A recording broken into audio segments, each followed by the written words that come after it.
Okay. Have you managed to do it live? We are live, I believe so, but I need to share. Okay, so it's a different link. So I need to send this to Kerry. But I just need to check it. So hang on. Let me just do the recording first. Recording. Please note, recording settings are disabled while live. Yeah. Why? Disabled one? Yeah.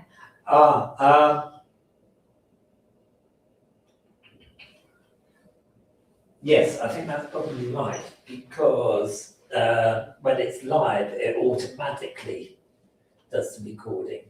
Therefore, you can't see the record button, you can't pause recording, etc. Okay, right, let me just. Oh no, she needs to take Ethan to school. Of course you do, no darling, sorry, cool, no worries. I will send this to Julie then if you can send to others once back, be amazing. Right, copy. And I need to go to Julie. That's cool.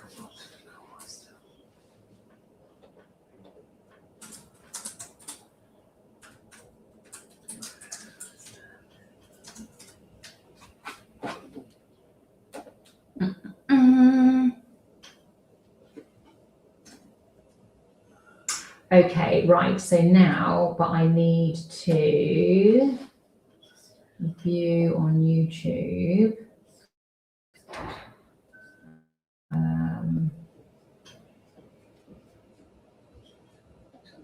Share, copy.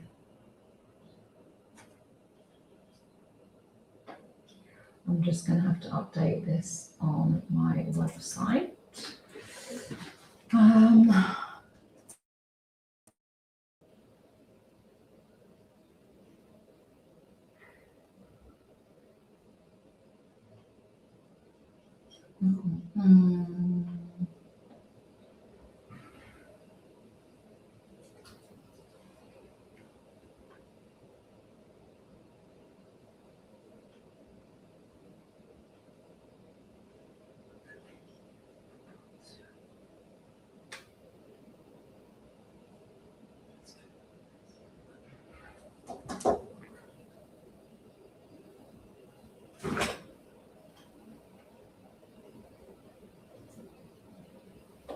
Oh, sugar.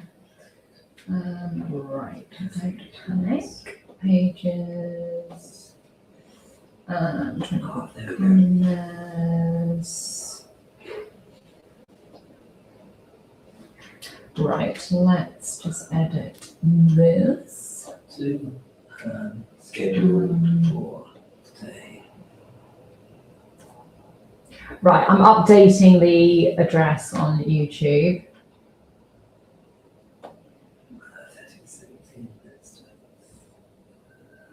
Publish.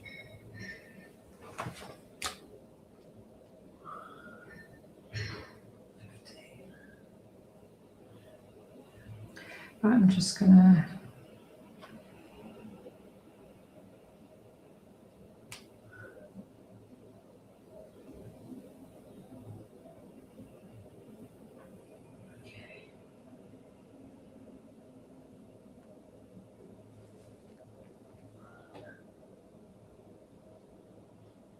Okay, hi, I think we are back in business. Slightly twitchy bottom, as they say. And I have just needed to update the actual link on my website. So if anyone was watching or are like, oh no, I can't get on, then it is a new link to watch. So hopefully, what's that saying? Hopefully this is going to work this time. So if you go to the website, the new link is on or you should just be able to go straight to YouTube.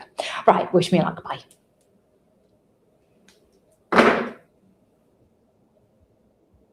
I am with you, Julie. Bear with me a second.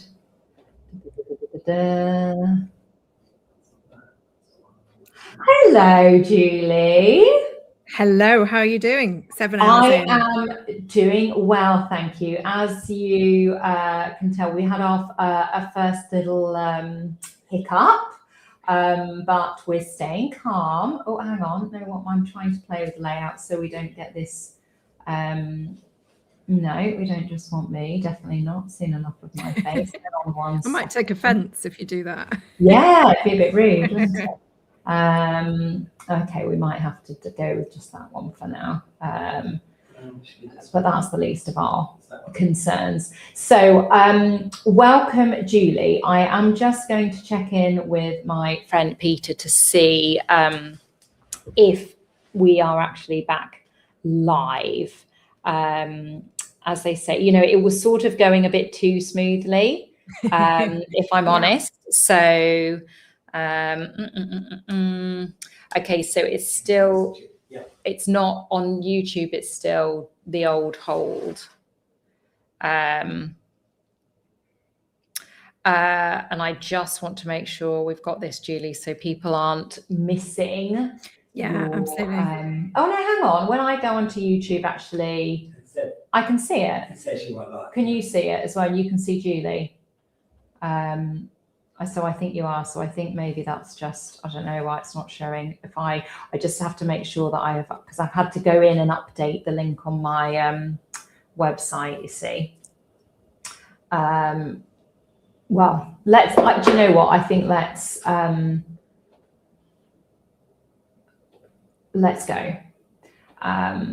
I'm very glad to be in this seat, Kim. I'm just sort of, you know, click a link and here I am. I don't have to worry about it. Oh, well, we've got two. Okay, so there's a couple of people now, but I don't know if one of them is me and the other is Peter potentially. But we will roll with it. And if anybody is thinking, well, hang on a minute, I was tuning in at 1 o'clock to see Julie Smith, which a lot of people will have, and they haven't been able to, then the beauty is that it is being recorded. So we will be able to, I'll be able to share. So I'm just going to put you into full screen mode. Oh, thank you, Sarah Browning. I'm here on LinkedIn. I can see you live. Okay, amazing. Thank you. Right. We are centered, we are grounded. Well, I'm sorry that's, you know, we are now, I'm sorry that to be 22 minutes late for you, Julie, but don't worry. Welcome to 24 for Kindness. And for those of you that don't know Julie, I'm just going to give you, a little bit of a bio. So Julie Smith is a leadership coach working with execs and executive teams, the author of multi-award-winning book, Coach Yourself Confident, and her second book, Contagious Confidence, A Leader's Guide to Building Belief, Empowering Performance, will be out on the 23rd of June. So very, very soon, which is exciting. And I have been fortunate enough to have a bit of a sneaky peek.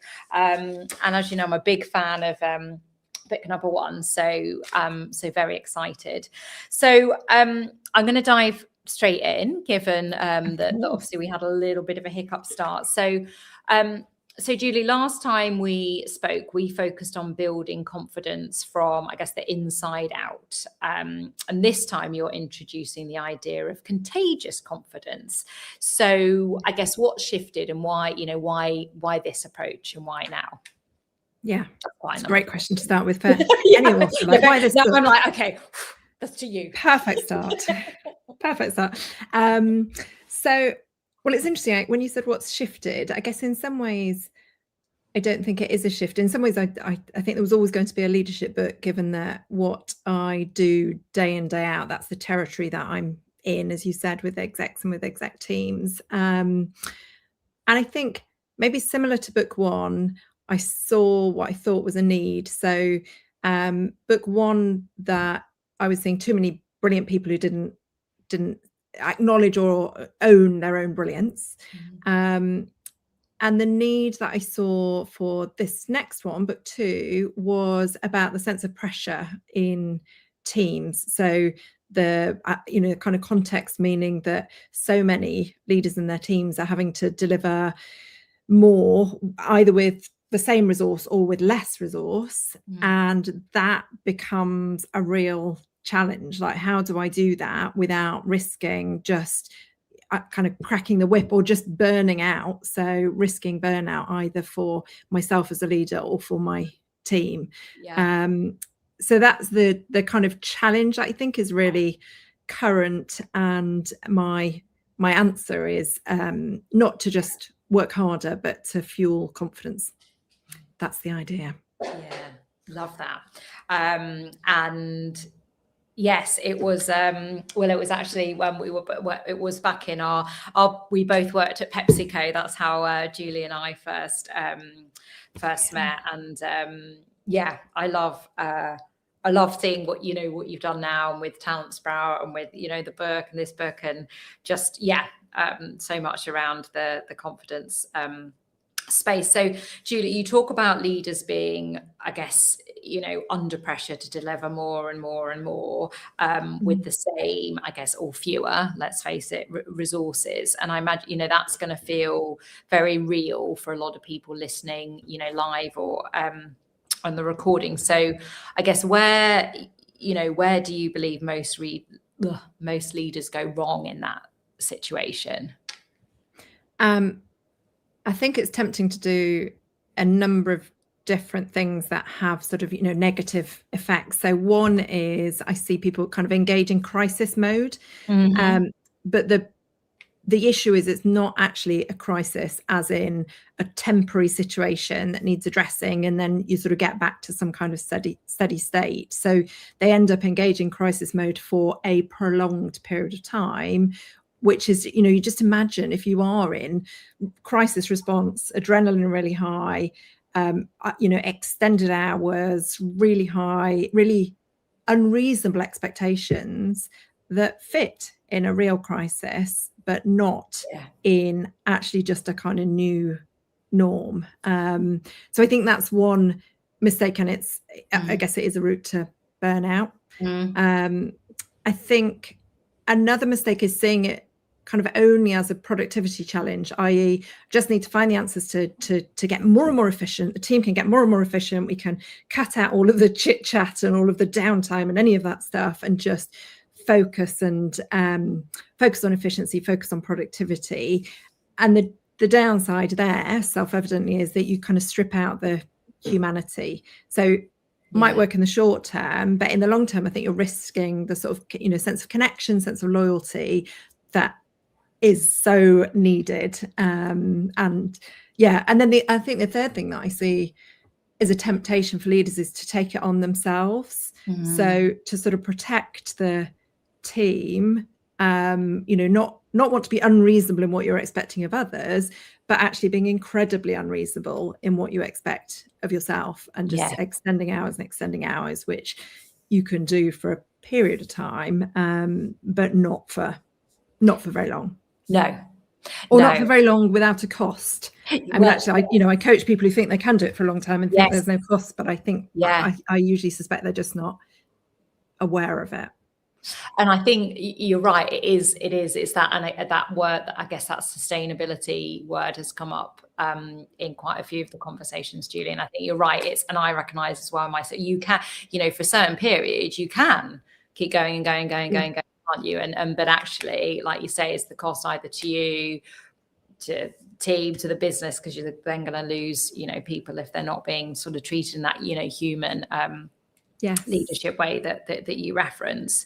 And I love the way, so you describe confidence as this quiet sense of, I've got this. So for anyone listening live or after who definitely is not feeling that right now, where would you suggest they start?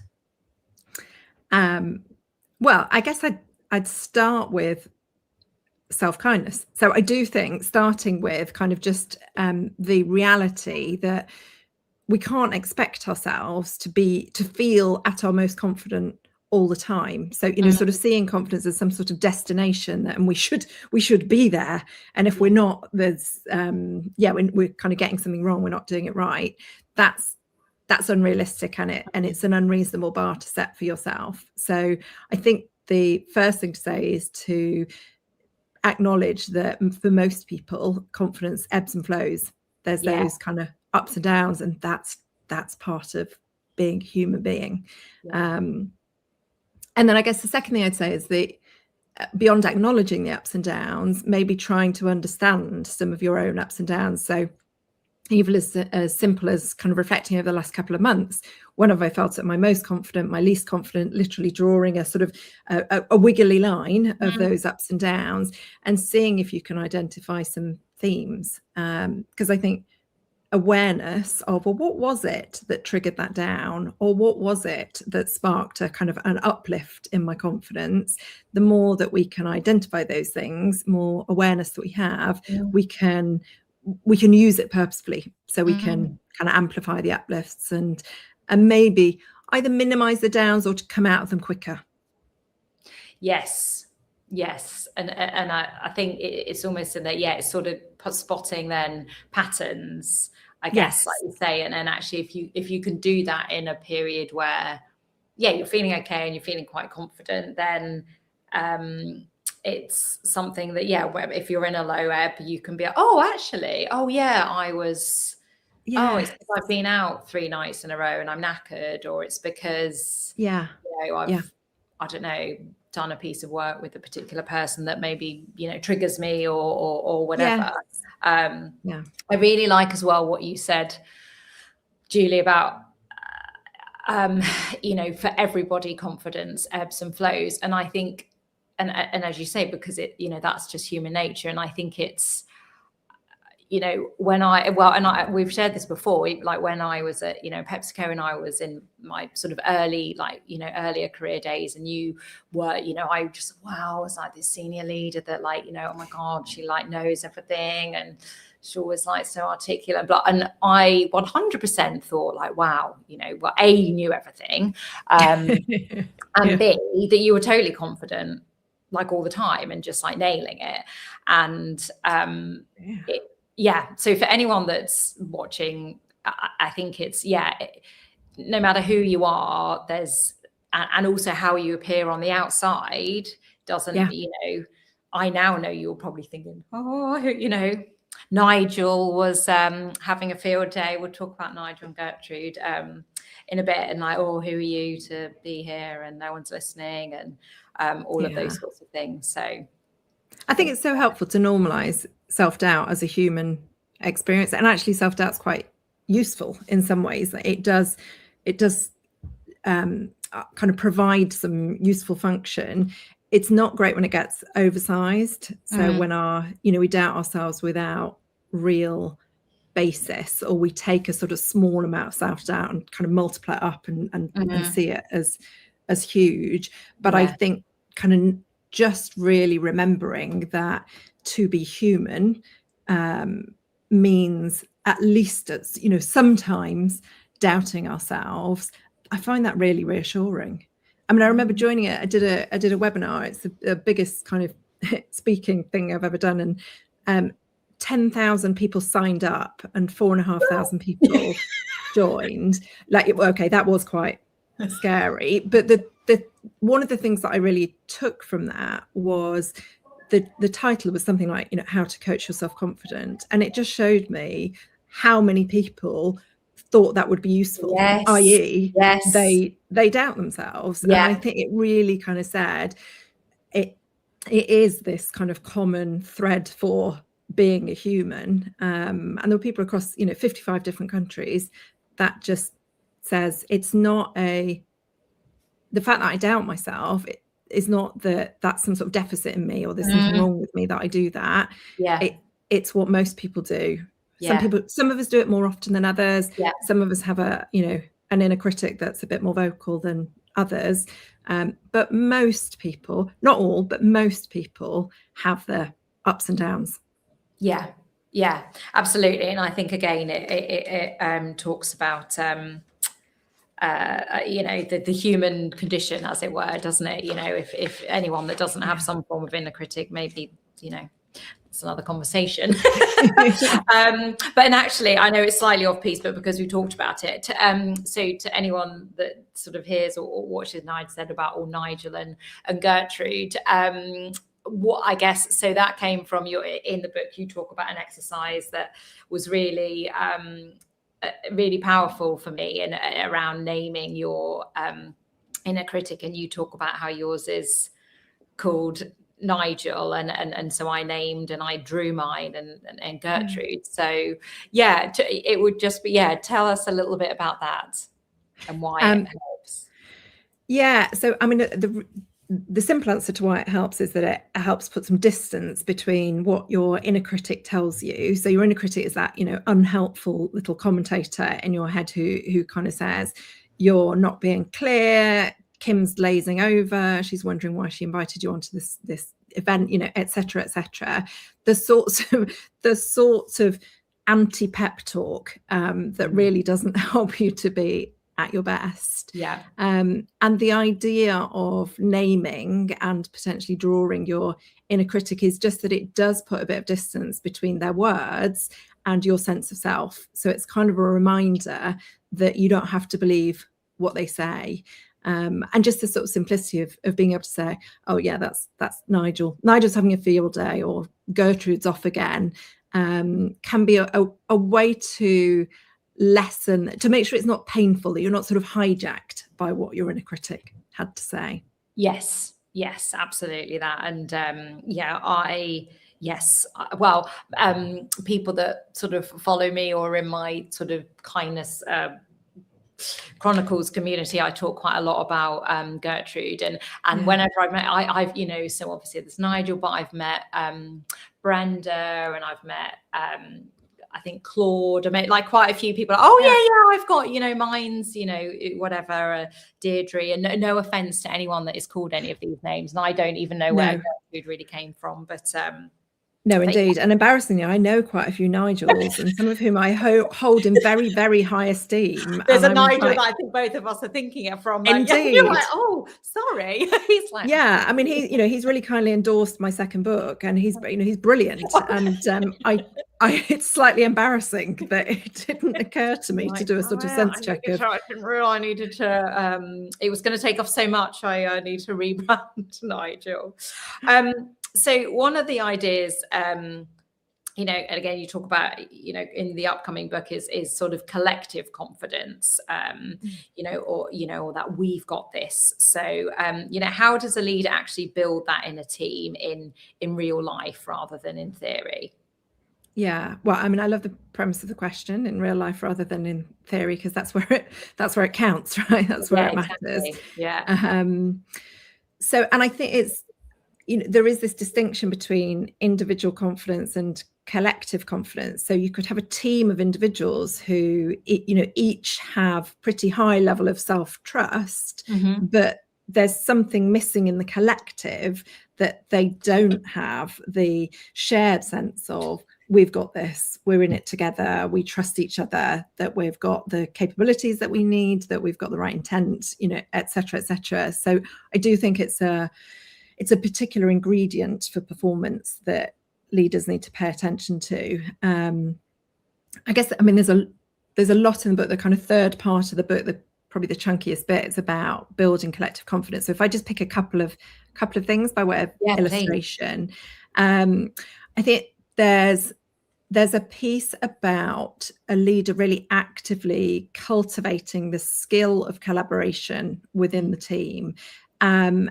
that means not being the sort of central point in the team, not leading from the center where everything comes through you. There's, you're the sort of say, oh, you should speak to, or I'll mention that to so-and-so, or decisions all come through you, and you can easily become the bottleneck, and also just the point that people rely on.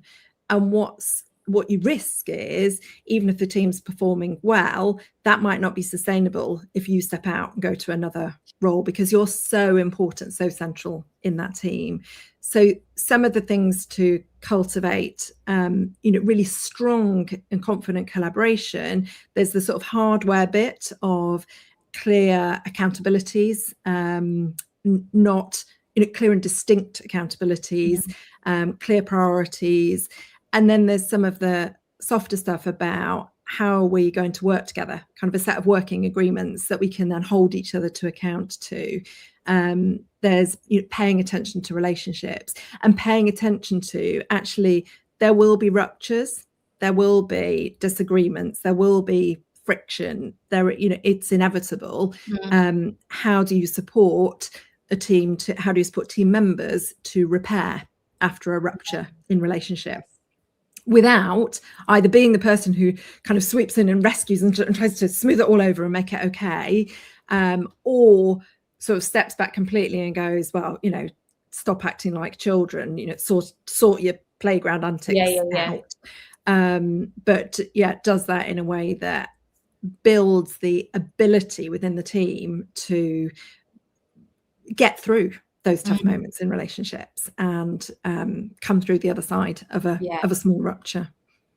I love that. And I guess I first became sort of aware of the rupture and repair terminology when I became a parent, and it is obviously useful in that space, because of course there's we shout or we say things that we didn't mean because we're human. But I think I like the way that you talk about that within teams and within that role that a leader can play, because as you say, we're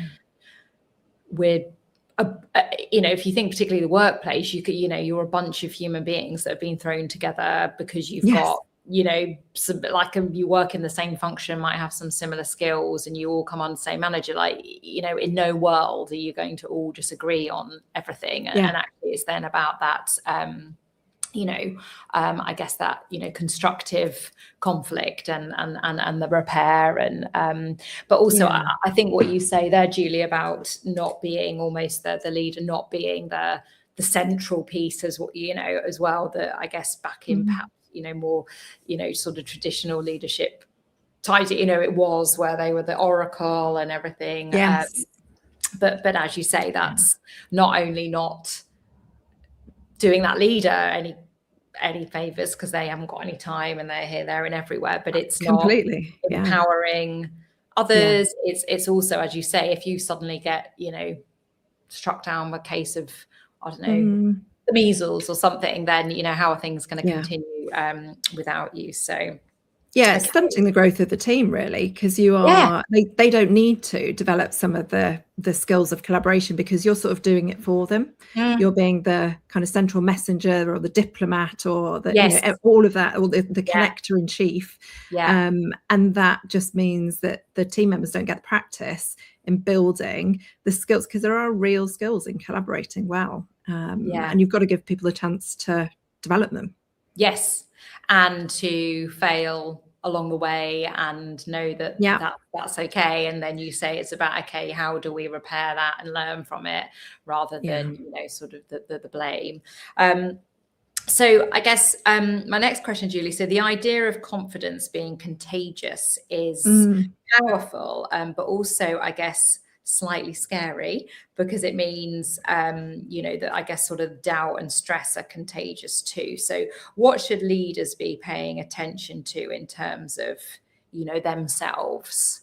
So the part of the core of the book is this idea of emotional contagion, which we catch feelings and emotions from those around us, and we're particularly susceptible to the feelings and emotions and the cues from people who are above us in the hierarchy. So as leaders, whether we realize it or not, we are continuously sending out signals, and we're continuously kind of spreading something within our team, transmitting, that's the word I'm after, transmitting something within our team. Exactly, yeah. And it can either be something that's a bit germy and not very nice, or it can be something really positive. Yeah. So, I mean, I think almost the answer is within the question and the way you asked it, that what leaders need to do is pay attention to themselves. So it's about kind of awareness and, even to the extent, well, there's one of the activities early on in the book, the first part is called It Starts With You. And I'm a big advocate of the whole idea of leadership from the inside out. I think self-awareness is an enormous part of leadership. And one of the activities is to create a beliefs inventory, with the idea that what you believe, your way of seeing the world, is going to show up in your behaviours, which in turn shape the behaviours of the team, because they are, I mean, if you think about it, they're sort of incentivized to emulate you in lots of ways. They want to be seen positively by you because you have a say on their career or the interesting work that you've got to give out, etc., etc. So it's incumbent on us, I think, to be aware of what is it that is sort of sits beneath our behaviours. What is our way of seeing the world? And from a confidence perspective, how might that impact? So if we believe the kind of, I don't know, the team needs me to be really close to everything they do for the standards to be high enough, that kind of belief is going to lead us to micromanagement, which saps the confidence of the individuals, because you're just saying to them, you can't do it on your own. You need to be, you need me to be closely supervised. And there are, other examples, but we can make choices if we start from awareness. What are those beliefs? Or even in the moment stuff like being aware of, actually, I'm in a really shit mood today. Like I didn't sleep very well, and my face is very expressive and I do a lot of frowning, and actually what I'm transmitting via my facial expression is anxiety, stress, frustration. That's what I'm transmitting. Is that what I want to be transmitting? I'm just about to step into this session. What's my current state? Is that going to enable me to be the way I want to be in this session? What do I need to be transmitting to the team as I walk into that meeting room? And at least taking a moment, you can't sort of cure the fact that you didn't get enough sleep the night before, but you can step in with more of an intention around what that I want to convey through my tone, my way of being, how quickly I get into the agenda, the look on my face, the way I listen, all of those things. Yeah, absolutely. And I guess as well, there's, like you say, there's almost the things that you can consciously be like, okay, I need to be more aware of that than perhaps I normally would. I guess as well, would it be safe to say as well, there's also a place, in the right way to say as well, look, just heads up, I have had a really bad night's sleep, and absolutely. I'm trying to, but almost so if suddenly your temper's a bit shorter than normally, people are, absolutely, because I think it shows that human, doesn't it?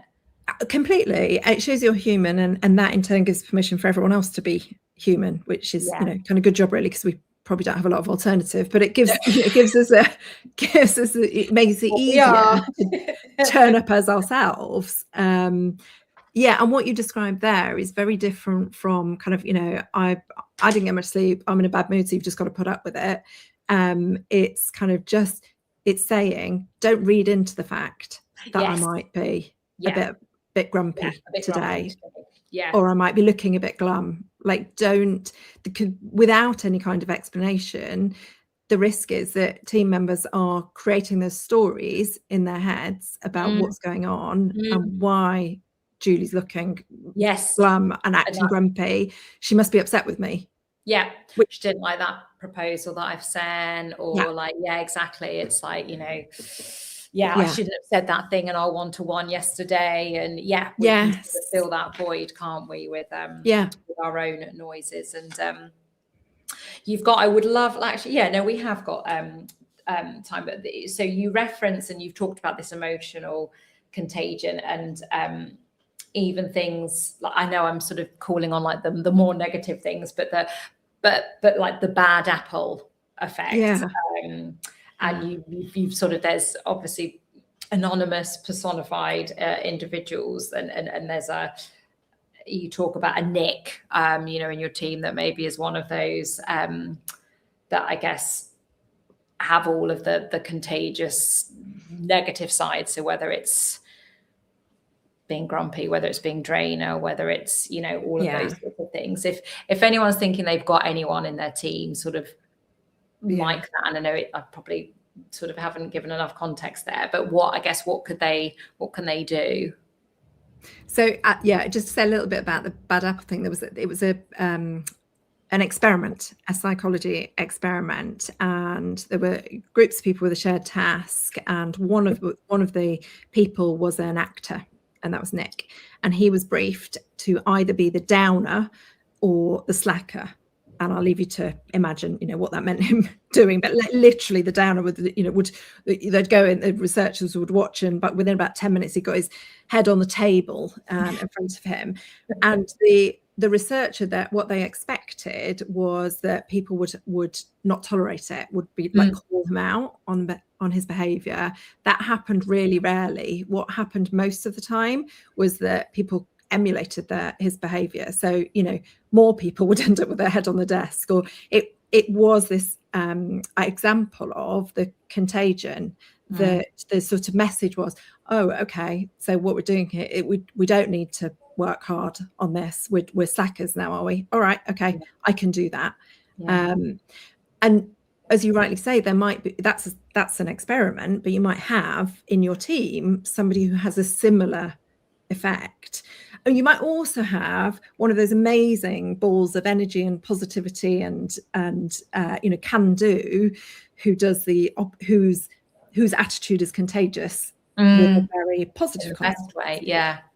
I think that what you do if you've got a Nick the downer or a Nick the slacker in your team, the obvious answer is you have to tackle it. You have to address the behavior with them. I think the knowledge that the way they are has an impact beyond them. It's not only an impact on their performance output, but it's also an impact on the way the sort of culture, the little microclimate in the team, and it might have a knock-on impact in terms of performance with for colleagues. And I think that actually can be helpful to get a leader over maybe a bit of resistance to tackling it and having the tough conversations. It's probably in the category, isn't it, of kind of, we know what we should do, but we really don't necessarily want to. It's a bit like, ooh. So I think the knowledge of actually the impact they have is beyond themselves might help just a little bit more motivation to have what could be a tricky conversation. No, absolutely. That's thank you, Julie. So let me just look at I'm all up over the pace of the time now. So you structure the book around starting with the individual and then building into the collective. And if there's someone listening and thinking, it sounds great, but I haven't really got the time, what would you say? Well, it's difficult. So my first answer is the sort of, it's really a way of leading. So it's not necessarily, here's a whole load of tasks that you need to add to your to-do list when you've already got too many. It's more about how you go about your one-to-ones with people or your team sessions. It's more about how you lead. But having said that, I think that's not the whole answer. So if I was to just say that, I think it's a bit disingenuous. I think actually it might be necessary to slow down in order to speed up. So it might be necessary to kind of sit with the discomfort of, we collectively are not going to get through as much for a month, 2 months, 3 months, but I'm willing to live with that. I'm willing to manage any pushback internally because the payback comes later. So I am going to spend a bit more time in a coaching conversation, which will take longer than me just firing off an instruction, but it will increase that person's capability, have a positive effect on their confidence, and has the potential to save me time later. Like this is I'm always going to have to follow the instruction. Exactly, but I can build their capability to kind of operate independently. Yeah. I think there's some of it is actually maybe you do have to find time to, and it's maybe the thing to get your head around is it's the right thing to find time for, and it's the way to interrupt a pattern. So otherwise, so what's my option? My option is to keep going and pushing myself harder and pushing the team harder and pushing the team harder, or I kind of press pause for a moment and think about a different way. Yeah, exactly. And it's sort of a bit cheesy, but it's that long-term over short-term, isn't it? And all of those fish analogies. So if there's one shift a leader could make this week, Julie, that would start to create a ripple effect of confidence in their team, what would that be? I think it's probably similar to the last answer, just ask, don't tell. So spot when there is an opportunity to coach, somebody comes and asks you a question or sort of, flags a problem, rather than solving it for them, support them to solve it for themselves. So ask some questions that provide, really good scaffolding for their thinking, and listen and play back what they're saying, and all of those coaching things, which to mention you can do in a 2 or 3 minute conversation. I'm not saying, you need to settle down into a good 2-hour exec coaching session. That's not going to happen. No. But it's just, if you could interrupt the sort of default give a point of view response and instead ask them, that very fact of asking says, I have confidence in you. Yeah. I think you've got something really useful to say. I think you can figure this out. You don't need me to give you an answer or an instruction. No, exactly. Brilliant. And before I ask where people can find you and all of those sorts of things, I'm asking all speakers, Julie, at the end, that your number one self-kindness top tip. What would that be? So it's going to be one of those ones that I say out loud as a sort of note to self. So this is the thing that I do, I've got this completely sorted. I think the tip would be a reasonable boss to yourself, as in a reasonable, not an unreasonable. So set expectations that are ambitious but achievable, whether that's about, what I'll get done in the next 12 months, whether it's about how much I pack into my diary on a monthly or a weekly basis, whether it's about a reality check on the daily to-do list, that two things really. One, that you're not sort of setting yourself up for failure and disappointment, that because I put 25 things on my to-do list and I'm just never going to get to all of them. Definitely a note to self. Or whether it's just that idea of kind of being kind to your future self. So I know that I still do that thing where I squeeze another coaching session in, or I accept another piece of work. And as I'm doing it, I know that it's going to take maybe more energy than I've got, or it's going to have a real cost in that week or in that day. But I still do it. And that I think is me being pretty unreasonable as a manager of my own output, my own time. But again, thank you for sharing that, because again, it's, you're sat here, very successful, leader, business owner, author, you've got your second book, but still, like you say, you have to hold yourself accountable and are still practicing. So, everyone watching live now and on recording, we can help you stay accountable to that, Julie. So where, so I think you said 23rd of June. Yes. Shall I show it to you? Yes. Look at that. That's my new book. I can't hold it forever. Oh, It's look, a- hang it's a on, look, we thing. can have both on screen at the yeah, pop it up, pop the Contagious Confidence up again, and we can have both. Yay! So 23rd of June, and where can people contact you, find you, all of that sort of good stuff, Julie? So my business is called Talent Sprout, and so talentsprout.co.uk is my website. And then in terms of social media, I hang out on, that sounds really sad that I hang out on LinkedIn. Anyway, I use LinkedIn, and people can find me there. If you search Julie Smith Talent Sprout, you'll find me, because there's probably about a gazillion Julie Smiths. So that's the way to track me down. Perfect. Thank you so much, and thank you as well for bearing with us with the technical hiccup, shall we say? I'm very impressed that you made it work, Kim. I'm very impressed with the whole thing. So, but no, we got there in the end. And so for anyone who watched live or is watching the recording, big thank you to Julie. And obviously this is this is all for charity, so Julie has very generously given her time. So if you have made a donation to Mind, thank you so much. And if you haven't, please consider whether that's £1, £5, £1 million, all is very gratefully received. So thank you so much, Julie. I am now going to have to do this awkward thing of StreamYard. It actually says remove Julie. Remove you. And then if you can just stay in the green room a second, just while the video downloads, uploads, all of that stuff that I don't really know about, that would be amazing. Thank you so much, Julie. And pleasure. Can't wait till the book launch. So I will see you soon. All the best for the rest of your 24 hours. Thank you. You're doing brilliantly. Bye. Thank Bye. you. Bye.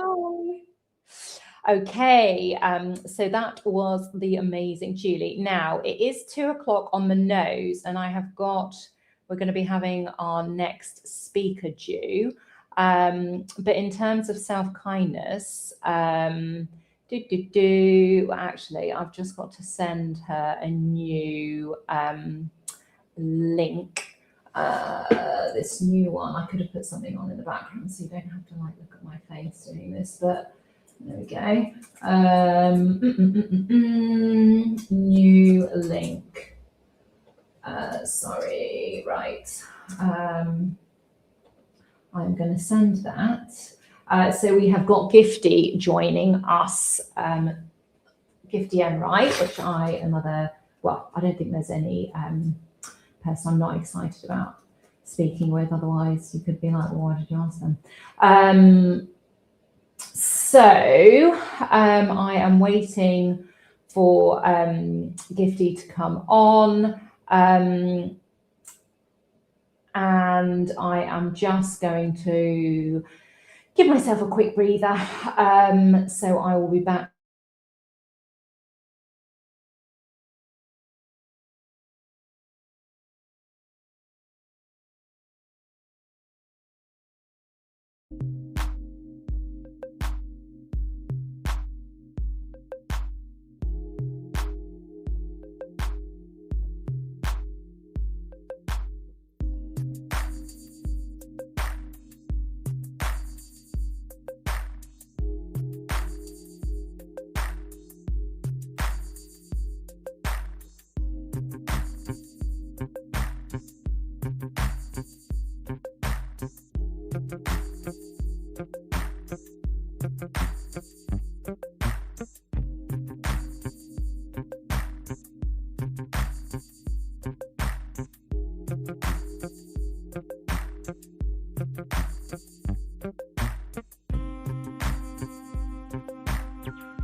Okay, I am going to be welcoming Gifty on.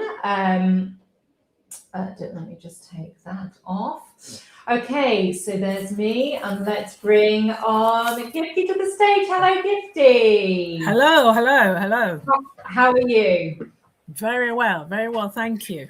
Good, and thank you for bearing with us. Basically, we had, sometimes when say, things are sort of too good to be true, Gifty, we went from sort of 6 a.m. till 1 p.m. Perfect, no hiccups, so nothing. And then we had to pause the stream and do something new. Anyway, then my last speaker didn't get on until 22 minutes past 1. So that's why it was a bit of a, and then change of link. So thank you. So I am super excited to have Gifty on, and I am just going to do a little introduction, if I may, and I'm just going to put you in big screen so I can see you in full. There we go. I can see your full face now. So Gifty Enright is an author, a speaker, and workplace wellbeing expert who helps organizations and individuals rethink success, burnout, and sustainable performance. With more than 30 years of corporate experience across accountancy, IT, and consultancy, Gifty now works with leaders and teams to build healthier, more inclusive, and more productive workplaces. Gifty is the author of Octopus on a Treadmill, a book inspired by her own experience of burnout as a working mother trying to juggle corporate life, business ownership, and family. Through her coaching, speaking, and media work, she supports women, particularly working mothers, to move from overwhelm to balance without sacrificing ambition or well-being. A TEDx speaker, regular media contributor, and has spoken for organizations including Citibank, Oxford University, and the Home Office. So, wow, Gifty. And I have to say, the reason that we came to be sitting here today was LinkedIn, wasn't it?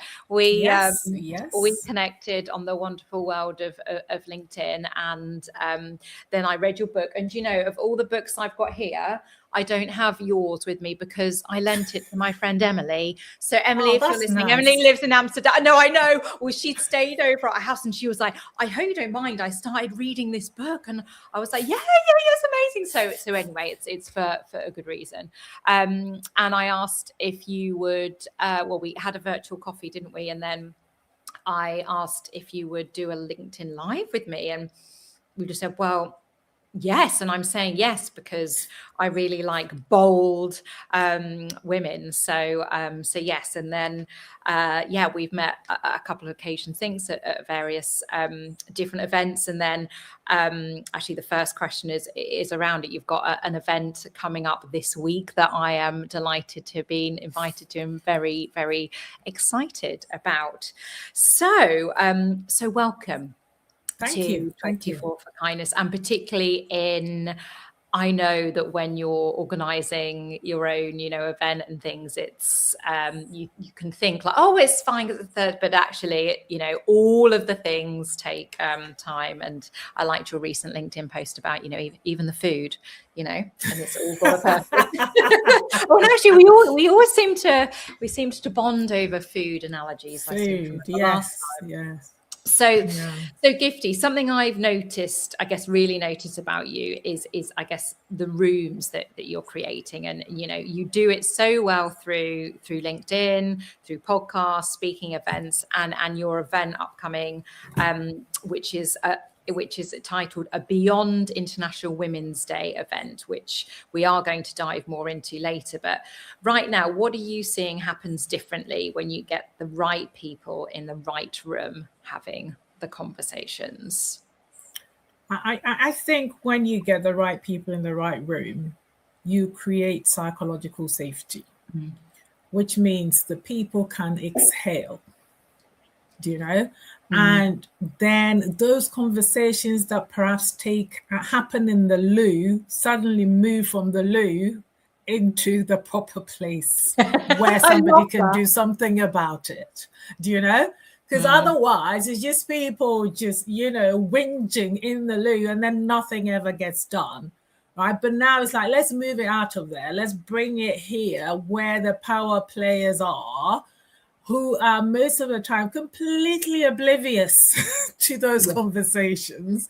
And we need to bring it here, and then they hear, they understand, and then they can do something about it. So it's important to have the right people experiencing whatever is being experienced, the powerful people that can do something about it, bring them together, and shift happens that way.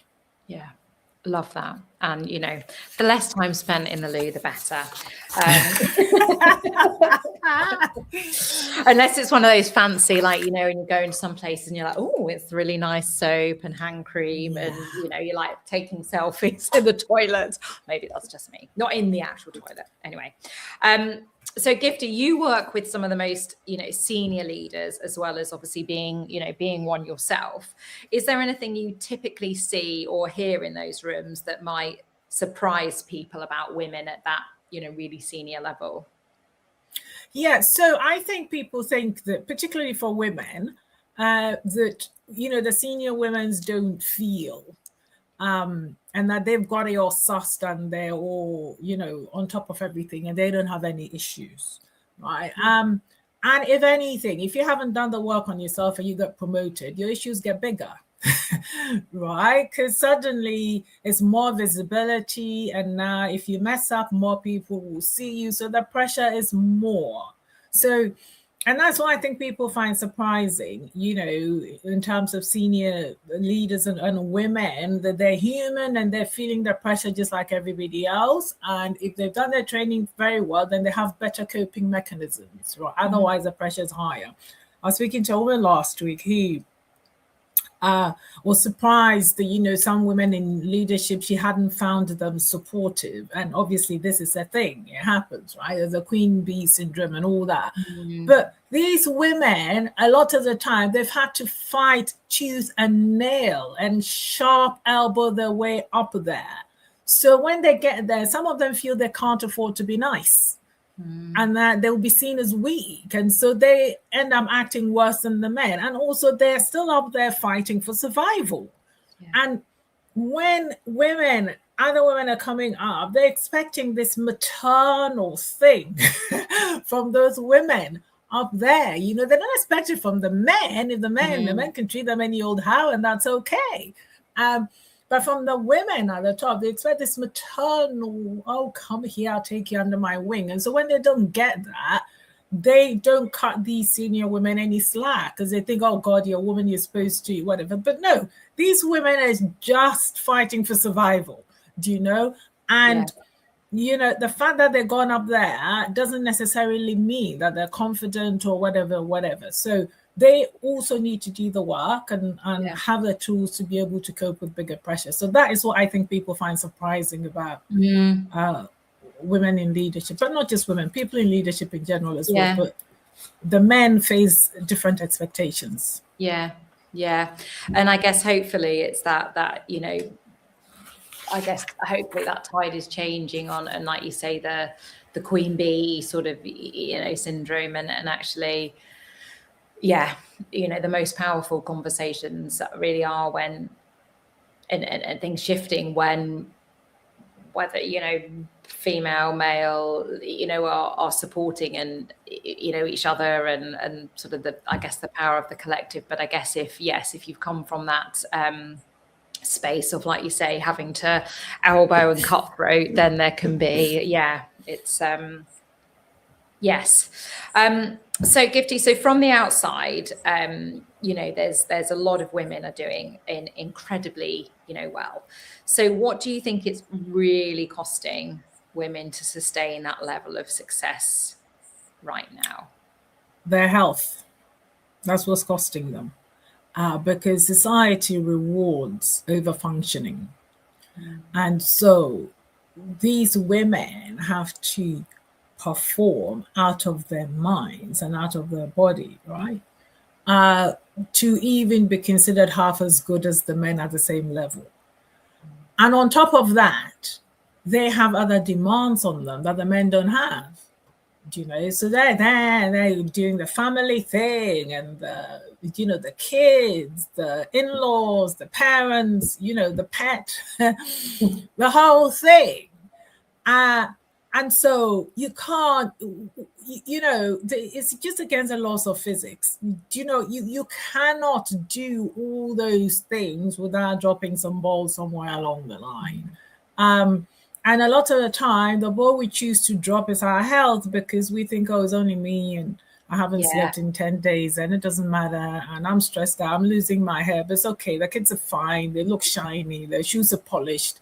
Who needs hair, right? So it's another thing to have to cope with. Yeah. Right.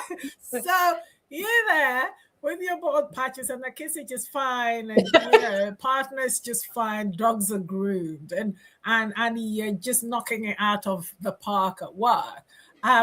But this is it. We pay with our bodies, and I mean, I've been there. I did that, until I was in burnout. My body was like, no, I'm not doing that again. So I think that is what gives. Our health is what gives, and it's stupid when you stop to think about it, but that is what we see as acceptable. Because if you were to go in and say, I'm not coping, I'm losing my hair, and can you rearrange things, depending on the environment, you might be seen as weak. So people don't take that risk. Yeah, and I think as well, there's that you touched upon, there's that pushing through, and it's fine, and I guess we excuse things, and I'll get an early night tomorrow, or it's probably just, my age, it's, falling out, not, and sort of ignore where if, our partner or our children or our friends start losing their hair, we would be like, right, well, come on, what's wrong? That's clearly there's something. So yes. So we, I guess both, within both sort of the fields of work that we do gifting, and particularly in your book, you speak about, the invisible load that typically women carry, work and home. And what do you think needs to shift practically for that load to be shared in a more sustainable way? Well, that load has to stop being invisible. Because the longer it stays invisible, people that can help pretend that they can't see. Well, it's invisible, so it's not even a matter of pretense, right? And we sit there, particularly with our partners, and we think they should know better. Can't they see I'm struggling? No, no, because you're putting a front of coping. And so you could be there doing the laundry at midnight or whatever it is, but is it visible to them? I mean, it's something you do on your way to bed, right? And you could go to the kitchen and do 10 things at the same time. Is it something that's visible to them? So that invisible, we need to start with that, making the invisible visible. And when I work with women, I actually ask them, just for one day, just list everything you do, not just the physical, the cognitive, the planning, the planning behind the planning, right? The thinking. I imagine. Right. And by the time you put all that down, because even the invisible load is actually invisible to us ourselves, because that cognitive thing that's going on that you're doing all the time, that processing, that computer processing in the background that you're doing all the time, when you take the time to write it down, you will shock yourself. And so next time, before anybody goes and has a go at their partner for, being blind and not feeling my pain and all the rest of it, you write it down and see how you're not feeling your own pain and how invisible it is to even you, right? So the first thing is make it visible. And my husband says this thing about giving a talk, and it's like, tell them what you're going to say. Tell them, and then tell them what you've just said, right? So 3 points of knowing whatever. But we do things and we do it under the radar and it's all quiet. And normally, when other people do stuff, they make sure the one thing they do Like everybody knows about the one thing they do, and you'd have done 100 things and just taking your stride. And I actually sometimes, when people are doing the one thing and going on about it, I haven't even got the energy to go on about what I've done. You're that exhausted. Yeah. Do you know? And somebody, they can go on about the one thing because it's just one and they've got the energy to tell everybody 3 times. So think about it. Make it visible. That's the first step. And then the second step is then have the ovaries to then share it equally. Do you know? Once you make it visible, you can't share something equally when the other person is oblivious to it. So there you go. No, that's great. Thank you. And I think it's, like you say, the making it visible, but beginning with yourself. And I think, I might try that actually. And I'd be like, oh my goodness. Yeah. If you actually write down, like you say, every little thing that you've done or cognitively think. And I think as well, it's because it's close to mine. I spoke to a friend of mine, Orla, who does a single parent coaching, and we were talking about this, and I think it's that whole, yes, not everybody has a potentially a partner through relationship, but actually it's then, okay, well, how can what does that look like perhaps with extended family or friends or colleagues? So it isn't always just the partner. So I think it's and the children. And the children, yes, absolutely this. I have to say, as I say, my daughter who is 7, her new favorite thing is, in the tumble dryer, you've got the filter and you have to take the fluff out. She's like, Mummy, can I do the fluff? And I'm like, sure, you do the fluff. And now I'm like, if there's stuff, I'm like, can you go and do the tumble dry? And she's like, can I do the fluff as well? I'm like, yep. And then she's like, and she puts it on. And so yes, it's yes, they can do things, can't they? More than we often give them credit for. So following on, I guess, so this notion of success that I guess is sort of out there and with leadership and I guess that sort of outward shiny piece. As something I talk about a lot is self-kindness, but not not as a reaction to when things fall apart, but as a foundation. So the question, Gifty, is how does that, I guess, land for you in the context of leadership and the spaces and environments you're trying to build? Yeah, so self-kindness, people see it as soft and fluffy, which I have always been confused about. From my point of view, if you want to do anything sustainably, you've got to be kind to yourself. Otherwise, you will not be able to sustain it. You will burn out. You start off organs blazing, and because you haven't stopped to put maintenance in place and all the rest of it, you just burn out. And one day you wake up and you either hate it or your body is telling you no, and all the rest of it. Do you know? And I always say to people, start as you mean to go on. You can't just go and I'm going to impress everybody and all this, and you start off at 120%. It's not sustainable. You're going to crash and burn. And so self-kindness is actually sitting down, and before you go commit to anybody anything, because I always ask myself, is this something I want to keep doing forever? Right? If it's something I can't maintain, I'm not even starting. It's just, if I'm starting something, and it's also about integrity, right? Yes. You're not going to promise somebody something and set this high expectation, and then it was, that was a honeymoon phase. That's disingenuous. Yeah. So start as you mean to go on. Be a person of integrity. Yes, let your yes be your yes. And if you're being that person, you're not over committing. You're not over promising anybody anything. This is what I can sustain.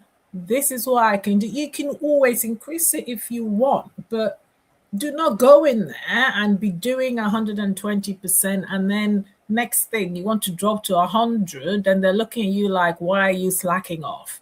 Do you know? Yeah. And then you're sitting there all resentful because, you know, the smart people, they're going there and they're doing 80%. When I'm coaching women, and this is what women really struggle with, when I'm saying do not go and give 100%, give 80%, because the remaining 20 is how you're able to step up for emergencies. And, you know, that is where you get the you know, headspace to be strategic. You know, at the operational level should be 80%, and 20% there is where you're networking, seeing the wood for the trees, seeing how things work. If you're there at 100%, and the women aren't there at 100%, they're there at 120%, you just head down, doing all the time. No strategy, no bandwidth to respond to emergencies, no bandwidth to take advantage of opportunities, because you just head down, staying alive in survival. It's crazy way. So being kind to yourself is actually a strategic power move.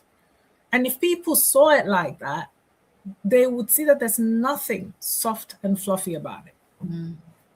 Yeah, absolutely. And we can, crusade together on that, Gifty, you know, absolutely to that. Now you talk about, you know, like, you know, in your book, and I guess in sort of your speaking events, podcast, you know, about boundaries, energy, and tools. In today's reality of, you know, the constant, I guess, demands and blurred lines, you know, in your work, which of these do you see women struggling with the most right now, or is it all of them? Well, I think they're interconnected, right? So one thing need to lead to another. You have the energy, you have the tools, you have the boundaries. They all feed into each other. But if I'm pushed to choose, and because I also love talking about it, is boundaries. It's my favorite thing to talk about, honestly. Because without good boundaries, you're going to have that energy deficit. So without good boundaries, the energy becomes an issue, right? And without good boundaries, you're not even going to have the wherewithal to take advantage of the tools at your disposal, because boundaries affect energy, affect your headspace, affect the way you operate. So for me, boundaries, if anything, start there. Unfortunately, that's what women struggle with the most as well, because we've been conditioned by society to be nice. So we're all nice girls, and everybody wants to make everybody all right and bake the cookies and all that and feed everybody and make sure we're all good. And so when you can't bake the cookies or whatever time you have to say no, people are there hyperventilating because they have to say no, because they think suddenly that's a cycle conditioning of nice. You know, you're going against that. That's that conflict for women. But if you think about it, if you don't get those boundaries in place, apart from losing said hair, you're letting people down. You know, you are back to the over-promising bit. You will eventually drop a ball and let somebody down because you didn't put a boundary in place. And then they're going to be really hacked off with you. You know? So you're not helping anyone by not putting the boundaries in. And when I'm coaching women again, I'm like, just think about it as if we were all driving in town and there were no traffic lights. We will all be crashing into each other. That is just chaos. You need that red signal. It's a communication thing. That's all. It's just communication, as in, hey, here's my red light. Do not come and cross, otherwise it'll be a crash. And if you don't have boundaries, it's actually rude, because you're not putting your red light there. You're not telling people. They don't know. So they're carrying on business as usual. And the next thing, you're having a go at them. What's that about? Yeah. Do you know? So please, whatever you do, those boundaries, I could talk about boundaries until the cows come home. It's important for us as women and we're not set up to have them because of our conditioning. And so everybody needs to learn and make the effort to put in those boundaries. Otherwise, you end up being a rude person. Yeah, and I think, I absolutely agree what you say there about, we've, the conditioning and how we were brought up and be the good girl and help others and put others before yourself and, all of those sorts of things. And actually, as you say, we're being kind in so many ways and having boundaries, because as you say, we're being clear, we're giving the red light signal, but we're also then role modeling that actually why I matter, and then whether it's other people in your team, whether it's friends, whether it's your kids, it's like, that's it's okay and it's good and it's normal to have boundaries. And I think the second point that I wanted to touch upon that you shared that is really interesting is that almost we need and a lot of the things that I do with my clients is learning what boundary is, what's important for them, because obviously it's different for individuals, and then how to enforce them, who you share them with, how you communicate them, what you do when you feel a bit wobbly with them, because we don't naturally, it takes practice, doesn't it? It takes practice. It's a skill. Yeah. It is a skill that's got to be learned, right? Just like walking, and sometimes you're trying to enforce a boundary and somebody tells you to sod off. It doesn't mean you should drop that boundary. It is still a boundary, and it's having the skill. So for me, when it comes to boundaries, it's more about your self-esteem, knowing where your self-esteem is. Because some people don't even know where their red lines are. They don't know when it comes to working out their boundaries because they've been walked over for so long, So basically building your self-esteem to understand where your red lines are, so you don't let people cross that, and then having the communication skills to be able to actually communicate in the way that is heard without you hyperventilating because you said no. Right, so you said no, you're hyperventilating, but you said it in such a way that sounded like a yes. And like, but maybe I could,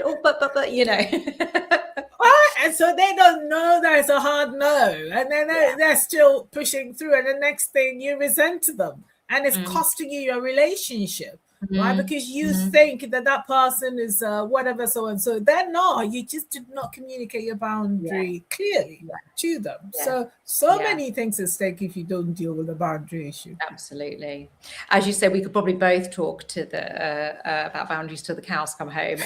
But in terms of time, I will move on to my next question, because I know I'm excited about this and I know people will want to hear. So as I mentioned at the start, you have an event this coming Thursday evening. Can you tell us a little bit more about it? Yes. I'm so excited. I really don't know how I'm sitting here not doing my jazz hands. Honestly, I'm so excited about it because for years I've wanted to create this event for years, and I just didn't have the courage, to do it. And it's hard work and all that. And oh my God, and one day I'll write a post about the journey of the event itself, and the drama behind the scenes is just not even. That'll be a book in itself. Right, until we got here. But basically, so it's called Beyond International Women's Day. That in itself is a story. But and then the arc of a woman's journey in the workplace. And so I've curated a read with about 130 or so CXOs, and what we're talking about. Of course, I'm giving the keynote to yours truly, and then I've got a panel with all sorts of interesting people, and on the panel they're talking about, again, that arc of that women's journey and challenges and all the rest of it.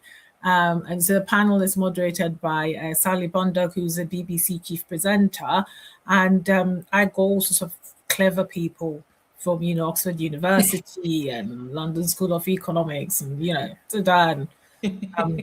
so it's all good. They can have the clever conversation, and then after that, I'm talking to Amy Golding, who is the CEO of Stephen Bartlett's Diana CEO. And so we're going to have a proper chat like this. So she's bringing the human experience. So the panel could do the clever stuff and we will bring the human. You know, we'll bring the human. And, you know, like I said, there's posh canapes. And Yes. The only reason I'm coming. right. It's all about, I kind of like a person that talking about posh canapes, but honestly, I was blown over when the FMB sponsor, because I would have been happy with teas and coffees at the start, right? But they're like, no, we have to have drinks. And so I was having teas and coffees and maybe, I don't know, a vol au vent at the end or something, right? Why not? Right. But no, it was just like full on canapes and they're having bowl food afterwards and all this. And I'm like, whoa, thank you. This is exceeding my expectations. So I am really excited about this. And I hope I'm able to keep my wits about me to do my keynote and do the fireside chat without just, I don't know, hugging people spontaneously. Well, I imagine you'll do both. You'll absolutely bring it, and you'll be doing all the hugging. So that is, yes, very much looking forward to that. And I know, I believe all the places are spot filled, and you've got a wait list. Oh yeah. But if, I guess if anyone's interested in finding out about it, like sort of afterwards and the outputs, I guess you'll be sharing about it on your sort of LinkedIn and in on the socials. Yeah. But I can't believe it. We're at capacity with a wait list, unfortunately. Do you know? Unless I can believe it. That's very exciting. So I guess on that, what, you know, because, you know, give the title of the event, what do you think we've got wrong, Gifty, about how we approach supporting women at work, especially when it's confined to, you know, moments like International Women's Day? Well, first off, you know, they've confined it to 1 month, right? that in itself is problematic, right? Or if you're lucky, you know, well, most of the time it's just a 1 week, and then, you know, you have the struggle. Or a day, even. Right. And then, you know, anyway, so that is ridiculous. And so I thought this event had to be outside March, you know, just to be disruptive. On that. And also what happens is we treat these women's challenges and stuff as a campaign. And again, you know, yes, you need a campaign to get it in lights and get people to pay attention, to get it on people's radar, but it cannot stay as a campaign. This needs to be operationalized. It should be normal, day to day. This is how we roll.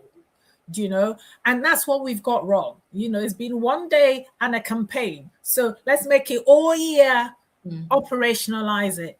This is how we roll. Yeah, absolutely to that. I have got more of a personal, I guess, question now, Gifty. So I touched upon how we met, you know, at the start of the session. And through LinkedIn, and then, you know, our live, and then we've met and stuff. And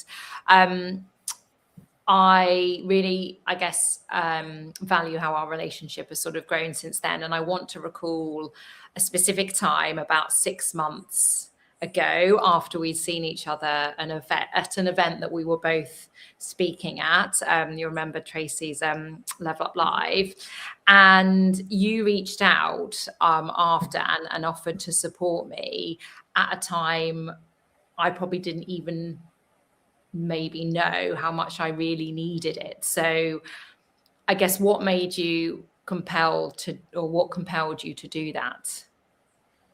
Okay, so it's because I'm psychic. No, seriously though. No, seriously, I've been there, right? And so I know that journey, and I know how rough it is for any senior woman trying to do something of impact and whatever. And in corporate, we were all big wigs, and you know, and almost the logo of the organization you work for precedes you. Yes. So self-esteem or no self-esteem, you just turn up and people listen to you. But out here on your own, not that logo in front of you, but one that you've crafted yourself with that and just your self-esteem to back you up is bloody hard. And so I know because I've been there, and if we're not careful, you kind of lose yourself and your dream in that process, And when I came out of mine, I made myself a promise that any woman I can support, I will, because the more of us we have up here, right, the more we have our message getting louder and louder and louder, because we don't have the numbers. We just don't, And so we need to keep supporting each other and build each other up and get us there. And then, once we break whatever ceiling of whatever material, glass, whatever it is, but we honestly owe it to, we owe it to one another to keep supporting. That is not, for me, for any senior woman, I think is non-negotiable. We should help each other out. Thank you. But and like I say, that was very meaningful, I get, to me, and very much appreciated. So thank you again for that.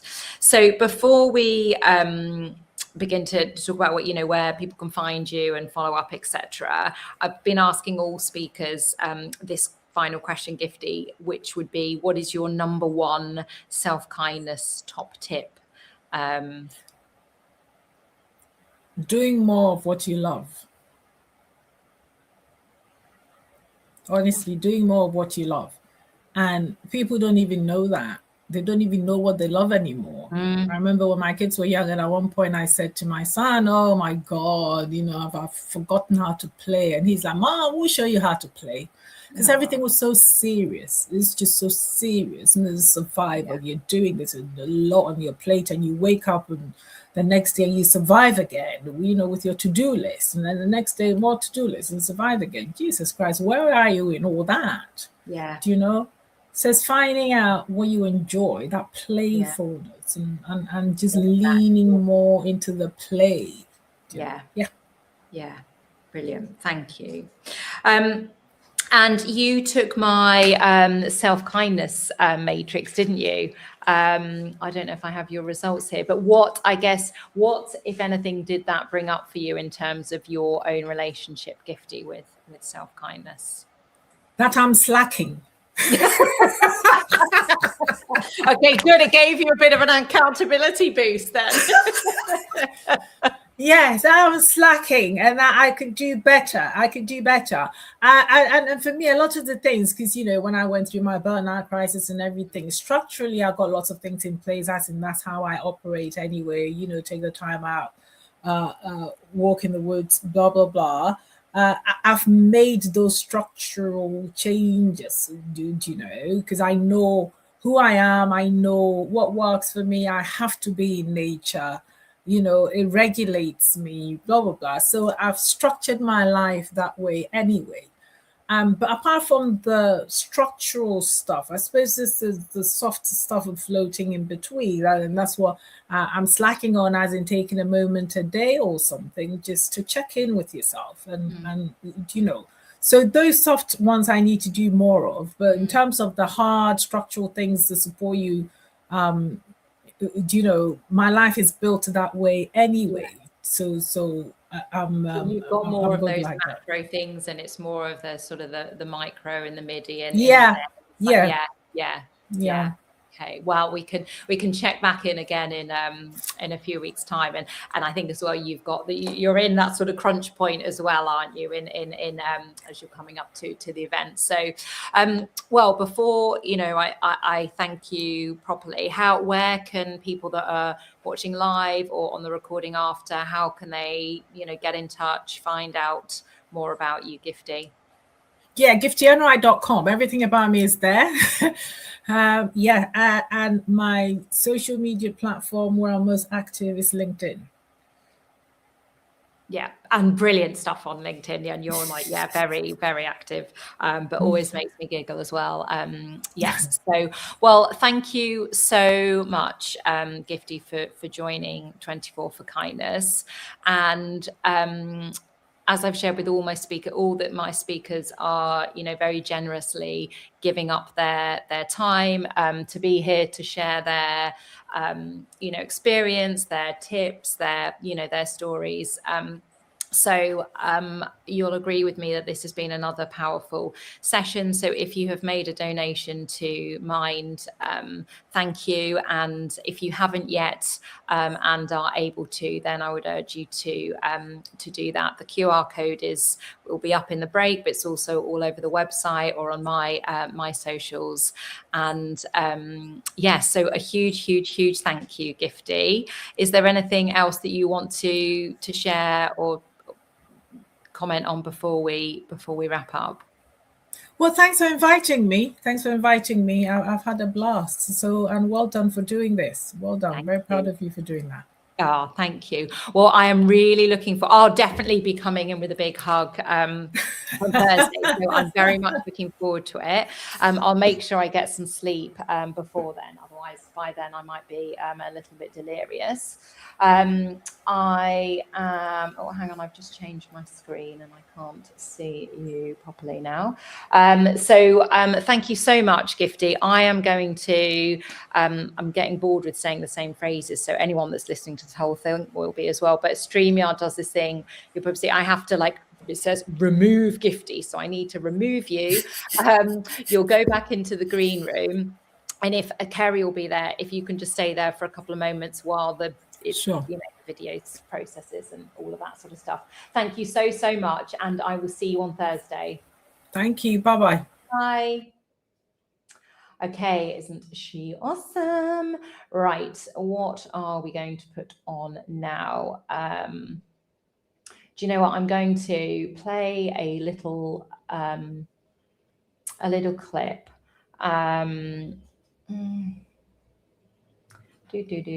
Bear with me. Okay, so it seems pertinent to a number of the conversations that we've had. It's a clip from an interview I did recently with Susie Powis of Hi Ho Coaching, who you saw on earlier. She's interviewing me, and this is it's just 3 minutes. If you see a loved one burning out or sort of heading that way, what can you do? So I'm going to play that now, and then we'll be back shortly, and I'll be welcoming on Georgie Willems of Mum Love.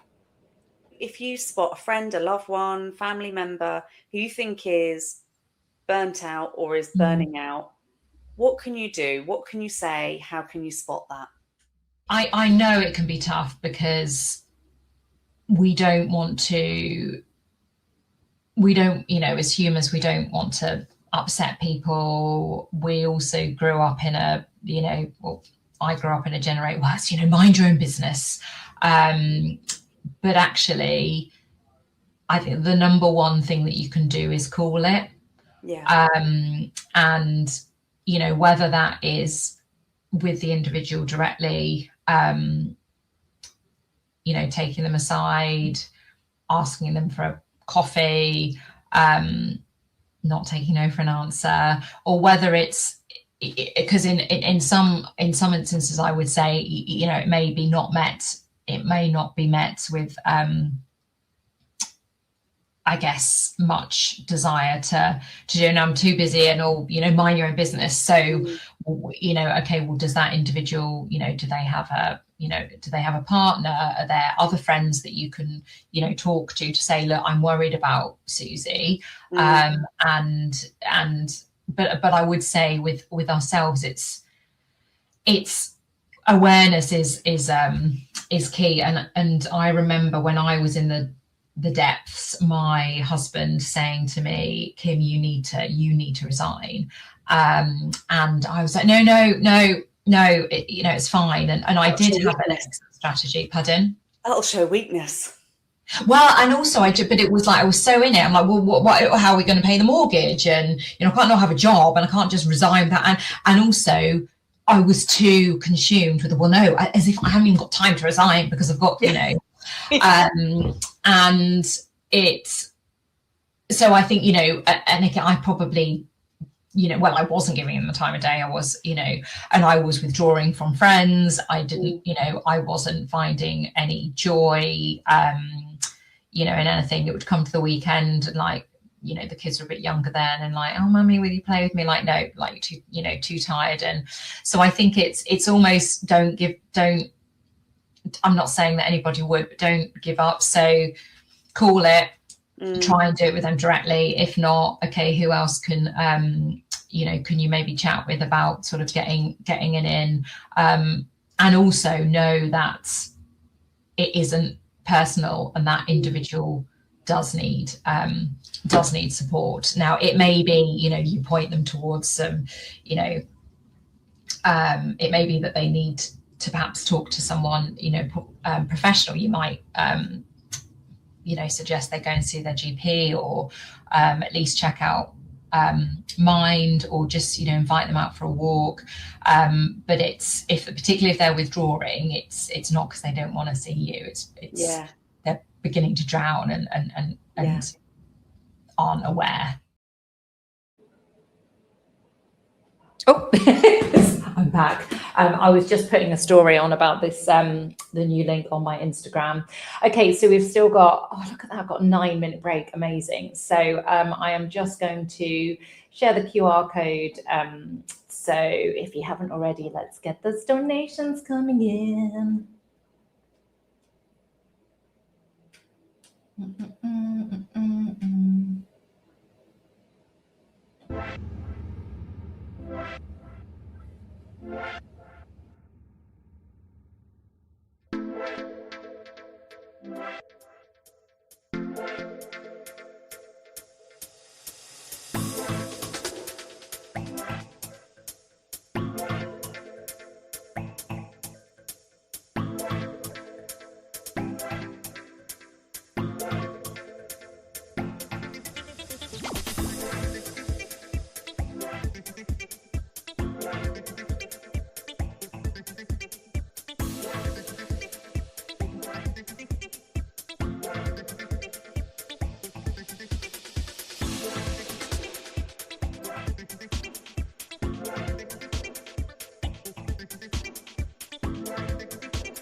Okay, we are back, and I'm shortly going to be introducing our next speaker. There she is, Georgie Willems of Mum Love. Can you hear me okay and see me okay, Georgie?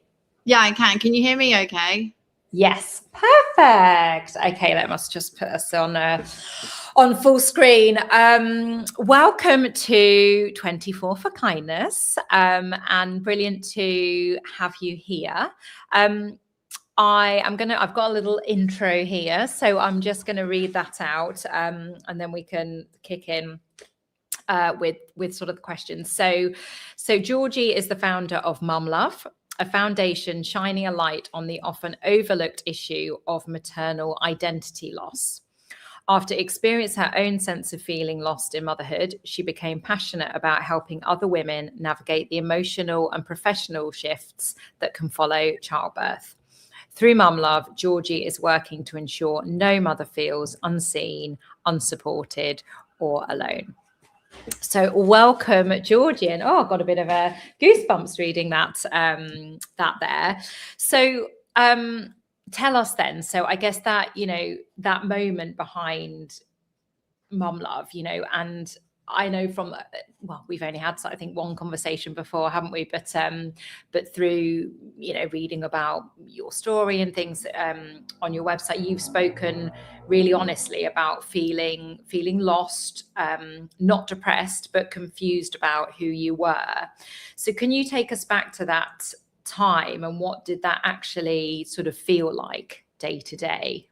Yeah, I think a lot of mums are so excited about having a baby, and then they have this baby, and your whole life does change. Like, let's be honest, we don't get enough sleep. I had quite a traumatic birth as well. The birth bit was okay. It was the after bit that wasn't great. So I was in hospital for about a month afterwards. I think that really did take quite a lot of effect. And I think I wasn't really honest with myself about how much things were going to change. And I've said this so many times, but I felt like I was going to walk around and put her in a backpack and just carry on like normal. And that just didn't happen. And then over the months, everything changed a bit. So, realistically, when you come home with a baby, you might be leaving to the hospital with your partner, but that relationship does change a little bit. Your relationship with how you feel about work, as much as you're like, I'll be back, see you soon. It changes. The relationship with your friends, it changes. Everything does change. And I think not knowing that could happen was probably the biggest piece for me. And what happened was I think it was about 9 months in, I Googled why do I feel so lost, and postnatal depression came up on the NHS website, at which I slammed the laptop down. I was like, absolutely not even going to entertain this. And I'm not saying that for some people that could be what it is, but for me, I was completely confused about the fact that my role was changing. So we stopped calling it identity loss because it sounds like a negative. We started actually calling it maternal transformation. And the reason why is because I feel like you go through this element of utter nothing's going to change, and then you have this baby and you're in this chaos, beautiful, absolutely besotted, I'm in love with this child, I need more sleep, I don't recognize myself. And then you come out the other side, and because you've been through so much in those 9 months, you really do learn some new skills. So I also think that maternal transformation doesn't need to be a negative. It's just we need to understand it a bit more. So my mission originally was just to get a page up on the NHS website that didn't say postnatal depression.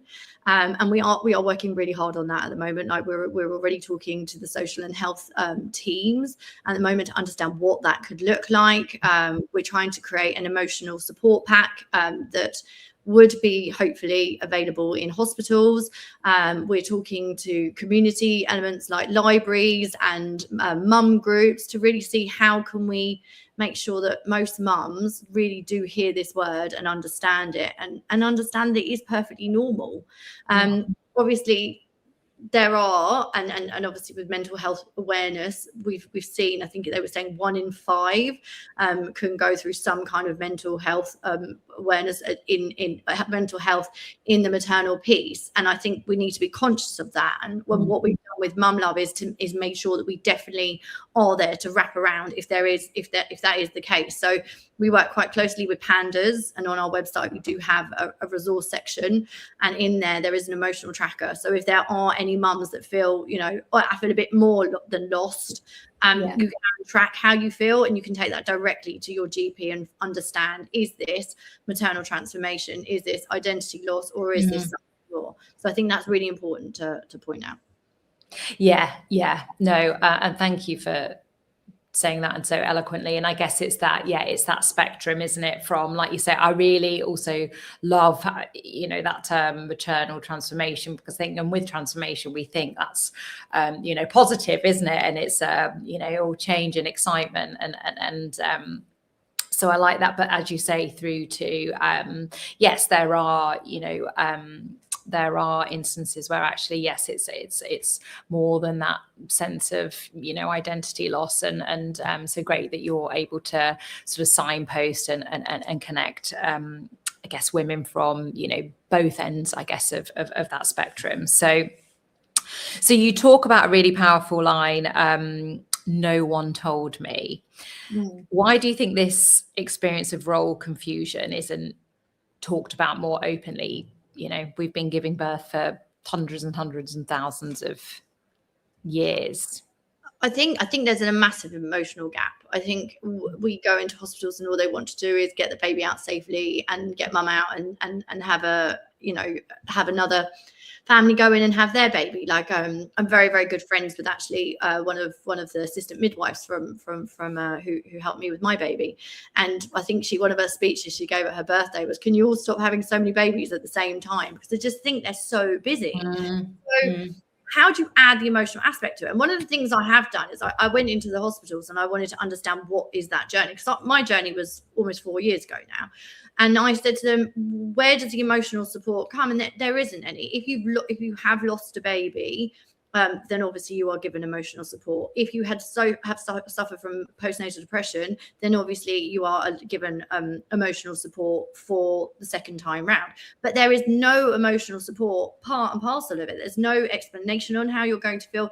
It's very much so about, don't eat this, do this, take these vitamins. Have you thought about taking these vaccinations? It's an A to Z, and we've missed the emotional part. And I think there's so many aspects of that. And I think one of the things, COVID and the way our lives have all changed, I think our village has gone, definitely. So I don't think we have that support that we used to have. Think of how many people we would have who had either been through it before, who give you advice. And I talk about this quite a lot, but in Australia they have it's like a mum buddy. So you actually get buddied up with a mum who's already been through this, who's able to tell you what you're going to expect and how you're going to expect it. But we don't have that.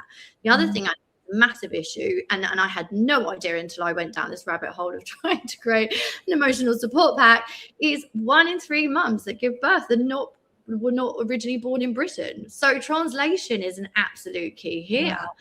So, and they handle it quite well, but when people put out information, they don't have it available in lots of different languages. They're not able to talk to these people, and this is where and you'll have Zoe Belaski on, I think, later or tomorrow. She'll talk about matrescence, and I think it's a brilliant word, and I think what they've done is great. But my worry about the word matrescence is how many people are going to understand it when you put it out to all of the mums in Britain. And that's why we're kind of working along this word maternal transformation, because we don't want it to be seen as a negative word, but we do want you to understand that you're going to go through it. And we do want you to understand that it is an emotional ride, and let's just be honest with it. And so one of the things we found with our survey was 1 in 7 women, when they're pregnant, start this role confusion. So we were using the word role confusion at first because we were trying to make sure that when we put the survey out, people understood it. So 1 in 7 pregnant women start their role confusion journey.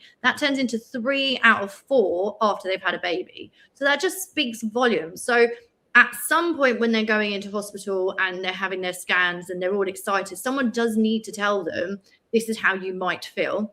It needs to be an aspect. Obviously, when you're taking that shot of carrying your baby out in the car seat, everyone's got that. Maybe there's something that needs to be given there. And then one of the conversations had with the CEO of NCT, she said between the 0 to 6 weeks, because 6 weeks is the checkup, that's when her site gets a lot of hits, because people are looking for information, they're looking for something. So I think there definitely needs to be some support again between 0 to 6 weeks.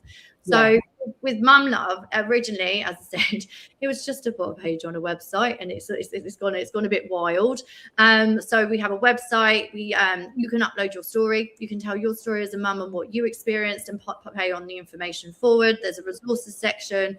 We've even had an AI mum called Jane. She's been trained by the Pear Girls, and we're really, really lucky in the sense that we just try to create this like resource to help people. And then from governance change, we went to Downing Street, which was very, very exciting. And it was quite wow, to be fair. Like, I did probably go in with my piece of paper and my stats and like, why did I not know this? And they were like, we're here to help. How can we help? So then they referred me to the social and health team, and we're really getting somewhere. So I think watch this space. We'll have some more news soon, but yeah, it's very exciting. Oh, it's super exciting. And actually, I'm going to skip to, we'll come back, but I'm going to skip to the question about, number 10. So, as you said, you've taken this all the way to Downing Street, which says, you know, a lot about the scale of the issue. So I guess, you know, what needs to change in how, so we're sort of going a bit deep, and we'll come back to individuals in a second, but what do you think, Georgie, needs to change in how workplaces, in the first and foremost, you know, when a lot of women pregnant are working, so how they understand and support mothers? So I think there's so much to do here. First of all, we've got to change this negativity around mums going back to work, or even mums taking a break. I hate that. I didn't take a break. I was self-employed, so I definitely didn't take a break. I carried on through everything I could do. But I think it's not even take a break. It's the hardest time you've ever been through. It's the most challenging. It's like when you turn around to your partner and say, I'm lonely, and they're like, why? You've got a baby. And you're like, because just a different sketch. So I think there's lots of things. I have learned so much. So I've interviewed so many people, not for a podcast, just for research, to really dig in deep and to understand this. So I've had conversations with experts who help women go back to work, and we've really seen some amazing results. I think it's 26% of women don't even return back to work after having their first baby. And so there's obviously different programs. So I had a conversation with 2 mum coaches who basically have a program, and they help the mums go back to work. They talk openly, they talk honest, they work with the employees. And I think that's really, really important. So I think that's one. I think the companies need to understand it a bit more. So I have a company in the Middle East, and we obviously have been going through quite a hard time with the current situation. And I said, I don't think I would have been able to cope with this if I hadn't have become a mum and gone through COVID, because I think this has been the best training I've ever had to be able to cope with the current situation. And the mum thing is so important. What have I learned? I've learned to be more patient. I've learned to definitely care a lot more. I've learned to listen and step back. I've also learned how to deal with panicky situations and jump on it without freaking out. And so I feel like those skills have helped me where I am now. And I think that's where the dialogue's got to be changed. Like I keep saying to people, it's like we went to university and graduated in motherhood and learned a load of skills, and we might go back to that job and not be able to fit directly into the same role again, but we might be even better and able to take a step ahead of where we were. So instead of trying to slot us in with this new identity, with this new foundation, let's work out what skills we've learned and where we best fit. Because I think also the process and obviously the governance to make sure that no one loses their job is one thing. But for a mum, they literally leave work. My sister's story was she left work, she got on the bus, and her water's finally went, and she was over the time. And I think that's where it's like she didn't even have any time to come to terms with the fact that she was having a baby. And then suddenly this baby has arrived, and then you've got 9 months off, and then you have to go back to work. You put your child in nursery, which we all know means that they get a virus over and over again. And days, yeah. And they go back to work, and someone's been taken their maternity cover and has done their role, and obviously the client's got to know that person. And then they go back in and have to just slot back in, but feel like a totally different person. You know, it's like after we have had a holiday and we go back to work, we're just absolutely exhausted.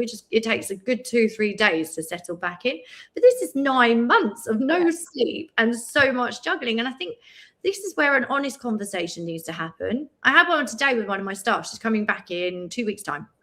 I said to her, "Are you ready?" And she said, no, I am definitely ready. I said, "You don't have to if you don't want to." She said, no, I'm ready. And I said, "Do you want to ease back in?" And she said, no, I need routine. I really, really need routine. I need this change. She's on her second baby. And I said, "Only if you're sure. But if you get to the stage where you come back and you feel like it's too much, you have to let us know." That's all it takes. It's just just that relationship. Yeah. So I think that's really important. Yeah, no, it really is. And I think it's I do some maternity return coaching myself in a couple of organizations, and one of the things that I do when I have a new I guess client is I also have some sessions with the line manager, because often there'll be there's been some where you're like, oh my goodness, bite the tongue, because like, I don't want to say anything because I don't want to say like the wrong thing, or the mum's talking about wanting to come back and promotion. And I even had one manager saying, oh, well, but she won't want to now because, she's got other priorities. And, when you're like, oh my goodness me, for so many reasons. But I think it's that communication piece, isn't it? And I think you're right that that's, I guess, the end of the period where they're, coming back and returning. But there is so much more, like you say, the different steps and actually having those, having the conversations before going on leave, having, putting things in place to support, wouldn't it be amazing actually if, some of this emotional support and, maternal transformation that individuals going to go through could be offered, in workplaces. And, so it's not all like, whoa, okay, but the results of what you do are amazing. Like as I said, 26% of women don't go back to work in the first year. We know that 75% of women leave the career that they started in after 5 years of having a baby. There is something seriously wrong. And what we're starting to see with organizations such as yourself is the return rate is massive. The saving for that person, that company, is huge because they don't have to employ someone else, find someone else, and also clients don't like people chopping and changing anyway. So there does need to be a bit more open and honest conversation about this. And I think there's some amazing things people are doing. I think it's huge. One thing I had a conversation with the Open University, and they were talking about they analysed the police, and they analysed women in the police and what happened to them. And as soon as they got pregnant, they came off the street and they went behind a desk. So they have a much longer period of time where obviously their lives were much, much busier, a bit more risky, to something a bit calmer, to then having a baby. So actually their transition back to the work side of things actually is a lot easier, because if you think about it, if they're put behind a desk at 3 months, then they've got a really good amount of time to come to terms with the fact, and I know I'm not trying to say it's a negative, but come to terms with the fact that they are going to be a mum and their life is going to change a bit, and then they get to go and have that nine months maternity leave, and that's when there's just a little bit of a longer transition. And I think that's something we need to look into. Everyone keeps more maternity pay, but is there not something where mum should be allowed to leave a little bit earlier rather than right up until their waters break, so they're able just to decompress and come to terms with changing? Exactly, particularly as you never, you might even think, oh, I'm going to leave 2 or 3 weeks before, but then the baby comes early or whatnot. But and also I think so many people are like, oh well, because obviously then finances come into it. It's like, oh well, I want longer afterwards and before they have to go into nursery and childcare and all of those sorts of things. And I think there's that people, and also what I'm seeing, some of the most, I guess, maybe more progressive in this space organizations doing is yes, they've had, say, in place, return to work coaching for some time, great, but they're then taking it, sorry, my screen keeps going black, they're taking it further in the, okay, right, fine, we sort of reboarded you, so to speak, which and in that it is sort of like that, oh, you've forgotten all the business jargon, haven't you, and there's new people in the team and all of those sorts of things, so you've readjusted, but actually it's okay, but what about in 6 months time? So yes, you're back, you're settled, you're it might be in the same role, it might be in a different role, but then okay, well, what does success look like for you now, from a career point of view, from a ambition point of view? And so I think it's almost taking that, it's not okay, great, we've given them 3 sessions of maternity return coaching, tick, like, well done us. And obviously it all needs to start sort of somewhere, but yeah, I think there's that whole piece. And actually Susie, who was part of the coaching panel I had on earlier, talks about sort of 3 stages, sort of return, navigate, and accelerate, so there's sort of that piece afterwards as well. Okay, so also, no, I remember I spoke to you, I think it was the day after you'd been to Downing Street, and yeah, you were a bit like, oh my goodness, it was like, yeah. So yes, right. I'm gonna come back to a couple of the bits, because I think it was good to bring that in now. You talk, Georgie, about how a lack of knowledge kept you stuck longer than needed, and I'm wondering, what does that lack of awareness cost women, currently in real terms? What have you seen in your work in Mum Love and in your interviews that you've referenced? So when we put certain posts up and it really resonates with people do write, I'm so lost. For me, it was like someone blew a bubble and it was around my head and I just could not get out of it. And I just couldn't, and I adored Emily, like I adore her, like she brightens up my life, but I just could not get out of this bubble and understand what was going on.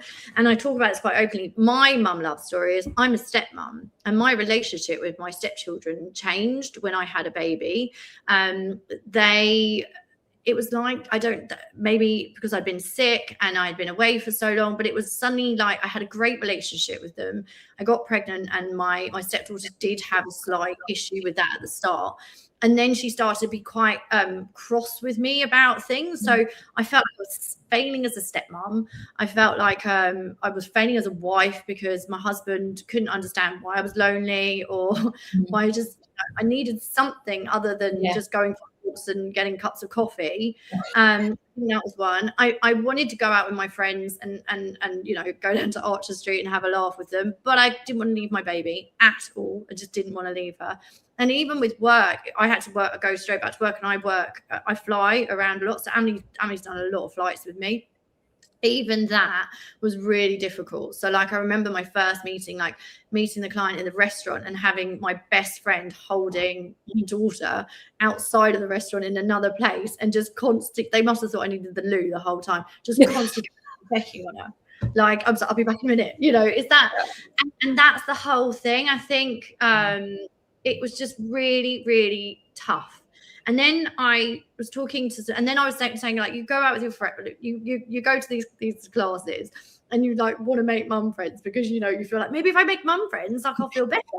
So you go and make friends with the mums, and then you get invited for a coffee. So I got invited for a coffee, and then you get there, and all they want to talk about is weaning and sleep, and you haven't tried nuts yet, all that kind of stuff. And you're like, I can't cope with this because this is just not normal conversation for me. So I struggled with that part too. So I just kind of went really into myself. So I'd get there and then I'd be like, I really wanted that coffee. I was really excited. And then I just want to get out of the situation as quickly as possible, because I definitely don't want to be talking about the size of her nappies. And they probably were way too small. And I definitely was using the wrong tea on her bottle. I was the one. They were like, what do you mean you haven't tried solids yet? Or just a bit, choking, like all of that stuff. And then finally, like, I came out of it, and I remember sitting down with my NCT friends when I finally worked out that I was going through this identity crisis. And I said to them, oh my God, I'm back in the room. Like, it was like literally someone got a pin and just went pop. And for me, I entered the room again. I was like, I get it. But for other mums, they don't. They and I was talking to pandas about this. They said, there's one thing that's the knowledge. Knowledge is so, so important. But they said, Georgie, the other thing that's really, really important is actually resources, like giving them the resources to help them go through this. One of the resources I had a business coach years ago, and well, not years ago, it was like 3 years ago, after becoming a mum, and she said, do you realize you still think you're Georgie who set your company up 15 years ago? You don't realize like Georgie now 15 years later? And even that, so I was thinking, can you imagine as a mum, I don't think I've written like who Georgie was before then who Georgie is after having a baby, and just that simple exercise shows you how much you've changed. But we just don't know. And as I said, it could be as simple as someone just saying, your identity is going to change. You are going to transform into a different person, and that's absolutely fine. And we all go through it. And if I can find a way to do that, that's what I'm pushing to do. Yeah. No, I love that. And I that was a very visual sort of description of, like you said, I can imagine, almost in this space helmet bubble and being burst, and then you're like, oh yeah, I'm not floating around in this sort of dream lost. I'm sort of, back, and like you say, back in the room. And I think as well, it can be, it's sort of like a bit potluck, isn't it? I remember someone, the whole piece about like NCT, your most expensive friends that you ever have, because at the end of the day it's like no one joined. Well, okay, sorry to any NCT people listening who run NCT.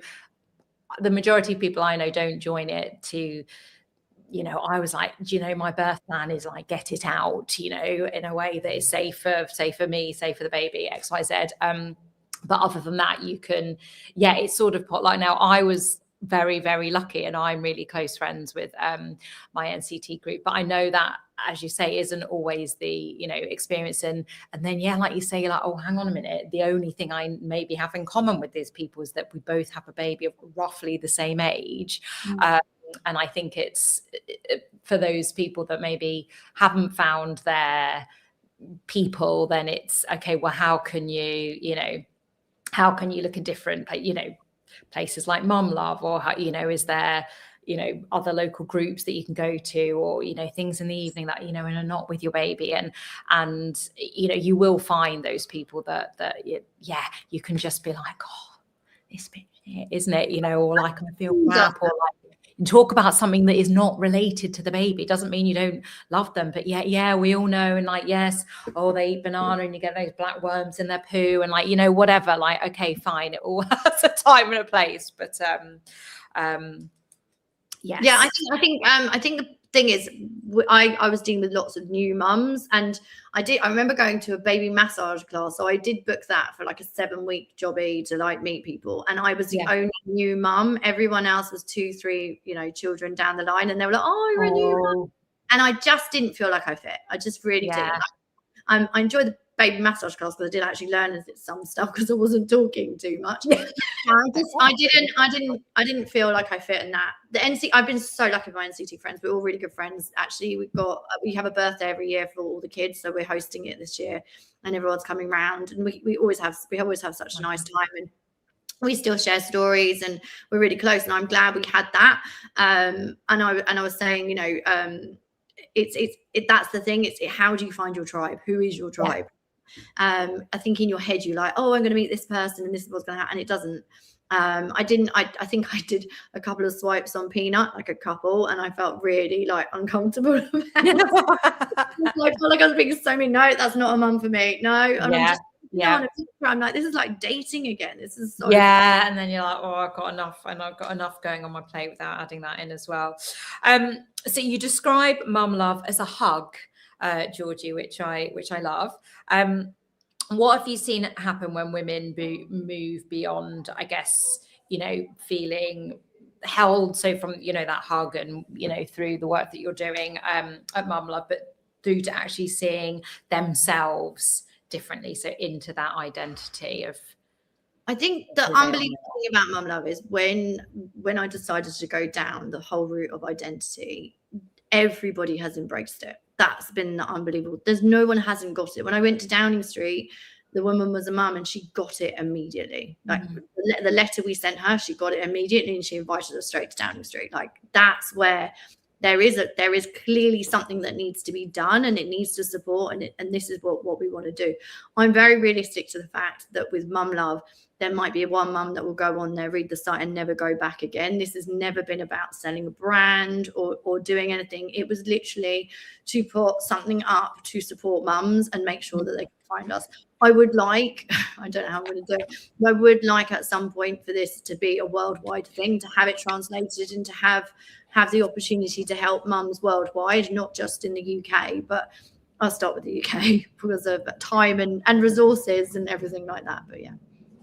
I love how ambitious you are, Georgie, and your passion comes through. And you mentioned earlier, you don't just have Mum Love. You also, well, you mentioned you're a mum, stepmom, partner, all of that, but you are also running a global business with a big team. So how has your own relationship with self-kindness had to evolve to sustain both, or has it? I've always, so my company, my other company is called Catch. It was named after my sister. She sadly passed away. So it's always been quite a big thing for me anyway. So I set it up in London and then I took it to the Middle East. And I look after a lot of brands wanting to access the GCC market. I've always been really hands-on with my staff. I've always been an extended friend with them, but obviously I am a boss at the same time. The situation we've been in lately has been very challenging, and we've been really, really honest with everybody, even down to the point where we're like, this is what's happening. How do we want to handle this as a team? So I think the dialogue is really important. When I had Amelie, I have never seen so much support. So I had a very, as I said, I had a C-section. It went on a little bit too long. And then it turned out that in that C-section, at some point, I got a paralyzed bowel and intestines. So I was very sick, tubes down the throat, not very pleasant. And then I got rushed back to hospital after I finally got out with a hematoma. So I had almost about a month. I lost a lot of weight. So mine wasn't just coming home. It was having the strength to even get up the stairs, down the stairs, and then I'd walk down the road, and then I'd learn to walk around the corner, and I did all of those things. One of the things that absolutely blew me away with my company was how much they all stepped up, how much the clients were absolutely fine with me taking that time off. And I think that was the thing. There was one client I didn't tell because it was still kind of COVID. So we weren't really meeting people face to face. So I never showed him a bump. So one day I had a call with him and a baby cooed in the background. He's like, is that a baby? I was like, oh, yeah, I had a baby. But I just hadn't told him. He was like, you had a baby? I said, yeah, that's why I was away for a month because I wasn't well. And I think that's the thing. Like, it's just that clear dialogue. So me turning around to them and saying, I'm really not well. Like, I need help. They were brilliant. They really, really stepped up. And I think that's the thing about this team. I'm so lucky. Like one of my directors, he's been with me for like 14, 15 years. Like the partners in the business, like we're all super, super close. And I think that's the thing. And even when I left the Middle East and I moved back to the UK, the support that I was given to be able to move back here and be able to run my business in all these different countries has been unbelievable. And I think that comes down to what you build as a team ethos. But we are definitely, my sister always tells me, I'll stop saying it's a family, but we are, Catch is a family. Like we are really close. We really care about each other. And I think when you live in another country for such a long time, you almost have an urban family anyway. So it's kind of, it's very different, but I'm super proud of them all. I think the way everyone's handled like obviously it's not bad at all anymore, but what was happening. And I think just the initial shock, I think the way everyone's handled it, you know, we were checking in on everyone daily. We did an EFT class, we did a transformational breathing class. We tried to give as many therapies and elements that we could give to people just to cope with that stressful situation. Yeah. But, you know, you say you feel lucky and, you know, all of those sorts of things, but I guess that's, you know, that's what you've created.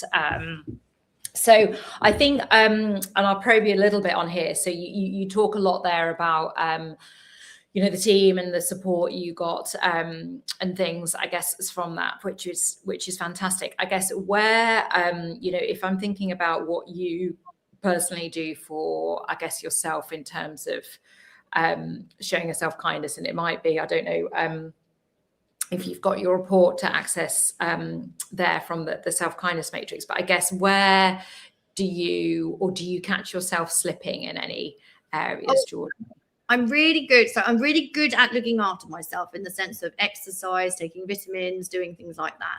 But I'm really bad at appreciating myself. And actually someone really socked that to me last week. They were like, when do you ever like just stop and just appreciate what you've done, or how you're doing things, or how you're coping? I think one of the things that I'm dyslexic as well, which I think and probably ADHD from how much I could get hyper, but I've never actually tested. But I can get burnout really, really quickly, and that's the worst bit. So I've got lots of coping mechanisms. So I do acupuncture, and I use homeopathy a lot to help me. I'm like literally taking CARC daily, but I do lots of those kind of things. And I think that kind of makes me stop. So I have this amazing Japanese acupuncturist who I go to see, and I just have an hour's sleep on him. Like he literally sends me to sleep. I don't dream about anything. I don't think about anything. And it's like my 1 hour of where I switch off. I like to sing. So I have singing lessons as a way of just getting away from the mobile and everything. And we just belt out some songs and have a laugh. And I think just doing things like that is where you can be kind to yourself, is actually just making your time. I think we get so caught up in, and it's funny, I was saying like kids clubs, right? You've got your weekend is like football, cricket, hockey. When are you supposed to stop and actually have you time? And I think that's the only problem, is like trying to find that. And then that's also why couples, I suppose, really do kind of become ships that pass in the night, because you're just so busy living for the kids and living for work that you stop living for yourself. So I think that's really important. Yeah, absolutely. And I know a couple of the other speakers that we've had on 24 for Kindness have talked about, you know, how they, you know, schedule in that time for both themselves, but also for, you know, whether it's with a partner or whether it's with friends. And I guess really, you know, treating it that a commitment as the same that we would to anyone else. Because I think that's what enables us to be there sustainably, doesn't it? As well as sort of, I guess, then the role modeling that, you know, we want to give to, you know, those most important to us. Yes, it's. Don't you feel like if you don't? So for me, if I'm not in a good place, I feel like that energy travels to people. Like even work, like suddenly work gets difficult, or my home life gets difficult. So if I'm in a bad place. And we had one last week, like my kids were being a bit difficult, and it was definitely affecting us at home, and we were getting really, really frustrated with each other. And the kids were picking up that something was wrong. So then they were playing up more. And the irony is that we were frustrated because they were being naughty, but then they started to play up more because of the way so we were just going this cycle of negativity, and it just needs to stop. And that's where I said, everybody stop. We're having a reset. We're having a reset right now, because this is not working. And I think that's where you have to just be honest with yourself and be like, I am absolutely burnt out. I have to get some sleep. I'm definitely not having a glass of wine tonight. And I'm going to try and get an early night. But if you don't listen to your body, that's when it comes out worse. And I think that's the thing. I just had surgery in January for endometriosis, and I have been living in pain for years. I had absolutely no idea that was a normal thing that I was going through. But after having Amelie and actually learning to just take some time to myself, I was like, this pain is really upsetting me. So I went to the doctor and I said, can we look into this, because this is driving me mad? And then when I finally had the surgery, he was like, you were grade 4, like it was quite severe what you had. He's like, you've got one hell of a pain threshold. I hadn't. I just learned to live with the pain, because I never stopped and said, this is becoming really uncomfortable now. Yeah, Really, Just got on with it. it's crazy. Yeah, but you know, and I think it's that, you know, talking about things such as this and sharing, you know, your story, and now with the platform that you've got with, you know, Mum Love can you know, support others in you know, not getting to that place. So Georgie, I'm asking all speakers, I guess, the same, you know, question as I guess part of today, and that's, what is your number one self-kindness top tip? Breathe. I think we all forget to breathe sometimes. I think it's so funny, like until you do like a yoga class or whatever, you realize you've not been breathing down to your diaphragm because you're just so uptight. Like, just breathe. Yeah, because breathing just makes such a difference.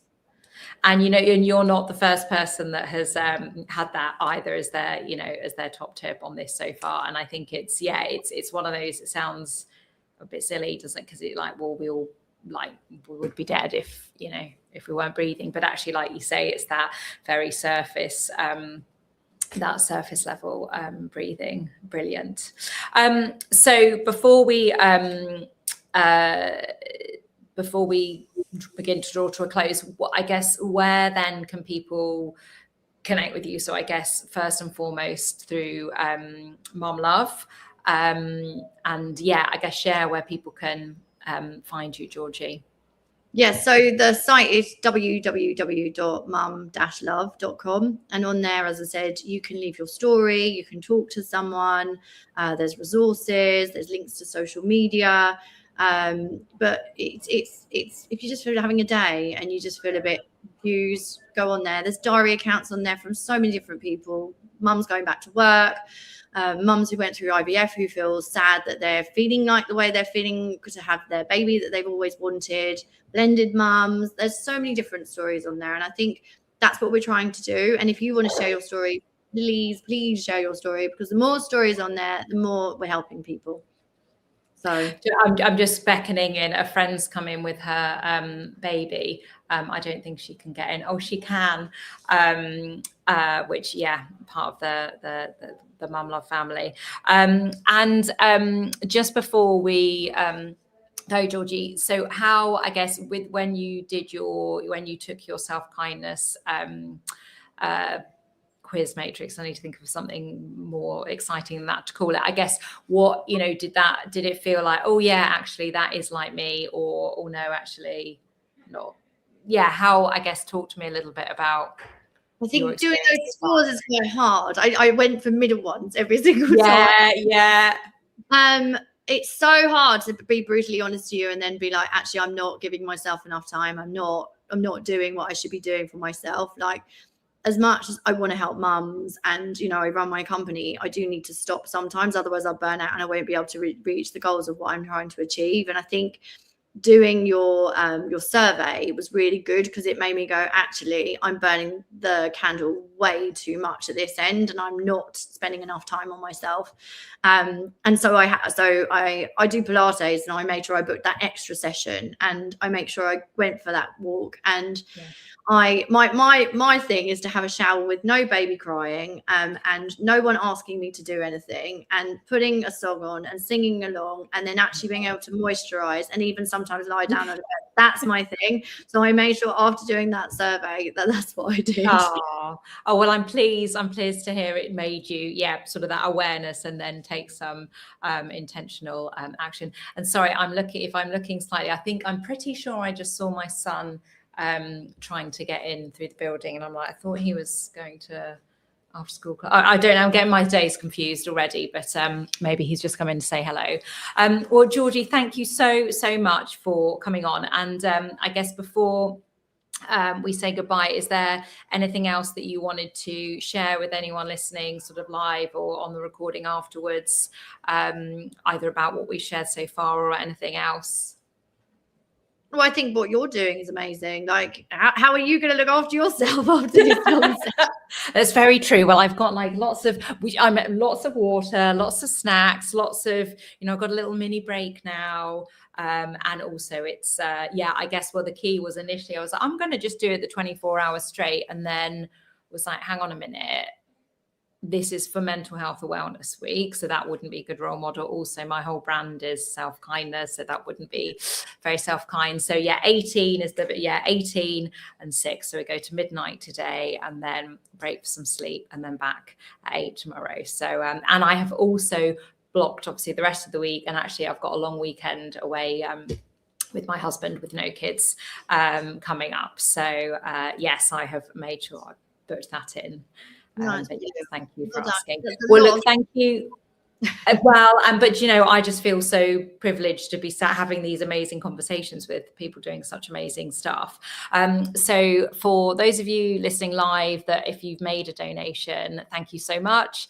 And if you haven't yet, as you'll agree, Georgie shared loads of brilliant knowledge and I guess avenues of support. So please do consider a donation, and I'll pop the QR code up shortly. So thank you so much, Georgie. Now I need to do this rude thing of, it's like remove Georgie from StreamYard, and then if you can just stay in the green room and then it downloads, and No worries. yeah, just for a couple of minutes. Right. Thank you so much, and we'll speak again soon.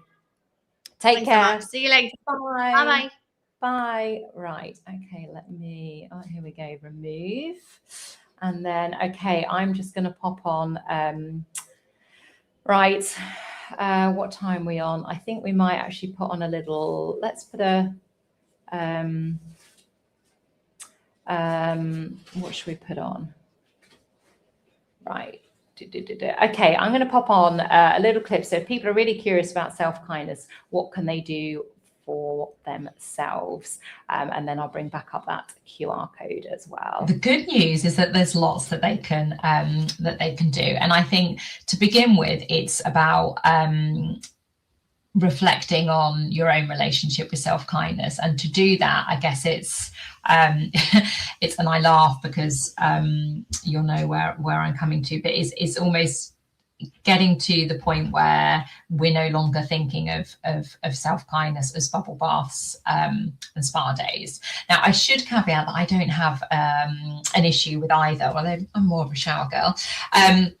But it's about a lot more, and I guess anyone sort of, you know, listening, I've got a tool that I developed, the self-kindness matrix, that looks at sort of 6 different types of self-kindness, and it operates on 2 dimensions. So sort of the amount of time that kindness takes. So from micro, which are things that you can do in, you know, seconds to a few minutes, midi, which is your sort of half an hour up to sort of maybe half a day, and then macro, which is, you know, maybe a weekend or actually months of longer term things. So you've got your time dimension, and then the way the kindness shows up. So the doing, which is typically, I think, what we are all more familiar with. So there's practical things, but then the other side is the being. So that's more of the emotions, are inner dialogue.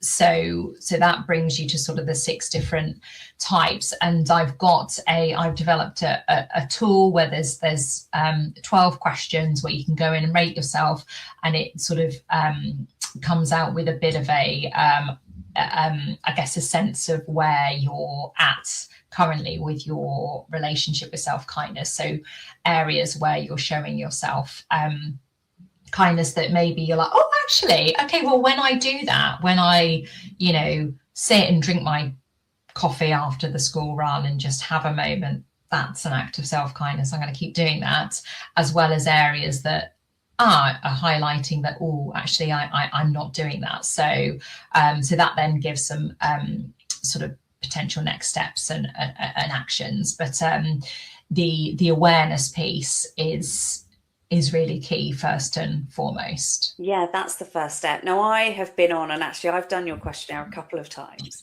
So I've done it in a physical form with you previously, and I went on your website and answered the questions there. And both times I have just been struck with, I thought I was being quite self-kind. I think I'm being quite self-kind. You're like, oh my goodness, I never do X, Y, Z, you know. And for me, I think quite often it is the midi or macro being that I am struggling. But as you say, is that awareness. And yes, I think that I do take really great breaks for myself, and the micro side of things are fantastic. I do chat to friends whenever possible. And not only did it make me aware of the areas that I'm not supporting myself currently and gave me examples of how I could, it also really showed me the way that I am already showing myself kindness. And so next time, as you say, I just stop and go and admire my garden, and taking that time to just really take it in. And the awareness has then shifted to a deeper level of self-kindness to myself when I am doing the things that I've already been doing. Okay, I am now just going to pop up the QR code, and then shortly, well, at 4 o'clock, I am going to be joined by Graham Alcott, author of Kind, The Quiet Power of Kindness at Work, amongst others. So I'm going to just had a couple of friends pop in with some chocolate, so I'm going to have some of that in a wee. And yeah, so let me pop on the QR code, and I'll be back with Graham in about 8 minutes. Okay, bye. Right, so let's sort of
Right, so in a minute, I've got a special unscheduled guest.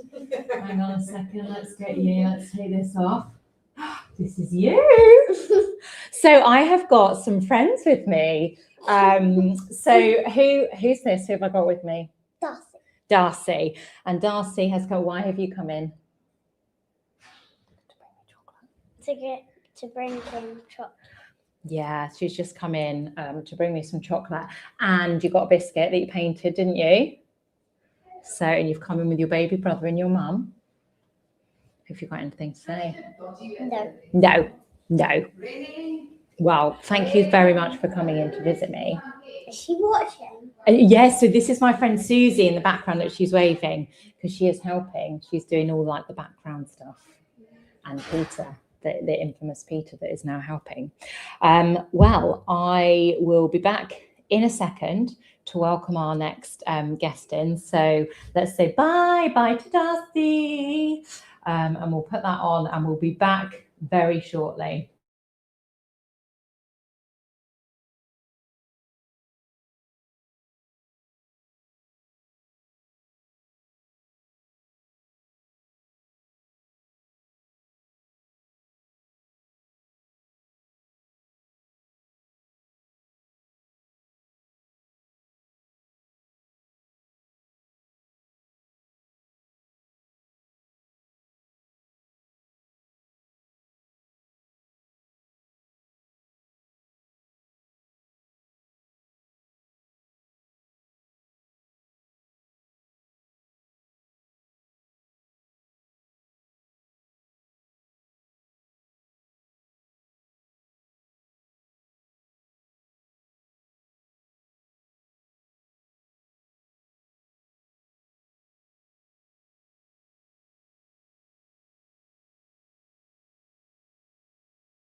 Right, I am about to welcome in Graham. Let me just move this overlay so I can see him. Hello, Graham. I can't hear you. Oh, you can't What's hear going me? on? Is that me? Hang on. Can you hear me now? Speakers. Yeah, it's changed my speakers. Hang on. Try now. Can you hear me now? Oh no, not that. No. Not that one. This. Um, There we go. Yeah, yay! Well, we've had a couple of tech hiccups, Graham, but I think actually we're doing pretty well given that it's do you know, it's funny. I'm like, oh, it's already 4 o'clock. It's gone quite quickly. So welcome to 24 for Kindness. How are you? I'm good. I kind of want to ask it. How are you? Because I was going to say, are you kind of talking about self-tiredness? Do you know, I never tire of talking about self-kindness, Graham. However, I was not going to lie, I was getting to a bit of a slight delirium place. And I think it was because we'd had a bit of a tech hiccup, as I said, and then one speaker then was late. So it sort of ran back to back. But then Right. I just had a 15-minute break and a friend popped in, brought me some chocolate. And with a couple of her kids, so I'm feeling buoyed again and drinking lots and lots of water. I've actually only had 1 cup of tea and 1 coffee because I thought, you know what it's like. Otherwise, you're sort of like, wow. So yes, but look, welcome to 24 for Kindness. And before we dig in, I did just want to, for those people listening, joining us live, or for those people listening on the recording, just share a bit of an intro. So and I loved how as well there's a number of different ones, and this was one of my faves. So Graham Allcott is the author of multiple books, including the global bestseller Kind, The Quiet Power of Kindness at Work, and a popular speaker on these topics. You are a founder of Think Productive, one of the world's leading providers of personal productivity training and consultancy. Despite an intolerance of failure elsewhere in his life, he is an Aston Villa season ticket holder, an avid Toronto Blue Jays baseball fan. Yeah, and on both of those fronts, I need a lot of self-kindness at the moment. It's not going Yes, well. I would say I know what you mean, but I really don't. So, but I can imagine. I could have Yeah, told it's a white lie not there. been But, the best of weeks, but yeah. oh, excuse me. Oh, I'm just going to have a little bit of water. So, Graham, when I guess I first got to know, I guess, about you, and then B was through one of our mutual, I guess, connections and friends, Sarah Browning, who is actually a sponsor of 24 for Kindness and is joining me later today with Time for Kindness. But we both belong to a kindness at work sort of global community, and she happens to live in Woodley, where I grew up. And anyway, we met, and she was like, "Oh, have you come? Do you know Graham Allcott?" And I was like, "Oh no, this was a while back." And she was like, "Oh, and he's, you know, writing his next book is called Kind." And anyway, and then I got in touch with you, and then you're like, "Oh, you should come to the book launch." And then, you know, there I was, and I invited you onto, well, we did a live stream. We did an Instagram live, didn't we? Yeah, Instagram Live, which is, I think, my first and only ever Instagram Live. Well, there we go. And I remember then I was doing 15 for Kindness for Mind back in December 2024. And I think, you already had some other commitments, but I was like, oh, could I play the recording that I'd done? So you did feature in 15 for Kindness, and now here you are live on 24 for Kindness. So brilliant to have you here. And I can spot on your bookshelf behind you and I'd seen on your socials as well the different covers, I guess, of, because that's is the same as this book, isn't it? The Kind. Can I show everyone the Chinese one, because it's so beautiful? Please do. I love it. It's like, so my partner's a graphic designer, and she's just like, okay, no notes, like I just want this on the wall. So we've actually got the artwork. This is still in its cellophane, this one. Okay. But also so the spine is there. Oh, okay. So it's a left-handed book. Right. Yes.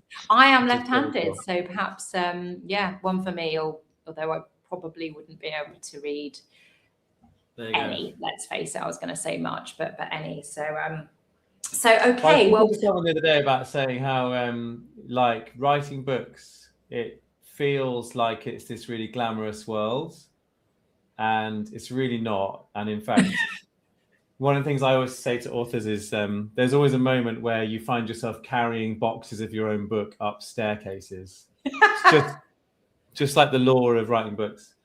And it's really unglamorous. But then very occasionally you do get something like that comes through the post, and you're just like, oh my God, that's so amazing. You're like, that is pretty cool. Yeah. Very proud. But as you say, no, I think it's I think actually it was your book launch. I think someone that because this is your sixth book, Kind? Kind is book 6, yeah. Kind is book 6, and I think, hadn't you said from after like 3 or 4, you'd said, this is my last, this is it, this is my last one. Every time. So is there a number 7? Are we going to do a? So I do have an idea, but the caveat for that is that it's a book that I would write without having to write it. In that I have, I've been doing this email called Rev Up for the Week every week, which is just basically one positive or productive idea for the week ahead. And I think I have close to 1 million words written now from that, from just doing that consistently every week. Yeah. And usually it's like, it's like 300 or 400 words or something like that. Sometimes they're a bit longer, sometimes they're a bit shorter. But yeah, the idea is just to take the best of those and do a 52-week year of them. So I would need to edit it, but I wouldn't actually really need to do any words or writing, which is like, that's the. So maybe you heard it here, people. There may be a book 7 in the making. It'd be one of those. I'll do it at some point, but I'm not in a rush. Yeah, okay, no, not in a rush. No, 6 is enough for now. Okay, so I'll dig into the questions, Graham. So when you wrote Kind, there was a strong case, obviously, for why kindness matters at work. And a year on, I guess, probably just a little over a year on, what are you actually seeing in organizations? Do you feel that the conversation has moved forward, or are we still trying to convince people that kindness has its place within the workplace? Well, in a way, I sort of feel like I'm the wrong person to ask, because by the nature of them bringing me in, then, there's someone in there that's convinced that kindness is something that's needed in business. So I have to just check my own bias on that slightly. But what I would say is, I do think there are certain conversations that feel like they're happening more and more. So there was the thing, and it's not necessarily just limited to work, but there was that. Did you see the Trevor Noah thing that went viral a few weeks ago, which is all about the difference between niceness and kindness? And it's Trevor Noah being interviewed, I think, by Simon Sinek. I think that was the context of it. But basically, he did a really good job of talking about that whole thing, the difference between nice and kind. Which you do, yeah. So part of me was delighted that this is, we're gathering an awareness of this, and culturally it's being talked about more and all that. Part of me is horrified, because there's a big light bulb moment when I do keynotes around it. Yeah. It's oh God, if everyone knows that already. That's my thing. I kind of need to rewrite that now. So I do think there are certain things like that where it does feel like it's been a bit more in public consciousness. And I'm actually working with a company at the moment who, I can't say the name of them, but they're a reasonably sized UK company, and their whole people strategy is, we need to move from nice to kind. Ooh. And just being really focused on we want to do all the good stuff. We want to be a great, caring place to be, but we also want the performance, and we want to have those tough conversations. And so I'm helping them to do that, and to make sure that the culture doesn't lose all the good aspects that they already have. It definitely feels like there's something in the air. And I think the other thing that's in the air is humanness, because I think in a world where there's already AI redundancies going on, I think it really puts emphasis on what does it mean when we talk about humanity at work and humanness at work. And I think that whole thing about bringing your whole self to work, even more important when you're surrounded by AI decision-making, AI slop, AI sameness. I think the humanity and all of that is really important. And I think that's good news if you're a kindness fan, I think. Yay! Yeah. No, I think you're right. And I think it's that there's I guess, like everything, there's sort of two sides, isn't there? There's the camp where people are like, oh, AI, no, this big evil thing that's going to take everything, and actually the other end of the extreme. But I think it's there's a lot of good that can come, and it is going to support. It's sort of the next stage in, I guess, our technological evolution, isn't it? AI, but actually, as you say, as a sort of kindness advocate and human advocate, which you would hope everybody is, really, actually, no AI is ever going to replace, that. No, and I truly believe that, no matter how sophisticated, you can't touch and feel and cry and, all of those range of emotions with, with AI. And it may still be the big evil thing that takes everything. I mean, it's taken all 6 of my books. We'll start with that. Do you know about that? What do you mean it's taken all 6 of your books? So Meta has a big AI database that it's built up. And one of the things it used was, I think it's called DeepSea. I got sent a link to it anyway, but it's basically a database of pirated books. And Meta said, hey, we've just trained all our models on this because it was there. And you can go into that database and put your name in and see what comes up. And I did that for me, and all 6 of my books are in there. So Oh my goodness. it's taken every word I've written in 6 books and just nicked it. So yeah, I mean, there's lots of professional challenges out there, you know, and Yeah. I think writers and graphic designers and you know, and other creatives are kind of at the forefront of that. But like, I do think it's also just going to shine a light on supporting creators and needing to be human, and like, what does any of this mean? Like, I think it has to have you know, a sort of transformative effect on yeah. But like you say, how we think about the relationship between us and our work, for sure. Yeah, but I guess, as you say, in the interim, until we get sort of, I guess there's that, you know, the governance piece, then yeah, like you say, things that yeah, but they don't get, you know, they haven't got the true essence of it from you know, the horse's mouth, as so to speak. So in Kind, Graham, your first principle is it starts with you.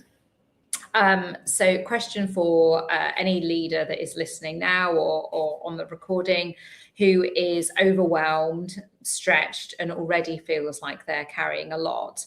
How can they interpret that without it feeling like, you know, one more thing?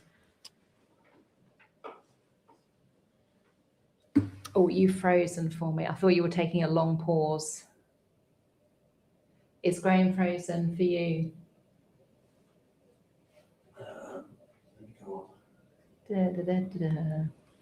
I don't. Oh, are you there? Oh yeah, sorry, you froze. But I was like, wow, that's a long pause, and yeah, then I realized you frozen. So for me, it was the other way around, and so I was still there, and you were not there. And I was like, "Oh, this is the oh, worst. okay." And you're like, "Hello, yeah, okay." Live stream for anyone to watch, is it? Exactly. So yeah, so for, you know, the it starts with you. So for leaders feeling like, you know, as if I've got, you know, time, how can they sort of, you know, interpret that without thinking it's another thing for their to-do list?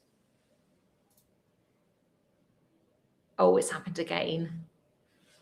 So Graham may be talking in the background, or maybe he just really doesn't want to answer this question and he's like sneakily switching his Wi-Fi off.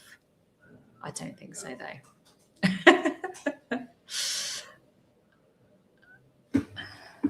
Right, let me see if we bring him back in.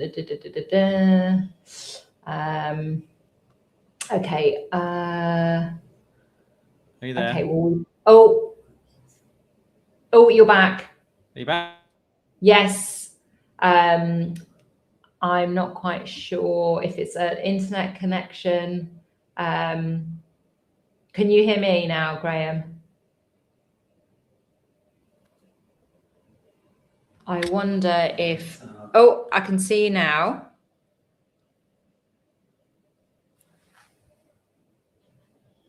Perhaps it may be that we need to do it off. See if switching the camera off helps. Try that. I try that. Okay.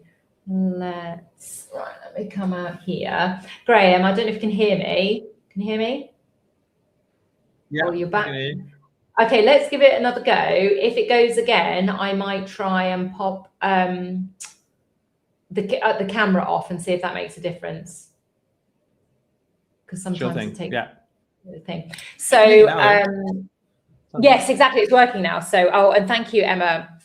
Emma Lloyd has said it's a great question, because I was slightly taking out the mick at you, saying maybe it's like you just didn't want to answer the question.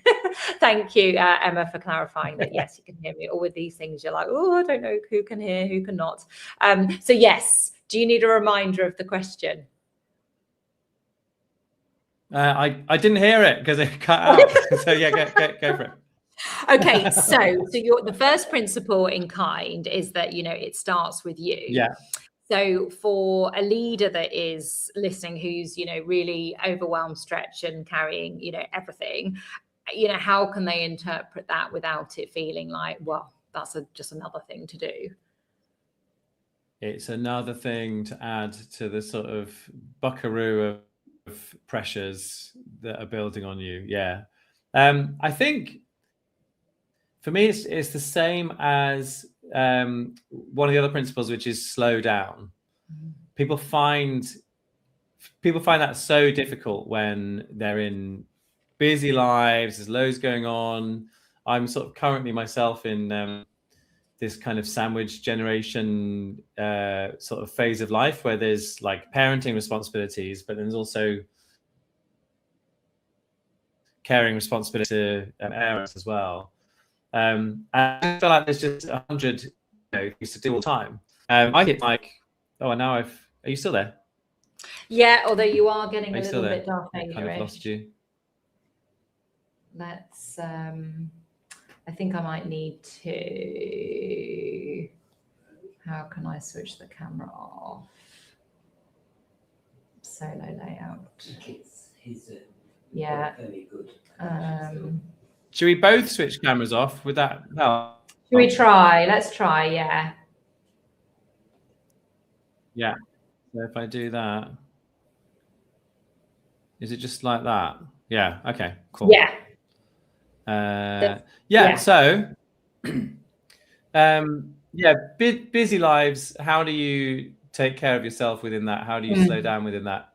So with slowing down, you can think of slowing down as being about speed. You can think about slowing down as being about space. And I think both of those things are good. But I also think slowing down is more about what Carl Honoré, who wrote In Praise of Slow, calls savoring. So what that means is just being present, just being like, fully absorbed in the thing that you're doing and sort of fully appreciating the things that you're doing. So, that could just mean you're still doing back-to-back meetings, but like in the midst of doing one of those back-to-back meetings, you're just taking a couple of breaths before you arrive and land and start, either participating or chairing that meeting. It might mean just taking a couple of moments before you go into the meeting, just to sort of connect with your own emotions, your own thoughts, like where are you at, like what's happening in the day, like what else is going on, just like those little things that you can do that don't necessarily take a long time, but do change like the nature of your experience. So I think savoring is a really good word when we think about slowing down. And I think it's kind of a similar thing when it comes to self-care. Like for many years, I went to this art exhibition years ago, and the artist at the end of it just invited you to take a pencil, right? She had this like big tub of pencils, and each of the pencils, she kind of etched a little message on the side of the pencil. And my one just said, I picked this pencil up and it just said, the best is now. Oh. And I took that pencil home, and I've actually lost it now because I was like, so you're going to say, here is the pencil. Yeah, I moved house, it went in a box and stuff. But the point is, for probably 10 years, I had this pencil right next to my desk and it just said, the best is now. And I can't tell you how many times I turned to that pencil and I read that, and it really helped me. And it's sort of become so ingrained that I'm not even that bothered that I lost the pencil, because it's kind of just in my brain now. But I think that's the important thing about slowing down and self-care. Is like, it doesn't need to be an hour-long yoga class. It doesn't need to be, I'm taking a full lunch hour when there's loads going on, or, whatever. And I think it can be those things, but it can also be the little 5-minute things that you do, and just the little kind of moments that you take. One of the things I've at different times been quite good at, and I feel like I've got out of the habit of it, mainly because it's been winter, is just occasionally when you have a Zoom call or a phone call, just change it to a normal phone call and then just go for a walk on that call. So it doesn't take you any more time, but there is still some self-care there. Like even in the middle of this business call that you're doing, if you're out there looking at the trees and touching the grass and all of that stuff, like that can still be self-care alongside the other stuff that you're doing. So I think that's just an important thing to say, really, is that like, it doesn't necessarily have to be, you don't have to turn it into a big pressure point. Yes. No, I really like that, Graham. And I think, I'm going to, it's the power of 3, isn't it? So that, slowing down could look like speed, space, and savoring. And I think, I mean, I've certainly never sort of thought about it in that way before. Now, the next question. So lots of organisations say that they value kindness, but few, well, not few, fewer, shall we say, actually live it. What are the small observable behaviours that tell you a culture is, or demonstrate, I guess, a culture is genuinely kind and not just, you know, talking about it? Yeah, I mean, yeah, there's I think meetings is a really good place to start with this, right? Because you can, in the same way that you can tell an awful lot about a culture in organizations by, you know, little things like how they make the tea, right? So when you arrive there and you're a guest, you know, do they have someone serving you tea? Is there a machine? Is it, you know, is it in china cups with little biscuits? Is it in an old, you know, zany mug that someone who's left the organization 10 years ago has given you? Like those little things can teach you a lot, right? And I think the same is true with meetings. And often where we get our sort of meetings style from, or like just the general culture of our meetings, tends to be either it comes from an inherited source of, you know, here's how it's always been done and we've kind of just gradually done it this way, or there's some leadership involved in that. You know, you got a CEO or some senior influential team members saying, hey, this is a really good way to do meetings. But I think there's certain things that we do at Think Productive that are really important for just making sure that there's some kindness in meetings. A lot of it is influenced by Nancy Klein's book, Time to Think, and that whole thinking environment approach. So making sure we start a meeting with some form of opening round and appreciation. You know, making sure that everybody begins with a positive reality. So what does that look like? In a couple of minutes, you just go around the table and everyone says how they're feeling and one thing that's going well. Really simple. But when you do that regularly, when you practice that regularly, then you just open up a space where people feel valued, people feel like they're participating fully and equally with each other. And the kindness in the rest of the meeting comes from that, because that's the first thing that's happened. So it sets the tone. So I think meetings is a really interesting litmus test and sort of place to start. Like, are people talking over each other? Are people putting each other on a pedestal and saying, so-and-so has done really great work in this area, I'd love to hear more about that? Or are they competing for the space and grandstanding and trying to sort of get noticed? And I think, you know, if you look at how an organization does meetings, it tells you a lot about how they do everything else. Yeah. And I think it's, as you say, it doesn't need to take a long time. And actually, you know, if that's woven into sort of, you know, the way we do things around here, so to speak, it's, you know, the ripple can be,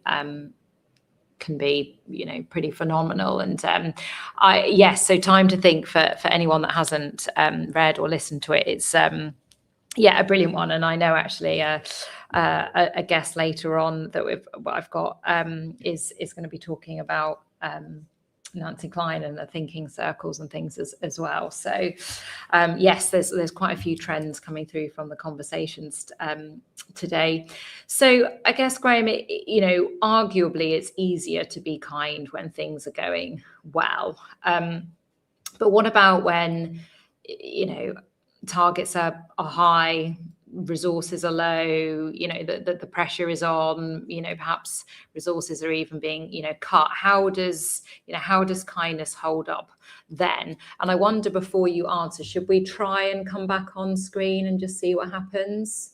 Go on, let's because it is nice to be able to actually see who I'm talking to. Right, let me just take that sponsor screen off. Bravely risk it, hey? Bravely. Into the unknown, yeah. What was the question again? Yeah, I was going to say, I bet you need it again, because I was like, what questions did I just ask? So easier to be kind when things go well. When things go well versus not. Yeah. So the thing that fascinates me about this question is often the times where things aren't going well is the time where you need kindness most, right? So if you think about, kindness can either be delivering truth that brings about a higher level of performance, or brings about a higher level of understanding of how that individual fits within the team and what they need to give to the team.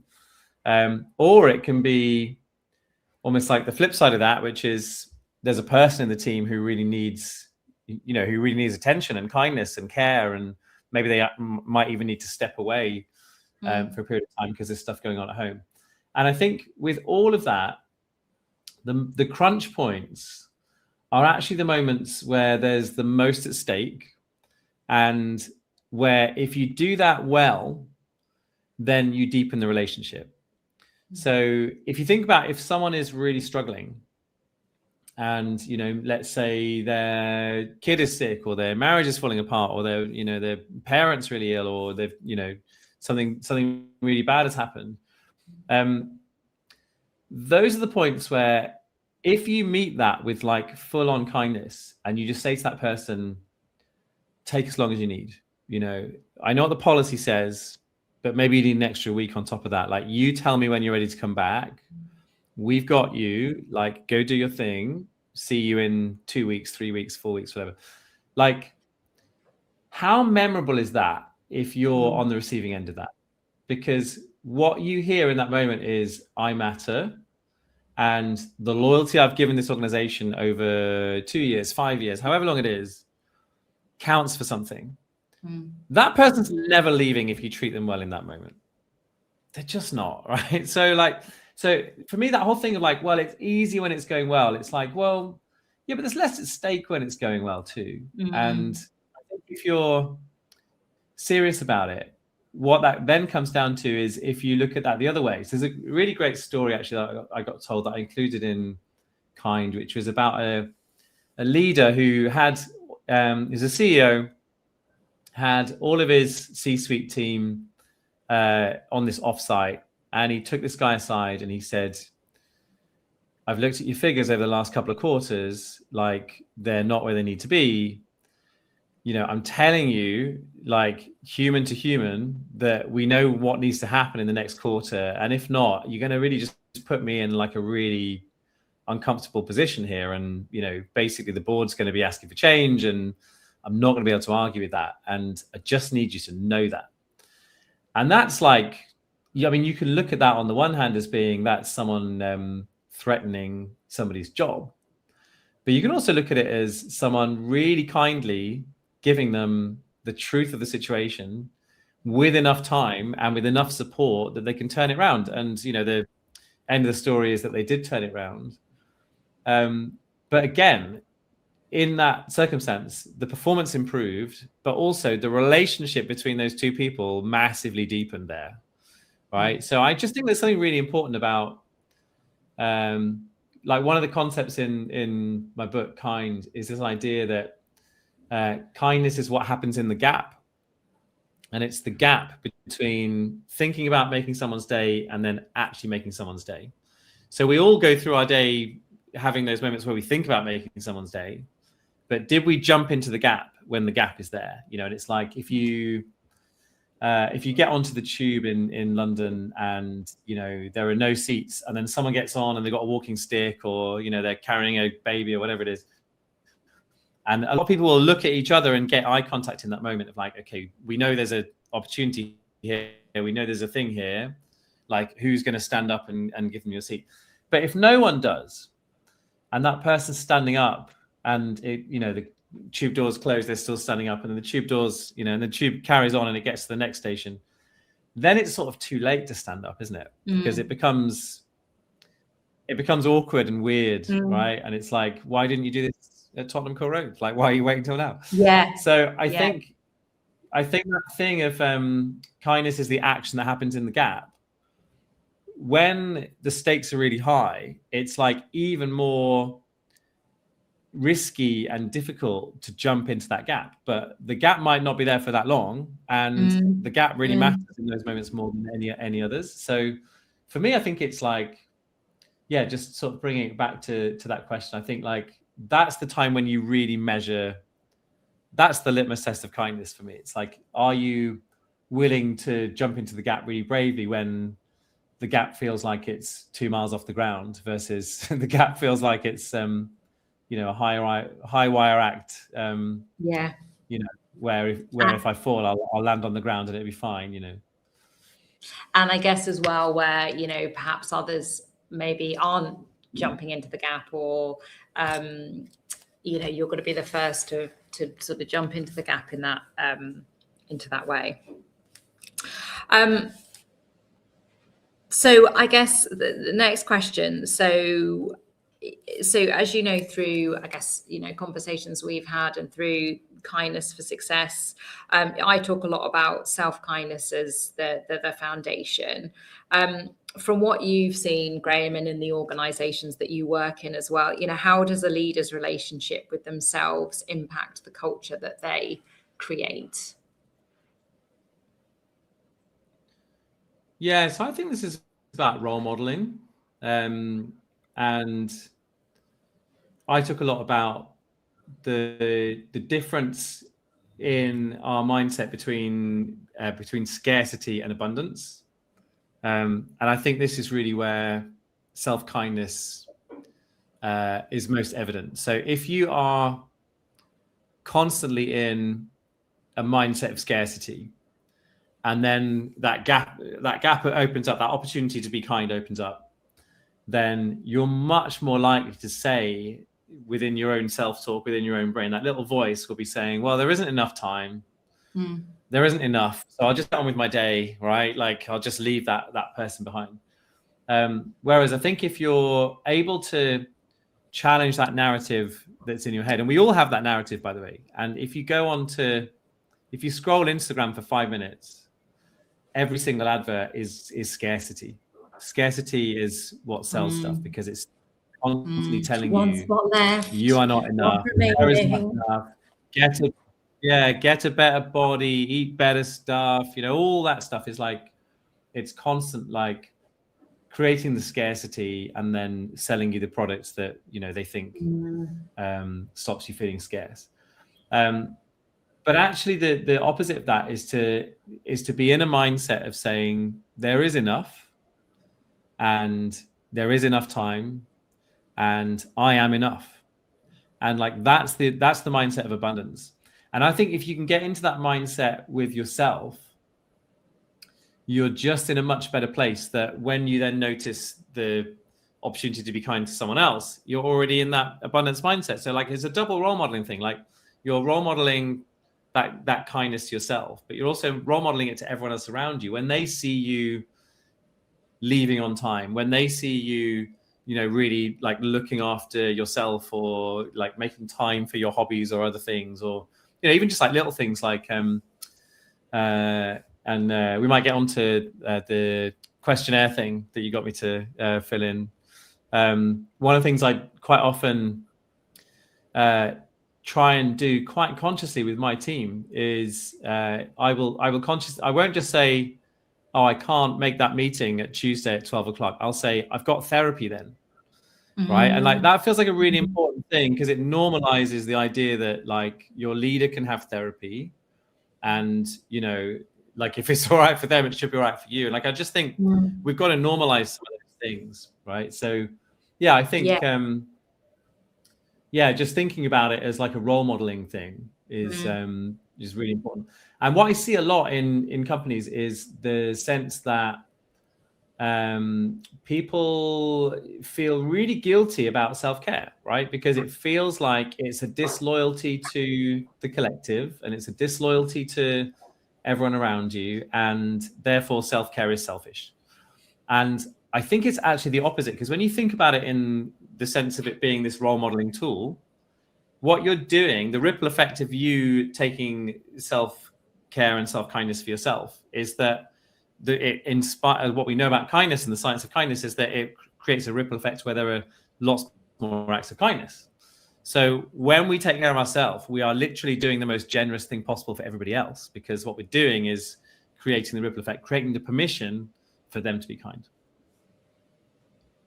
Yeah, absolutely. I'm like look, that Churchill, nodding dog advert at the moment, and I think, yeah, I'm not surprised you agree with that.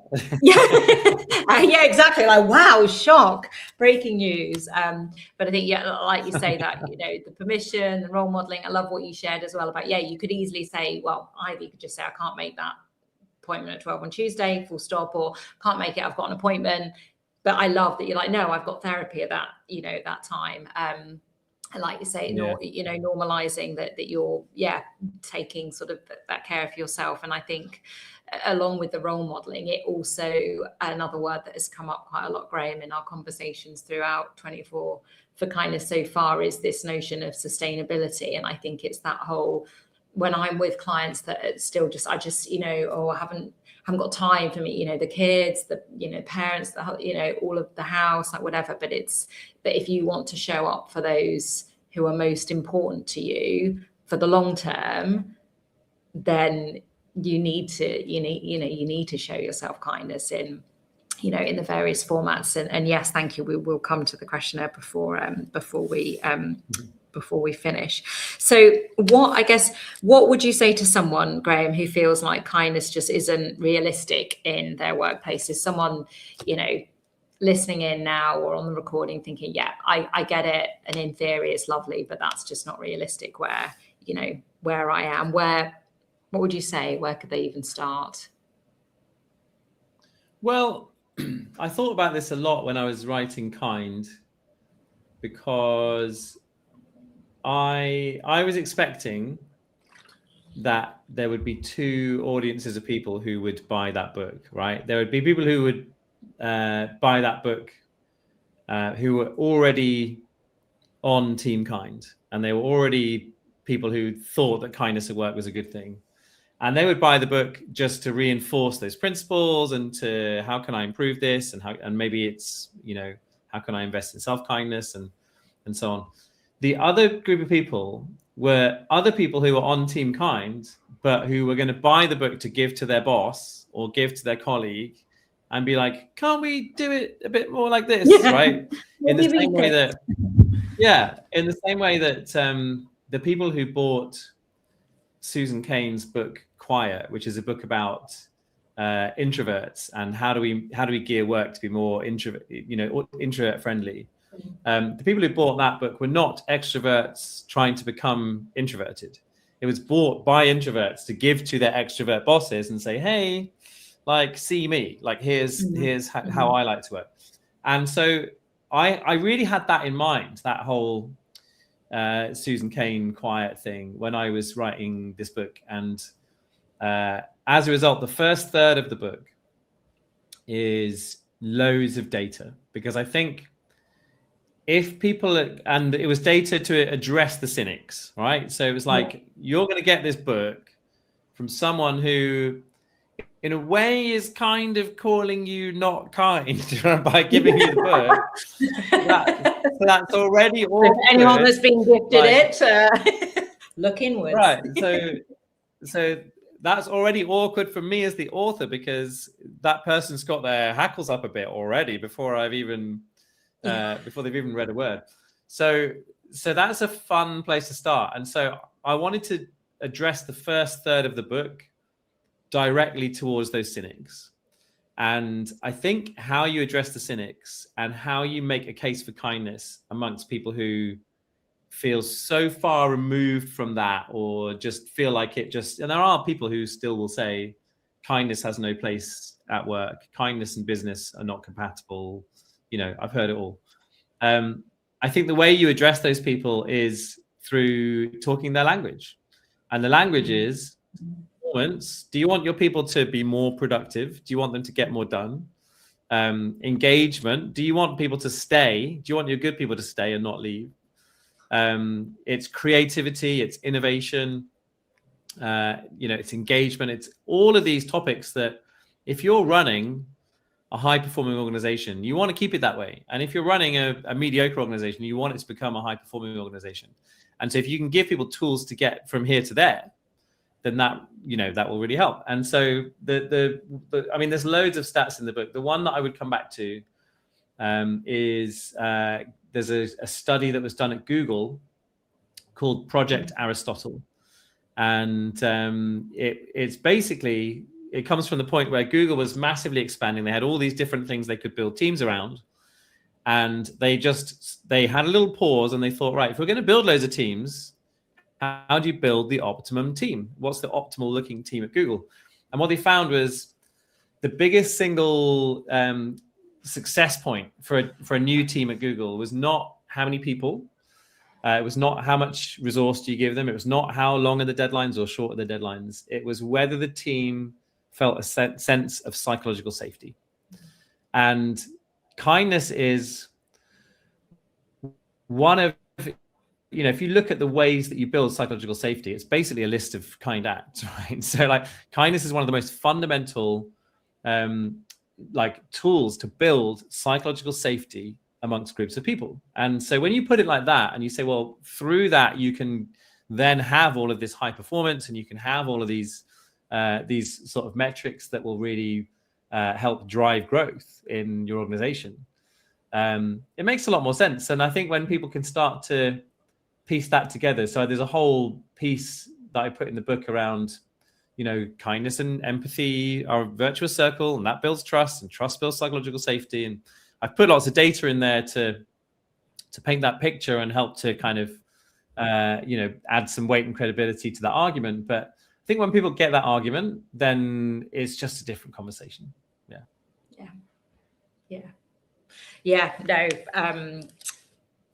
And I think as well, it's that I love that study, Project Aristotle. And I think as well, it's like, as well, if Google have done it, and it wasn't just, we looked at 10 teams, was it? It was, thousands of people involved in this, over, such a long period of time. Okay. And there's some good studies out there. I mean, like Google is, I think people always really respond to it when it's like cool companies, right? So Google is one. There's also another study which is based on Coca-Cola and talks about how Coca-Cola built innovation through setting kindness challenges. And I think when you've got studies that are either sort of, peer-backed, Harvard Business Review or Oxford University, but also particularly if they're like big companies that everybody wants to be, if you can quote those kind of studies, that makes the case. Yeah. As you say, those naysayers out there, of which none of them will be listening to this conversation either live or recorded. So Graham, thank you. And you did, so you mentioned, and thank you so much that you took my self-kindness matrix, my 12 question questionnaire, which, and I see you as a bit of a, kindness guru. So I would love to know what you thought of, sort of, the questions, and I guess what did it show up for you in terms of your relationship with self-kindness? Yeah, so there were definitely some areas where I felt like, oh, that stuff I thought I was doing, and then by answering the questions, I'm like, I'm not doing that anywhere near enough. And so it was definitely a bit of a wake-up call on certain things.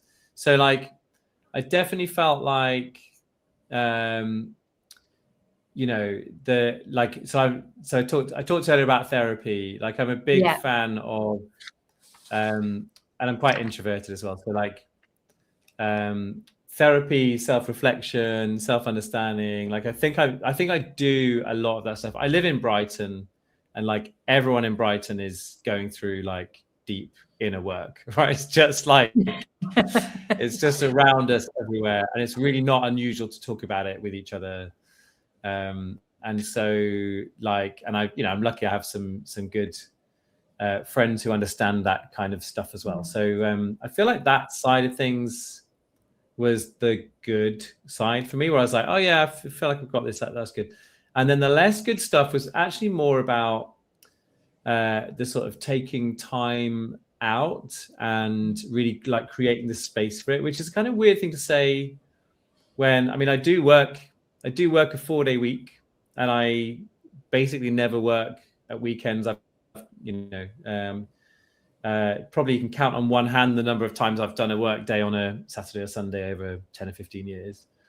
So I feel like there are certain things where I'm quite boundaried, but like in the middle of a busy day, I don't take a full lunch hour. I don't ever take. There was one question which was like, when did you last just sit there and have a cup of tea and do nothing else? I'm like, oh man, like never.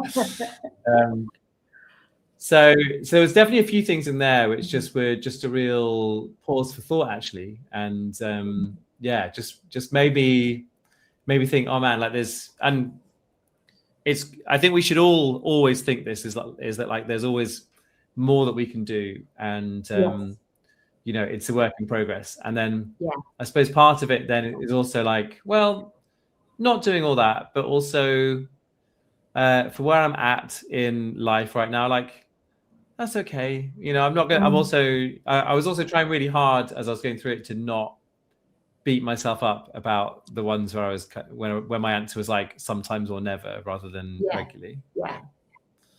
Yeah, absolutely that. And thank you so much for sharing. And it's it's amazing to hear you sharing sort of that, you know, having done it and the observations. And I think it absolutely is as meant as a, I guess, a way to raise our awareness and of the different aspects of self-kindness, rather than, you know, as like, as you say, very much not be at all, you know, not doing some of that, but actually sometimes, you know, who knows, maybe after you get off this call, or maybe tomorrow, Graham, you'll take 5 minutes and just sit with that, you know, sit with that. I should do, and I quite often say, one of the little stories I quite often tell is, I will often sit at my desk, and I live on the edge of Brighton. I've got the South Downs National Park, like literally there. Beautiful walks around me and stuff. And often in the morning, I'll be sat there thinking, I could go for a walk today. And then I have this horrible like inner monologue about, but you can't, there isn't enough time. And and often I'll not go for a walk. But when I do go for a walk, I have never, not once, come back off the walk and thought that was the wrong thing to do. Like not one. And like I'm really obsessed with the cognitive dissonance of that, and the sort of the way that we just don't learn, because that part of the brain is the, you know, little annoying lizard brain part of us. Like we know it's good for us and we still don't do it. Oh, I know. Same. I've never ever regretted going for a run, but sometimes I can be like, I should go. I can't be bothered. And then you go and like, what was I making a fuss about? And I know I was going to ask you, how do I hope this isn't like a sort of like a school parents evening sort of question, but how did my answers to, I'm really curious about how did my answers compare to the average, and also generally like what trends are you seeing when people are filling that in? That is a good like question. What do people struggle with more? I'm opening them as we speak, because some of them I had printed. Well, I don't have a printer at home, so my husband had printed off results, and then the ones that came up, and he was in.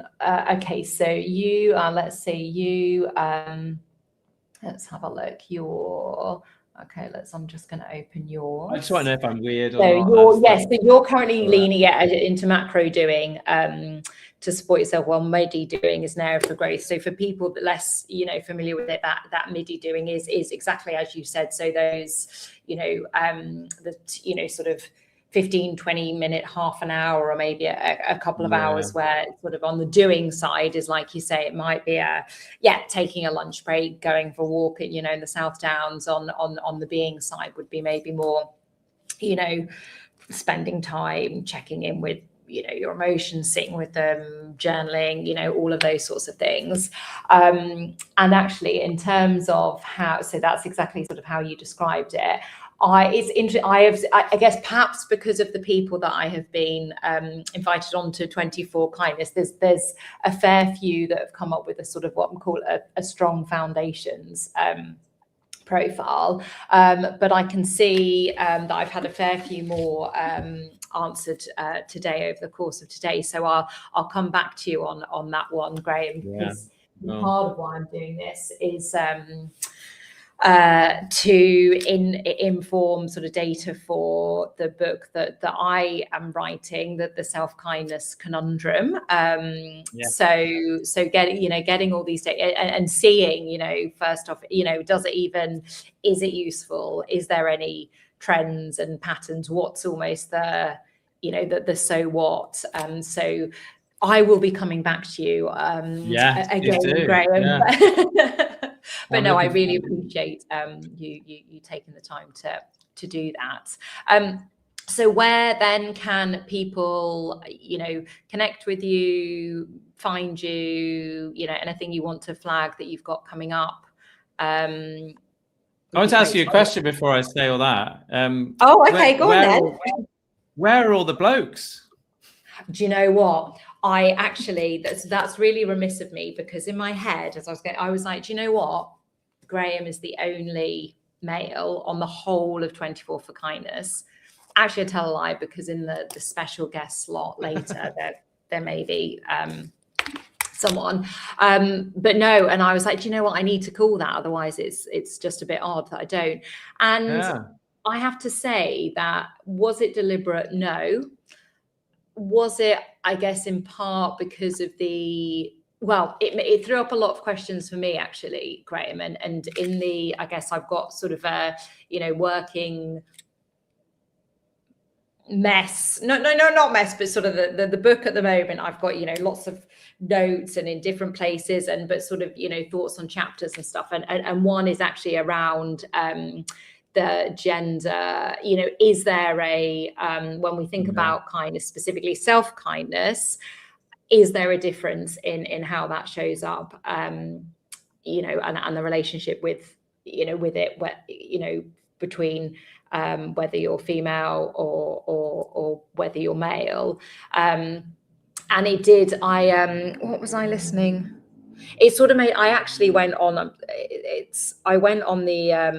there was a push for paternity leave march in central London, Saturday before last, organised by, I Am Elliot Ray, and Jolie Brearley of, Pregnant and Screwed, and now her growth spurt. And, in that I thought, you know what, we do need, we need men and women at the table. So yeah, maybe I'm going to have to do a repeat and have one female and a number of males, but also I'm not sure who else I would have asked.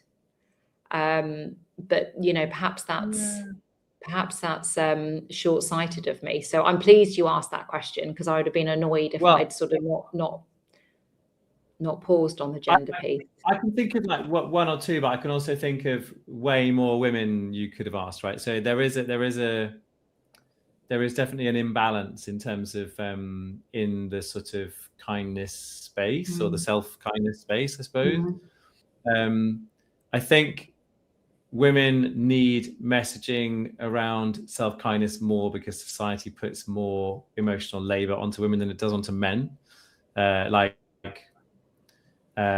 It's kind of a given that men have hobbies, but for a woman, the idea of taking the time out of the family home to have a hobby is like more of a radical, frowned upon thing. So I think there's like some imbalances there. And like just women tend to gravitate towards having to do more of that emotional labor, patriarchy, et cetera, et cetera. And I've kind of noticed a lot of that over the years, because I have been a co-parent with my son's mum, and we do 50-50. So I have to do like, I'm all in for like half the time. And that has been seen in certain spaces as being like really unusual. I've had male friends of mine who are splitting up with their partners saying, well, I'm not going to do 50-50. Like, I'm not a superhero. And I'm like, what? You're 50%. Who do you expect is on your behalf? Like, it's just nonsense. Like, so I think there's like there is a lot to unpack with that, and I threw that in like 4 minutes too. but I like it. I like it. Yeah. Pardon? I think did it's you a say, really Phil? interesting topic for your book, like, or a chapter in Yeah. your book to talk about the Yes, gender that it aspect. definitely needs And to, yeah. also definitely needs like to be there. whether a lot of men would feel a bit embarrassed about the idea of self-care. Like, that's interesting as well. So yeah, lots to think about. No, for sure. But no, thank you. So share. Instagram. So you're Graham Allcott or Graham.Allcott. LinkedIn. Yeah, I'm all over LinkedIn, and the main place, if you want to keep in touch, is if you just go to grahamallcott.com, and you'll see on the page there you can sign up for my Rev Up for the Week email, which is just one It is a fun one one. idea for the week ahead. Comes out every Sunday. It's free. So yeah, grahamallcott.com. Brilliant. Well, look, thank you so much, Graham, for coming on. Thank It's you. been brilliant to Pleasure. have you. And for those of you that have donated already, thank you so much. As I'm saying, with all the speakers are coming on, they're giving up their their time. They recognise that this is for brilliant cause, raising money for Mind. So if you haven't yet donated and are able to, then please do. I'll pop up the QR code in a second. Now, Graham, I need to do the slightly awkward thing of booting you out. Oh my goodness. I'm wondering if that's a planned fire alarm. Okay. Okay, I think hopefully that was the plan because it has stopped. I just need to remember that you're going to good the green vibes room, and for the then rest of it. wait. If you can just wait for a couple of seconds for it to download when I pop you in the green room. Thank you, Graham. Sure. Bye. Thank you. Okay, so that was Graham. Now, he, as you can see, likes to talk as much as I do.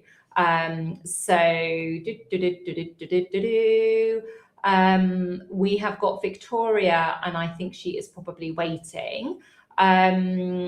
Sue, no. I'm going to pop on the QR code for a minute or so, and we will start in sort of 5 minutes because I'm going to show myself some kindness and just take a beat before going into our next session, which is with Victoria Higgins. So let me pop that on. Oh, why is that not going on? There we go. Let me mute me.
Okay, righty. Let's pause that music.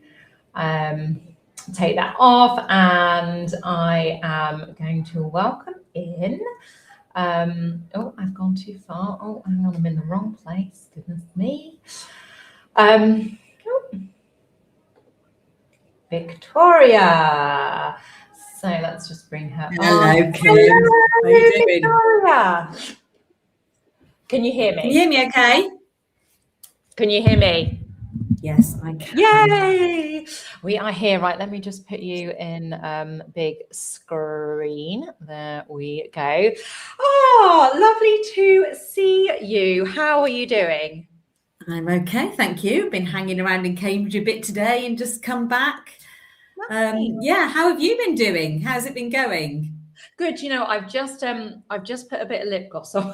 I went to the loo and I was like, oh, you look quite tired now. But no, surprisingly, yeah, I've had a couple of dips, but then, you know, you have something else to eat. I've been, keeping, when I did 15 for kindness, I remember I drank a lot of tea and coffee, and towards the end of the day, you know, you're like, oh, don't feel that great. Whereas I've had one tea, one coffee, did have Diet Coke, but then I'm on the, lemon water. I've got lemon water now. So yes, no, all good, all is well, and very excited to have you, Victoria. So I'm going to do the, you know, the fancy bio. So for those of you, those people listening live, and for those people watching on the recording, can know about you if they don't already.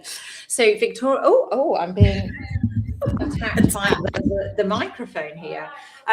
Victoria Higgins spent 30 years in, you push your mic away, you can still hear. Oh, okay, sorry, thank you. This is why it's very good to have my backstage person there. Okay, is that okay, Susie?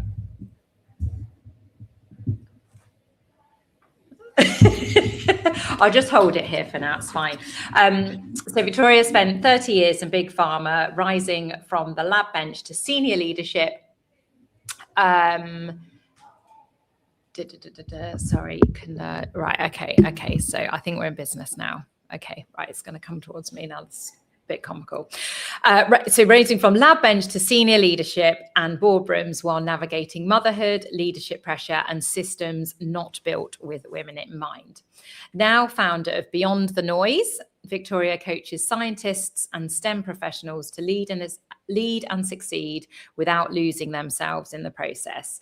Through her signature program, Authentic Advantage, she helps ambitious women move beyond performance and expectation to reconnect with who they really are and what success means to them. Victoria also works with global leadership teams, navigating change, helping organizations build cultures where different strengths are genuinely valued. Her clients include the Wellcome Sanger Institute, AstraZeneca, University of Cambridge, and University of Oxford. Dun, dun, dun. There is a drum roll sound I haven't used yet. I should probably do that. So yes, welcome. And I always like to start by sort of talking about how I've come to sort of connect with the guest, and it was via LinkedIn, wasn't it? It was another, there's been a few people that have like, yeah, we've sort of met through this, the wonderful and awful world of social media. But you, I guess I'm going to dive into the questions, and you talk about Victoria burning the rule book. There's maybe a few word slip-ups coming. You talk about burning the rule book and shaking off the shoulds. Why do so many women feel like they have to become someone else to succeed, do you think? These are very good questions you have come up with, Kim. Thank you. I've made a few notes, but I'm just going to see what comes out of my mouth. But basically, it's about conditioning, isn't it? I mean, the minute we're born, girls are kind of, you know, exposed to different words than boys are. It's literally the whole good girl syndrome. You know, you're expected to behave in a certain way, ladylike. You know, all these sort of Wash your legs. words. Yeah, exactly that. All these words that get thrown at us from when we were small. I mean, I'm obviously of a certain age, but I'm sure that things haven't changed that much. Well, I know by my clients that things haven't changed that much. So, you know, when I was going to university, going into the workplace, like in the 90s, it was like, okay, women have got past the glass ceiling and all of that. But it was like, well, yes, they have, but only if they, play by the rules. Yep. Look a certain way, act a certain way, basically like a man. And also, I must say, I'm not anti-men in any way. And a lot of my clients are men, and a lot of men face the same thing, because it's all about structures and organizations and cultures, and we just perpetuate them over and over again. So my kind of burn the rule book, shaking off the shoulds is just about pausing and questioning these things that we have just accepted. It's almost like, sometimes I talk about the analogy of kind of like having a backpack. Like, you go along in your life with a backpack on, and you put labels on yourself, and then before you know it, somebody snuck something in there that's not yours, and then you kind of put it down. You go, hang on a minute, I didn't choose all these things. And you need to be able to kind of take them out and go, do I really want this thing anymore? Like, is it serving me? Can I perhaps throw it away? But it's making the time to actually look at these things and say, is it true? Which is the big one, which I use all the time, especially as a scientist. Yes. As a scientist, you are asked all the time to challenge previous beliefs. When I was a scientist in the 90s, it's like 2 types of T cells, and that was it. It was like written in all of the books. That was it. That was the law. There's all these, but then, you discover more, you realize that's not true. You come onto a new thing.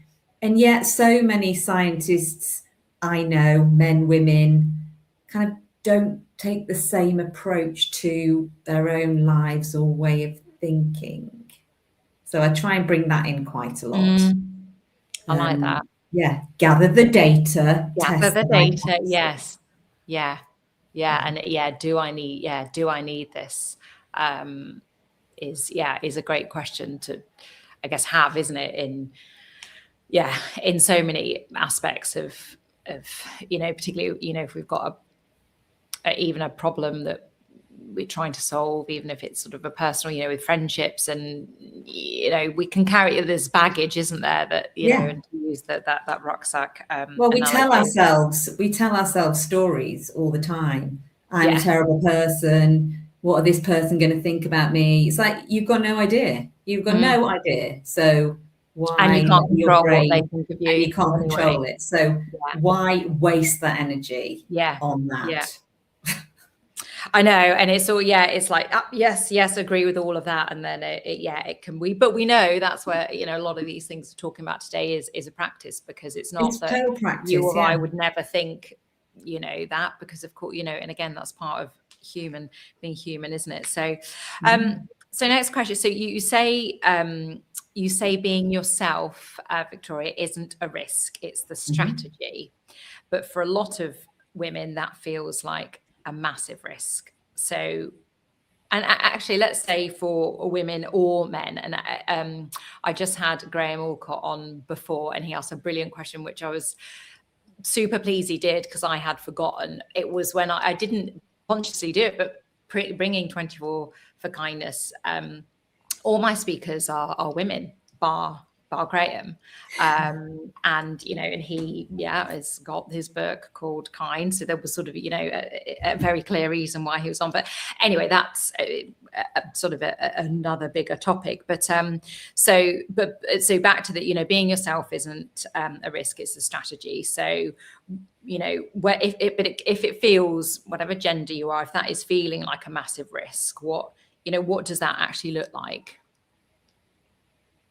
Yeah, again, the way that question was put, it's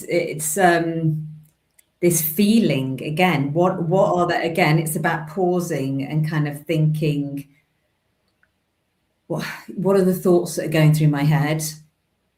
What's my body saying, and where's it coming from? What's it responding to? And yeah, your body is going to respond to a feeling of not being safe and feeling at risk. But again, is it true, or am I making up a story in my head that isn't really serving me anymore? So this idea of like a lot of women feel like it's a massive risk to be yourself. Where's your data? You know, have you tried to explore that frightening scenario that has become this massive thing? You know, have you tested your hypothesis that I cannot go beyond my edges? Because particularly in the coaching program that I do for women in science, we do a lot of testing of our edges. We do a lot of gathering the data. And it's surprising that somebody who says they can't say no to something because this, that, and the other will happen, doing tiny experiments to kind of just test, find, oh my God, the world did not fall apart. Yes. In fact, some people find that the minute you start putting, you know, boundaries up, actually people respect you more. And you might actually end up getting more recognition by saying, no, that's not in my scope of work. I can point to somebody who it is, but or I can absolutely do that for you, but you know, a week on Friday, not tomorrow. Yes. And you just find that once you start, testing these edges, the assumptions you've made, even the things that other people have told you, you can't do that. Oh no, don't go and speak to him because he's terrifying. That when you start testing these things, they're just not quite as solid as you think they are. Yeah. And I imagine as well, like, you know, there's sort of that, you know, liberation that comes with that, and you know, probably more, you know, like, oh, actually I'm feeling happier and feeling, you know, because you're living, I guess, for, you know, your words, for yourself and for, you know, what you want to do, what aligns with your values, and you know what's true for you, rather than a what, like, you know, I should. And you become, you know, you then become a role model that other people start going, oh, I thought you couldn't do that, but she's done it. Yeah, maybe I can.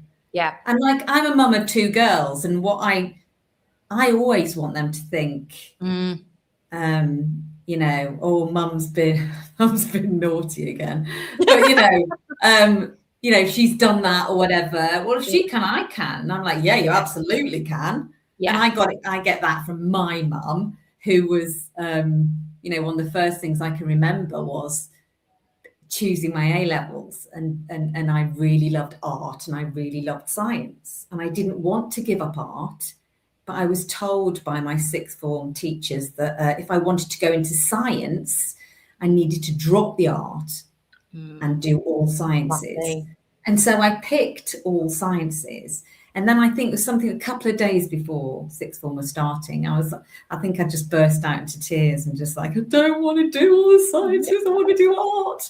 And then before I know it, my mum's literally, like, embarrassing mum, marching me up to 6th form going, I'm sorry, but my daughter wants to do art and she's doing art. And I was like, you're like loving her and being so embarrassed, and, you know, in equal measures, but you did it. Then you got to do your but art. I did it, and then I just carried on doing that sort of thing. So I remember going to uni, and I did microbiology at uni, microbiology, and I'd never done a dissection, didn't agree with dissection, vegetarian, all this kind of thing.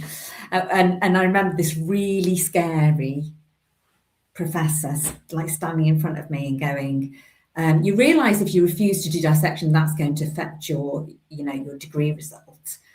And I just remember like saying to him, well, not doing it. It didn't make any difference at all. But I think, I just was brought up to be like, test test these things basically. Which, Don't just take and a I no mean, as, you know. I oh my goodness, it's bringing me back let's just say I had quite a bad time in science, should we say? And so no, I was all petrified enough of my particularly my physics teacher. Let's hope she's not watching, but if she is, you were very, very scary. So I quite random, but you know, relevant as well. So we've both talked about you know, and actually sort of Graham before talked about the Google's Project Aristotle and psychological safety being, you know, the number one measure of team success. And we've both, you know, I guess so in our relationship through LinkedIn, and then, you know, then when we spoke, we talked about, you know, you can't really be yourself if, you know, if you don't feel safe, and if the I guess the culture doesn't feel that it would welcome that. So, you know, what role do you see that piece playing at work? It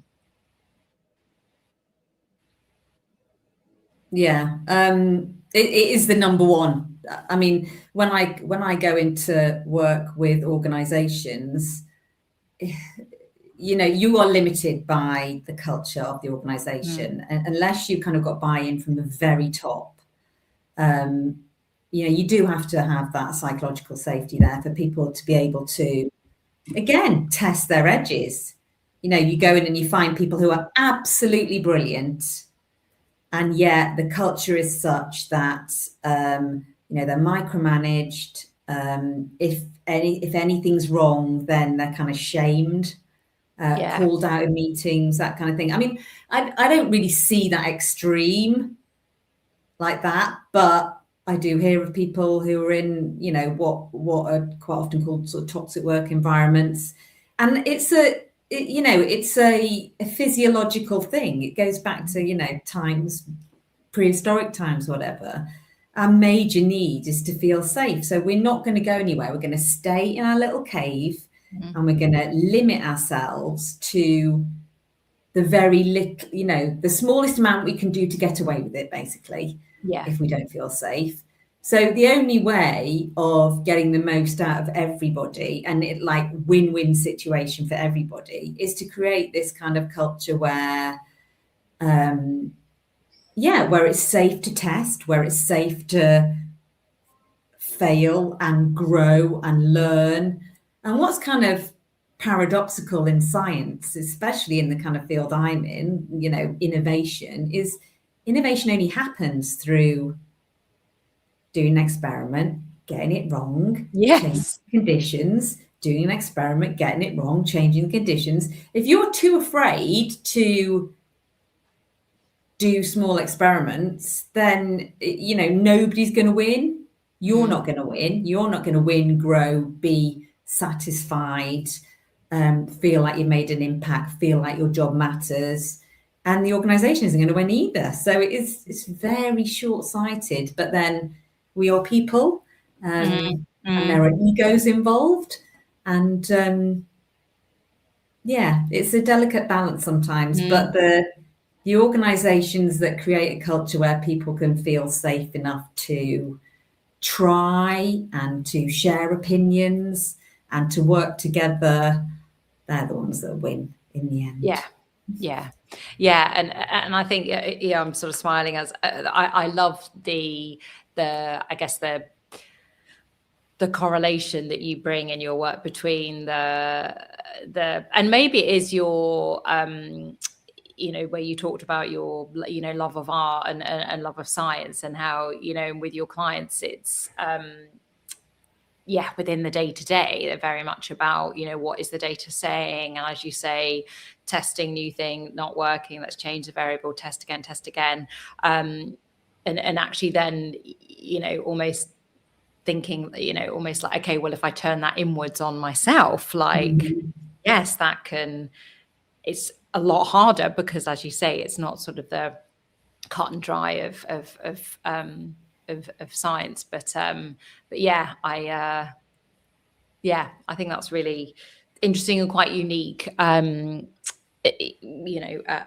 you're coming from.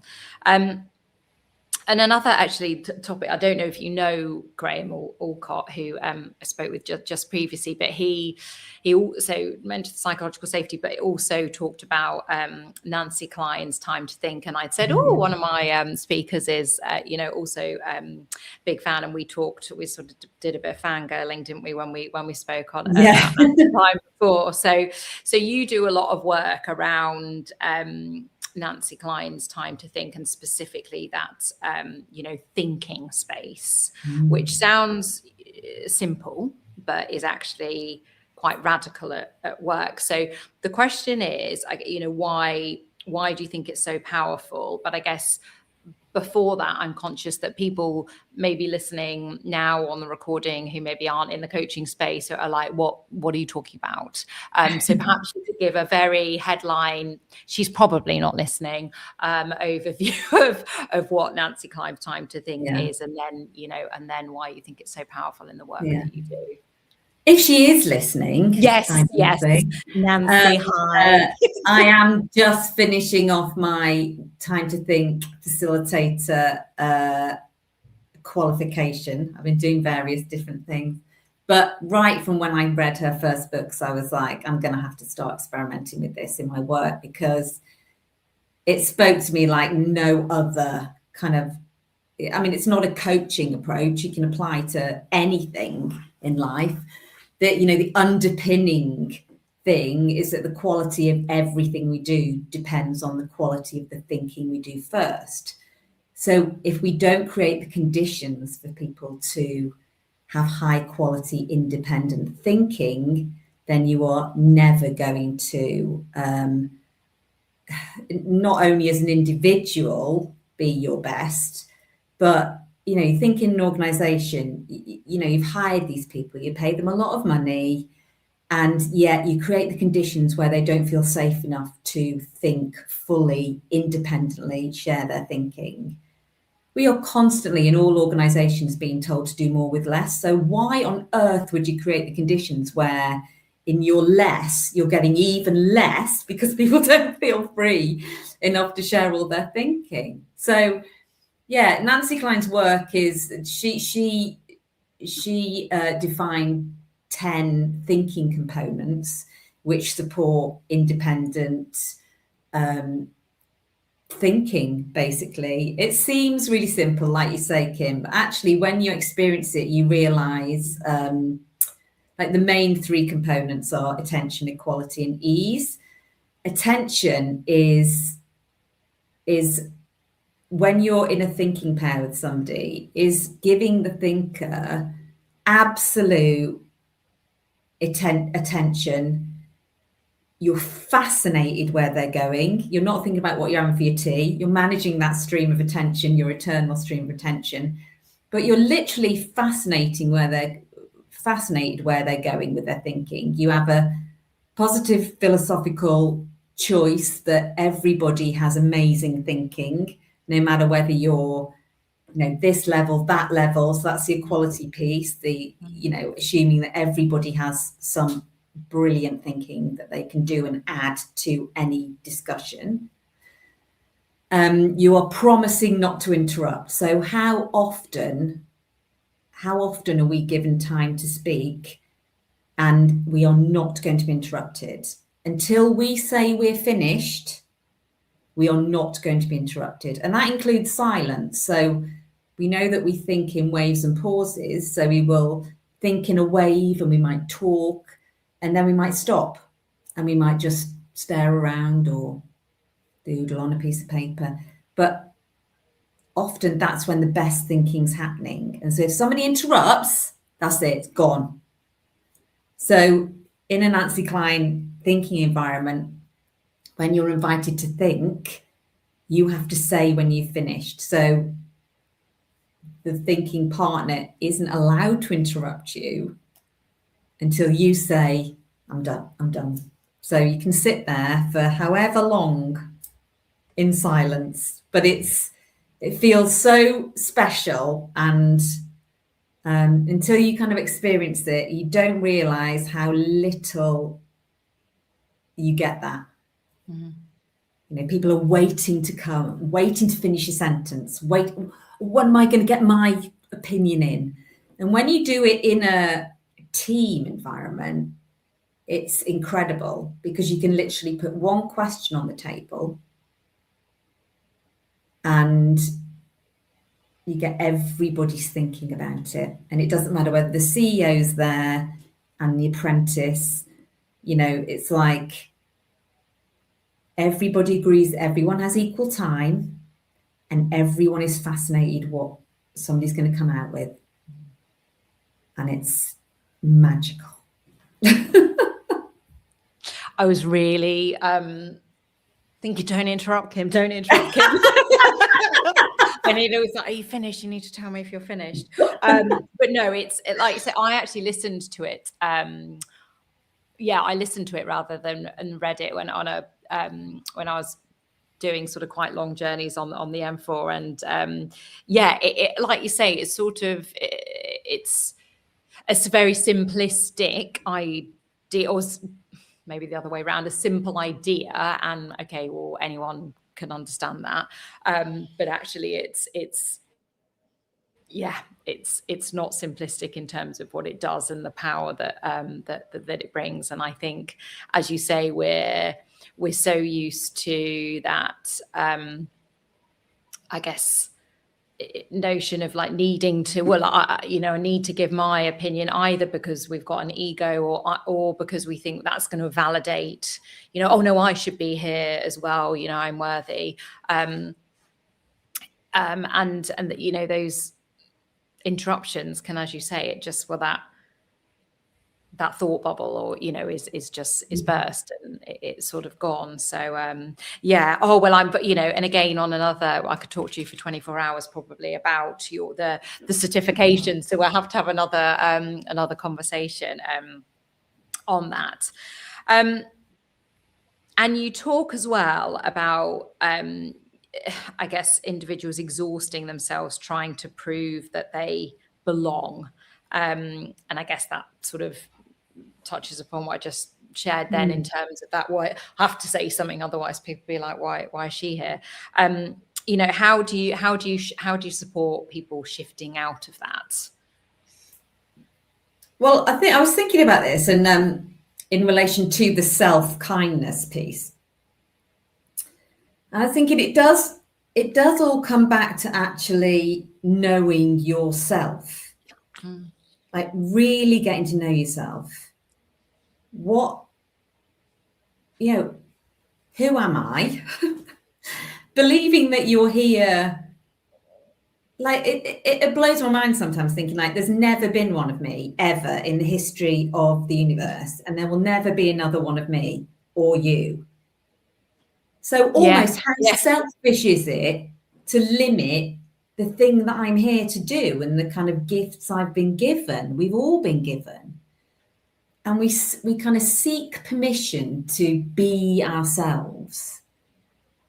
But we're bloody amazing, all of us. And why do we do that? Because we're constantly told that this is acceptable, this isn't acceptable.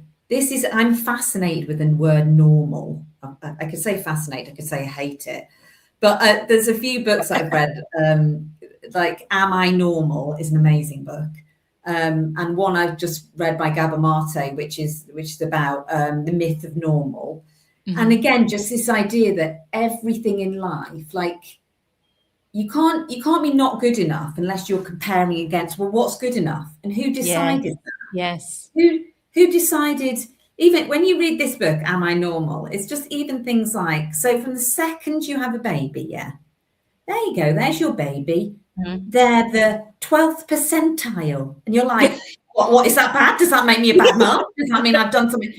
It's like everything. You go to school, oh, you're at this percentage, or you're this. It's like, who sets those normals? Who sets them? Because actually, when you look into all the setting of them, the setting of the percentiles on the growth of children was, based on a small number of children from the Western world, middle class, white, you know, and then the whole global population's like measured against this thing. Yeah. And we just go through life, and this is what I keep coming back to, and I've just been fascinated by questioning everything. I think I set myself a big bonkers with it, but it's like, you know, well, you need to be like that. Well, who says you need to be like this? You know, why is that right and that's wrong? Why?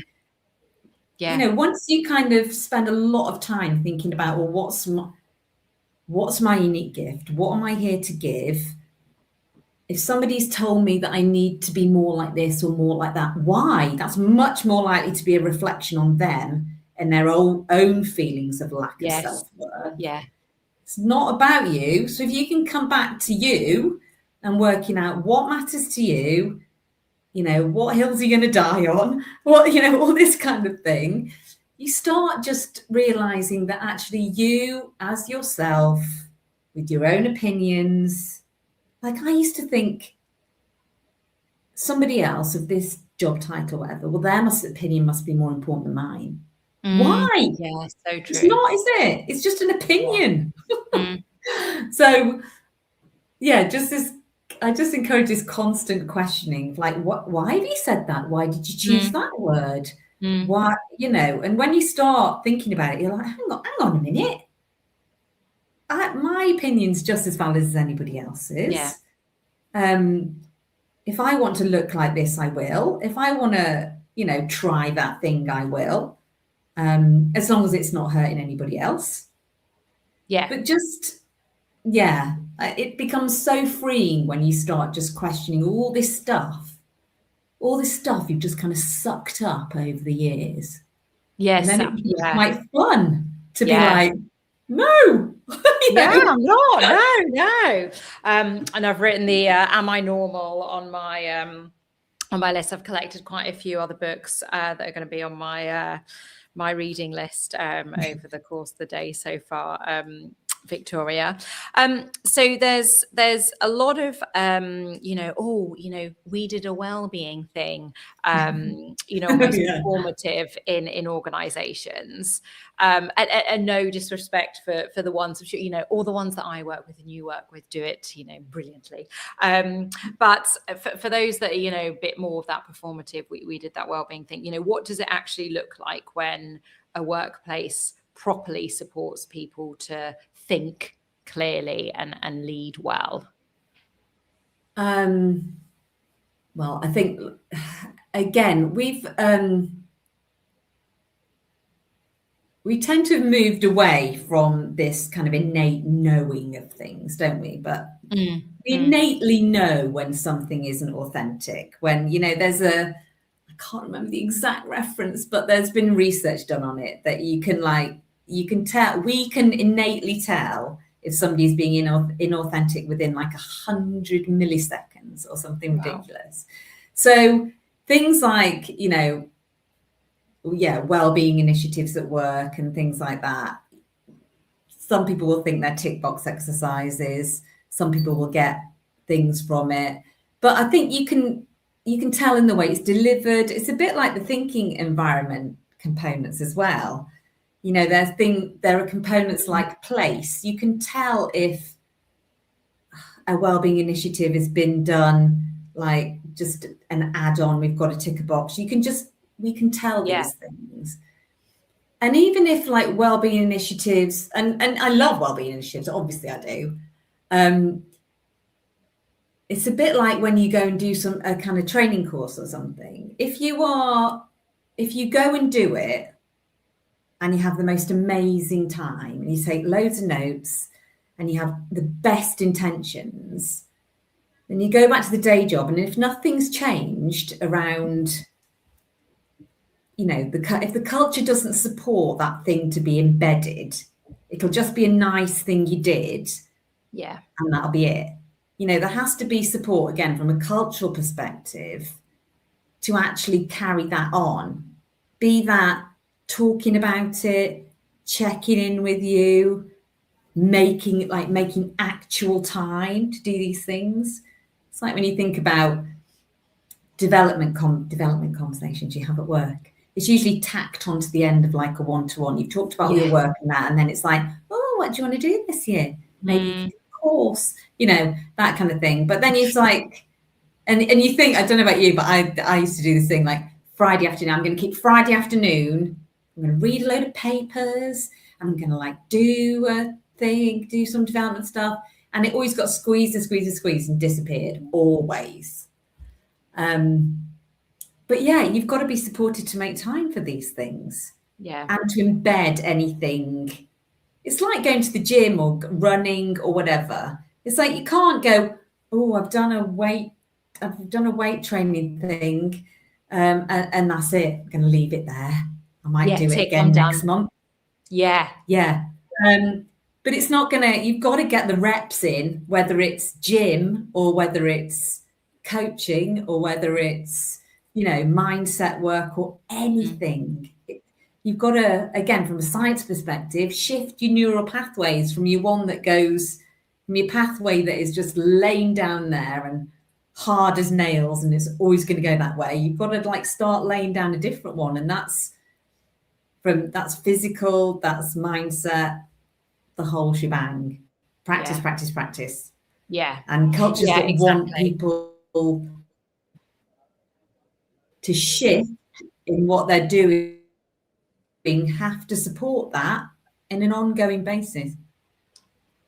Yeah, absolutely. And I think it's that, you know, as you say, it's that you can have the nice time, the nice talk, the, you know, whatever, learn something and that be it. And like, oh yeah, I remember that time that person came in, but actually it's then, as you say, how, you know, that's kept alive, and whether it's, you know, your manager following it, oh, how did you find, you know, that, or what did you think about X, or, you know, in the thinking environment, you know, what could we do? Is that something we want to do with our, you know, in our team meetings? And you know, like you say, revisiting, rather than, I feel sometimes in organizations it's like, okay, it's like, right, okay, we've done, I don't know, we've had someone come in and talk about, I don't know, menopause awareness. Okay, right now let's have someone come in and talk about I don't know, something else. And it's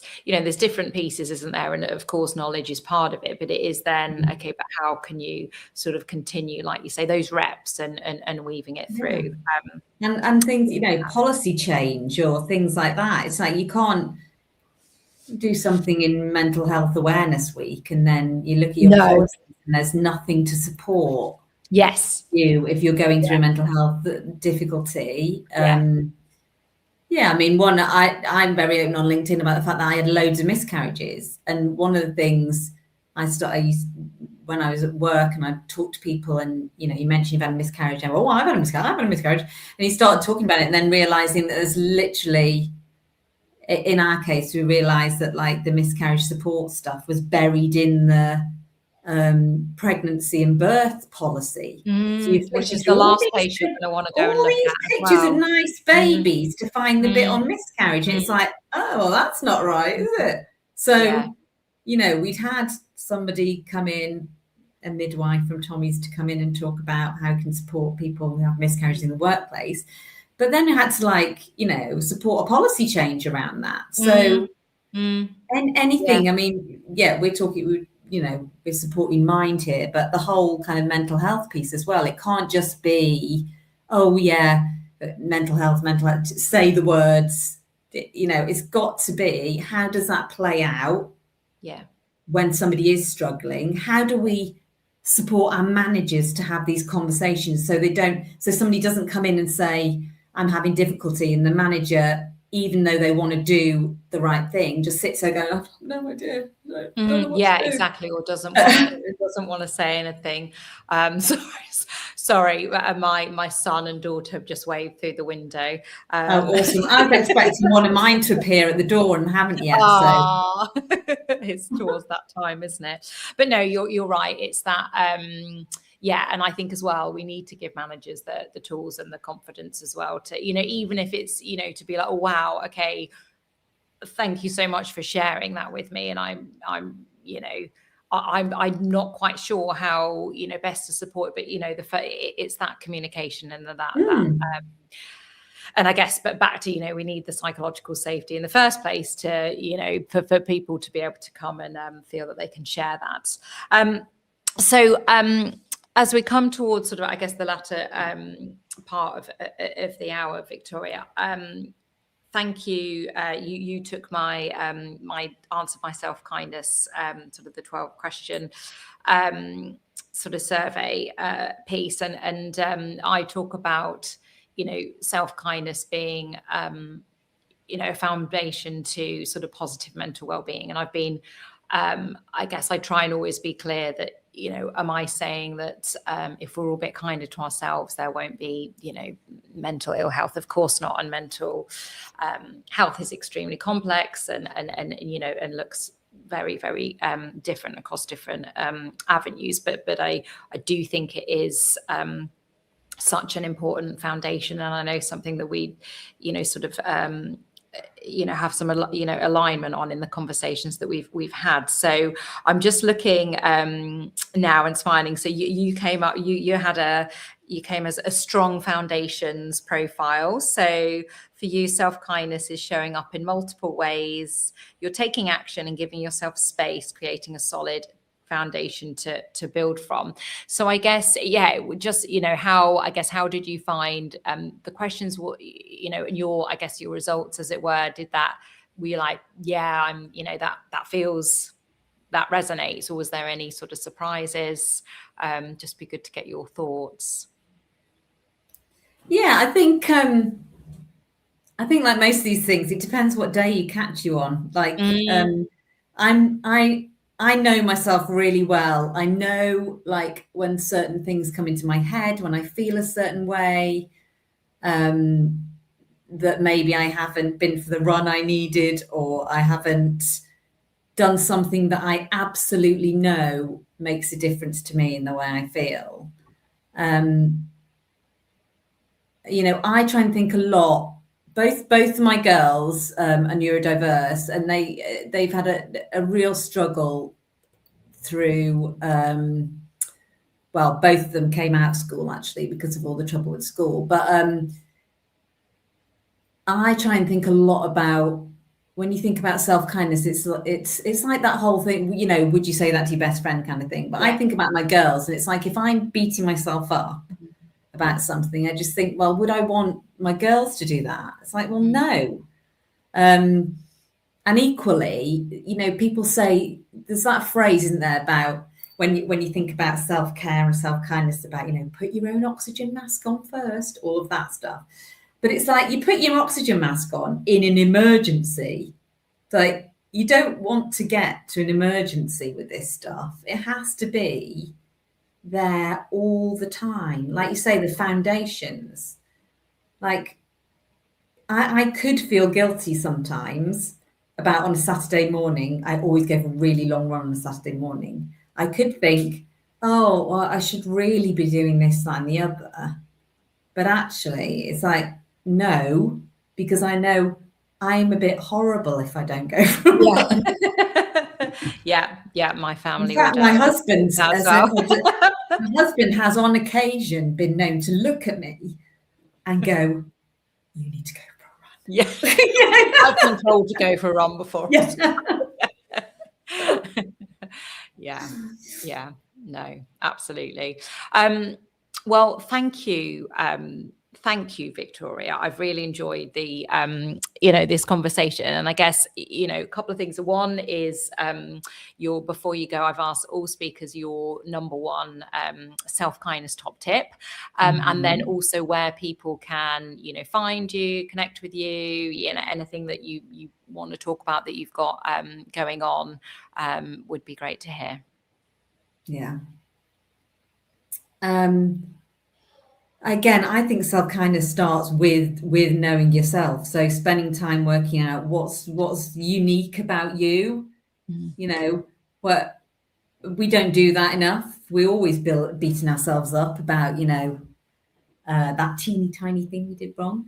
So celebrating who you are, what you bring that's unique, you know, and a really easy thing to do is to ask, you know, 3 or 4 friends or family, what's your kind of top 3 character traits? And when you get those words back from people, often it's things you don't even know because they're so easy to you. You don't think about them, but you know, people appreciate you for different things. They might not always say it, but actually when you start to work out what I call is your kind of authentic advantage, you know, you start to appreciate yourself more and be a bit more kind to yourself. Yeah.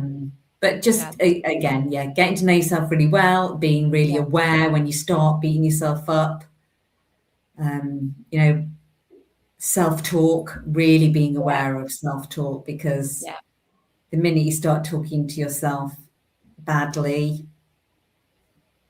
the behavior then comes from there. So no, it does. Loads of awareness, appreciating yourself. And where can people connect? Where can people connect? Definitely on LinkedIn. Just hang out on LinkedIn all the time, in fact. It's like all these people, my husband's like, how do you know them? LinkedIn. Yeah. I kind of say that I use people, you know, again, other people liking to give their opinions. Oh, you post too much on LinkedIn. You don't have to read it, do you? But, you know, I tend to use LinkedIn as my journal, to be honest. Well, I love that. And, you know, I'm very drawn to, people that talk, you know, really authentically on LinkedIn and, you know, honestly, and, you know, you do. And I think that's probably how we, you know, initially got to, you know, talking. And I know some, you know, common people that we have got, you know, in touch and things like that. But so LinkedIn, and then you've got your website as well. Beyond the Noise, which is Beyond the Noise, beyond-the-noise.com. Nice. Well, amazing. Thank you so much, Victoria. And for those people listening now or listening on the recording, if you've made a donation, thank you. And if you haven't, I'm saying, you know, all my speakers have generously given, you know, their time to come on to 24 for Kindness because, you know, they believe in the cause, which is, you know, kicking off Mental Health Awareness Week. So we are fundraising for Mind. So if you haven't yet donated and can, whether that's £1, £5, or I keep saying £1 million, I'm not sure. I haven't checked. Maybe someone has given £1 million, Victoria, who knows? But yes, please do. So I'll pop the QR code up. So yeah, a big thank you. And we'll chat again soon. Thank you for having me, Kim. It's really pleasure. good. Thank you. Enjoy the rest of your thank you. 20 hours. I know. Well, I'm like, well, hang on. I'm like, wow, we're like 12 hours in. Like halfway. Woohoo! Yeah. That's crazy. I'm going to I need to remove you. You're going to chuck me out. Go into the green room, and then it stays sort of just the video download. So thank you so much, Victoria. Bye. Oh, she's ace, isn't she? So right, I am going to pop the QR code up, and then we've got sort of 3 minutes, but it's going to be sort of, you know, nearer 10, you know, let's be crazy. I'm going to get another drink, have a wee, and welcome in some surprise guests. So, right, let me just also put some music on, although the last one I thought was quite annoying. Which one should we do? Oh no, we don't want to do a tense applause. Right, let's do Night Driving, whatever that is. Right, see you soon.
Dun, dun, dun. Right, hang on, guys. Right. So, do you know that saying you should never work with children or animals? Well, I am joined by 4. Are you children or are you animals? Animals. Yeah. So I know. So, I am very excited. I have my daughter. Hello, Isabel. And some of her friends. If you want to introduce yourself, what's your name? Albie, Seb, and Orla. And their older siblings are going to do a stint. We thought it was a bit crazy to help them all at once. So thank you so much for coming to Joy 24 for Kindness. This so we can see. Yeah, okay, look, you can see yourselves properly now. So I am going to ask you some questions. So Why is Orla on that side? I know it's a bit confusing. Wait, I'm in the same place. I'm in the same place. You are because you're in the middle. So, okay, right? I'm going to ask a question, and you can just jump in. So, well, maybe not physically jump. Yeah. What does kindness mean to you? Who wants to go first? So if you fall over, your friend helping you up.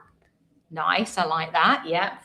Kindness means being caring for your friends. Caring for your friends. Kindness means sharing with others and being respectful. I'm going to use the microphone. Yeah, you can lean into them if you want. Isabel, did you want to add anything? To me, kindness means showing friendship and being a nice person. Nice. Okay, I like that. So why do you think kindness matters? Because then we would have a world of bullies. So, we would have a world of bullies if we didn't have kindness. Yeah, that wouldn't be very good, would it? Because then you wouldn't have any friends, and if you did, then it would be a better place of the world. If everyone showed kindness, yeah, definitely. Girls, what about you, Orla? I think kindness matters because everyone would be really, really mean, and it would be it wouldn't be very nice to have a place full of bullies. No, it wouldn't. Yeah, but it's true, isn't it? What do you think, Isabel? So why do you think kindness matters? Kindness matters because if there was no kindness, everyone would be unkind, and it wouldn't be a nice place to live in. Nice. Well, there's common themes coming through, isn't there? Am I the oldest here? You are the oldest here, Albie, apart from I'm slightly older. And how old are you? 7 7 and a half. Yeah. So in the rest of 7 and probably like 1/4. 7 1/4. I don't know. Okay, well, yeah. I'm 8 in August. So we're all okay. So Albie is he is going to be 8. Okay, so a couple more questions. So what are some ways you show kindness to your friends or your family? Let's start with the girls this time. So what was the question? What's some ways you show kindness to your friends or to your family? Like maybe if someone needs help with like trying to explain something, you could help. Yeah. That particularly like at school, if someone's maybe struggling with a maths problem or they're not sure what an instruction means. Yeah, that's a good idea. Of being kind. So I'm just trying to not whack someone in I the forgot head. the question. So what's some ways you could show kindness to your friends or to your family? You could show kindness to your family by being nice to each other and not fighting. Yeah. Maybe you could think about that next time you're fighting with your brother, Isabel. Which is basically in 5 seconds. Yeah. And helping your friends, you could pick someone up if they fell over. Yes. Okay, so that's being sort of physically caring for them. Okay, Seb, what about you? Kindness means to me what was the question? So how do you show kindness to your friends and to your family? when someone falls over, I help them up. Yeah, that's a nice thing to do, isn't it? Because it's not nice when we fall over and hurt each other. Hurt Nope, it's ourselves. not. What about you, Albie? Have you got anything else that you would add? Mm-hmm. You could take them to the teachers or to their parents. Yeah. So you could tell if they're hurt and they're not able to help themselves, then you could go and tell somebody. If you see. Yeah. Okay. So what do you think that self-kindness means? Who wants to answer that? Oh, Seb. Okay. So what does self-kindness, do you think, When mean? you're in a frustration, you can do the turtle and it makes yourself better. Oh, that is brilliant. And for those of you that don't, those people, hang on a second, Isabel, that don't know, can you just explain what the turtle is? So stop. Anyone else help Seb out? You take 5 deep breaths. A few deep breaths. Yeah. And tell the teacher.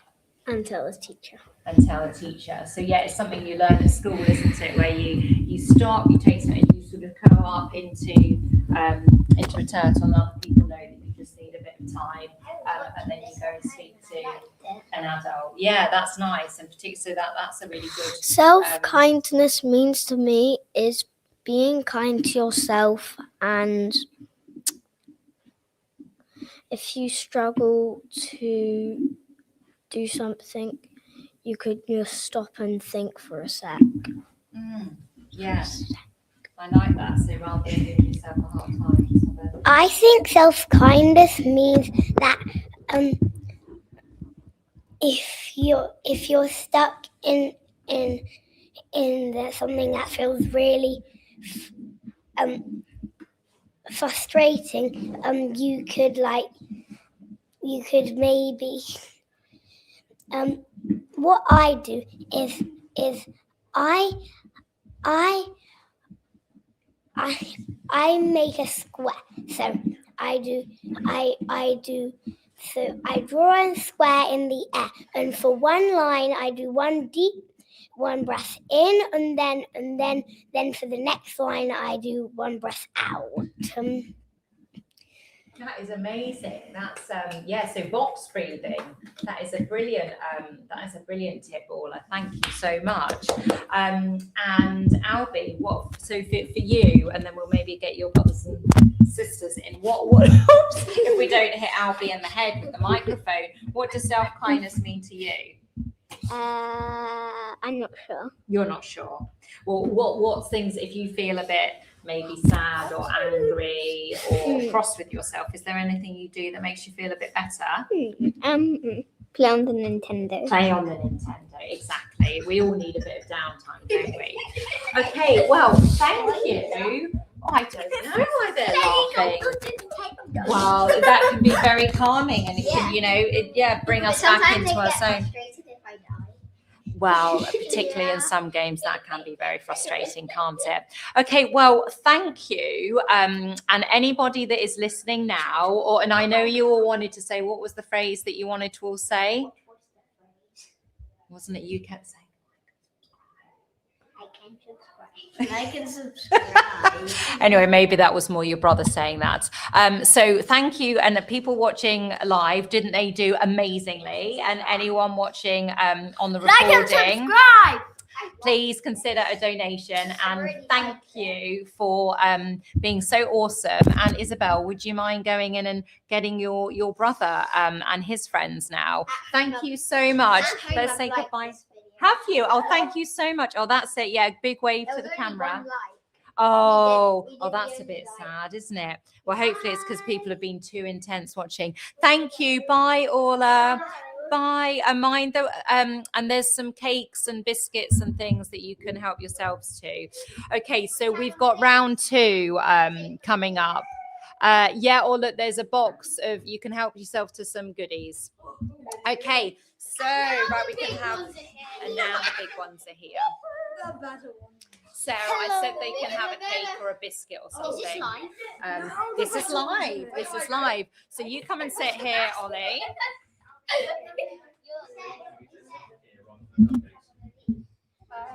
Okay. Right. So we're just waiting for the small ones are just getting their treat. It's live now. They did amazingly. Okay, so now we have got round 2. So we'll need to. So you're looking at that camera. Yeah. Yes, and but then it will be when you answer. You just need to speak into one of the microphones. So perhaps Ollie. Mic check. You can. Okay, right. Well, let's start. Let's do some introductions. So who have I got here? Dylan. Dylan. So Dylan is my son. How old are you, Dylan? 10. 10. Okay. And who have we got here? I'm Ollie. And you're 10 years old. 10. And then who have we got here, girls? I'm Aoife and I'm 9. And I'm Lexi and I'm 10. Amazing. Thank you. And thank you so much for joining. And I know we've got a couple of people that I think Ollie last time on my 15th kindness you were poorly. You came on. Yeah, I did, but you were on. You came. So okay. Oh, we've got you on in and Ollie because you were poorly last time. So okay. So I am just going to bring up these questions now. It will be interesting because we can compare them to your younger siblings as well. So. Okay, so what does kindness mean to you? And I don't know who wants to take the question first. Okay, you go for it then. You speak into the microphone. Kindness means to me that everyone's like nice to each other and no one hurts each other. It would be nice to have a world like with lots of kindness, wouldn't it? And no one starts any wars like Donald Trump. And no one starts any wars like Mr. Trump. Yes, absolutely. Who would like to go next? I'll go next. Okay, you go. Kindness means to me doing things for the better. Nice, thank you, Dylan. He was being eaten by the microphone. That was happening to me earlier. Ollie, Lexi? Being kind to me means being nice to people and not being mean to them. Yeah, we don't want any meanness. And what about you, Lexi? So if we were all kind in this world, then there would be no bullies. So then if there were bullies, then like no one's ever happy. Yeah, that wouldn't be very nice, would it? And I have to say your siblings are quite wise as well because the bullying came up a bit as well. We do have, it's a bit of a cheeky microphone, this one, isn't it? So why? Well, I guess we sort of talked in your answers actually about why kindness matters. So what I'll ask you is, what are some ways that you show kindness to your friends or your family? Eva, I think it's wanting you to go first, isn't it? What are some ways that you show kindness to your friends and family? Well, today in judo when I flipped someone, I asked if they were okay. Oh, that is nice. So you were doing judo at school? Yeah. And then you flipped someone, but you asked if they were okay afterwards. Okay, that was a kind thing to do rather than just leave them hopefully on the soft mat. Who else would like to answer that? Yeah. If someone's like feeling down, you could say like, do you want to play a game or like make them feel better? Yeah, that's nice because there's nothing worse than being left out, is there? Or, like feeling like you're the only person that's not being asked. Dylan? A smile can go a long way. A smile can go a long way, indeed. Yes. And even when we smile, there's something. It takes less muscles to smile than frown, I believe. And Lexi, so how do you show kindness to your friends? So, or family? So with my family, I can help around with our puppy Nala.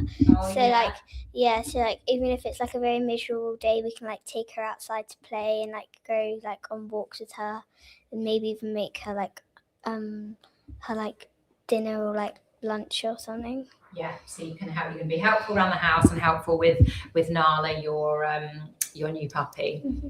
Yes, she's very cute, Nala. Imagine if we had invited Nala in. I think that would be a bit crazy, wouldn't it? Okay, so slightly different question now. So what do you think self-kindness means.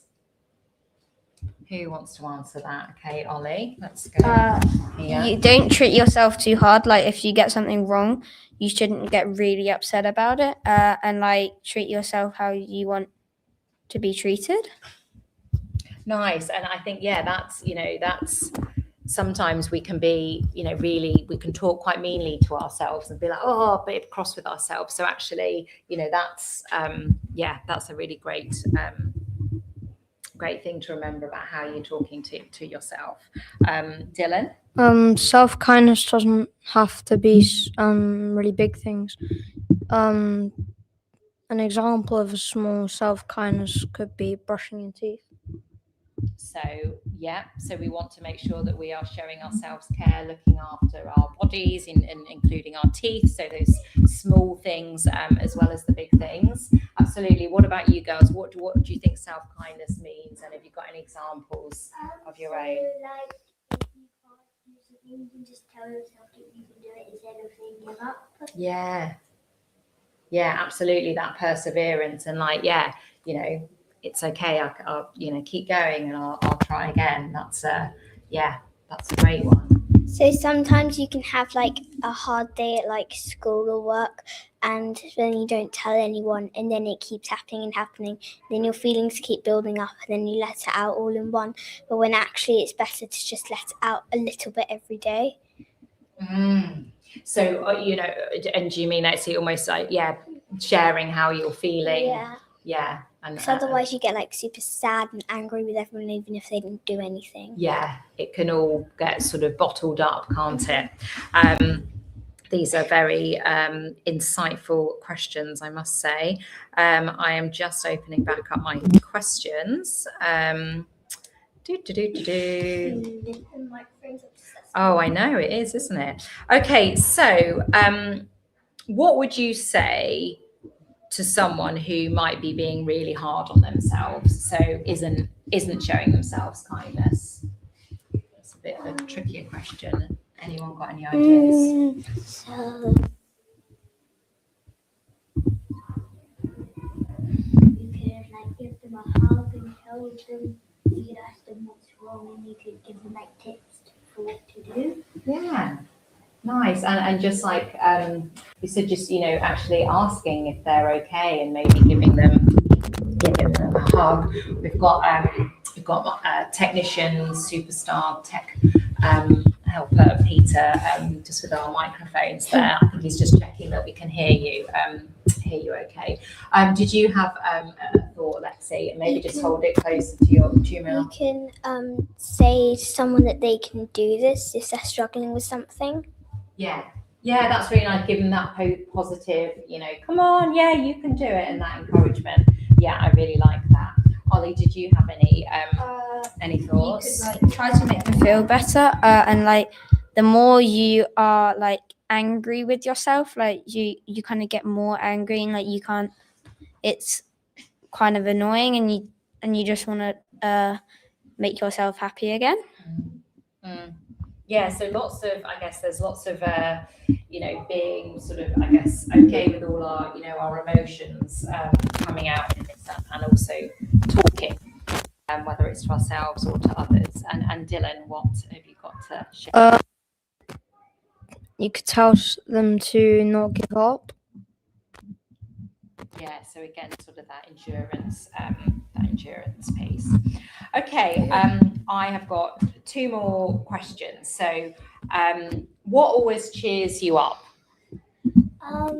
Like going home if there's like an animal at home, snuggling up with them in front of the TV and eating like sweets. Oh yeah, definitely. Cuddling up and eating sweets is one of my favourite Or things sleeping. to do. Or sleeping. Okay, so cuddling up with animals, eating sweets, and sleeping.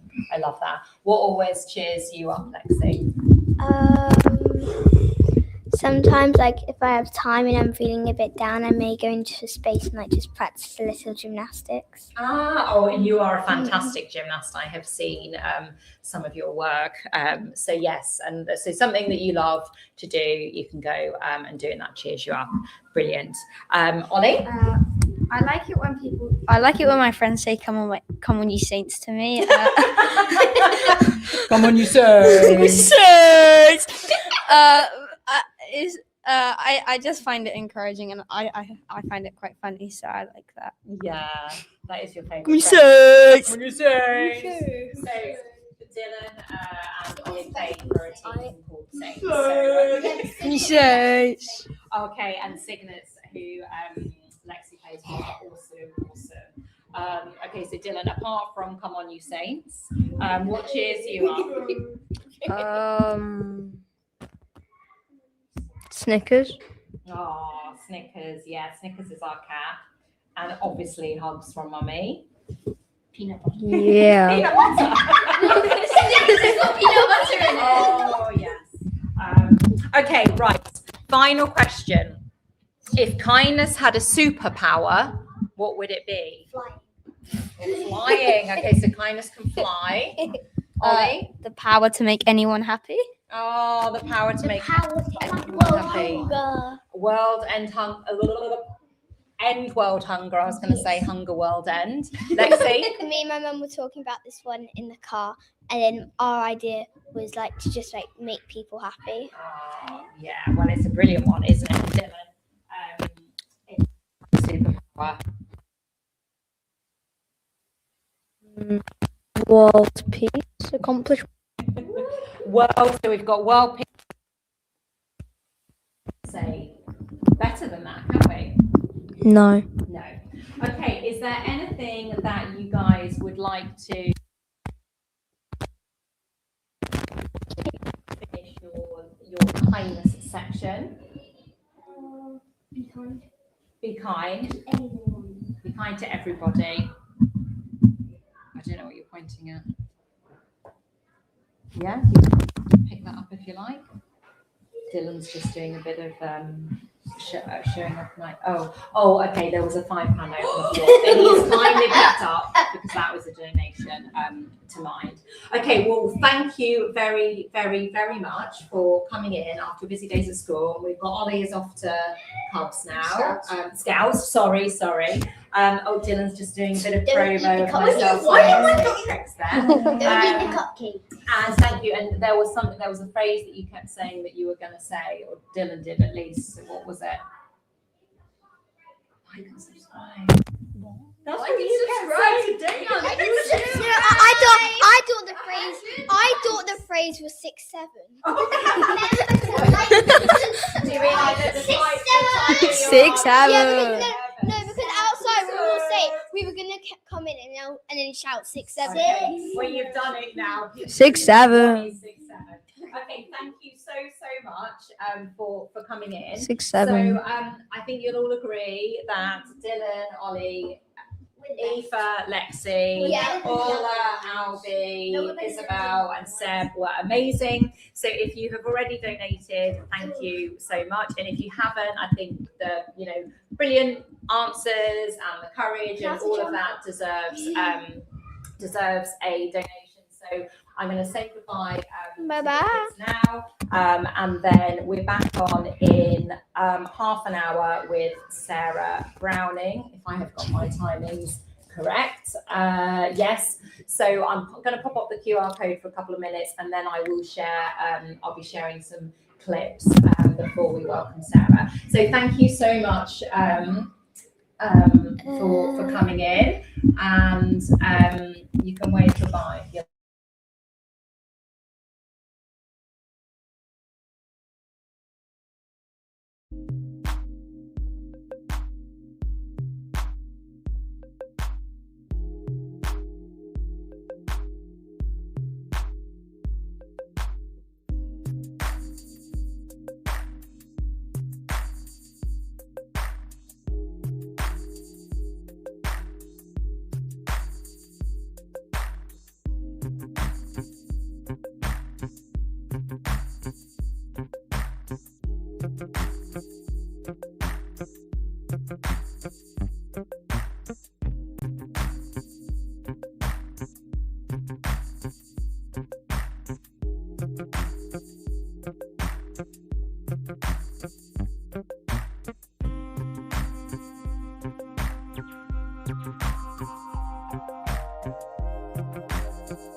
Also to the next speaker, but I am going to share a clip from one of our sessions earlier, and this was a panel of awesome coaches, Belinda, Susie, Kelly, and Hannah, and I asked a question which has now literally escaped my head about what would you say to parents who still have the big ambitions and drive to be leaders and have careers and all those sorts of things and have children. So let's take a sneaky peek at what they said.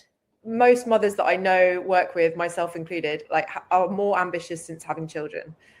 Like, I think that, what we just have to realize is that in order to realize that ambition, working parents and especially working mothers, for the reasons that we know, just need more support, and in the ways that we've discussed, it's absolutely not incompatible. Being a parent is not incompatible with ambition, but it just means that in order to, you know, succeed, you have to do things slightly differently.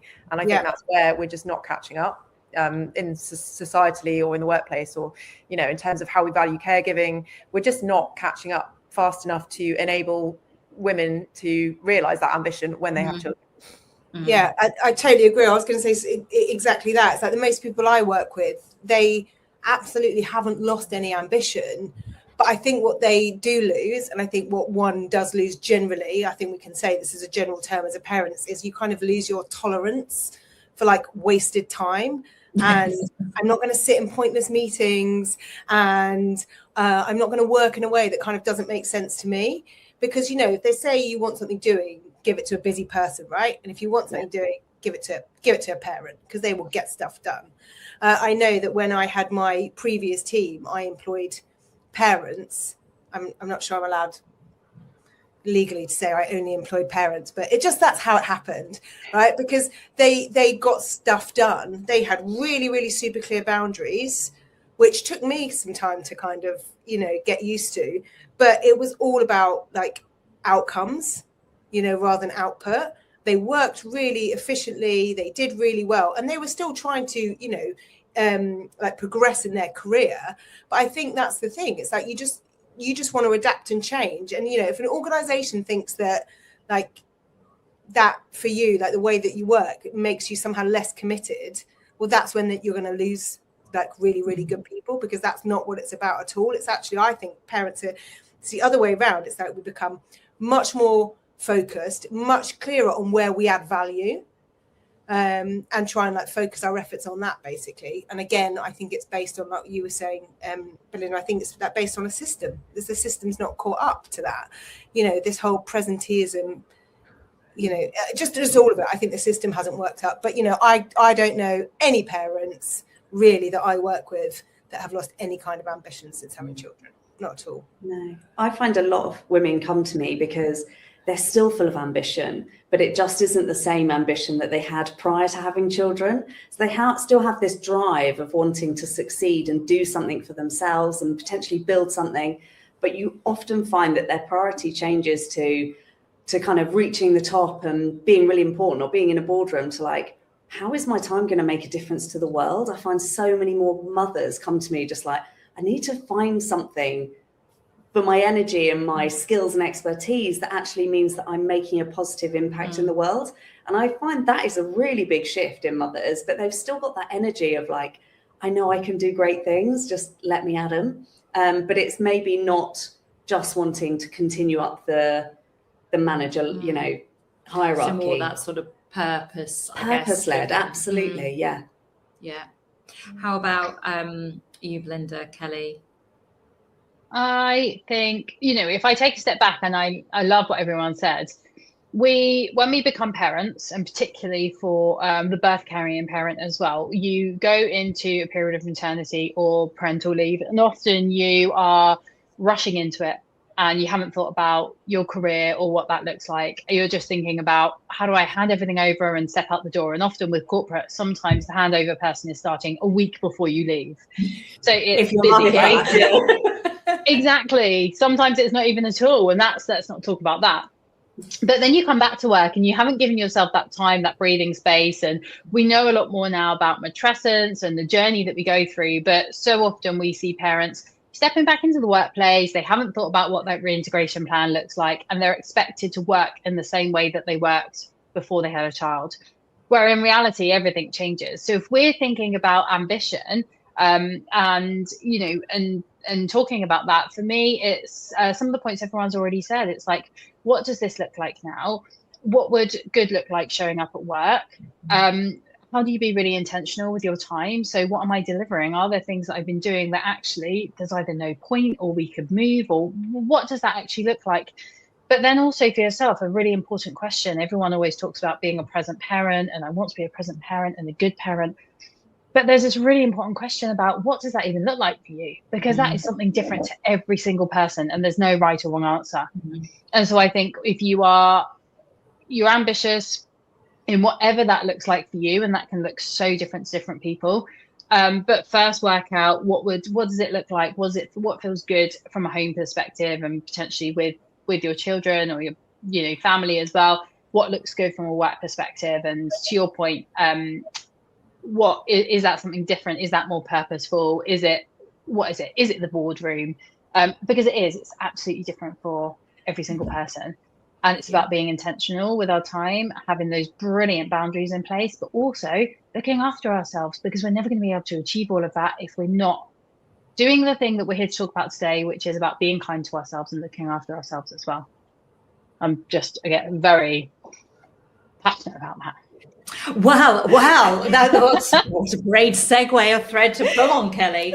So I guess I'll skip forward a couple of questions so we can come back. But so I guess how then, so you are all parents, you all have your own businesses. I know some of you have additional responsibilities with, elderly parents and family and things. So how do you show yourselves kindness within that space to be able to show up? And I guess, Kelly, I'll start with you, given it's a sort of continuation, if you're comfortable. I thought you were going to give me the answer to that today. No, do you know what? No. It's so true, isn't it? And I'm definitely in that sandwich generation right now. I'm looking after elderly parents as well as my daughter who's 4, and then the dog who this weekend we found out had fleas. So I don't know if anyone's ever dealt with that before, but that's a whole different, the cleanliness of my house right now is out of control. A little bit like knits. Yeah, they gave us a knit comb for her. So that's been really fun this weekend. But I think, first of all, kindness is different for everybody. So you have to work out what that actually means for you. For some people, it might be taking the time for journaling or meditation or headspace. For some people, it might be going and doing some exercise, some time on their own, just even that stillness. And I think for me personally, it's around exercise is really important for me. So where do I build that into my week to get some time for that movement? It's also about what I'm telling myself as well, and the mindset and the words that I'm using with myself as well. So, and I try really hard to notice, because I do with my clients as well, but am I talking to myself in a positive way? Am I talking to myself in a bit more of a negative way right now? And as soon as you start to switch that and you start speaking to yourself a little bit more kindly, a little bit more positively, I think so much can change. Absolutely. And it's that whole, we never speak to anyone as much as we speak to ourselves. Yeah. Melinda, that's my top tip too, Kelly.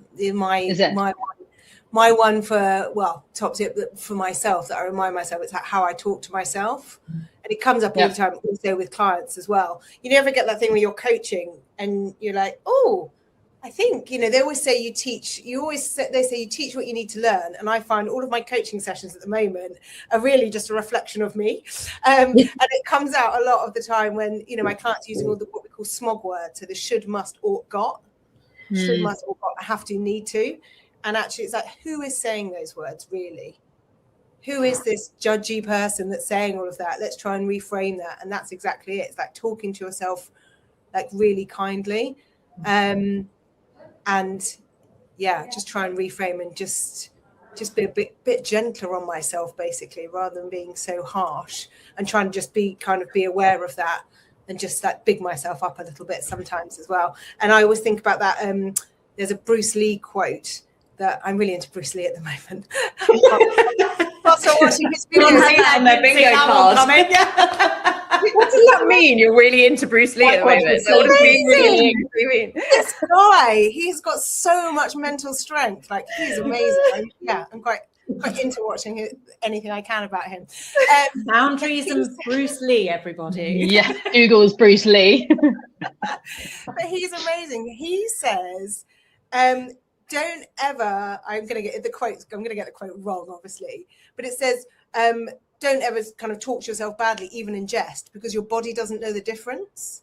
So don't even joke oh, I'm such an idiot. It's don't joke that, because your body will absorb that and your body will take that on. and your body will think that that's true. You know, we think all the way out to our fingers and our toes, and the signals from our body are faster than the ones from our mind, and from our mind to our body than they are from our body to our mind. So I just feel like we have to just practice. We don't have to. Not have to. It would be nice if I was able to talk to myself more kindly. Yeah, even in jest, and just try and embody some really positive thinking. Yeah, just to add to that, for me, this weekend was a really good example for me, because I was feeling really overwhelmed. You know, I mean, everyone is feeling really overwhelmed right now. You know, there's a lot of stuff happening in the world. It's really hard to process, I think, as a parent, particularly. I had a real moment on Friday, I'm not going to lie, like a bit of a kind of emotional breakdown. I sent my children off to school to their David Attenborough celebration thing with their picnic blankets and their teddies and their animal themed snacks, which is an absolute pain in the ass for the mental load. Like when the night before, when you're like, oh my god, what is an animal themed snack? Like all these parents, surely. There were loads of parents traipsing around the same shop, just looking at each other. We were like all holding pom bears and penguins, basically. Like they must have had thousands of pom bears and penguins on the school playing field on Friday. But anyway, I sent my kids off to school, and I just got really emotional about David Attenborough. Okay, I'm having my Bruce Lee moment now, but I had a real. I actually sat outside on the terrace with my coffee, and I burst into tears, because I just felt really sad about, you know, the state of the environment. You know, like he's been for 100 years or most of his life, you know, he's been trying to improve things, and it must be so sad for him to be 100 and see, you know, where things are. And I often think about like the world that our children are inheriting and all this stuff. Anyway, long story short, I was really like in my head and like really overwhelmed.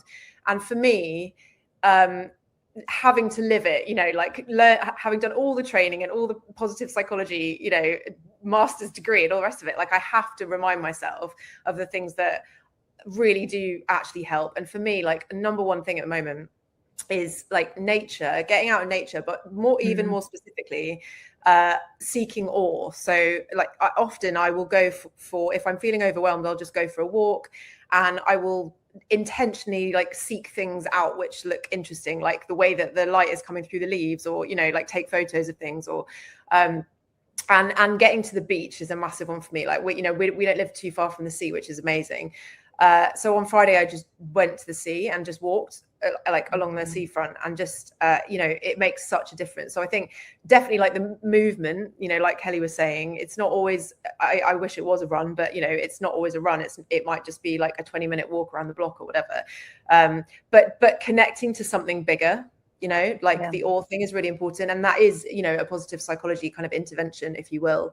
But it's definitely something that helps me, is that feeling of like, when you're so in your own head and you're so lost in it and everything feels so overwhelming, and work and motherhood and juggling and blah and blah, you know, the to-do list just feels like it really helps to zoom out and you know, to have that perspective. And then also specifically when working with, you know, overwhelmed mums, working mothers, it also helps, I think, and it's a big part of my work, to be able to zoom out and remind ourselves that most of the failure that we feel, or that we perceive that it's our failure, most of that failure is systemic and not personal. So it's the zooming out and realizing that there's something bigger, and we're connected to something bigger, and the importance of connection as well, with our tribe and everything. But also, that real understanding of like, I'm feeling overwhelmed because the system is not working, is not set up to support me. This is not my fault. Those are the things that help me. That's a really good like reflection back, isn't it? And I have to say,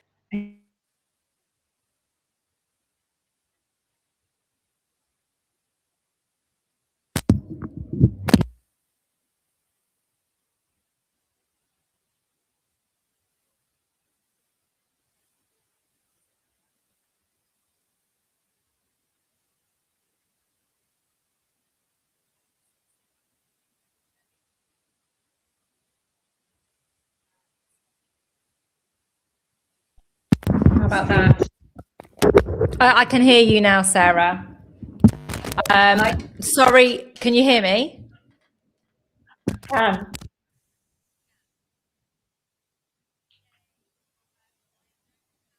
Oh, you've gone again. I could hear you, and now I can't hear you again.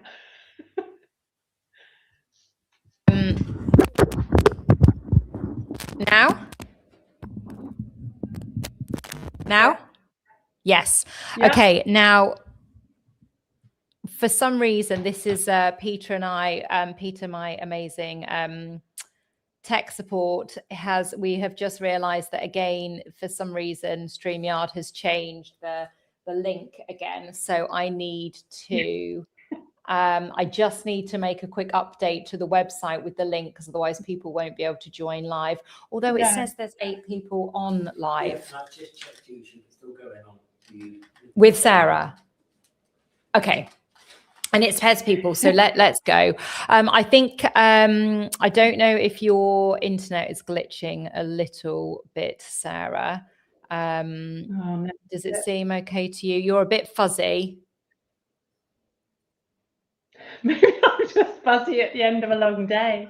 No, your t-shirt and the pictures behind you are fuzzy. I had that with Graham earlier, and we had to go just off camera for a bit, but well, I can see you just a bit fuzzy, and I can. My end. Is it? So yeah. You're really fuzzy to me. Peter, does it look fuzzy for you? Is Sarah fuzzy? Yeah. Maybe the internet. Well, shall we give it a whirl anyway? Let's, because it's more sort of the sound. Let's give it a whirl anyway. Let's give it a whirl. I can turn my camera off for a bit. I mean, it's nice to be able to see you. So let's, yeah, I'm sure it'll buffer or catch up, or I don't know what I'm talking about, but you know, it'll do something. Oh, it has got a bit worse. If it gets worse still, or I can't hear you, we'll do the camera off trick. So welcome to 24 for Kindness, Sarah, and delighted that you are here. And I want to read your official bio, and then before we sort of go in. So Sarah Browning is a kindness cheerleader. She believes in the power of kindness to connect us as humans, and founded the transformational wellbeing program Time for Kindness in 2021. With a 25-year career in internal communications and engagement, she uses stories to inspire and teach people to notice kindness in their work and wider life, improving their happiness and their performance. She also works to spread messages about the importance of staff wellbeing as a significant business measure. So, thank you, Sarah. And I always like to give a bit of a backstory to how I came to know sort of everyone that's come on, and it was actually it was Linda, wasn't it, who put us in touch through. So Linda Cohen, who lives in the States, I think we were both connected with her, and she was like, I was invited into this Kindness at Work community on LinkedIn, and Linda said to me, do you know Sarah Browning, because she lives in the UK, and again, probably like we do with someone that lives in America. Do you know such a body? But anyway, as it turned out, Sarah lives in Woodley, which is the town that I grew up, and so I have had the pleasure of meeting Sarah on a few occasions now, and I spoke about you earlier as well when I interviewed Graham, because it was you that sort of brought me to the attention of him. So welcome, and I love that you've got your brown branded Time for Kindness on. Absolutely. I have to confess, I did just do a quick iron before I came on. I got it out of the cupboard and I thought, quick once over with the iron. Yeah, I mean, to be fair, we don't actually own an iron, which is, I think my sort of mum, maybe not my mum, but my grandma would be. Which, a friend of mine said recently, but you always look well turned out, like how? And I'm like, well, just hang it up. And I don't know, I guess things like t-shirts you can sort of get away with, can't you? Shirts and stuff, I just don't wear them. So I quite enjoy ironing. It's the one household task that I actually quite enjoy. Do you know, this is what actually my friend said as well. She was like, I love ironing. She was like, that's my, put the telly on, do a bit of ironing. So yes, maybe a little bit of self-kindness in action there. So right, let's dive in, Sarah. So I guess you and I both spent time in the kindness at work sort of space, but you know, your lens is really about noticing kindness. Yeah. So what does it actually mean to, you know, see kindness when life is, you know, busy and full and noisy as it inevitably is? Absolutely. And you're right. I always say that the work that I do with Time for Kindness is about see kind, not be kind, because actually it's founded on a fundamental belief I have, and as it turns out, so do lots of other people, that there is lots of kindness in the world already. We just don't talk about it enough yet. And from that, I was like, well, what can I do about that? I suppose I sort of one day thought, oh, that's a bit of a problem. What can I do about that? And I thought, well, I am a communicator. I tell stories. And so I started sharing stories and examples of kindness. And what I found is that, that once you start to notice kindness, you notice it more and more. And that is true in the workplace as much as anywhere else. We're just not generally conditioned to do that. We tend to be a bit more it's the opposite of doom scrolling, really. It's what I say to people. You know, it's really easy to get dragged into, particularly with the way our mainstream media and social media is. It's really easy to get drawn into that. Oh, everything's awful in the world, and there's terrible things going on. And don't get me wrong, there are some awful things going on, but that's not the only story. You know, we need to kind of rebalance our narrative. And so that's what I'm trying to do is kind of show examples in all sorts of settings. And I think when it's like you say, you know, things are hard, things, you know, there are things going on that are not great in the world, but actually we don't have to just focus on that, and we can deal with and cope with those things, I think, much better if we're feeling more upbeat. And actually noticing the kind things as well helps us to have more hope and positivity. And then, you know, it doesn't make the bad stuff go away. Oh, I think Sarah's just frozen my end and done it. But it Sorry, we lost you for a second there.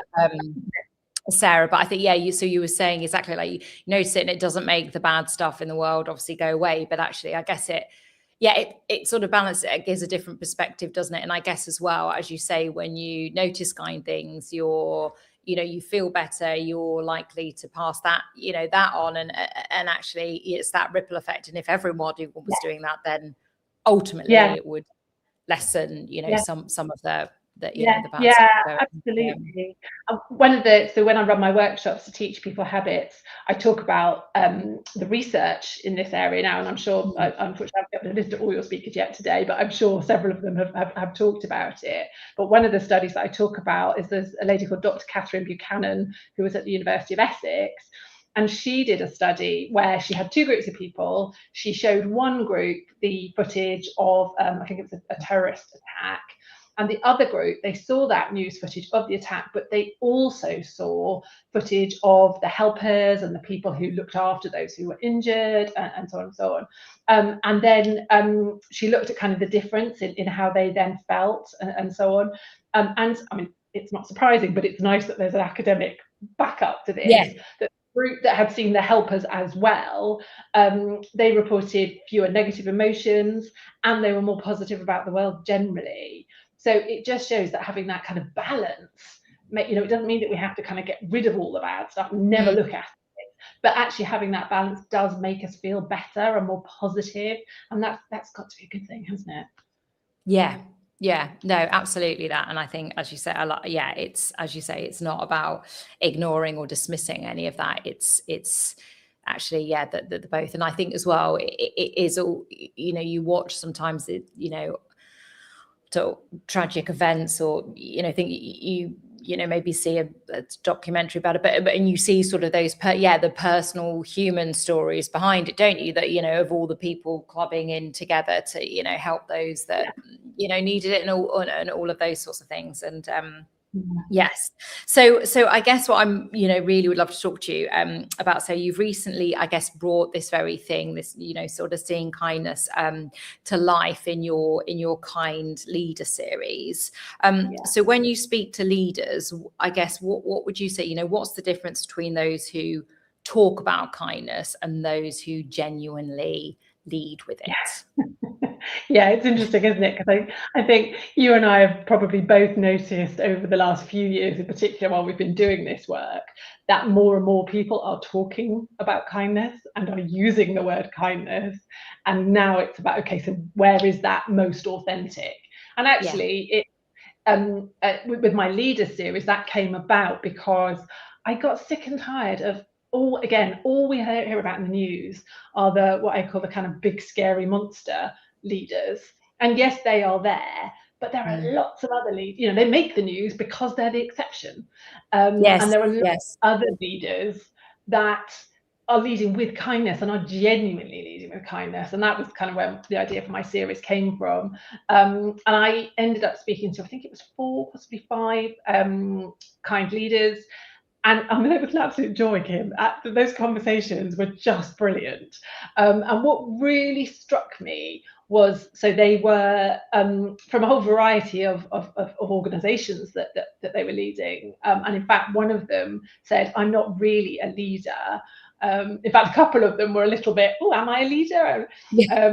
But they were, they just sort of weren't leading an organization in a traditional way. See this as a traditional, yeah, exactly. And again, I think that's something as well we need to get ourselves used to as well, is the idea that actually you don't have to have the job and the badge and the title to be a leader. You can lead in all sorts of ways.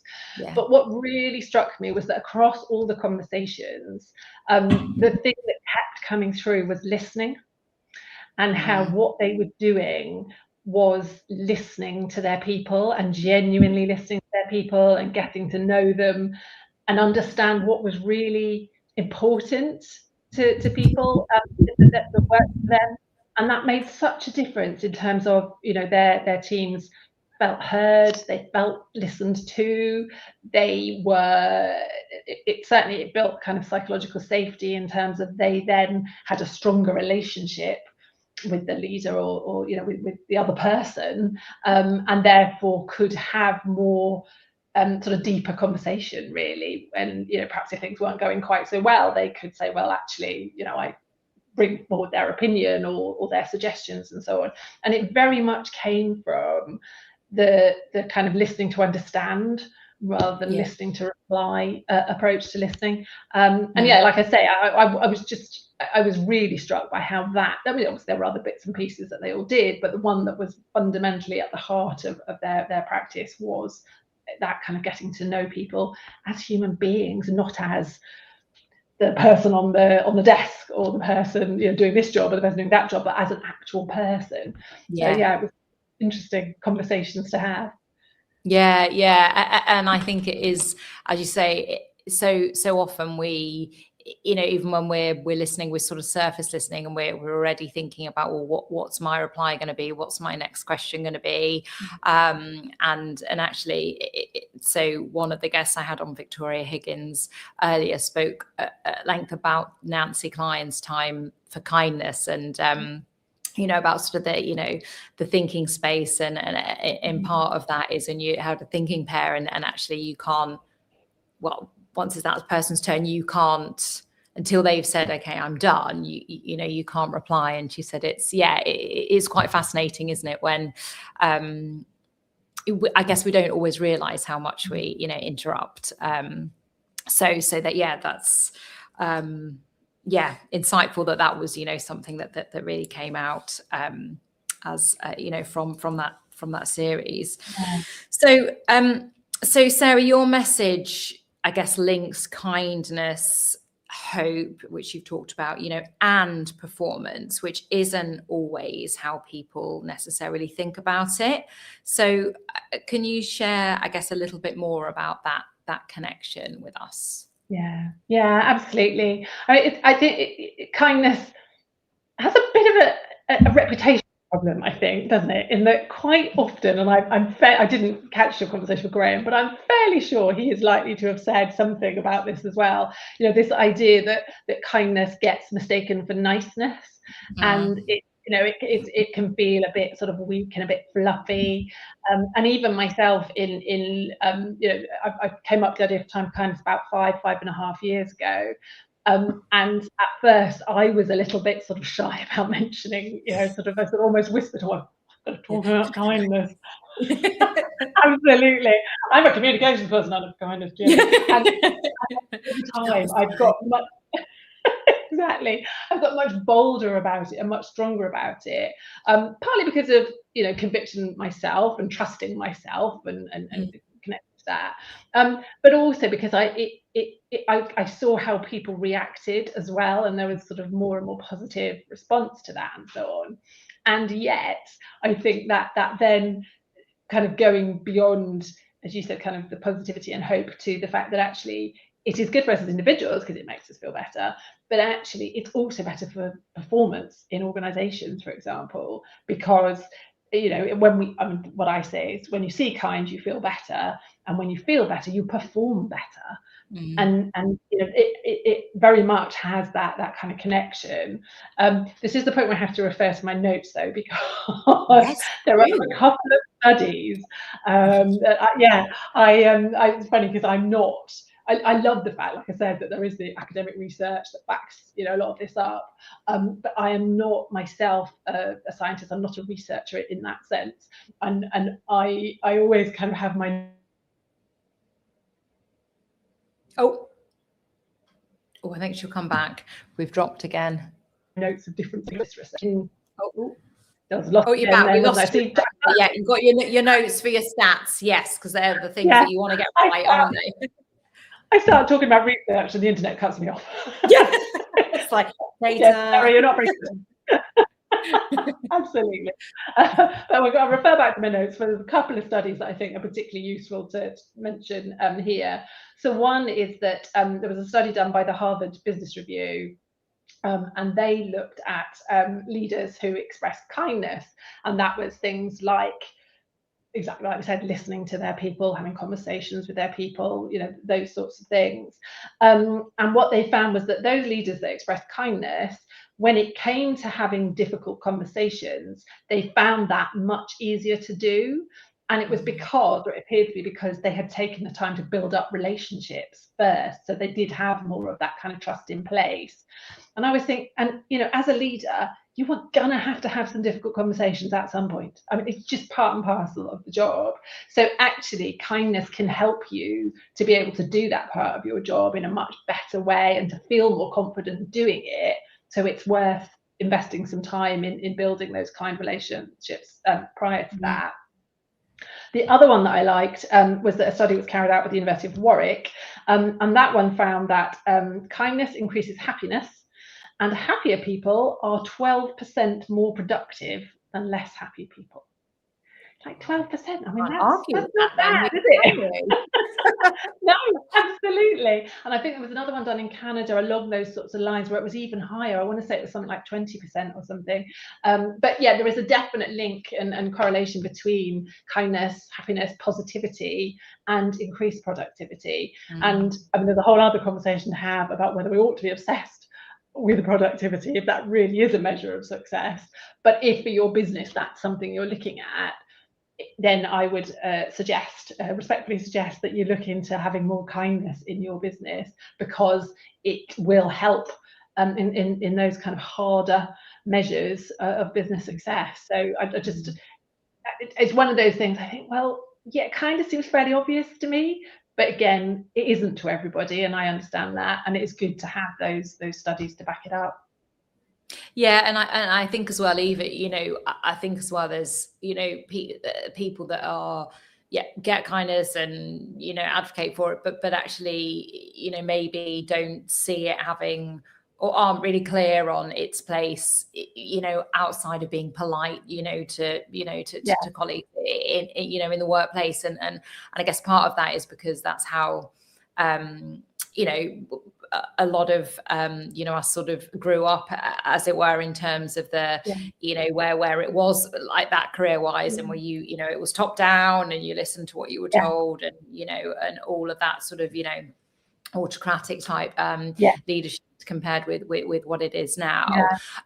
I love what you talked about, you know, the I guess the relationship piece, and actually when leaders have that strong relationships, that they can have those difficult conversations more. You know, it doesn't mean that they're not difficult, but they can have them, I guess, probably more, you know, easily. And actually, Graham, who you referred to before, you know, talked about, you know, the same. And actually, I'd asked a question around, you know, it's all very well being able to show kindness in, you know, when everything's going well, but actually what about in the tougher times? And so I guess it was, there was sort of that, you know, the relationship, that connection with, actually, if you spend the time really getting to genuinely know, you know, your people, your teams, then actually in the bad times it is. And I guess another theme that has come through a number of these conversations today, Sarah, is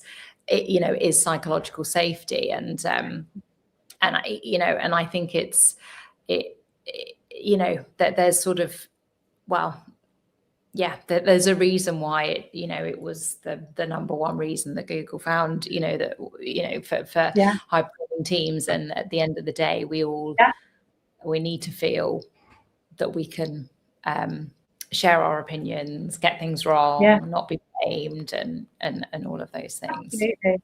Yeah, absolutely. I think it's you know, it's one of those things, isn't it? Like I said, kindness can be perceived as a bit weak, but actually I think kindness is powerful. And the reason it's powerful is because it connects people, it connects us as humans. And I've seen that as well as with leaders in some of the workshops that I run. I get them to tell examples of kindness and kind of share those stories, because actually that process of talking about kindness gives you a boost and makes better. But what I've seen with teams is that even in the short space of a workshop, that kind of connection comes through, where, you know, somebody might say, well, my example of kindness is that Kim helped me write a report that I needed to write. I got a bit stuck. Whereupon Kim very often will say, I just thought I was doing my job. You know, I didn't think it was kindness. That sort of smile and that kind of connection building in that moment. And I think if you've got that you know, embedded in your culture at your organization, so that's happening all the time, then those bonds get stronger and stronger. And you know, that question around what counts as kindness always fascinates me as well, because I do get people who say things like, well, that's just doing my job, or that's just good manners, that's, you know, that's not kindness. And well, actually, it doesn't have to be either or. It can be doing your job or be good manners and be kind as well. And really, if we accept that kindness gives us this positive boost and helps us to do a lot of things better and from a better place, why don't we call it kindness? Let's think of it as kindness and that positive boost and impact. And it's always quite interesting, I think, when you sort of unpick some of that. Yes, you're right. And also, exactly. It can be more than one thing. And actually, if it's something that then, you know, promotes more of that, you know, behavior or, whatever it might be, then yes. You know, why would we not sort of call it as many different things as we want? So I guess, Sarah, you know, you help people notice kindness in the world, you know, around them. And obviously we've been talking upon that, but we know that it's often much harder to turn that inward. So self-kindness. So why do you think that is? Quite a big question. I understand. Yeah, absolutely. Well, we can crack that. It's interesting. One of the things I do with Time for Kindness is I share regular stories of real world kindness, and I get people to send them in to me. There are things that I spot in the world and so on. Very rarely are they examples of self-kindness. And occasionally I will get somebody who sends one in, or I will catch myself doing something and think, oh, actually that's a story I could share. But it doesn't somehow come up quite the same, does it? And I think some of that it comes from a sort of a misunderstanding of what self-kindness is, and that idea of, you know, self-kindness is bubble baths and is a bar of chocolate and that sort of stuff, or a good book. And it can be that. I don't think there's anything wrong with that. But equally, and I know you talk about this a lot, is that the much deeper kind of the sort of quietening that little voice in your head. Mine's called Judgy Judy, and yours is Gertrude, I think, isn't it? Yeah. Love it, Judgy Judy. That's another. Yeah. Absolutely. I can't always put the pipe down, but you know, dealing with that is part of it. Looking after yourself physically, exercise, you know, all those sorts of things that are sort of deeper and more fundamental to self-kindness. And I think so I think part of why it's harder to do that is because we just don't recognize those things. And I think also some of it perhaps comes back to this idea of we seem to, I don't know if it's a society thing, I don't know if it's a generation thing, I have no idea really where it comes from, but this idea that we must be busy, and again, I'm against productivity, it's coming back to that, we must do things, we must be doing something. I myself am in the process of trying to learn to rest better, and recognizing, and actually your content in the lead up to this has been really inspiring on that, Kim. You know, I know you've talked a lot, haven't you, about actually I'm running up to this big event, but I'm still taking my time to have a rest, or to go for a run, or to see a friend, or whatever. And I think, again, the more we can talk about those things when we do them, the more it sort of role models to other people, which sounds terribly grand, but actually all that really means is gives people ideas. No, exactly, you're right. And and thank you, and that has been something, and I can't remember, said it in a conversation earlier, that is definitely something different to when I did 15 for kindness. And you know, even like this, I'm sat, Peter, the wonderful Peter, who like is like very more, he's like happy to be behind camera. I only met this amazing man probably 2 or 3 weeks ago, and I mean, we met at 5:20 this morning, and he's here helping. You know, I have had people coming in bringing goodies. I mean, that happened last time, but you know, I've asked for help, and also I guess, yes, it has been hard, but I've sort of been consciously, no, you need to practice what you preach, and so as you say, it's I think even though you know, we live and breathe this kindness, and I live and breathe this self-kindness thing, you know, does it mean that I'm kind to myself every second of every day? Like, no, of course not, because that's not you know, that no one is, but actually there's, you know, that intentionality around it. And there's I don't know if you've read any of them, I haven't yet, but I really want to. There's quite a few books now about the different kinds of rest, aren't there? And that's definitely next for me. Absolutely. I think you know, like you said, you know, we can't all be doing all of these things all of the time, you know, and that's okay too. I think, you know, with the work that I do as well, it's I think what's been really interesting is how the stories that people share, what they sort of take from that. Again, so not only do I not get stories very often about self-kindness, even less often do I get stories of people saying that they themselves have been kind to someone. They will usually tell me about someone being kind to them. But turning it around the other way, it just is with somewhere along the way. And in fact, I was listening to you earlier with the kids, and there was part of me that thought, I can't follow that. I mean, they did such a job, didn't they? They were brilliant. But it really struck me that I have noticed that. So a couple of times with Time for Kindness, I've had a stall at a community festival. And it's really noticeable. We build a wall of kindness, so we gather stories of kindness on the day, wall and all the rest of it. And it's really noticeable how the kids are much happier to tell me about things they have done that have been kind. You know, they've helped a friend who fell over, or they've done whatever. Yes. And one little girl particularly sticks in my mind. I don't know, she's about 8 or something, and I said, "Oh, I'm collecting stories of kind people. Do you know any?" She said, "Yes, me." Brilliant.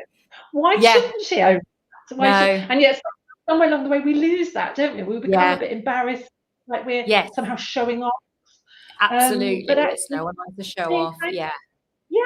But being kind is a brilliant thing to do and be. Like, why wouldn't we talk about it? So maybe that's an example of self-kindness we all need to practice, like accepting and talking about the fact that we, when we are kind, we're not going to be kind all the time.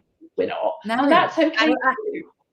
And I think as well that, you know, we are quite we'll quite readily be like, oh God, I was a right, you know, to the kids this morning, or oh, I was such a drag, you know. But we don't be like, oh, I did this really kind thing today, or I, you know, that's I like that observation. So Sarah, what does seeing kind look like for you on a day where things feel, you know, stretched or not going quite to plan? And we all have those, don't we? Let's be honest. So I think it's about making a conscious choice and a conscious decision to look for something that is positive and look out for kindness. I mean, because of the work I do it quite a lot anyway, I think. And I think partly my personality is a little bit more predisposed. I'm an optimist, I'm a positive person. I am a little bit more predisposed than some people are to look for examples of kindness. But I think you can set a kind habit, if you like. And also, once you start noticing kindness, you see it more and more as well. So it's sort of, there is something about just getting started. I'm like, I don't drive myself, but people who do drive tell me that if you decide you want to buy a red car, suddenly you see red cars everywhere. And it's a similar kind of thing. If you're like, right, I'm going to see kindness, then you start to notice those examples, and it becomes that positive habit. So I think that's really good. Something else I do, we have a really handy little word in our family, twallow, which is a temporary wallow. And that's because we use that because sometimes actually you need to, you know, you're feeling a bit grumpy, you're feeling a bit down in the dumps, you're feeling like you've been hard done by or something's gone wrong.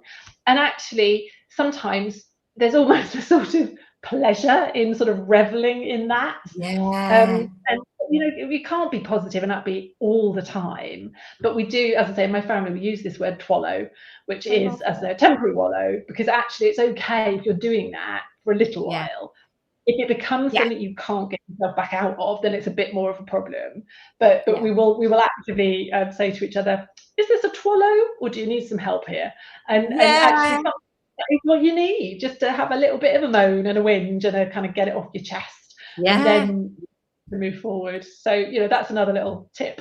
No, that's a really good tip. And I think, we all have times, well, not all, but or where we need to, you know, lick our wounds, or you know, sometimes we just want to feel a bit sorry for ourselves, and you know, maybe have a cry, and maybe just have someone say not try and solve it.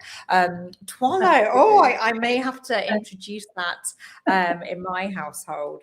Sarah, please do. Most people I mention it to say, oh, that's a brilliant word. And I'm part of a network that I introduced it to, and they now will say to each other, oh, are you having a twallow there? And I'm changing the language. But I like as well, like on a serious point, it like you say, it can sometimes say, oh actually, that is what it is. And do you know what, fine, I'm going to be in my twallow and it's fine. But also it's, no, do you know, actually this is some, you know, it sort of help, like, no, this is actually something bigger.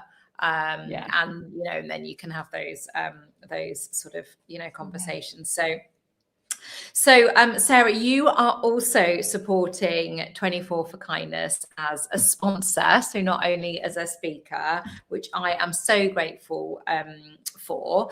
And you know, there's I'm the one sat here fortunate enough to have all of these conversations, but there's a lot of support that has helped put this together, including sponsorship. So I'm so grateful for you and Time for Kindness for that. So I guess what made you want to be part of 24 for Kindness, and I guess what does this kind of collective conversation about kindness mean to you?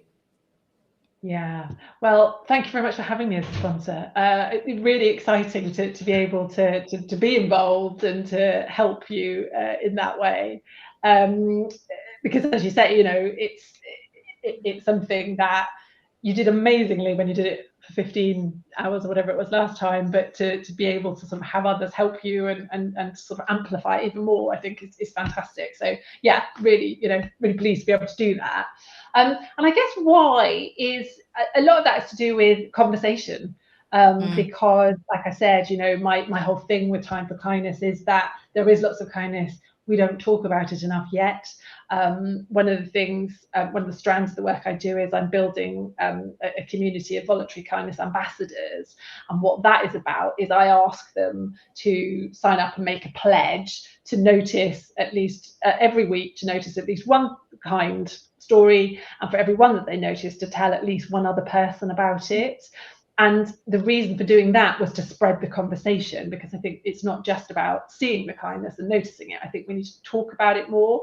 So yeah, the fact that you're spending 24 hours talking about kindness, it just felt like, yeah, that's a really good fit. And that is definitely something I want to encourage, because I think, again, the more we do it, the more it will happen. And the more, I think, you've had a great range. You've got a great range of different speakers with different aspects. Kindness pops up all over the place, doesn't it? And yes, it does. So actually, it shows just how much there is to talk about. So it's great to be involved. Yes, well, no, and you sort of, I remember sending out sort of, the first sort of tentative comments about it, and you were like, yes. So no, thank you so much. So Sarah, for someone listening who I guess loves the idea of kindness, whether that's to themselves, to others, whether it's noticing, but feels that they're running on empty, how do they start it without it becoming that's just another thing now I need to add to my list? Notice kind acts. What would you say? Absolutely. I mean, I think it's when I run my workshops and things, and when I do my talks as well, I very often I start with saying, this is not toxic positivity. This is not about adding to your already busy list. It's not about saying you must find positive kindness to look for. So I think that's the first thing to remember, is that it doesn't have to become an extra. The kindness is out there already, and you are probably already noticing a lot of negativity. So actually you're doing noticing. It's about maybe shifting what you're noticing. So noticing less of the negative and more of the positive. And it is about just that kind of conscious shift of where you put your focus. One of my favourite early kindness stories that were sent in to us was a good friend of mine who, she went to a shopping centre, and the doors were broken such that there was only kind of one door or set of doors that were working. My friend was going to go into the shopping centre, and there was an older lady trying to get out, and she had one of those little walker things, and people were screaming in, and she'd have a little sit down, and she'd get up and try, and she couldn't because people were streaming in. And my friend stopped and let her come out, and then she went in. And it would be really easy with that story to say, oh, of course, no one stops anymore. That's, people push in nowadays, no one stops. But actually someone did, one person did. And let's put our focus on that one person and start to see those positive things, because they are there, we're just not seeing them. So I think that's a really key thing people can do, is make that conscious choice of kind of where to put their focus. And the other thing I think is useful to remember is that noticing kindness, it's quite a kind of quite a safe way to engage with kindness. So there are lots of people who are not able to either give or receive kindness for all sorts of different reasons. They don't feel safe to do so, or they're just, it's just not where they're at, not where the headspace is at. But actually noticing it is a way that you can get some benefit without having to kind of really actively get involved or kind of put yourself in a more vulnerable position. I mean, I think it's sort of, it's kind of I have to use the phrase gateway drug. That sounds terrible, doesn't it?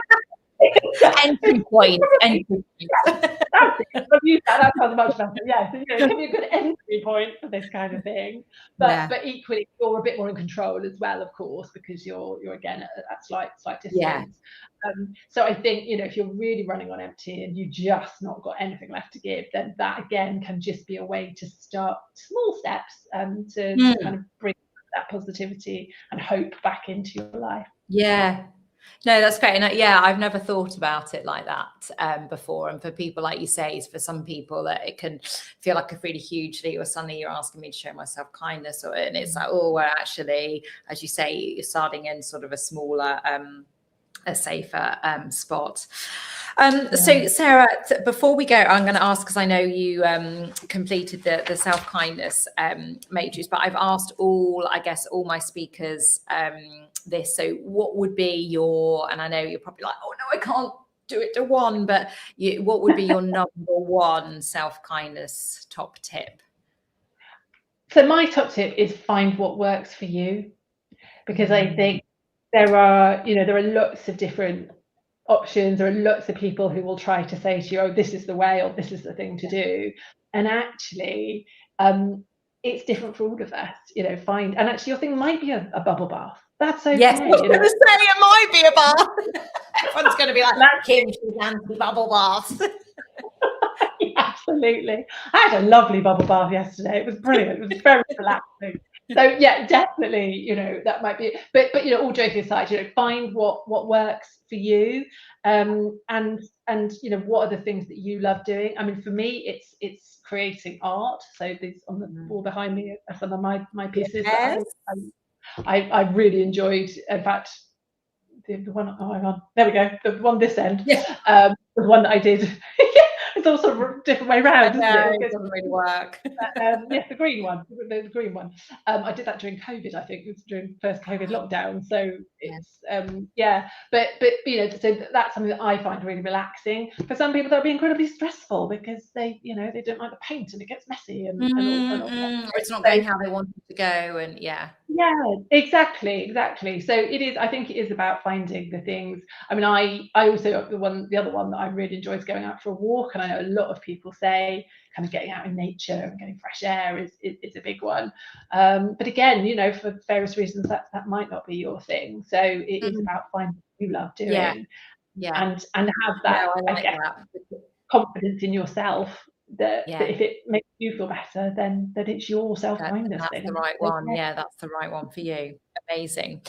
So before we talk about sort of where people can sort of find and follow up with you, so you had your self-kindness profile, if I may, so you had the I know better but profile. So I'm like, oh, what does that one mean again? So you understand the big picture of what you need, but in the day-to-day, the small acts of care can slip. So it talked about your lowest being in micro doing and the strongest more in macro being, so more that your positive self-talk and things. So I guess how did you find doing the matrix, and did it resonate? Was there, what did it give you, if anything, in terms of your relationship with self-kindness? Yeah, it was fun to do. It was fun and really easy to do. It was quite straight. And I think it probably said in the instructions, but I certainly deliberately didn't think about it too much, because I think I could end up overthinking and then not be able to give an answer at all. So I think that was good to have something where you could just sort of go with gut instinct, and remember that there is no right or wrong answer to it either. It's this is your thing, isn't it? As in your, sort of my answers, so there's no sort of right or wrong to it. So I think that was really helpful. It did make me smile how it came out, and I think one of the first things it suggests is to drink more water, which I know I am dreadful at, and I don't. I why I just. Whereas I've been to the loo about 1,000 times today. Yeah, I don't know what it is. I just have this blocker. I have no idea. But yeah, I think it's interesting to sort of see it brought together. I think in the way that you're with that tool, because and it did resonate. I did recognise that tendency maybe in myself, which I haven't thought about in terms of self-kindness, but that idea of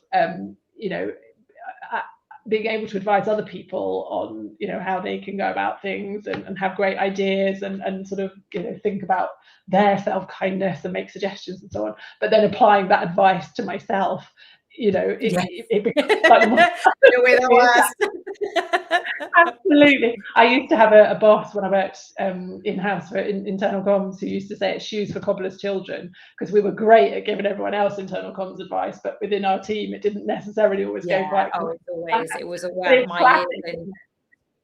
my years in HR, it was always like, we were the worst at the people stuff, because it's like, no time for that.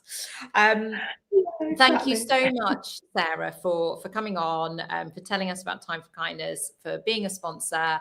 So where, I guess, if people were like, love this conversation, which obviously they will have done, where can they find and connect with you and learn more about Time for Kindness?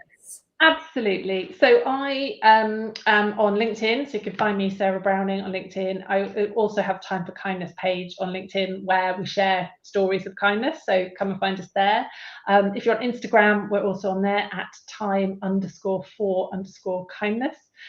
Again, sharing stories and different bits and bobs there. And I have a website, timeforkindness.co.uk, which is where you can sign up to be a kindness ambassador. It's a voluntary thing, like I said. It's just part of, so you feel that you are not alone if you believe in the power of kindness, because there are a lot of us. And the more we're getting bigger, aren't we? Absolutely. And it definitely, that's why I set that kindness ambassador group up, because I wanted people to feel that, they were not on their own. And you get a newsletter once a month with, a few sort of tips and stories and whatnot. So, I just would love people to come and connect with us, be part of the conversation. Send me your kindness stories, because I need a constant stream of them. I'm not going to run out, but I want lots and lots of stories to share every week. So please, there can never be too much. Never be too much. Well, thank you so much, Sarah. It was great chatting with you, and I will speak to you again soon on the other side, as it were. So I am just going to. I need to. Well, thank you for running this event, Kim, because you're doing an absolutely sterling job. It's brilliant. So well done. Thank you. Well, I'm really enjoying it. So Good. So and thank you. So I now need to do this. Like I've said, you probably heard, if you've listened to any of the ones, I have to it's remove Sarah Browning. So I need to remove you. If you can just stay in the green room until, so Kerry is behind doing a sterling job with all the back stuff, just while it sort of downloads. That'd be amazing. Thank you so much. And hang on, before you do go, if you've enjoyed this conversation live or watching back, then if you have already donated, thank you so much. And if you haven't, then all of the speakers and 24 for Kindness are giving their time, and it's all for Mind. It's mental health, it's start of Mental Health Awareness Week. So please, if you've been considering donating, the QR code will be up there. And as I say, I keep saying £1, £10, £1 million. I haven't actually checked at all today, so who knows, maybe someone has by now come in and donated £1 million. I reckon I probably would have had a message by now from someone, but you never know. Right, thank you so much, Sarah. Bye. Okay, so we have got 5 minutes, and then we will be joined by my next guest, Anita Clear, award-winning parenting speaker. I am super excited, and I'm going to have my, I know they're being recorded, but I feel like I'm going to make a lot of notes in this next session. So I will pop myself on mute just for a couple of minutes. I'm going to go and get myself a refreshment, and then I will welcome in Anita. So let's just pop on. Right, okay, so there's the good old QR code. Let's pop some music on. It's a bit of rock. I don't think we've had that. Right, bye.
Okay, for anyone that was watching the whole of that, it was a bit annoying actually, that music, wasn't it? I might not use that one again.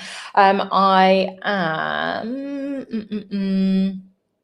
back and delighted to welcome in my next guest, Anita Clear. So let's bring Anita in now. Hello, Anita.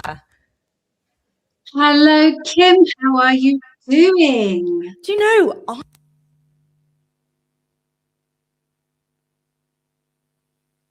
You're doing well. I just suddenly lost you. I can't hear you for a minute.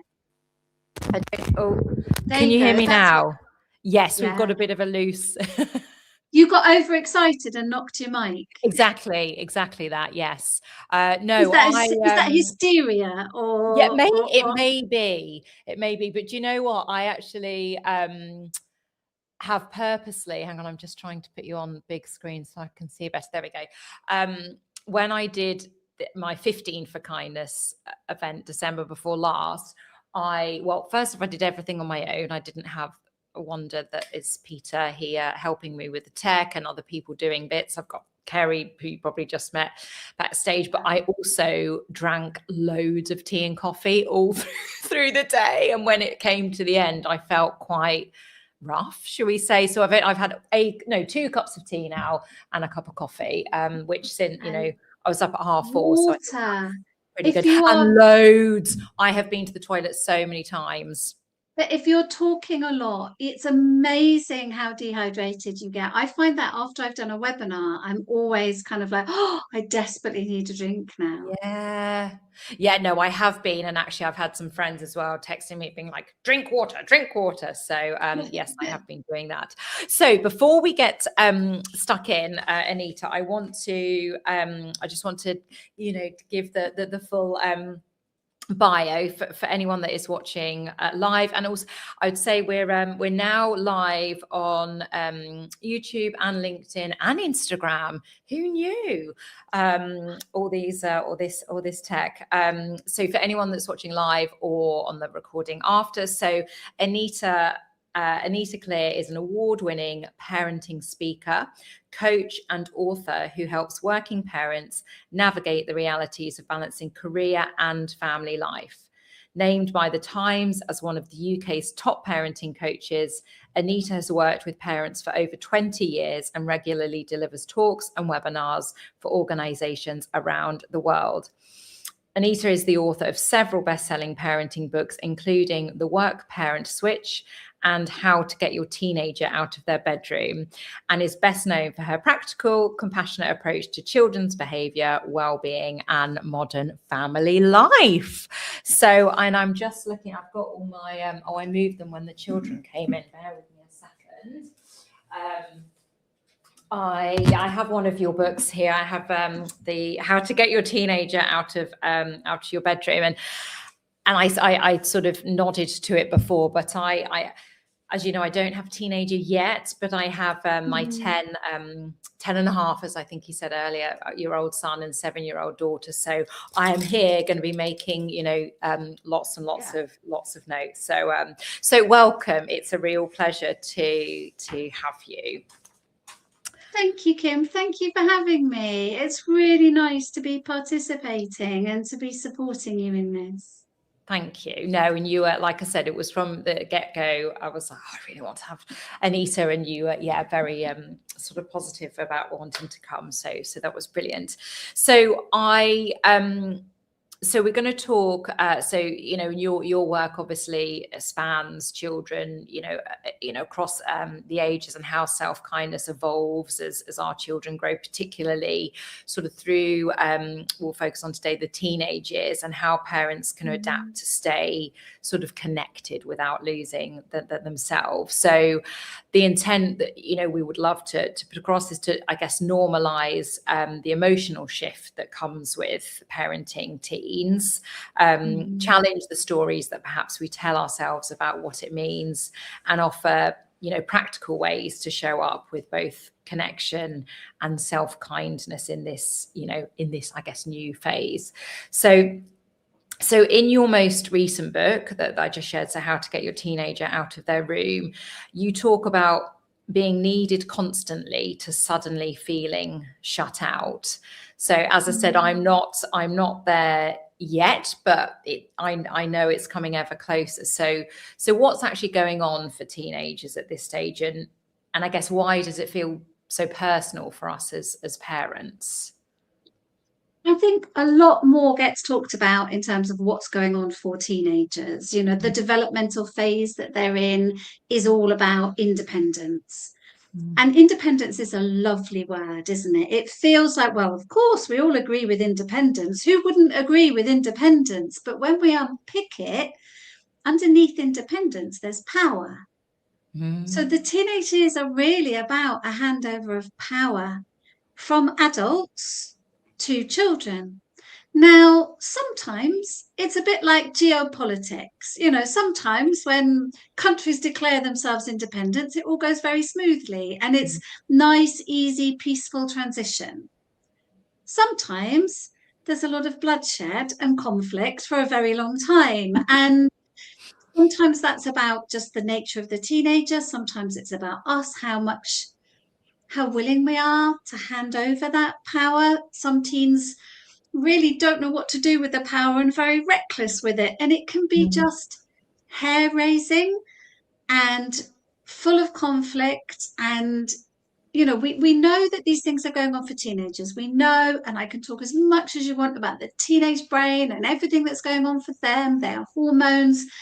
I think the bit that we don't talk enough about is how it feels, because frankly, the teenage years can be brutal when you're a parent. And I didn't expect it quite to feel the way it did. I didn't expect my mental health to be so severely impacted by, you know, all of their experiences. I didn't expect to feel all the feels with the intensity that I felt it. I remember one day, and it was the source of where the book came from, really. I was in tears and I wrote this article for the HuffPost, and it was basically like, you know, I'm so sad my teenage son has gone. I feel totally bereft. He still lives in my house, but it's just like this enormous sense of loss. And of course, that's just part of it. But it's, I wish parents could see that coming, because even if it's not going to feel like that, and it's not like that for everybody, at least if it does, you can go, okay, this is all right. This is expected. This is like the sleep deprivation when they're a toddler. It's like tantrums. It just comes with the territory. Some people get it, you know, worse than others.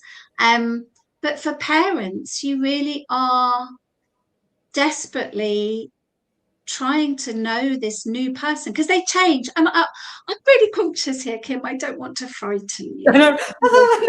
I'm like, I need to hear all of this. But they suddenly can almost like wake up one day and it's like they're a different person, and suddenly they're either being sassy or rude, or they will do nothing but grunt at you, or, you know, some change has happened almost overnight that you never got a chance to say goodbye, or you never really got a chance to kind of let go. And it's suddenly like, well, who are you? And frankly, I'm not sure I quite like you. I'm not sure I like all the ways you're behaving. And this is difficult. And I've poured, you know, whatever it is, 10, 11, 12, 13 years into kind of trying to create this person to be kind, and I don't know, to really work with them to parent well. And then suddenly we're faced with somebody who doesn't like us, who's rude to us and isn't behaving well. And we're thinking, well, I've just blown that then, haven't I? I've totally blown it. And they don't even like me anymore. And it's honestly, humor is one of the only ways to get through it sometimes. It is a bit of a shock when it happens. And don't get me wrong, there are wonderful things that come with it. There's the huge amount of love, the huge amount of pride when you see them taking on that independence. But it's almost like somebody takes your experiences, your emotions as a parent, and just turns them up a notch. And suddenly you're in Technicolor when perhaps you'd been coasting on, I think I know what I'm doing now. And it's like, no, Yeah. I don't. No, I think, you know, as much as, yeah, it's like the horror. And I imagine some of my friends that are, you know, kids similar age are probably like, I'm not going to listen to this anymore. You know, no, it's, I think, you know, it's super important. And I guess it reminds me, so I had a lady called Georgie Willems on earlier, founder of Mum Love, or We Are Mum Love. And she talks about sort of the, you know, maternal transformation and, you know, that identity shift. So not, you know, not the sort of postnatal depression or, you know, and obviously that's, you know, very serious, but actually the almost more common, you know, experience of oh, the identity shift and feeling perhaps, you know, lost and not really expecting that. So I guess it's almost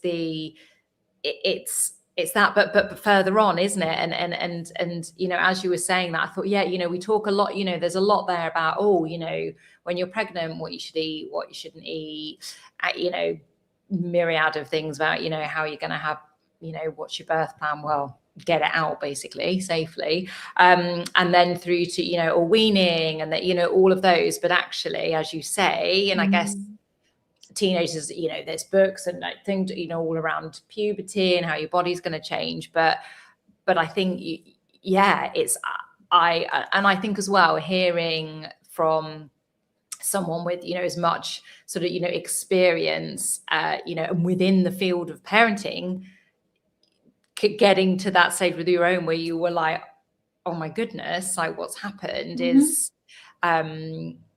you know, I guess thank goodness you've, you know, written the book, and it's that whole, oh, okay, you know, it's coming whether we like it or not. So actually, if we can, you know, do it in a way that is okay, I guess with a bit of foresight, you know, shall we say?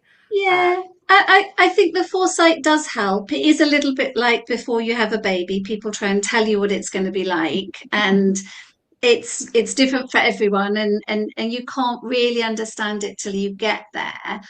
I think what's hard about the teenage years is because teenagers themselves are so vulnerable, and they often have, you know, struggles with their own mental health, whether that's mild or severe. But, you know, it might just be a dip in their self-esteem, that questioning of who I am, that kind of sudden onset of real self-doubt and worries about themselves that perhaps they haven't had before. They've not thought about themselves in that way. That we see their vulnerabilities and we see what they're going through. And perhaps, you know, if they are being really challenged, that's quite hard to manage. Watching your child struggle is hard.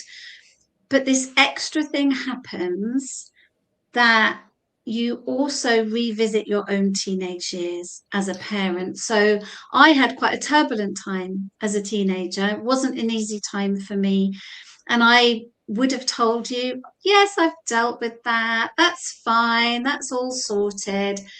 But to see one of my own teenagers really struggle, it was like all that very deep-seated teenage hurt of my own also came bubbling up to the surface. So I'm trying to be mum to this person who I'm feeling distressed because, you know, they're hurting, but I'm trying not to seem distressed. I'm trying to do all the right things. And I'm also trying to deal with, oh my goodness, I remember what it feels like to be that person. I remember how hard it is to walk into a secondary school playground, you know, it would make my skin crawl, and I would have all of that hurt as well.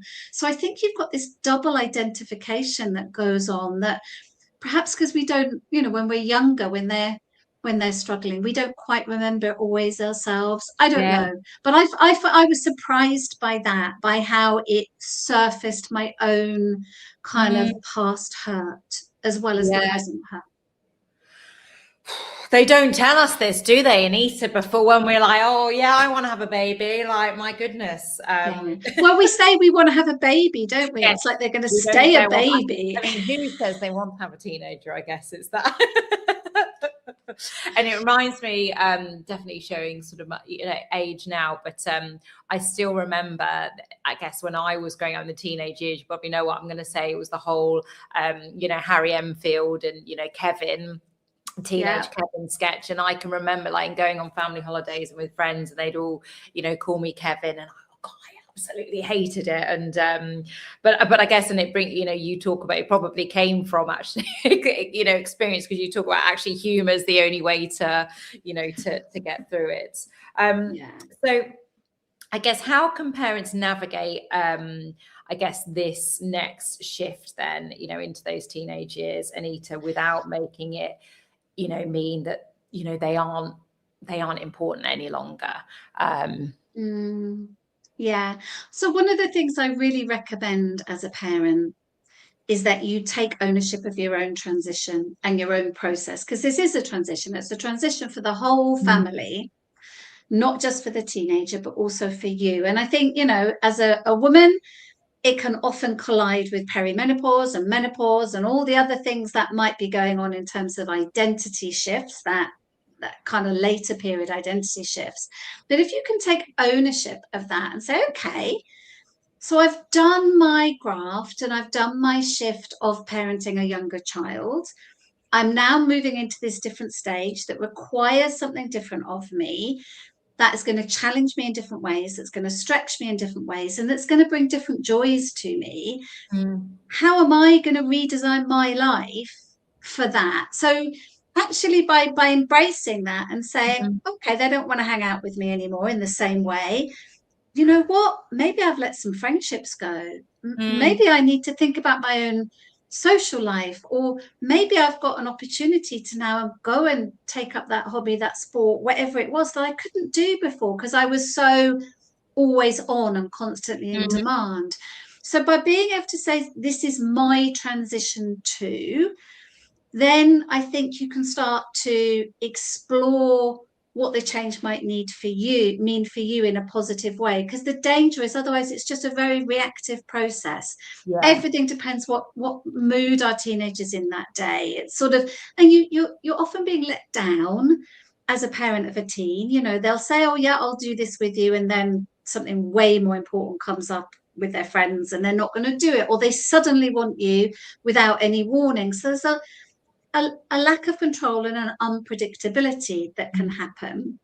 And if your teenager has poor mental health, that is 100 times worse, because their ups and downs will be so extreme, and it can really start to dictate the rhythm of your life. But so by taking a little bit of ownership and saying, oh, I'm going to try and do these things, I'm going to try and work with myself and embrace what this change might mean for me, you can find the opportunities in it, perhaps. And the loss, although it's there, you can start to counterbalance that a little bit. And of course, they do still need you, and they do kind of come back and become lovely, gorgeous young adults, but in that time, it can help, I think, just to no, I think your own growth.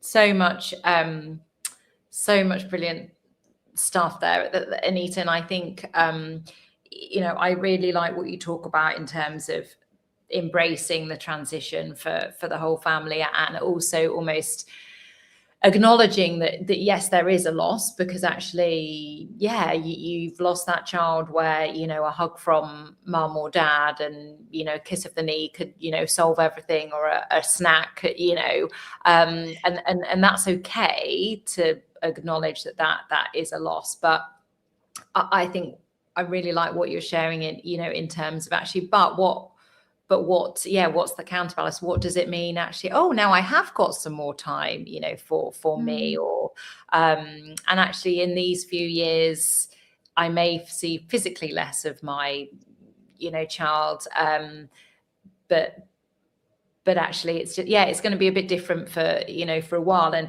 I guess that, it sort of leads nicely onto the next question, so, in those teenage years, what, I guess, and again, I know it's different for different individuals and different families, but, what does connection actually, look like in real life, especially when, they perhaps emulating the Kevin-esque, that they don't seem that, interested. Connection is always brief, I think. Even with younger children, genuine moments of connection tend to be quite small. But I think with teenagers, it becomes even more so because it's a little bit less predictable. We can't make it happen as easily. And the little windows that we have for connecting with them, are small. So for me, I talk in the book about micro bridges, that's what we really need as the parent of a teenager. We need to maximize how we take advantage of those little micro bridges. It's not about a whole day out at a theme park or a holiday. I mean, I won't tell you about the holiday from hell with one of my teenagers. I will not tell you all about that. But actually, the big stuff can go wrong. That the little moments can be amazing, and you have to cherish those. So you have to actively nourish, cherish, and look for those moments. For example, I once, on a holiday, not the holiday from hell, a different one, got one of my kids, my son, to walk up he calls it a mountain. It was a small hill. We were going for a walk, and he'd been a real pain the whole day. He'd moaned and this and that. And I'm like, no, we're going. And I kind of pushed him to do it. And he moaned all the way up, and we had to keep stopping. And I just more than once thought, I just shouldn't have bothered. I'd have enjoyed this much more if I was on my own. And then we got to the top, and it was a gorgeous view. It was very windy. And he kind of just shuffled towards me a little bit. I think he was probably protecting himself from the wind. It was that little moment of kind of him and me standing looking at the view, him kind of shuffling close to me, and him kind of being like, oh wow, that's amazing, and he even got his phone out and took a picture, so I knew it must be quite good. Wow. And that moment, you just have to think, oh, this is nice. This is the bit that I need to remember. This is the little bit where we have, it might just be a few seconds, a few minutes of just going, we're sharing a moment together. And you don't have to walk them up a big hill to do that. It might just be when you're in, the kitchen and they come in and, raid the fridge, which obviously teenagers eat more. I don't know if anybody's told you this, how fast a teenager can empty a fridge, but they eat more. But in that moment, you can either choose to kind of have a go at them about something. There's always something you could be moaning about or nagging about, homework, bedrooms, not having loaded the dishwasher, whatever. Or you can just think, I've got about 15, 20, 30 seconds here to make some little bid of affection or attention or goodwill towards this person. And that will be different for every teen. For some of them, it might be a rub on the back, a little cuddle, a smile, a joke, a little bit of joshing, just depending on who they are. But we have to sort of reach out in those little moments. It might be in the car, but it's going to be when they are ready to accept it. And I think that's the difference. You said about the magic kiss that you can give a younger child. There's always a magic kiss that will somehow make everything better. With a teenager, there isn't. If they are not in the mood to connect, you back away. And that's it. It's not going to happen, as it were. You can kind of listen and be there, but you keep trying and you keep going in despite getting knocked back 19 times. You keep trying and you keep trying. And those little bits of connection, they value them so much, and they are so valuable in terms of relationships. So I think it's just connection on a little bit on their terms, a little bit when they're in the right mood, and in those little doses that have a lot of resonance. And I'm nodding away. I in sort of part of the preparation of 24 for Kindness, I was listening to some of the podcasts from some speakers, and I listened to a couple of your podcasts, and the one that was you were a guest on Equalish, so with Rachel Childs and Kate, her surname escapes me. Mancino. Yes.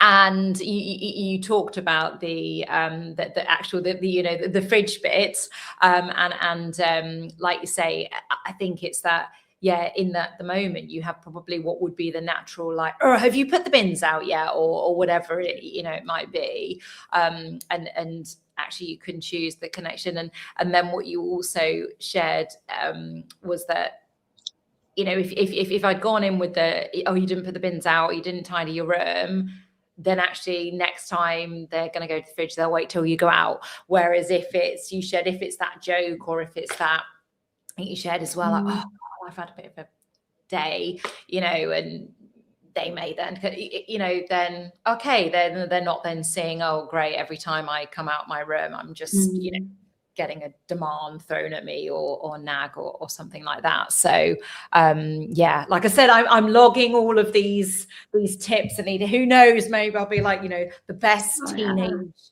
parent of a teenager ever. Yeah, maybe, let's see.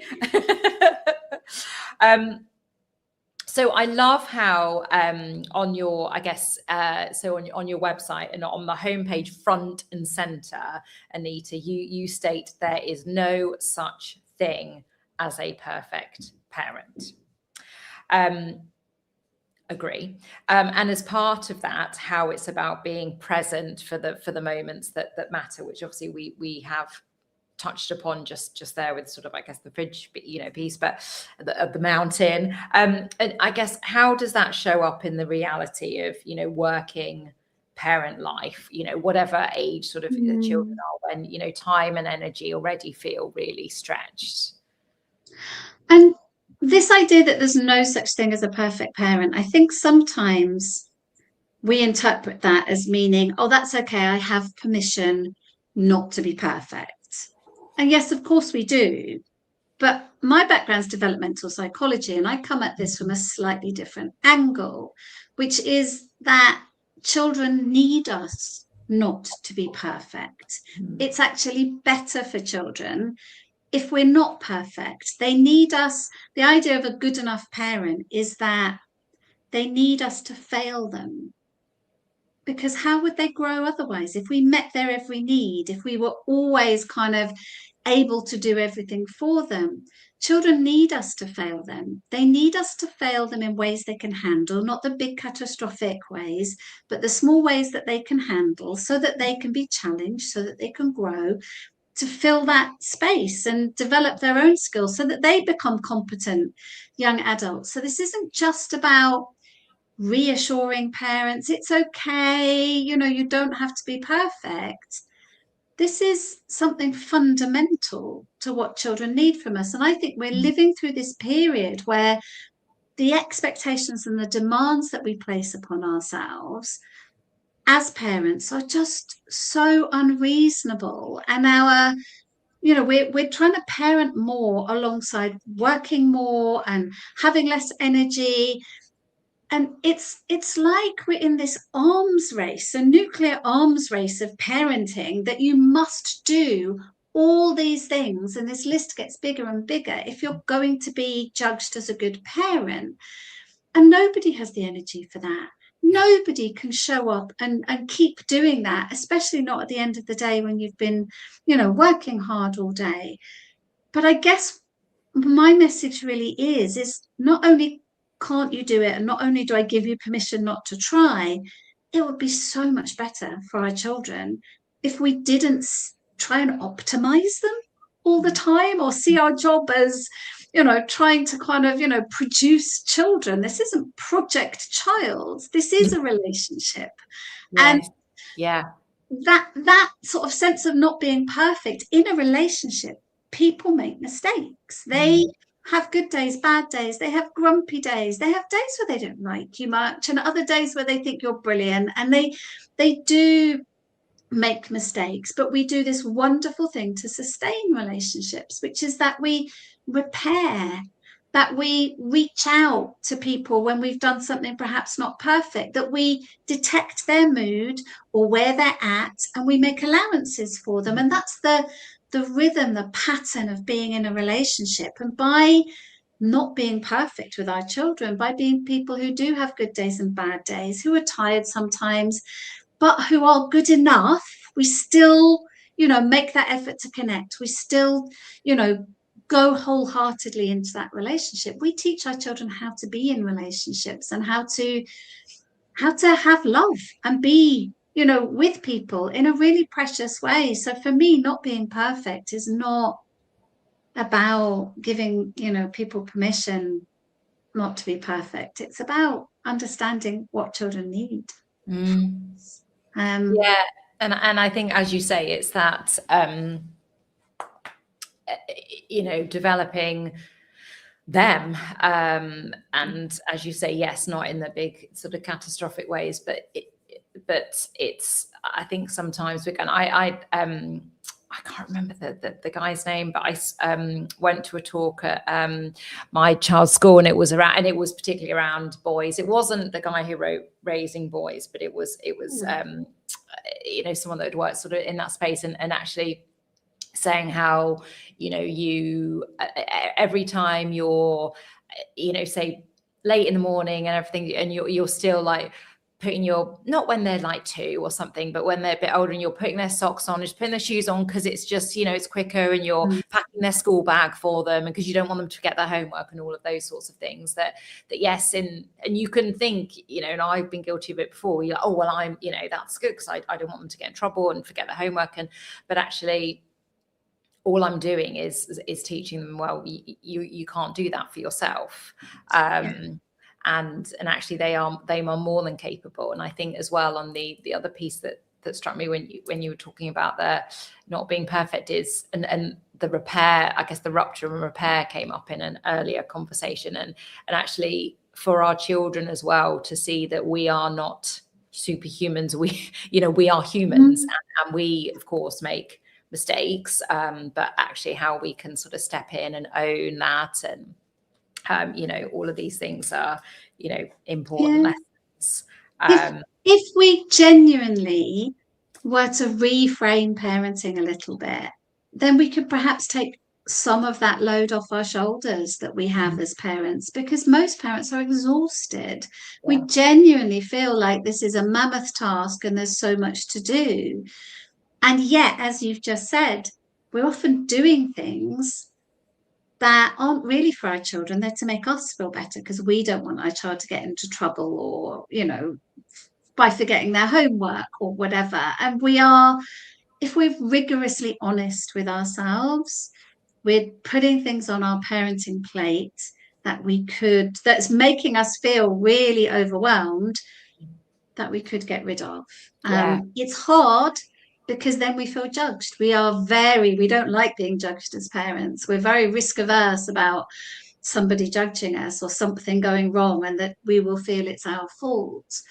And we have to accept that deeply uncomfortable reality, that we can't control all risk out of our children's lives. We can't make everything perfect. And that is hard to accept, because we love our children. So we just devote all this energy that we don't have into kind of stopping anything like that happening, and then we are just a wreck. Or then we end up shouting at our kids because we're so exhausted, and we're snapping at them because we're trying to do too much. I would love parents just to really simplify things a little bit and do less for everybody's sake. That would be my kindness, kind of gift. Do less. No, and there's so much truth in that, Anita. And I think even as you're saying it, I'm thinking that, there's definitely things that I do that I could not do, and I guess it's also that looking inwards at that, because I could tell myself, well, I'm doing that because I care and because I'm a good mom and all of these sorts of things. But no, part of it is, I guess it makes me feel good because I feel like, well, yes, I doing the things, and yeah, the judgment piece is always my my daughter who was on earlier. She often if I didn't say to her brush your hair, she probably never would, doesn't bother her. And then she'll go after school and I and then I see all these girls with their like plaits and or then I'm like, oh my goodness, what will what will people think? And I'm like, Joe, it doesn't matter. It doesn't matter. And I think sometimes it's like, well, who am I doing that for? She's happy enough. It's not, it's clean, it's ish. So I'm going to go on to the next questions, Anita. So I loved your recent one of your recent posts about using stories to teach kindness, and that they help children see the world through someone else's eyes without shame or blame. And I wondered, could you share one or two of the ones that you see make the most impact in the work with the families that you work with? I love reading books with children as a way to talk about life, talk about people, talk about emotions. And really, you can use any book to do that. It's not the actual story, it's the stopping. It's what we call the dialogic reading, that kind of talking about the story that goes on around the story. By any book, you can stop and talk about a character and say, why do you think they're doing that? Do you think that's a nice thing to do? What would be a kind thing to do? Or how do you think that person or that bunny or whatever the character is, how do you think they're feeling? What would you say to that character to try and make them feel better? So any book you're reading, we can have these conversations about people, about actions, emotions, and choices. It doesn't have to be a specific book. There are, obviously, if you go onto online bookshops, there are lots and lots. There's a couple that I really like. One of them is called The Smile Shop. So I've got a list on my website of books, but The Smile Shop is by Satoshi Kitamura, which is just beautiful little book that works really well. And another one is called The Sound of Kindness, which is more like it's a slightly abstract poem, but it's really thoughtful to think about. It's a book that surfaces thoughts and questions about what is kindness and how do those things make you feel. But I would say to parents, you don't need to buy special books for these things. You just have conversations about the book you're reading, and you can still do the same thing. Yeah. Oh, that and I think as well, it's I'm sure I'm not the only one listening either alive or on the recording of this, that's like, the amount of times I've been like, okay, no, that one's too long. Okay, this one you're like, okay, blah, blah, blah, blah, blah. You're rushing through because you're hungry and you're like, still blah, blah, blah, and then, but actually it's almost that, even if you were to say, look, Mummy's really tired and I'm quite hungry, so let's spend just a couple of minutes but actually then, like you say, reading it properly and maybe, like you say, that's like asking, what do you think, how did they feel, rather than I've definitely been guilty of the I'm like, no, it's too late, no story tonight, no, twinkle twinkle, yeah, okay, night. And actually, again, I guess it's that moment of connection as well, isn't it, that but you don't have to do it every night. The last thing I want to do is guilt parents into thinking, oh my goodness, I didn't do dialogic reading last night, I'm a bad parent. We just need to do this sometimes when we have time, when it's the right moment. That's it's not a 100% thing. No, and sometimes we do just need to go and eat or sit down and watch or whatever guilty pleasure that we've got on. So Anita, I guess you've worked with thousands of working parents over the years. Is there, is there a particular phase or phases that you see self-kindness missing most in parents, or is it quite universal across the stages? I don't think there's a particular age or stage when I can say that's the time. I mean, obviously the first couple of years can be very hard just in terms of demands. It's hard to find the time to be kind to yourself. That first 6 months, if you can't, you can't even have a shower, at the beginning, it's because the demands are so intense. So there are times when the demands are very intense. But I think the self-kindness is in our thoughts as much as our actions sometimes. And I find with parents, the time where I see them being the least kind to themselves, in terms of the way they're thinking about themselves, the way they're judging themselves, is the bit where their child is struggling the most, or where they are struggling with their child's behavior. All children, you know, are quick at some things, slow at some things, good at some things, bad at some things. And parents find different things challenging, but there will always be some point in a child's life that a parent finds it hard or harder for whatever reason, whether that's the teenage years or whether that's the tantrums or whatever that looks like. Yeah. Those are the bits where we can be very hard on ourselves and we judge ourselves and we think, this is my fault, I'm not doing enough. Those are the thoughts that are so unhelpful as a parent, because they bring it back to it being about us, not actually about our child and what do they need. So a little bit of kindness that just says, I am doing my best, even if it's not perfect, and I will keep trying to do so, and I will keep trying to, you know, to work through this. That unkindness to ourselves, I think, is the bit that I find hardest with parents, not the, you know, have I managed to look after myself and do a bit of yoga side. Yeah, and I think it's, we'll come to it if we have the chance. You did, I guess, the self-kindness matrix, and I guess it's that being side, isn't it? The how we're speaking to ourselves, how we're leaning into our emotions, how we're doing that, I guess, self-reflection piece that we don't always naturally do. Before we get to that, Anita, I wanted to just, I guess, congratulate you on your Raising and Rising career retreat for mothers that you co-host with Jessica Chivers. And I guess from what you've seen, what actually enables parents to continue, I guess, and particularly mums, and we've talked about the gender piece a couple of times in the conversations today, but to continue rising, in their careers without burning out or feeling like they're constantly falling short, at home. I think the big difference is when you step off the sort of the trap of thinking I need to do more. Because we can do that both in our work lives and in our home lives. We talked about trying to do more when you're at home, more for your child, but we also do it at work. But actually, really what we need to be is strategic. If we want to have a big career and also be the mum, the parent that we want to be, we have to be strategic, and we have to think, well, what are the big levers here? What are the big things that matter to me? And there will be trade-offs. I'm probably not going to do or be able to do, as many pickups or drop-offs as perhaps in some ideal world I would.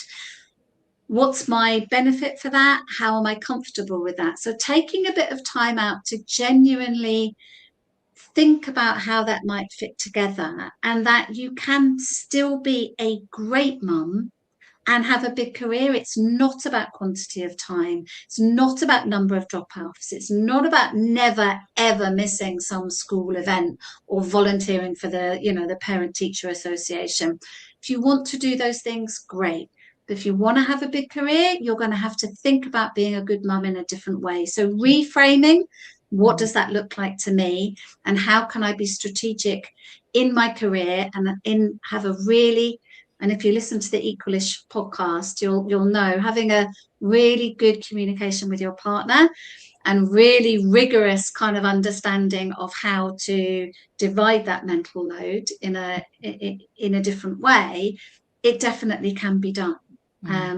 But it's been an amazing kind of venture to be a part of. We've got the next Raising and Rising coming up in October, which we're just starting the rollout for. And it's a privilege to be with people on that kind of, that journey of discovery of what's this going to look like for me.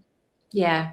And if so, I guess, Anita, if there's anyone, listening that is interested in finding out more about that, and I don't know if there's any places left on this next intake or the one after, I guess, where's the best place for them to go and find out more? the best thing to do is basically to connect with me on social media, whether that's on LinkedIn or Instagram. Those would be the best place to come. I do have a website, anitaclear.co.uk. There's some information on there, but you can also just contact me via the contact form on that, and I will happily tell you all about that, all about the coaching that we do, all about the different services that I offer. Amazing, thank you. So just looking at the time before we touch on the what the matrix showed about your relationship with self-kindness. I know we talked about, and it may be that you're like, no, that is my top tip. You talked about the do less. I guess your number one self-kindness top tip is it do less?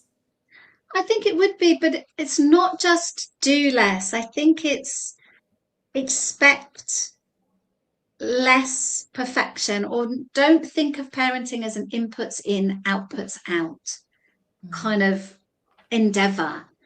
It's about a relationship. And if you can think of it as a relationship, then really we can start to see it differently and navigate it differently.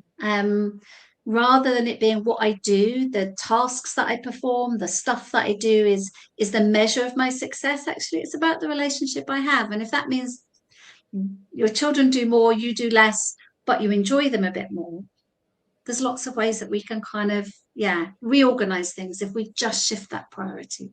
Yeah. No, that's again, I love that, the thought of that around it. Yeah, it is a relationship, and it's not, oh, well, I put in this, I haven't got out that, so therefore it must be wrong. I should have done, things differently. Amazing. So I could literally talk to you for probably not now, maybe, but hours and hours about this. And thank you so much for for coming on. And I know that we've talked specifically about teenagers, but as I mentioned, you've got other books, and your work spans sort of different phases of family and parent life. So do make sure you go and check out and connect with Anita. So before we close up, thank you as well for taking my my self-kindness matrix and the 12 questions. So I guess I would love to know sort of what you thought about it as you were sort of doing it, and I guess anything that's resonated, whether it was like, oh yeah, actually that does feel like me, or anything that it brought up as a surprise. I would love to hear your thoughts. I thought it was quite accurate, really, on reflection. I have the good fortune, the privilege now that my teenagers have all become young adults. We don't currently have any of them living with us, so that actually frees me up in terms of my time to practice self-kindness in the sense of doing things. I'm pretty good at exercising. We've just moved down to the south coast. I live by the beach. I do yoga on the beach and meditation. I'm really good at doing stuff. I'm probably a lot less kind in my thoughts, and I think that came out from my scores. I am one of those people who's very hard on me. I'm a kind of a natural perfectionist, and if I do something wrong, not even wrong, just kind of like that just is discordant to me, it will prey on my mind, and I'll replay that. And I am hard on myself in ways that it reminded me that I do that. I'd almost forgotten, because your own noise just becomes normalized to you. And it reminded me that I'm not always kind to myself. And sometimes I'm hard on myself and push myself very, very hard, when actually the kind of thing might not be to do the exercise. It might be just to give myself a free pass that day and relax. I don't know what you're the one who sees a lot of these and reads them. What did you think of it? Well, do you know, this is, and that's what I say, is I feel it's so it's really exciting, I have to say, Anita, because I built sort of this, this tool, the self-kindness matrix, with, you know, the couple of dimensions, so the time and the way the kindness shows up with the doing and the being, and this sort of 12 question, but it was on an Excel spreadsheet, and then it was in a Google form, and then I was like, oh, actually, could I do it, you know, so someone could go on my website and do it? And oh no, I can't do that. And actually my friend Susie, who was on with me earlier, was like, yeah, we can do that, you know, a bit of AI support with the coding. So yeah, with some help from Susie and you know, some of our AI friends, was able to build the tool. So and it was, again, I thought, oh, with 24 for Kindness, I haven't really got time to get it up and running. And then again, talking to friends, it was like, no, that, you know, that's a pretty big thing. And, you know, and I was like, oh, I could get my speakers to do it. So so it's pretty brand, well, the like I say, it's been in, I guess, I probably developed it about a year ago now, and I've done some experiments with sort of where I've got people to do it and touch upon different types of kindness, you know, across different weeks. But this is the first time of having people getting the profiles. But yeah, as I'm looking down, there's definitely, you know, there's, I guess, one thing that probably is in some ways not surprising, given that, I guess, the some of the people that I've got on, you know, live and breathe sort of, you know, kindness and all these sorts of things have come out with sort of strong foundations. But actually, I would say more, you know, I guess similar too. So you've got sort of that kindness balance. So you talk about, leaning into sort of that you know, more of the doing, but the being an area for growth. And I think as I, you know, I guess it's reassuring. And like I say, you're, you know, a deep expert in, you know, what you do and working with parents and families. And part of that, you know, is that, you know, we talked about it through this being kind, you know, talking to yourself kindly. And then I think, but actually even knowing that, even when you're deep within it, as you say, we can almost normalize this self unkindness, as it were. And sometimes it takes, and I guess that's what it's meant to be. It's sort of you know, and you know, an awareness piece rather than you need to do, you know, more of this. So so no, thank you so much for taking it, because like I said, it was very exciting seeing all the results come in.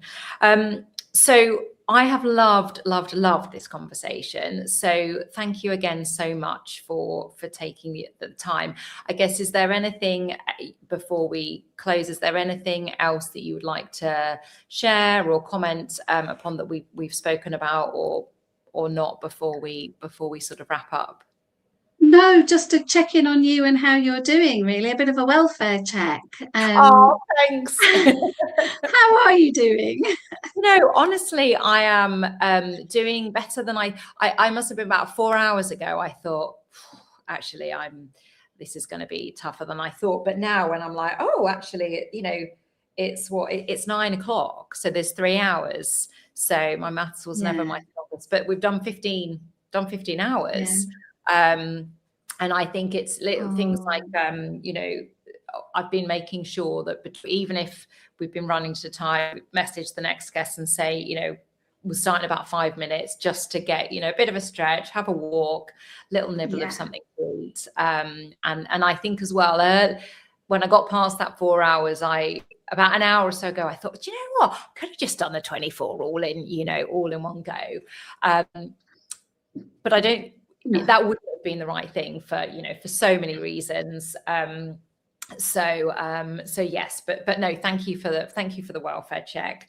And for people watching, you know, live across one of the platforms now or on the recording, as I've shared, all of the speakers on 24 for Kindness have, you know, donated their time and their expertise, because they know, you know, this is for a charity event. So we're here. It's Mental Health Awareness Week.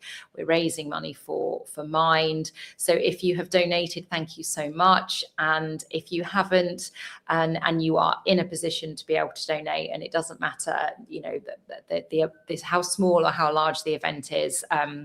You know, I think you can all agree we've had some brilliant speakers so far. So you know, any donation really does help. So thank you so much, Anita, and I do hope that that we speak again soon. And I'm definitely going to be going back and listening to this conversation and you're making those notes. So. Oh, brilliant talking to you, Kim. Good luck with the rest of the broadcast. Thank you so much. And I'm just going to you'll go back into the green room in a second, just while the video downloads. Thank you so much, Anita. Bye. Okay. Oh, honestly, I mean, all my speaks have been fab, but I'm like, oh my goodness, I really need to swat up. On that, so thank you to Anita. So our next guest is Deanna Petrova of A Mindful Escape, and also of something else exciting that I will share. I am going to just again pop in fact, I'm going to pop on. I'm conscious that we're mentioning a lot about this self-kindness matrix. So I'm going to pop the QR code on for that. If you want to find out more, you can click it, and basically it's you can go on that on my website. I'll then bring back up the donation QR code, which is also on my website. And then Deanna will start 2 or 3 minutes late. We'll start at 5 past the hour, I think. So can just have a little bit of a self-kindness break. So let's pop a bit of music on, but let's not do the rock one because that was slightly annoying. Daydreaming. Oh no, what's this one? Let's try this.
Okay, welcome back, and I am about to bring in our next guest, Deanna.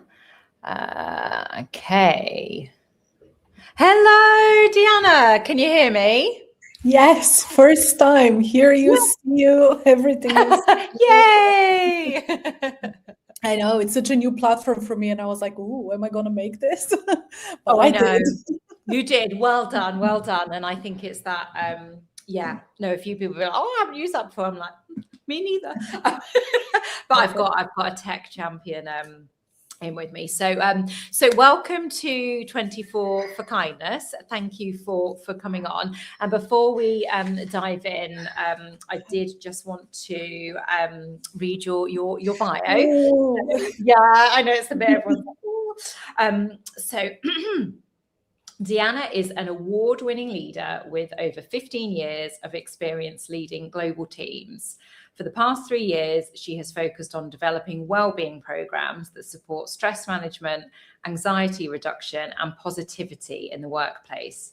Deanna strongly believes that a positive working environment enhances productivity, creativity, and loyalty.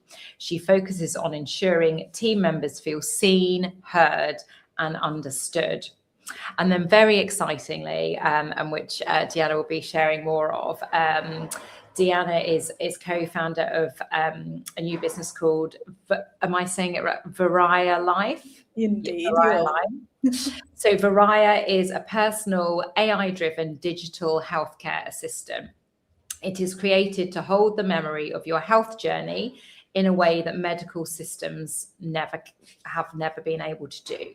You upload what you have, your results, prescriptions, appointment notes, hospital letters, vaccine records, and Varia organizes it into a clear visual timeline that's easy to understand. So your history in one place and yours to access whenever you need it. And there's a sort of a wait list which we can share the details of. But and it is I'm really excited not to only welcome Deanna on as a speaker, but also Varia Life are one of the sponsors of 24 for Kindness. So I'm super grateful for that. And thank you. We're super honored to be able to be a part of this.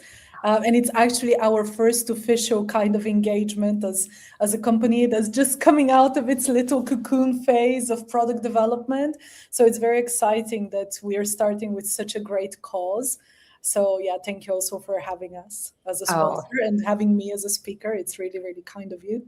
Oh, it's brilliant. And I guess it's sort of all coming into sort of connection from, different angles. And also, again, I've shared with, I guess, listeners either live or the recording that I like to sort of share how I know you're going to come to meet with the speaker, and it was you. So Patch Place in Twickenham, where I am sat right now in the podcast studio, also a sponsor of 24 for Kindness. You were running a session on burnout here, and it was Claire from Patch said, "Oh, do you know Deanna? And you must come along." And I wasn't able to make the session, but came afterwards. And then we got chatting, and we're like, "Oh, we've got some similar interests and passions." And I mentioned 24 for Kindness, and here we are. So it was exciting the first time I heard it, and I'm very excited to be here today. So I'm excited too. So I guess our conversation today, we're going to sort of explore how self-kindness shows up in real life, not theory, and how to bridge sort of personal well-being with leadership impact. So the intent in this next sort of 45 minutes is to share sort of practical, honest, and relatable insights that can be applied in the juggle of work and life. So you've said, so I guess first question, so Deanna, you've said that kindness isn't, a nice to have, but a strategic pillar in organizations. What do you think people are getting wrong when they talk about kindness at work? Okay, I'm gonna open up with a cliche, but I also believe that cliches are there for a reason, you know, because sometimes people are like, oh, this is such a cliche phrase, but the reason why it's been around for so long, because there is such truth in it. And I think still a lot of people, especially in the corporate like business world, mistake kindness for weakness. And, you know, they also mistake the fact that you're sitting quiet in meetings and potentially not being like very vocal about where you stand, or not being able to have the tough conversations with, oh, you know what, this is kindness. But I actually really, really don't think so, because to me, kindness is very much in being clear, having a structure, being able to communicate boundaries, being able to have the tough conversations, and be able to steer the ship when times are challenging. Because this is one of the kindest things that you can do for your team, for the business, depending on what your role is, right? Like, we're going to talk about something like a tiny startup that maybe has a few people, to global corporations, but the premise is the same. The best thing that you can do, the biggest kindness, is to actually be able to create that clear structure for your team, for the business.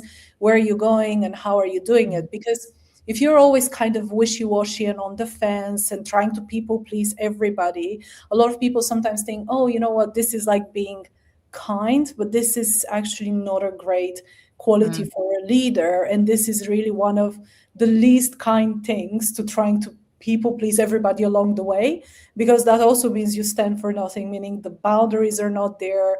There is no clear structure to what's right, what's wrong in your worldview, and actually makes people a little bit more nervous on your team, because they really never know where they stand. So to me, I really think this is one of the biggest misconceptions, that, you know, if you're kind, you can't say no, you can't set boundaries, you cannot have the tough conversations. I actually think it's very much reverse. This is the kindest types of things that you can do in a leadership role.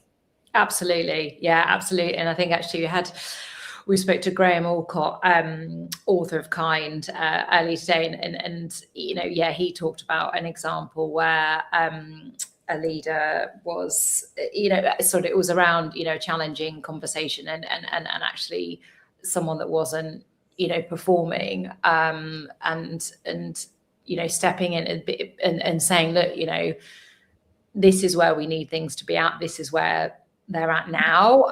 You know, we need to see sort of uplift in, you know, results, but, you know, and, you know, what support, whatever, you know, is needed, etc.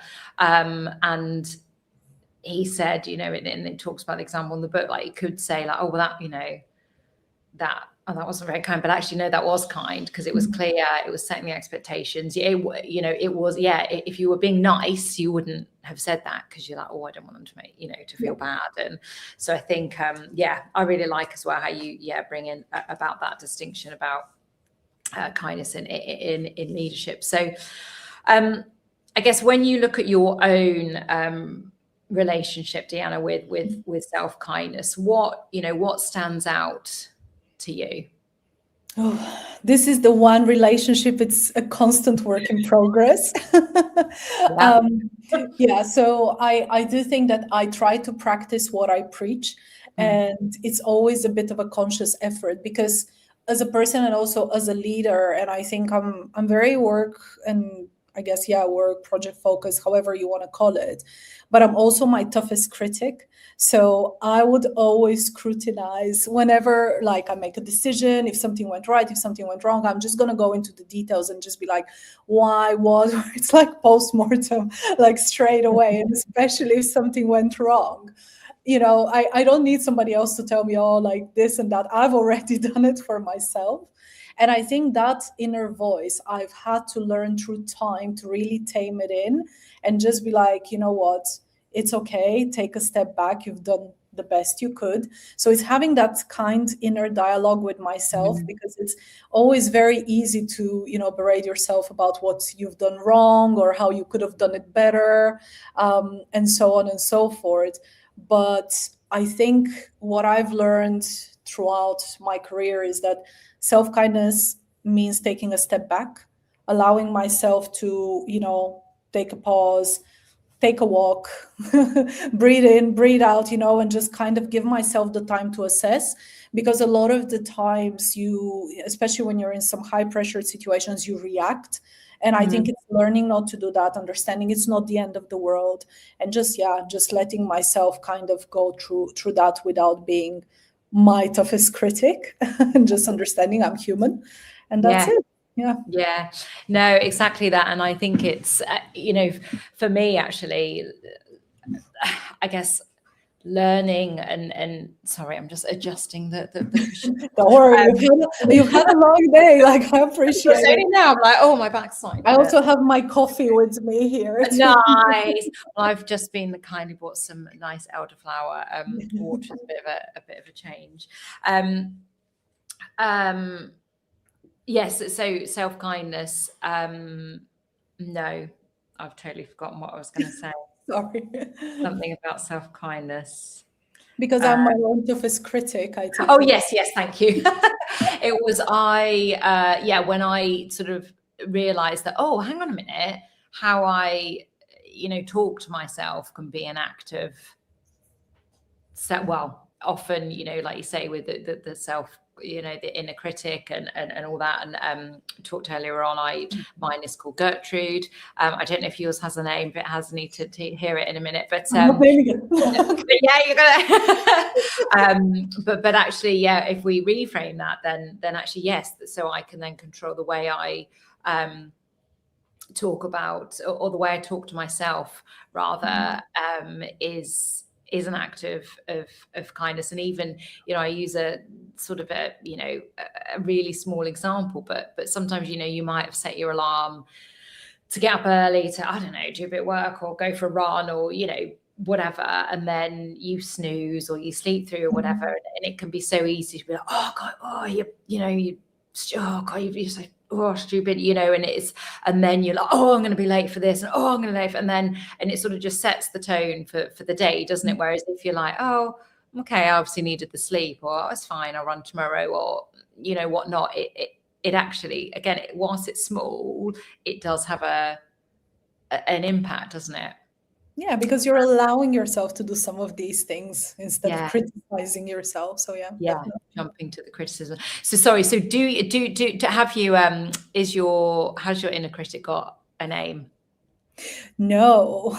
Okay. I'll have to come up with a name.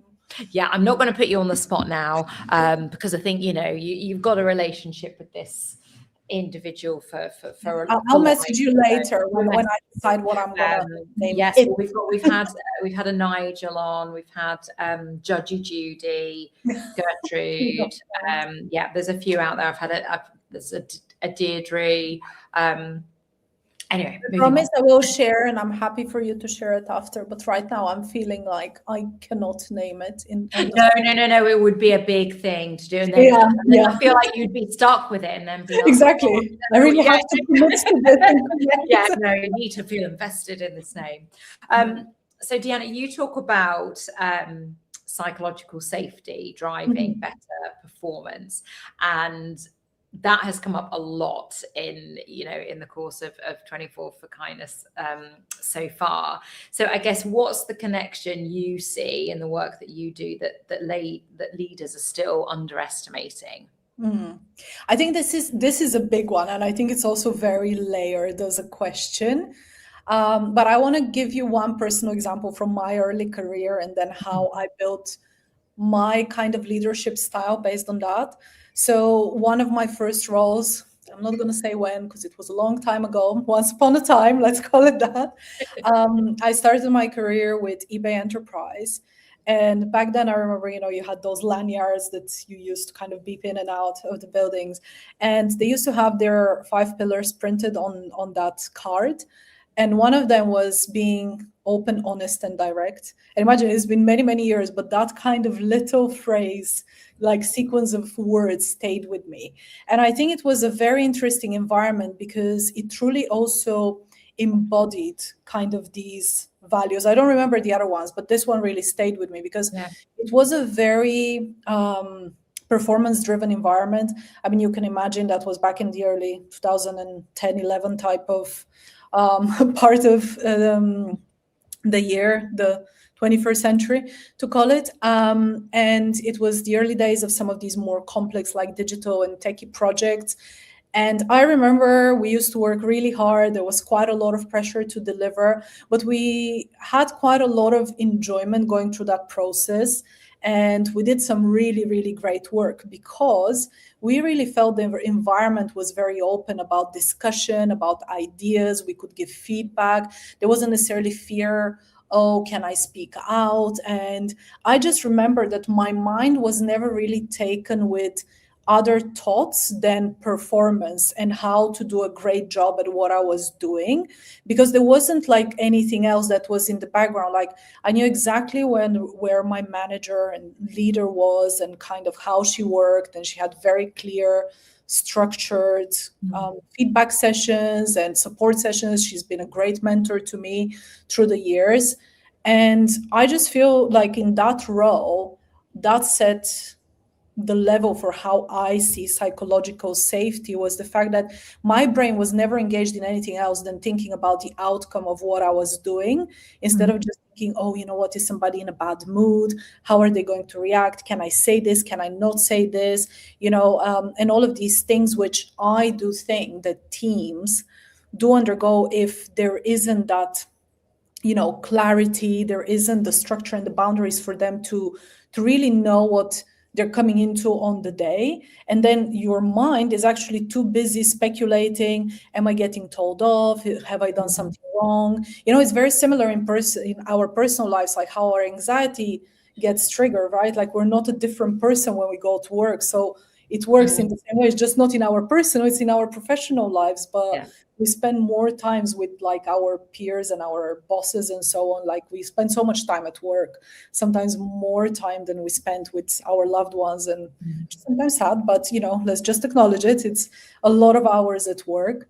And I just think that when you underestimate psychological safety, you tamper this innovation and creativity and that capacity of people to dream up interesting things. Because when have you heard of somebody just sitting, you know, like under constant pressure and stress, just coming up with like, yeah, maybe like once or twice, like the greatest ideas. But most people are really creative and they flow when, you know, they feel safe in the environment that they're in. So it just kind of enhances that development. And sometimes you might not feel safe due to different reasons. And this is also where like the leader, or however you want to look at it, the person managing the team just needs to step in and support them, instead of straight away going into like, you're underperforming or something. Like, you know what I mean? You need to take a step back and think. Nobody wakes up and goes to work and think, today I'm going to do a horrible job and I'm going to be an absolute menace in the office, right? Like, I mean, okay, maybe there are like some individuals, but I haven't met one that would come up with this type. So a lot of times, if somebody is not necessarily performing, it's again just looking at them as a human rather than, you know, an HR checklist number being like, okay, number 1, 2, 3 is not performing today. Let's just yeah. You know what I mean? Yeah. And you know, just having that empathy towards the person and understanding what's happening in their life, you know, so also they can feel that they're safe to say if something else is going on outside of work, which is impacting them. Because as human beings, again, we're one. We don't separate things from, oh, you know, 7 a.m. to 8 a.m. I'm Diana, the person at home, and then I go and I become different. It's still like it would play on my mind if something is happening, or you know, struggling. And that's psychological safety as well, to be able to talk to your manager and just be very open and know that like it's going to be met with empathy and support. I think it's super, super important, because again, I genuinely think that people with whom you're able to communicate like that perform so much better than the ones that are like unable to communicate. They don't know how you're going to take it and so on. Long-winded answer to your question. No. It's no, but it's it's a great answer, and I think it is that whole as you say, it's not about shying away from your underperforming conversations, but it's about, you know, being, I guess, like you say, empathetic and curious in terms of, oh, you know, Deanna noticed that yeah, you know, how is things, what's going on, you know, for you? And it you know, yeah, it may be that actually something's going on that is impacting your work, or if it is, it may just be like, actually, you know, I'm struggling with this relationship with this team member, or I don't understand this new system, or whatever. But it's sort of approaching it in that, I mean, sort of basic, isn't it? But it's that adult to adult, let's, you know, understand what's going on here, and then you know, move towards what the right way forward is. So you've described, Deanna, how organizations often default to, you know, output mode under pressure, particularly, you know, and heads down, results. So I guess what does that look like in, you know, reality, and what gets lost as a result? Yeah, I think one of the biggest things, and I'm gonna go a bit Karl Marx here, you know, like a very random example, but just as you were talking, I was like, you know what, it reminds me of all of his descriptions of different types of alienation. And I think I mean, we've had Bruce Lee come up in a conversation. We've had, you know, we've gone all this spectrum. but it's very much that alienation from your final outputs and the product the service that you're delivering, when you know, you're kind of in this output mode, so you cannot really think about what you're doing. You don't see the forest for the trees, and you're just like go, and it's just like churn. You have no time to connect a lot of the times to what you're doing. And again, I do appreciate that this really depends on the role and the type of things you do, but a lot of us actually do need to connect to what we're doing to create like our best work, to have, you know, good output, being creative or strategic, or trying to come up with an innovation. And again, very few examples of places which are just churning and are constantly, you know, chasing the next thing and the next task, which is very easy to get into as a mode of work, who have come up with creative solutions to problems that have existed for a long time, because they just don't have time, again, to see the forest for the trees. They're just constantly chasing the next task, and it's output. Yeah. And I think one of the most uncomfortable places for business is to take a step back, like, again, to pause and be like, you know what, I need a day, I need a week, or maybe I need 2 weeks to really assess, or sometimes you might need more than that, right? Like, depending on the magnitude, and being like, let's see, what are we doing? Why are we doing it? And how can we make it better? You're not gonna deliver any of that in this output mode where you're just constantly chasing the next task on your very, very long task list. And I appreciate, like, this is, again, very uncomfortable for businesses, but I also think a lot of businesses get this wrong, that this moment of pulling back, you know, it's kind of like when you kind of pull back in order to jump, and like you take that huge leap in the end, kind of need to go a little bit backwards in order to truly jump forward.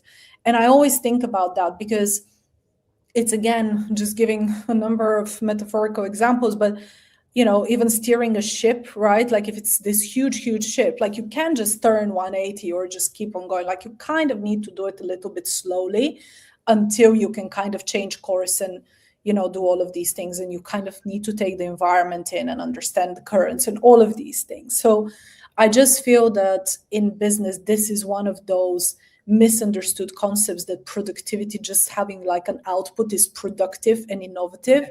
Well, a lot of the times it's actually keeping you stuck in old ways. It's not creating efficiencies. It's not creating any innovation or anything cool, really.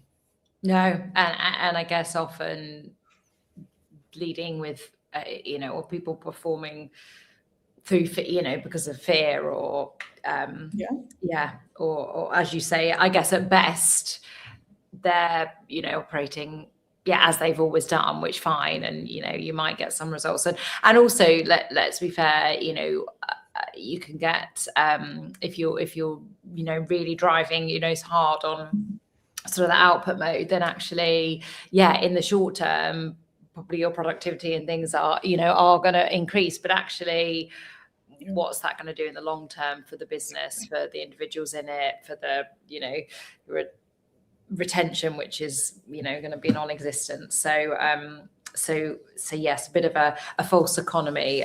Exactly a false economy is the best way to describe it. So, and I guess, you know, sort of leading on from false economy, so we don't always talk about the cost of unkind cultures in a tangible way. So I guess through the work that you've done and perhaps your own personal experience, Deanna, what is the real impact that you have seen? Yeah, and I think, I mean, some of the examples are probably not tangible at times, and it's probably can be taken as an opinion, but actually there are some official statistics that, as part of the work I was doing with Mindful Escape, and I think like the corporate well-being work I was doing, is super impactful when you hear it. And there are two numbers which I want us to spend a little bit of time digesting, and one of them is 28 billion pounds and the other one is 63%. So yeah, big numbers in general, but I'll give you the context. So it actually costs the UK economy 28 billion a year because of, let's call it, what's an unkind work culture, because this is what the UK economy has been estimated to lose due to work-related stress, absenteeism, and turnover and lost productivity every year. And each one company adds up to that huge number, but percentage-wise, as a company, if you think about it, if you have that unkind culture that is pushing people out, or they're absent or non-engaged and they leave, they go looking for another job and so on, to you're losing that knowledge, you're losing that team member. Potentially you're paying a recruitment fee, then you're paying 3 to 6 months of training for a new person, because although it's not like payment, but you're paying through the fact that there is lack of knowledge that has left the company. So actually it really adds up for every single individual company out there that is not looking at that. And the 63% is that about 63% of UK employees right now are showing signs of burnout. But the more worrying part of this 63% is that used to be 51% just 2 years ago. So the last 2 years, this percentage has exponentially grown, which again is just showing where kind of the direction, I guess, pressures from the economy, a lot of, negativity that has been happening in the last few years. Obviously, we've all been going through it. But I do think that companies that do put kindness and the well-being of their teams at the heart of what they do can truly A, save money, but B, be more productive, of course, be more supportive for their team members, and create those loyal teams that don't end up leaving, that they don't end up just being absent. Because the worst thing is that you wake up on a Monday, and we're talking on a Monday morning, right? And yesterday probably there were so many people who were having the Sunday scaries and just thinking, oh my God, I need to go to this toxic place tomorrow and it's gonna be horrible. And they start having this anxiety, they might not be able to sleep and potentially end up just calling in sick. And again, that's not the type of environment you want to run. And if you're a business leader, I think you should be looking into that really, really deeply, because the cost is actually great. And there are some warning signs before you end up in this, this is the end result, right? But as a leader, I think you need to monitor for some very subtle signs that your kind of top performers start exhibiting, or your team members start exhibiting. And it's kind of that detachment and just not being proud of the work that you do anymore, not celebrating your successes.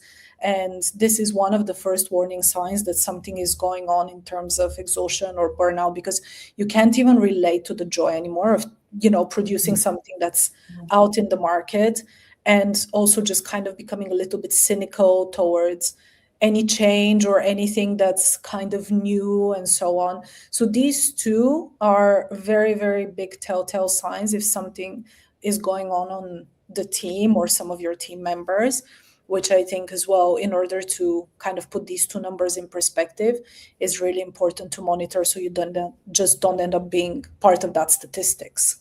Yeah. No, and I mean, those, are, huge numbers. And I think, as you said, what's, I guess, really worrying about the percentage is that, so that's what sort of a 10-12% increase on, you know, on 2 years ago. And I think, you know, it's not that we can even then blame, in inverted commas, the, you know, the pandemic, you know, That's gone. I think that's gone now. So yeah, and I think it's yeah, and you mentioned, I guess, that yes, the burnout and being, you know, off work and all of those sorts of things is, I guess, the you know, is one end of the scale. But as you said, it's about you know, I guess, you know, how we can recognize in ourselves and others before people get there. And I guess that's something I'm passionate about in the work I do with my clients. And I know we had, I think it was Nikki Lowe earlier that said, you know, about sort of the, you know, the 8 stages and actually how can we, you know, sort of catch it and recognize it earlier. And I guess from what you shared then, Deanna, it's sort of, again, it's coming back to that leaders showing empathy, showing that curiosity, rather than just like, come on, you know, why are you not as, yeah, come on. So yes, just checking on time. So for someone listening who leads a team, you know, what does kindness in action actually look like on a normal day? I've got to give probably a very standard example, but I think it's a very important one. And this is your one-to-ones with your team, which happen probably on a weekly basis. And I think, and we've all had at least one boss like that would come to your one-to-one, again, with the laundry list of tasks, doesn't even have a conversation. Or the other, even worse thing is where they just, you know, dump all the information about themselves on you, and you're just sitting there listening, and then they go like, okay, project, what have you done? And be like, okay, thank you, bye. Yeah, I think time, by the way. Yeah, great. I think this is my example of exactly where you know, you shouldn't be going on a day-to-day. And to me, what it does work in, like what it looks like in practice is, you know, when you have a team, you're having your one-to-ones, it's using those spaces and that time to exactly create that clarity and lead with that empathy and give them the floor, because this is their 1 hour. This isn't your, you know, moment to go through your task laundry list and so on, because you should have enough interactions with your team on a day-to-day basis to pretty much know about projects and so on. Of course, like you can use it for project work, but I think it's very important that this is their time. And they can also learn to communicate with you and trust you and establish that connection. So of course, afterwards, you know, they can also feel in these moments that they're listened to, and that, you know, they can express themselves, they can have their thoughts, emotions, and so on. So this is their moment. And of course, you can go through projects, of course, you can go through performance, but it's very different when you've built that kind of rapport with your team. And also everybody's different, so you also need to understand who are you managing, right? Like, I mean, when you start a new role, you're a leader in a company, again, you need to get to know every single person that you're going to be working with and be able to deliver for them, because as a leader, of course, a huge part of what you're doing is for them. And I also think, again, on a practical level, those one-to-ones are exactly the places where you need to have the conversations about performance, about how things are going as well, if something is not adding up. So kind of what we talked about earlier, this is where you're just trying to establish a little bit what's happening. If there is underperformance, these conversations should not be avoided. They have to be like, the moment you notice something, you can start chatting. One of the worst things is that, oh, you had like great one-to-ones throughout the year, your annual performance comes in, you get like no bonus, or you get 10% of your bonus, and you're like, whoa, what happened here, right? And that does happen a lot. And, you know, I still hear from peers, from, you know, people I've worked with and so on, that this does happen to this day, that, you know, some leaders are just unable to have this conversation ongoing and guide people through their performance. And I do think this is exactly where, again, like your one-to-ones are things like the moments that you build up these discussions where you can provide feedback, you can check if it's incorporated, but still just make sure that you're giving the space to the person to express. And of course, you can, do that feedback. So then there is no surprises along the way in terms of performance, in terms of monetary benefits and so on that the person is expecting. And again, I do think that this builds up to a very calm and clear, kind environment that you are working with someone practically.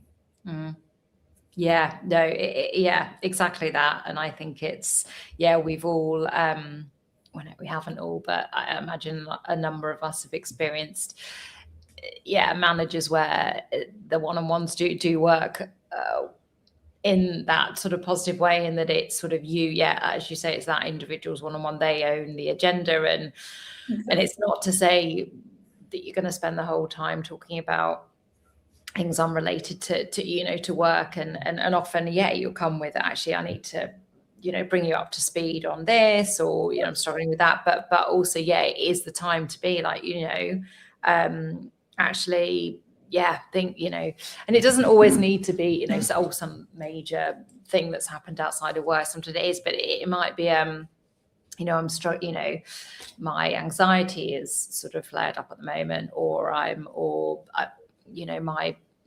mum isn't well, and I'm sort of my concentration is maybe a little not where it normally is. So and I think you're right as well about the worst thing that can, and again, working in HR for so many years, see, there's times where you'd be sat in a talent review, and the manager would be like, oh yeah, they or whatever, and you're like, sorry, what? And they're like, and hang on, what is, there should not be, that shouldn't come as a surprise to anybody, as you say, but so often those one-on-ones, it's, we can, again, do perhaps the nice thing maybe, and not having the conversations, but not the kind thing.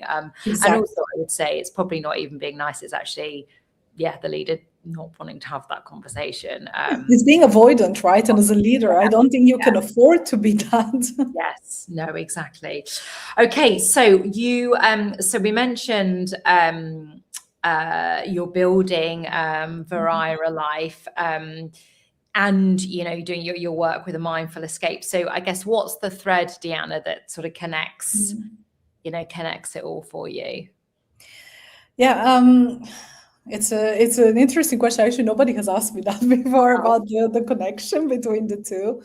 But I think to something that you mentioned about one of your previous guests talking about, acknowledging, just being aware of signs and symptoms and things like that. And I think I focused over kind of your well-being at work, your mental well-being, just preventing burnout and raising awareness around the signs, the early signs, creating my own framework and, my burnout meter and so on, quiz, similar, I guess, to some of the things you have done in the past as well. So I just thought that this was very much about kind of your mental well-being, where your body is starting to speak to you. And then Varia came from a story which was quite, my dad was quite unwell. And I actually saw firsthand as well how certain symptoms that in isolation probably made no sense. But when you put everything together, actually it was painting a picture. But I guess as you grow older and you also move countries, things like that, nobody holds your health story together, and ultimately nobody could read all the pieces of information because they weren't there. So this is kind of how Varia built on top of what I started doing with Mindful Escape in a very different way, but I think the thread is the same: being aware and doing what you can for yourself in order to avoid an obvious outcome when you put all the points together. And a lot of the conversations I've had around Mindful Escape is like taking those conscious moments to, pause and reflect and move with intention and, make the conscious choices. And I think with Varia is very similar, is just making that conscious choice to look after yourself and to record your health, because there isn't anything greater that you can do for your well-being, but look after your mind and after your body, your physical health, and the two of them together can really push you forward for many, many years. And you can also probably avoid certain things that you otherwise just won't pick up because they're too spread around time, space, conversations, places. and so on. So this is kind of how they are connected as a thread, and one building on top of the other. No, it makes sense. And I think as well, what you say about, it's so true. We can, it's very easy to lose sight of, symptoms in different, areas of, whether it's physical, whether it's our mental, and over slightly different periods of time we don't think about, oh, well, actually, maybe is there a connection? Is there a connection there? So I guess, where can, and I know sort of mentioned, so you've got a sort of a wait list. So if people are like, oh yeah, this sounds like something I would like to sort of look into and then perhaps proceed further, what can they do, Deanna? What's the best route? Yeah, so you can visit the website. It's Viraya.life, and there is a join the waitlist section on there, and you can just, it's very simple, first name, email, not a long form, and then you're joined on the waitlist, and we are never going to send communications that you're not interested in, so feel free to join, and we're only going to send like product updates, and you can be part of, the early development of the product. So we actually take direct feedback from our testers. We do invite people from the waitlist to be our testers in beta. So definitely it's an exciting part if you're excited about your health and just learning more in the process, and working with an innovative startup, but a very tiny one yet. Who knows where we're going to get to, but very excited to bring people on the journey who are passionate about it. And share that kind of launch with them. Yeah, well, so, small but mighty, and I mean, what a privilege for me and for 24 for Kindness that this is just sort of from Viraya, the speaking expose, as it were. So thank you, Anna, again for the sponsorship. So I would love to. I guess I've asked all speakers this throughout the day so far. So what would your number one self-kindness top tip be, Deanna? Number one. Okay, I'll choose one. One. I think the top one for me personally is that I don't have to have everything figured out today in this moment, in this second, because as I shared with you earlier, I think I'm the type of person that, can go into this rabbit hole. So when I catch myself going down this path, I actually do say exactly that to myself. And I'm like, it's okay. Think about this tomorrow. You can think about this in a week. And it's actually okay. You don't need to have everything figured out, everything mapped out.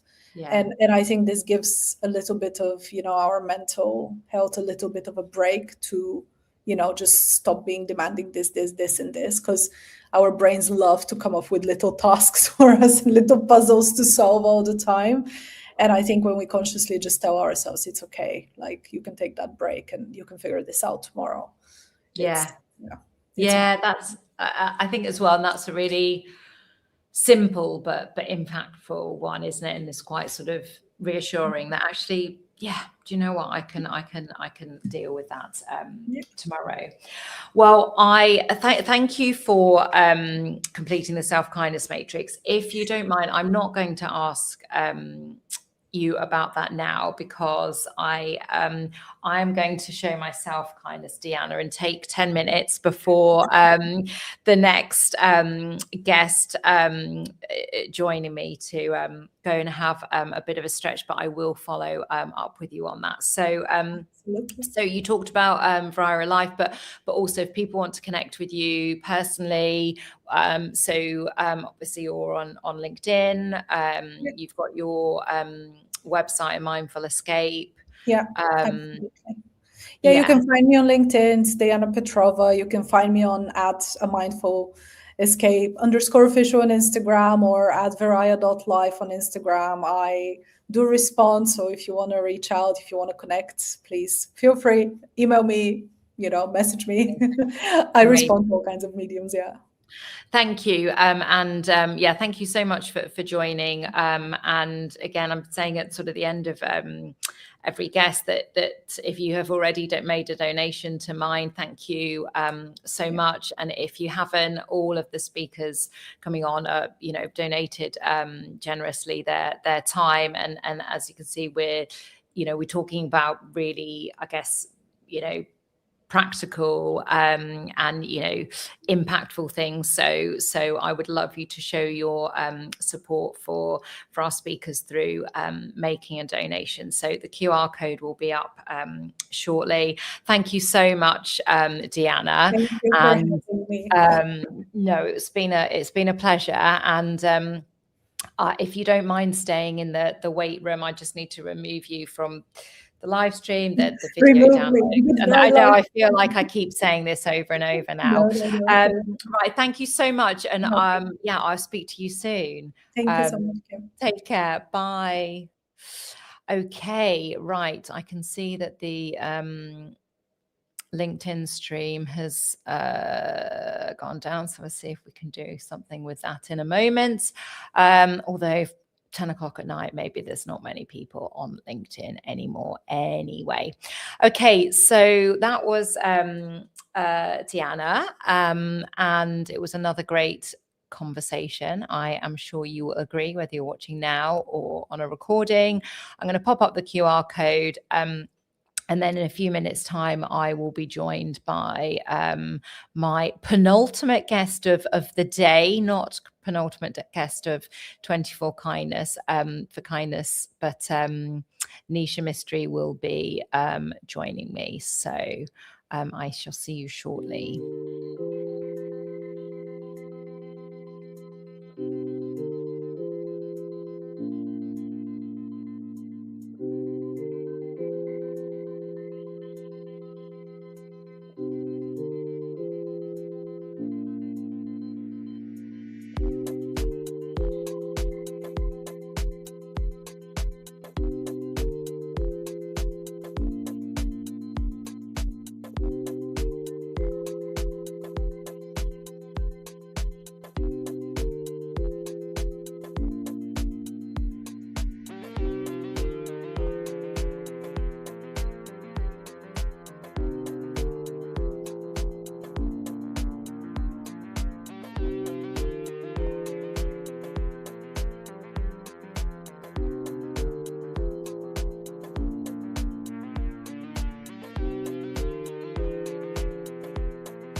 Right, I can see. Stop that. And just welcome. Welcome my penultimate guest, not of 24 for Kindness, but of the day. Let me just switch off this QR code and okay. Hello, Nisha. Can you hear me? I can. Hello, and I'm sorry we've had a little bit of like jiggery pokery on tech bits. So thank you for bearing with us there, and welcome to 24 for Kindness. Well done, you. This is amazing. I've been tuning in all day, so I've been loving the conversations here and there. So yeah, I've been your biggest fan today. It's been amazing. Oh, thank you. I love that. And I'm conscious that we got just 30 minutes, so I'm gonna get stuck straight in. And I'm going to just share your bio, so for people listening live or for those listening back to hear a little bit about you. So Nisha is a self-taught artist, emotional wellness mentor, certified life coach, mental health first aider, and trained in suicide awareness. You facilitate workshops and community experiences designed to support people of all ages, backgrounds, and abilities in reconnecting with creativity, emotional well-being, and a sense of belonging. With over a decade of lived experience with suicidal thoughts and ideation, you bring both professional knowledge and personal understanding into your work. You're passionate about creating environments where individuals feel safe to express themselves, explore their emotions, and realize that they're not alone. And your approach blends creativity, compassion, and community, offering accessible, supportive spaces where healing and self-discovery can unfold naturally. Well, thank you for coming along today, and also the way that we connected, as I've sort of like to open in all of the conversations, is it was on Instagram, wasn't it? Yeah. Yeah, I think the algorithms kicked in, and there was something I think I reached out and I wanted to have you on my podcast, and it just I think the introductory call was, we just clicked, and there was just something there. So yeah, it was Instagram. Yeah, and it's funny, isn't it? Because I think, and sometimes we're like, often I'm like moaning about like the algorithm and blah, blah, blah. But sometimes it really does, it works. So I guess, and I know I've sort of, read your sort of, official like bio type piece, but, for those of you meeting you for the first time, how would you describe the work you do in the spaces that you create? I love this question. I think just to summarize, it's more like creative community, it's freedom, and it's just sort of self-exploration in a really non-judgmental space. I think a lot of people I find are quite hard on themselves, and they don't realize it. It's such a subconscious act that they're doing, that I was doing too. So it's just a space of all of that dismissing our emotions and feelings and our experiences. It actually gets validated. You're seen, you're heard, you belong. So yeah, just creative connection and freedom. Yeah. And I just love sort of the work that you're doing, both with Vulnerable Voices podcast and your other business, I've forgotten the name of it, Canvas Creations. Nisha Canvas Creations, yeah. And I know, well, actually, to be fair, it's 10:10, so I'm sure there's probably no children listening now. But we, as I shared it in the intro, and I'm going to ask now, a question that may be triggering to some, but I think it's super important, and particularly given why we're all here listening and with mind and mental health awareness. So Nisha, you speak very openly about your lived experience with suicidal thoughts. what has that journey taught you about emotional well-being that people might not expect? I think how easy it is to dismiss our own emotions, and then easy it is to dismiss other people's emotions.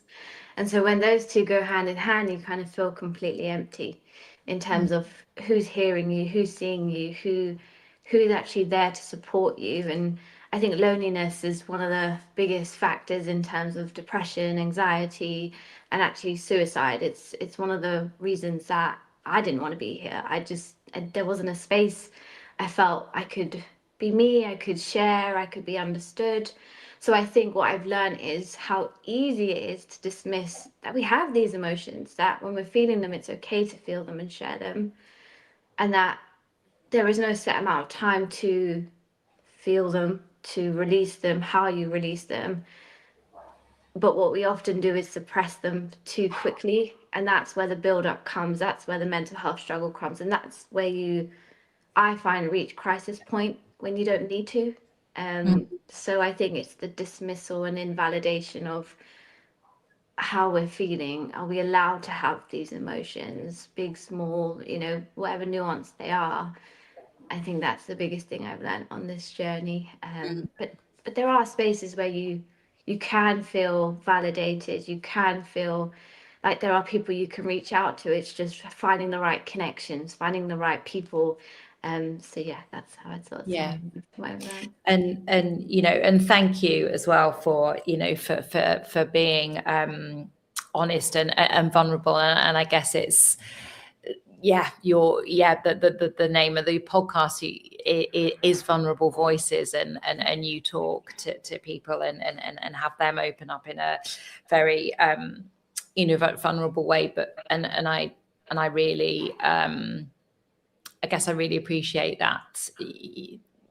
That it's both ways. And you do it in a way that is, when we first spoke and you shared sort of your journey today is it becomes very apparent quickly how you came to be doing the work that you're doing, and I guess it's never underestimate the power and importance of that. So your work, Nisha, blends creativity with emotional well-being. Why is creativity such a powerful tool for connection and healing, especially for people who might struggle to talk through their emotions? So what I found with creativity is actually you don't have to start off with words. You don't have to express with words, which often when you're feeling a bit nervous or you're overwhelmed with what's going on, you haven't actually had time to process it. It's then hard to verbalize it. And that's what I find when I'm overwhelmed with emotion, or I'm not sure, or I haven't had time to sit and process it. I can't express it. And if someone asks me to, I get more overwhelmed, and I just can't. So then creativity is like a positive distraction with your hands. It gets you to calm down, so your nervous system is in almost like reset. And so when you're doing creative activities and you're being playful, you're making decisions about colors, things that you like, all the positive like affirmations as well that come with it, boost your self-esteem, your confidence, then you start opening up. And if you do creative activities amongst people, you'll be surprised. A little conversation start like, oh, I like that color. What made you choose that? And then the small things that make you open up. You don't have to dive in straight away. And it's like, oh, they've done that. I might try something. I feel brave now. Oh, I made a mistake. And someone will go, that's okay. It still looks great. So it's actually without words first, and then the connection comes. So it's a really good positive distraction for our mind. It taps into the right side of our brain, which I talk about a lot, because there's a lot of science that they're doing research, and there's evidence out there already that have actually seen the right side of the brain be activated, and that's creativity, emotions, and our reward system. And we need more of that. That's what boosts the confidence, and that's what makes us feel human again and resets our nervous system, so we're not in fight or flight mode. So it's, in summary, it's like a really good positive distraction. Mm. And I've just, in terms of time, I've made a note. There's someone, a lady called Yvonne, who I was just chatting to last week in a community in Founder Mums that I would love to introduce you to, because there's a lot of connections. So I've written it down, because otherwise I will definitely forget. And if I do, you can remind me. So through 24 for Kindness, we're exploring, self-kindness as a foundation for well-being. So from your perspective, Anisha, how does self-kindness show up in the kind of spaces you create, or indeed in your own life? I guess it welcomes just no judgment, and it welcomes celebrating yourself and what you're doing. And it's just, I find people find it difficult to lift themselves up and be kind to themselves. The kind words that they use, it's always, I'm not creative, I'm not good enough, it's always that I'm not. So then the space that I create is actually going, we're gonna eliminate those for a second, because what we're creating, it's not a competition, you're not gonna get an award for something, it's not gonna be judged by anyone, it's just to play and be free. And so it's about celebrating the small wins, creating something that you didn't think you'd create, then tying it in with the affirmations. I love the space where it's the sharing space. We make space on the canvases to write affirmations, and affirmations, they just help us rewire our brains. The neural pathways, it's just really good tools that if you are in challenging situations, you start having those tools to refer back to. And so my workshops are the starting point of how to do that. And they are simple things like, I'm more than capable, I'm more than good enough, I deserve to be here. And that was the biggest one that I had to keep telling myself, I deserve to be here. Yeah. And so that sharing space, it just lifts the mood. It just is, you're kinder to yourself, and you go away going, oh, maybe I am good at something, maybe I am good enough. And the person next to me, like, yeah, you're great. Like, it's just such an encouraging environment. So I think I'm tying in the play with science. There's real evidence for it, and people don't believe it until they need evidence for it. So here I am, like, yes, it works. So I hope that answers your question. It's the affirmations, and when you look back at your piece of art going, I really love that piece. Or you might not like it initially, you've given it a go, tried something new, which you never thought you would. And then as you keep looking at it, you go, actually, I quite like it. And that's how we should look at ourselves, right? Over time, we learn to love ourselves like a piece of art. So I hope that answers your question about. No, but I more than, and I think I'm ready. Like, I want to come and do a canvas with you and write my own affirmations. So I need to get myself booked in. So I guess for someone, again, listening now or perhaps later down the line. So for someone, that is struggling right now, maybe feeling alone, overwhelmed, or, disconnected, what's one small, I guess, step that, that they could take for themselves? So those emotions are the alone, disconnected, and what was the other one you said? Overwhelmed. Alone, overwhelmed, disconnected. Yeah. Sometimes those can be taken individually. So say if you're feeling alone, the small step could be trying to reach out to someone if you feel brave enough, if you have people around, either professional or personal, community spaces, if you can, even just inquiring about them, knowing that they're there, that could be a tiny step. If you're feeling overwhelmed and the idea of people and being around them right now is too much, you can journal, you can get a notebook and start looking inward and really just connect. So sitting out in nature, kind of writing down or scribbling down, like anything, just to get your thoughts out, to help you sort of process and calm down. Just little things like, how am I feeling? What do I want? What do I need? And then if you're disconnected is when you also want to reach out to the right connections, and the right connections being people that align with your values. And so then you can find the right people. But in general, it's it's a bit of both inward looking and then externally looking for right communities and people. And I talk about this a lot, but aligning your values is really, really important. And so if you are feeling overwhelmed or disconnected, just connect back to yourself, know what you really need and what's important, and then slowly you can find a way, if that makes sense. Yeah.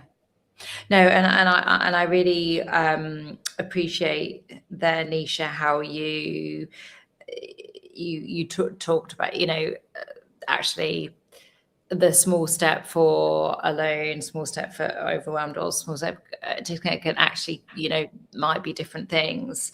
And I think it's also, I think just really powerful to hear, from someone who has been in the place where, as you openly talk about having suicidal thoughts, to do, the work that you're doing now, and knowing that you do belong, you are enough. And I think it's so, anyone watching who is maybe feeling in that space or knows someone that has before, please do, one of those small steps, reach out, whether it's to, people, whether it's to Mind, whether it's to, I know there's been a lot of conversation recently about Ben West, hasn't there? I Am Ben West, who obviously set up after he lost his brother Sam to suicide, and the Reasons to Stay website, where he invites people to write letters to strangers. So for people that's sort of, it came to mind. You, Nisha, are hosting your first wellbeing fair during Mental Health Awareness Week. So it's this upcoming weekend, isn't it? Sunday, yeah. So I guess what inspired that, I think we could probably already glean, but so what inspired it, and what are you hoping people will experience or walk away with from what I know is going to be a fabulous event? Oh, thank you. Honestly, so surreal saying it's Sunday. Like, the hard work for the last couple of months has been crazy, but I'm really excited. I think what inspired it is just learning that on even my journey is that healing doesn't happen in isolation. There is a part of me that now is really wanting to empower people to heal through community and different modes of healing that I've also explored myself. So a lot of the stalls or the vendors that are going to be there, they are specialists, practitioners, advocates in different areas. So you've got holistic healing, you've got arts and crafts, you've got movement, dance, yoga, all of these different modalities that I've tried myself. So it's like lived experience now outward to get people to experience it with me, and with all these very, very intelligent and experienced professionals that are going to be there, and charities. I just didn't want people to feel alone. I think my loneliness, I know how it feels. I never want someone to feel like that. So I want them to come and be like, oh my God, there is help. Oh my God, I've spoken to someone. I was looking for this yoga retreat, or I was looking for, some Ayurvedic holistic therapies that I didn't know about. And it's contacts. It's to alleviate loneliness, you need people and the right contacts. So yeah, we are just full guns blazing for Sunday. It's going to be a great day, and I think I just want people to leave feeling hopeful that whatever they're going through in that moment or have been going through, it doesn't have to stay there. There is help, as much as we can help. So yeah, my lived experience is now in one hall of people, and I love it. And yeah, I'm really proud, and tickets are being booked. So yeah, and all the money is going towards a mental health charity called All Kind as well. So yeah, I'm really excited. So that's why I wanted to. And I'm so pleased to hear you saying that you're proud, of yourself. And I imagine there were times where you thought you would never, never even think that, let alone dare, say it, say it out loud. So, you know, so that's fantastic. And for, I guess, for anyone that, so for anyone that may be able to come along, do you want to share, just share sort of, so it's on Sunday, and do you want to share the location? Yes, so it's on Sunday, 17th of May, 11 until 5 p.m. Entry is free. It is in Neasden. It's my local community centre, the Shri Prajapati Association for London.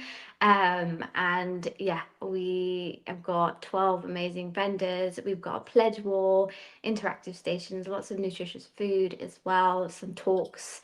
There will be people from the NHS there as well, so sharing their insights, and hopefully local police and other sort of authority figures as well to come along. So please come along, it'll be so much fun.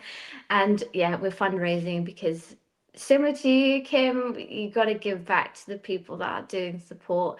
And yeah, with over 40 years of experience they've got, we want to support local in the Brent community. So yeah, come along. Amazing, amazing. And yes, and I have every faith that it won't be your last wellbeing event either, Nisha. So, and also thank you for, like, you know, be like, oh, hang on, that's a Sunday, and you're like coming on. I'm getting confused with my days. It's Monday, isn't it? Okay, so but still, I know what it's like when you got an event, and yeah, all time. So it will all be worth it. If there is one message, Nisha, you'd want someone listening to take away, you know, and especially if they're having, you know, a tough time, what would it be? There's so many things. Yeah. I think just that you deserve to be here and you deserve to live the life that is in alignment for you, no one else. It's no one else's decision, it's your life. There is hope, you're not alone. So I think they're my main messages, because they're probably the messages I wanted to hear a few years ago too. But you deserve to be here and live the life that is truly for you. Yeah, thank you. And yeah, well, I mean, and sharing that, if, you know, if that's reached one person that, you know, needs to hear, whether it's on this conversation or, you know, a number of the other conversations that you have, then, you know, what an amazing thing to have done. And then I guess on a, you know, a slightly different questions, what, you know, similar, but what would your, you know, think more holistically now, what would your number one self-kindness top tip be, Nisha? Set those boundaries. Set those boundaries. Say no when you really want to say no, and not too many yeses that overwhelm you, overburden you.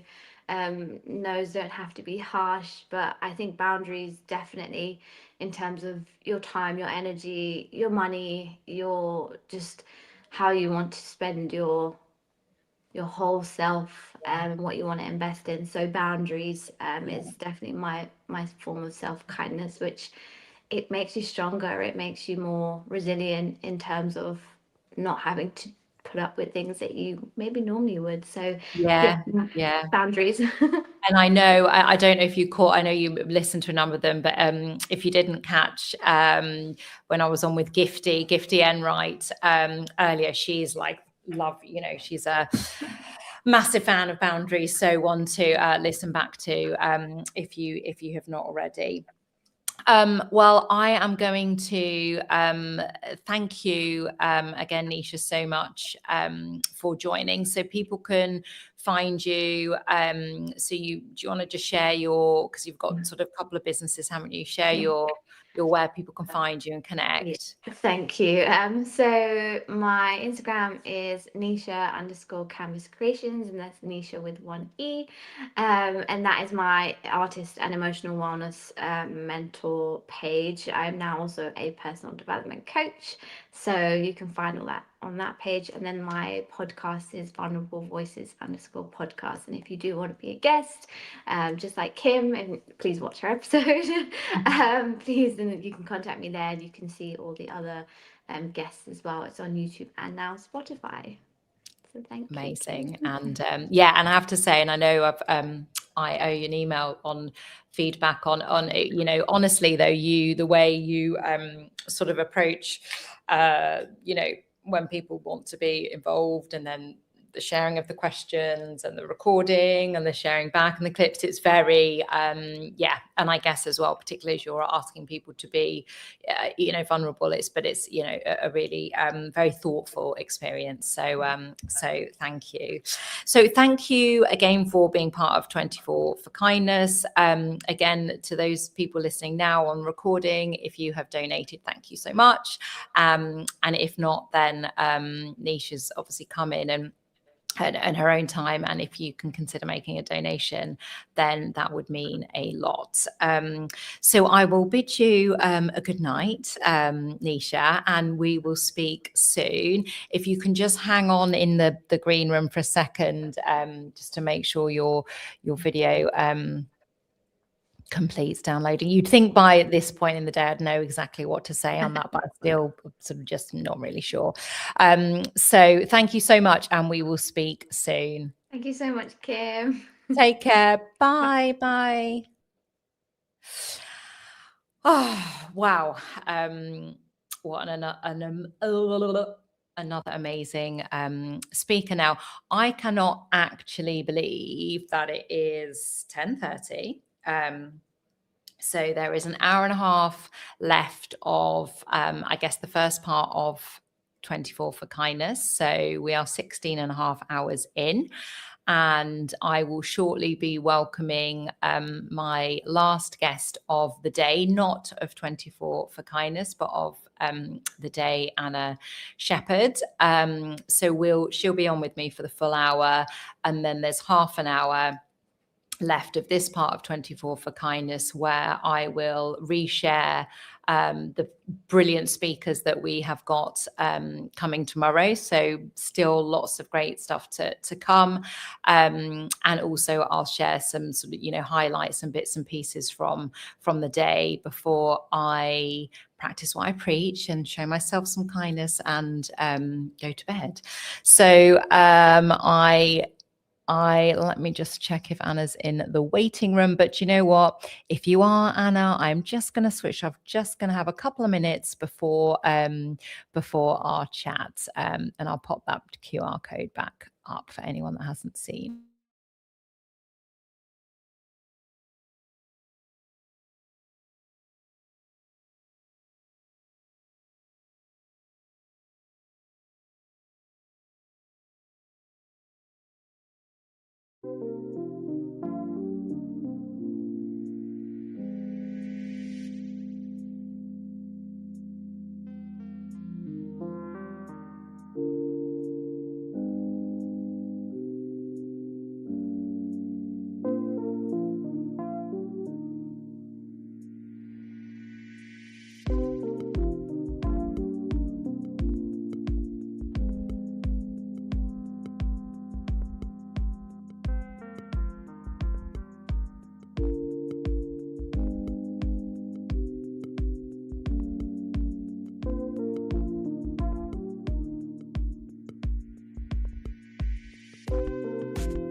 Okay, I am about to welcome the last speaker of this. Oh, hang on, if I don't delete her by mistake. Here we go.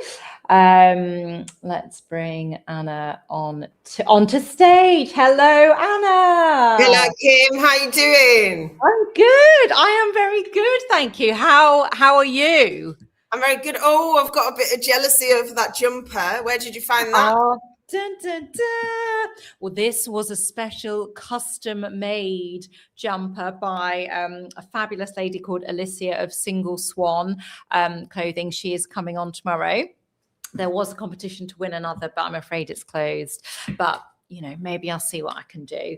Particularly as Anna is joining us, or as I'm in, like, you know, the throes of the end of the day. Anna is joining us from Sydney, where it's, I don't know, what time is it? 7:39 a.m. So it's not too bad.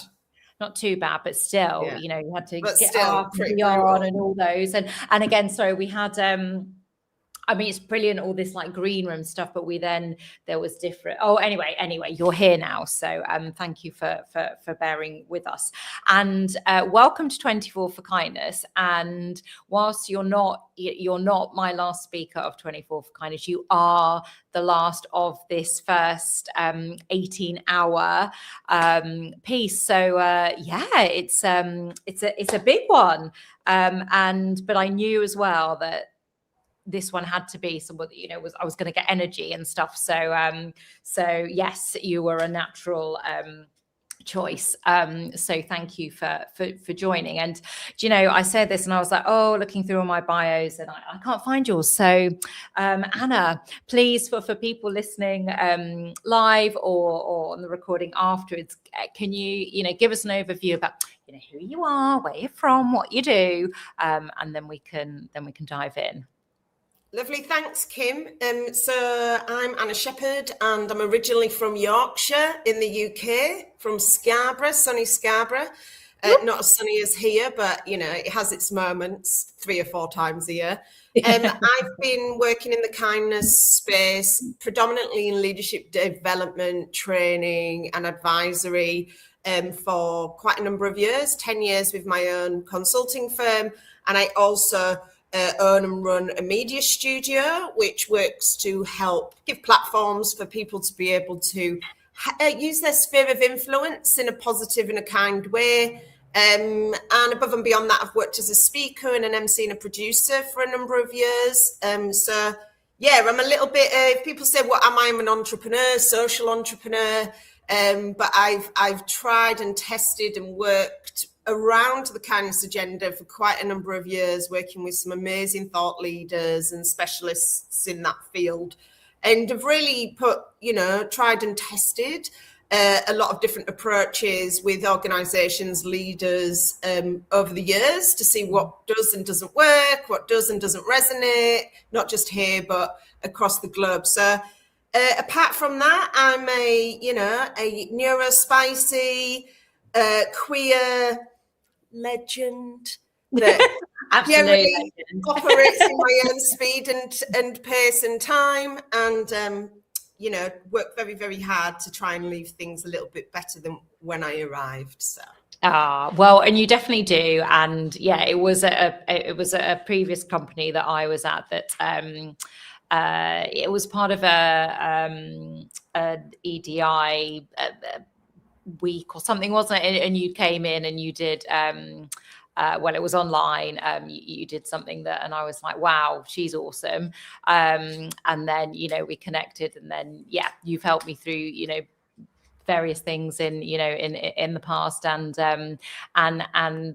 I also have, I guess, loved the work that you do with Van Buda group and all the, you know, all of the stuff that we're going to get into today. So it's brilliant having you here, and I love as well being like, yeah, we've had Anna from Sydney. So yeah, isn't it lovely? You're just like, whoa. When I was younger, it was like a treat to go to London, and now look at me here in Sydney. It's beautiful actually where I am. They've got the lake on one side and the beach on the other side of the street. Oh, It's a bit Yeah, mute.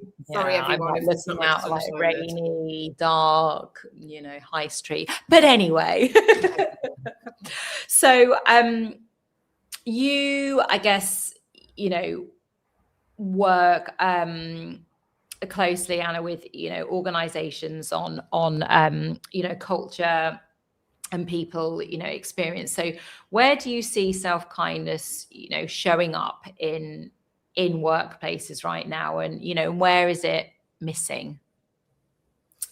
I think, look, I can give you the wishy-washy. Nah, we don't want the Like, wishy-washy. the reality of it is, it's past the watershed.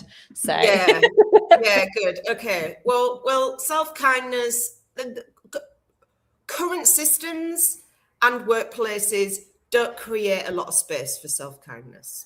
And it's because, trying to you have to fit into a system that's pre-existing, and everything around it, and all the forces that control it ensure that, it's a 9 till 5 day, and these things are starting to change. You can work from home, this, that, the other. But really, the organizations that are succeeding are building literacy, even if it's top level literacy in their executive, in their leadership. There's an accountability piece where people really have to take accountability of their own well-being and that of the team.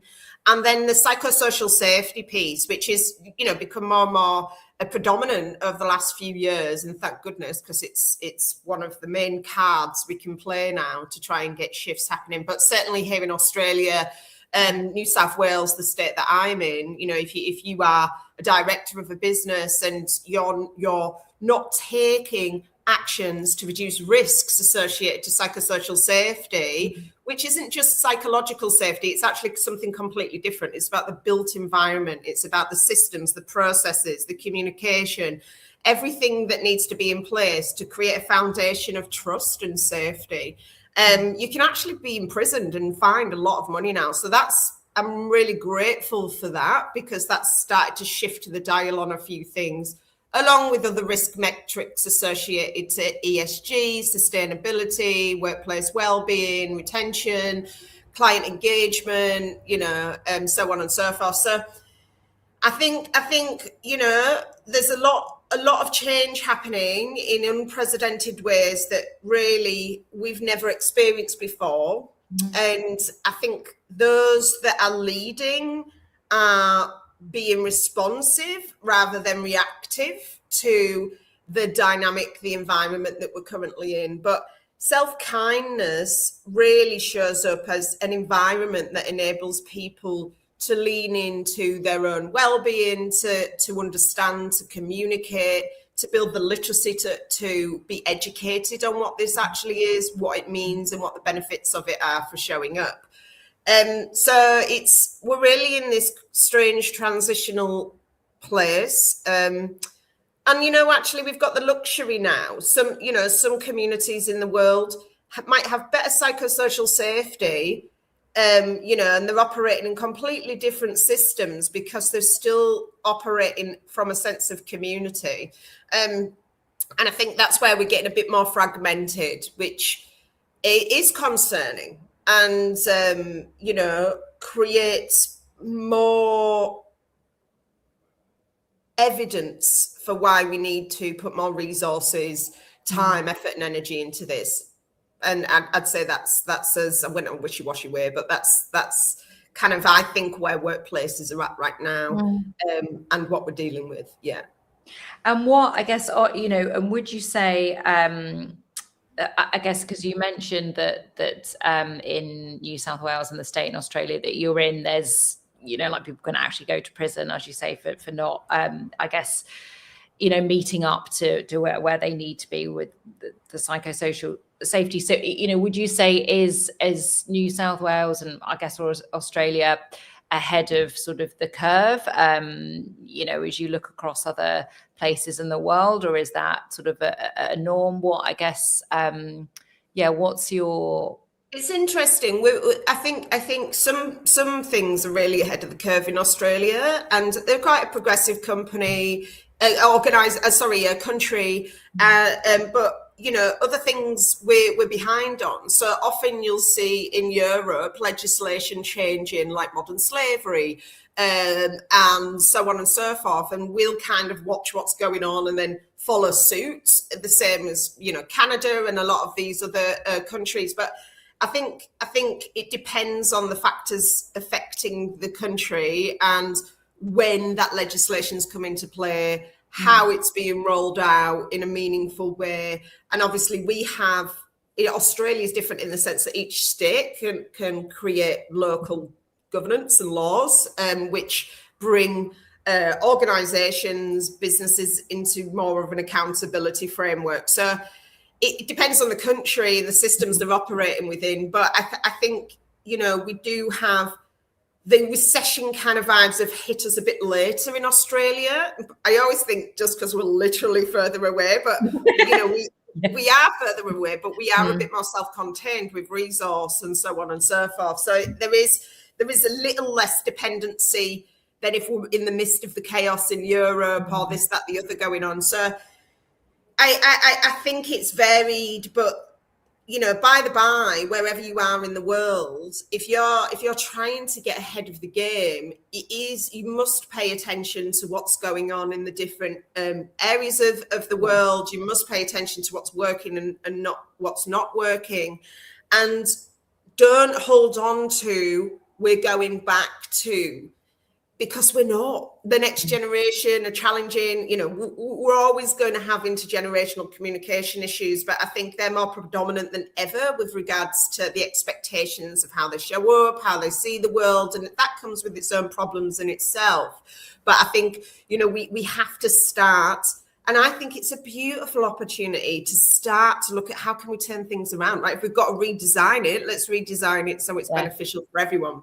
The problem we've got is the money isn't sitting in the hands or the communities that have got maybe the skill sets, the ability, the lived experience to help bring this into fruition, nor in many cases is it a priority right now because everybody's fighting for their lives. AI's taking over, nobody knows what they're doing, like everyone's losing their minds, but try not to lose their minds, but still getting dressed, going into work, everything's okay until it's bloody not. Yeah. So that scenario planning of all the different options that could come into play, it's all about risk. So if you want to talk about it from the risk lens, let's talk about it from the board lens, the investor lens, the stakeholder lens, the shareholder lens. Let's do that. If you want to talk about it from how do I go into work and not feel discriminated against, undervalued, kept in scenarios that are unwell for me, make me unhealthy, paid less than a guy, than a woman, blah, blah, blah. Like these are all of the things that have to take into consideration, but you mustn't get overwhelmed by it, because you know what? If we all try and aim to have these big audacious goals where we're changing the world, nobody will change the world. We have to wake up each day and think, what actions can I take today that make this world just a little bit better? And that's how we defined kindness at Bambuda Group was, kindness is actually about making everything better, even if it's just a little thing around you. And it isn't about what you think needs to be better. It's about listening. It's about shutting up. It's about understanding privilege. It's about understanding power dynamics and the lack of equality that comes with that, and then co-designing what comes next. But you cannot do it. It's not possible to do it without psychologically safe foundations for people to be able to show up. And if you don't have the time, energy, resources to do that, just have a cup of tea. Just have a nice cup of tea. Have a nice coffee, have a nice cup of tea. Who is this person sitting in front of you? What can we do together to make this environment better? And then we begin. And that's one of the things that I think we got to be really mindful of for the next chapter is it's everyone's. We've done assessments in organizations where the whole of a team are like, it's the organization's fault, it's the business's fault, it's the leader's fault, it's everybody's fault, but theirs. And Yeah. organization is just a toothless body with loads of people in it and a few processes and protocols that, you know, that have got a legal entity, but it's full of people. And most of those people want to have happy, coexisting, thriving, you know, existences. So we have to think ahead now. We have to be creative. And we have to involve all the kinds of minds that help solve solutions, which means you can't just keep putting neurodivergent people in the basement anymore. You need them. Is it you don't not quite know what to do, so let's we don't, you know. So that's my current stance on it. And obviously we're working really hard. We've created some a proprietary impact index, which is all about measuring from novice to master how you're tracking across your impact. And we center the concept of influence and impact and influence within the center of this methodology. Because if you don't understand your impact, if you don't understand your influence, you're not able to be clear on the metrics associated to the positive and negative effects of that as an individual and as an organization. So that's where I would advise everybody to begin. You know, have a cup of tea with everyone around you and care about how they like a Yorkshire tea, Anna. Well, look, we're a bit. I'm a proud Yorkshire human. I'm not going to lie, but Yorkshire tea secret. Yorkshire tea is not from Yorkshire. We don't have any tea plantations in Yorkshire. What we do have is excellent branding and serious loyalty. So that tea is probably from, you know, East Africa or, you know, Sri Lanka or wherever, which we won't get onto that topic. But we do love Yorkshire tea, wherever it's from. Thank you, everybody in the supply chain, for bringing that delicious Yorkshire tea. Absolutely. And allowing us to put that logo on. Yeah.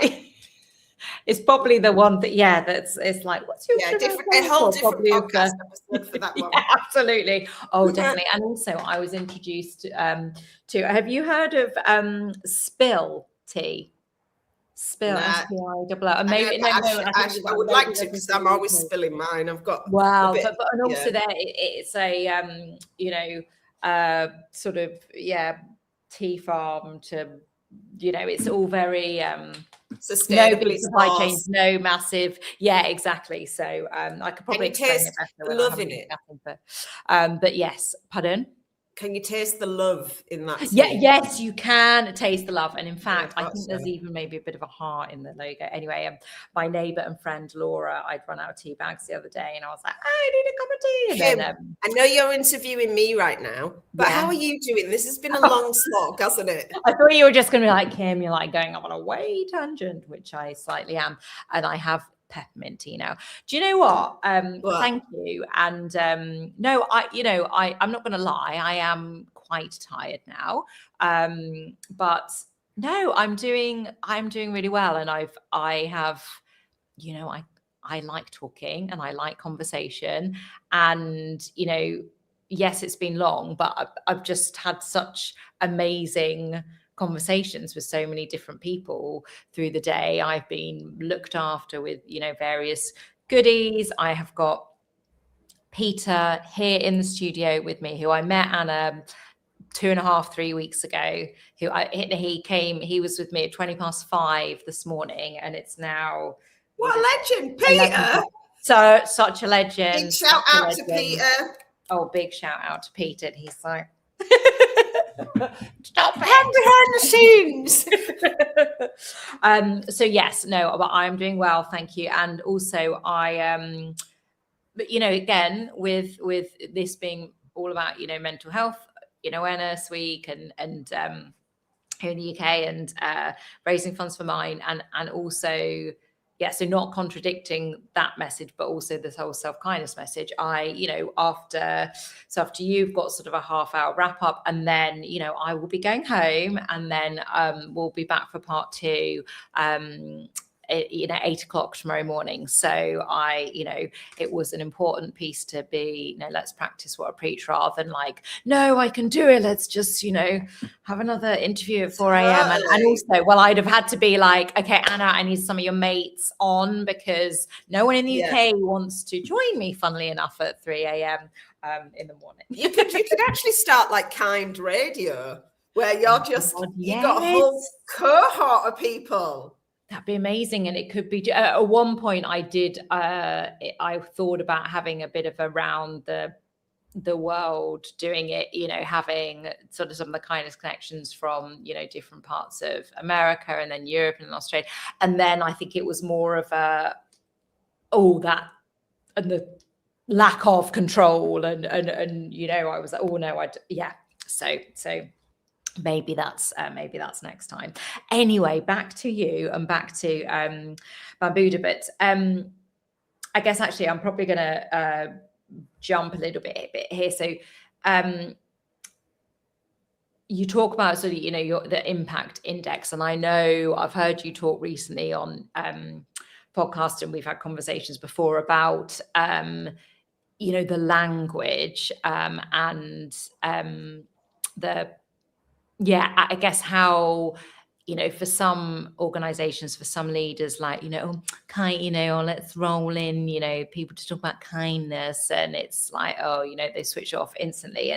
And you, again, I can't remember which podcast. I think I've left you a note on it afterwards, but you talk about actually how at Bambuda you have, over time, because actually doesn't matter because it's the same stuff, but it's about getting the message heard, evolved, sort of, and change the language at different times. So it'd be great to just touch upon that.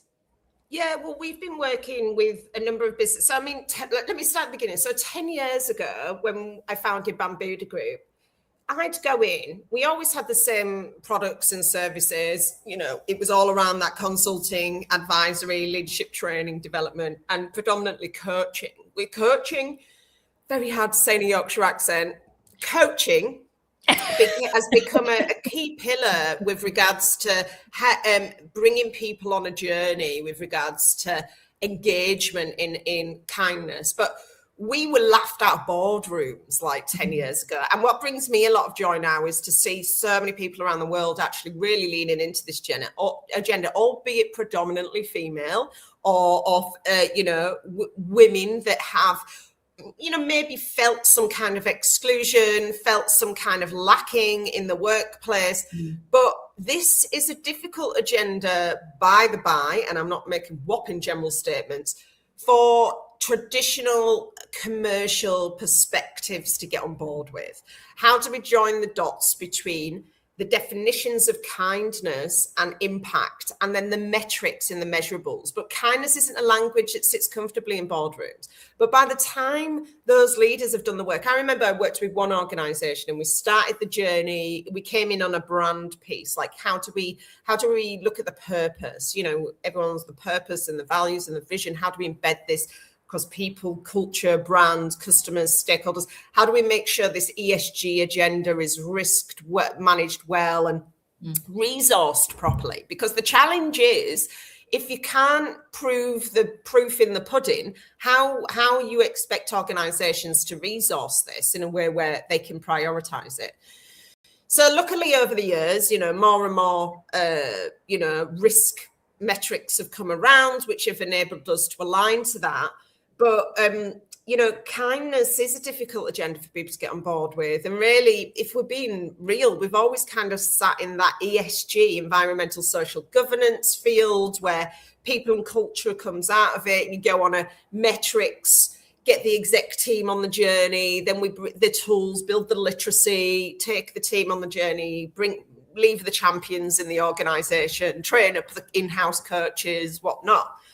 But the reality of it is the language keeps changing. If you think about the 60s, the 70s, we were talking, about sustainability, or we're talking about environmental impact, we're talking about community engagement, and then, it turns into carbon. We're talking about, and it might shift with regards to its terminology, but the outcomes are the same. But the key problems is when we're looking at risk across organizations, they sit across so many different areas, departments, skill sets.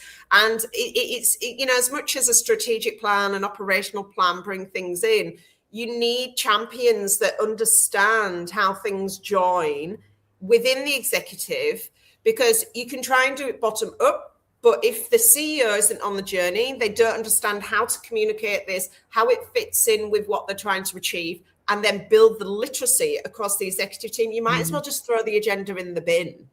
You might come at it from a well-being piece within organizations, but you can do that. But if it doesn't translate into the other areas of the organization, again, it's a pointless effort. Yeah. So, we've gone on a journey. We've worked with hundreds and hundreds of brilliant minds, professors, psychologists, risk, everybody you can think of, universities. We've assessed industry again and again and again. Sustainable development, the individual development goals, all of these things. And anything that is that untangible with regards to system change, it's very hard for the average Joe to be able to get the head around. So what we did is we built the index. So it brought together, we looked at like B Corp, we looked at ISO certifications, we looked at all of these different things, and came back to the concept of sphere of influence again and again and again. It sits in coaching methodology, it sits in sustainability, because and how do you measure that? So the index sits across 5 key pillars: people, customers, community, the environment, and responsible leadership. Under those pillars are categories and indicators which help organizations measure from novice to master across a number of different domains, which give people what they need with regards to the diagnostic to be able to make top level informed decisions, and then build the literacy around the areas that might be missing for them. But responsible leadership is definitely, if we look at the world now, I'm not going to speak out of turn here, because Bambuda Group tries our best. We try to be Switzerland, and you know why? Because we even deal with the bullies. We deal with the people that have had that have become something they don't want to be. And actually, tomorrow is a beautiful day to start turning things around. You're only as good as the environment you're in for you to be able to show up for the individuals that you're around. And you have to intentionally put action in place. You have to intentionally keep working towards building safer cultures, organizations that operate authentically and, aren't greenwashing, aren't blue washing, but also it takes time. Rome wasn't built in a day. Somebody said this really great saying to me once: Mother Teresa never carried a keep cup. Well, she did. She did what she was good at. Find out what you're good at, focus on your strengths and start there. Everything else interconnects and there's a ripple effect. But it really does start with your own awareness. Who am I? What do I stand for? What do I care about? What are my blind spots? What are my biases? What am I not aware of? And now I need to show up and lead by example. One of the organizations we worked with a few years back, I will just come back to that story. The start of the year, the CEO was on the way out of his career. Brilliant guy. I've got a lot of love for him. I'm happy to share his name. He's called Phil Smith from Bloom's The Chemist. Start of the journey, actually, was like, how am I going to present this to board? By the end of our work with them, he was writing press releases about how this is the biggest paradigm shift of his career. Wow. He was super proud, of the journey that we'd gone on. And it was just because he needed to join the dots in a way which made sense for him. But everybody does. Yeah. So the metrics are out there now. The tools are out there now. There's a growing community of people fighting for kinder visions and futures. But what we do need to be mindful of is that all of the women can come in a room and talk about all of the problems. And that's beautiful. We need that. We've done that since the beginning of time. Women have always come together and connected and held space for each other. But we need to create space for everyone to come on that journey in a way which doesn't make them feel extradited, that doesn't, otherwise everybody locks ranks, everybody comes from a place of fear rather than hope and opportunity.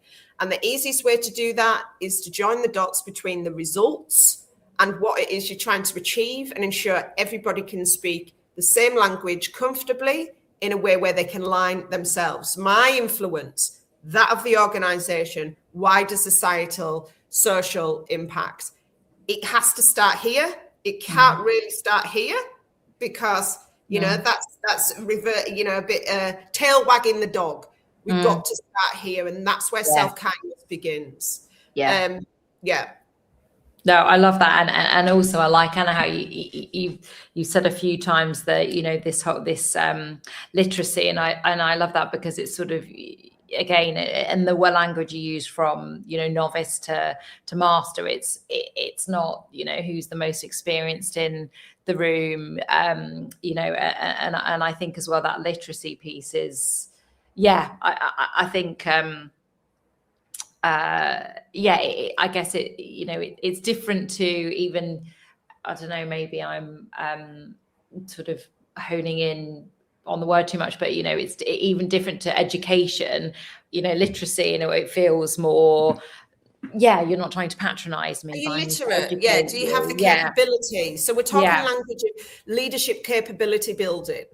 You know, this is the language to be speaking now. Leadership capability building, literacy building, ensuring you leave, you know, a legacy that you can do those things. This is where we're at, and you don't have to be a subject matter expert across all areas. You just need to know how the dots join in a way where you can report against that. So every area of the index, it have got clear metrics. This is how it helps with customer engagement, retention, brand retention, reputation, blah, blah, blah. This is how it helps with turnover, well-being, you know, workplace equity. This is how it helps with carbon emissions, offsets, reductions in tax, this, that, you have to be able to lay it out properly. And if you're focusing on the well-being piece, which is often where the kindness agenda begins, then you know, make sure the metrics are there and that you can measure that within the work that you're doing. How is everybody at the start of this journey? What are the metrics, the confidence, the understanding? How do you ensure that that's a anonymous process that, you know, isn't like, this is anonymous, but there was only 6 people, and we know that that's Jeffrey's. We need it to be genuinely safe. And we're finding more and more, and actually we get asked all the time, can you come and do this with our teams and coach them, but we want all the information. We're like, no, we don't do that. Like, coaching is a one-on-one experience. It's a private and confidential space which empowers an individual. What we can do is roll up the metrics along the way to help you make informed decisions. But the data is what speaks.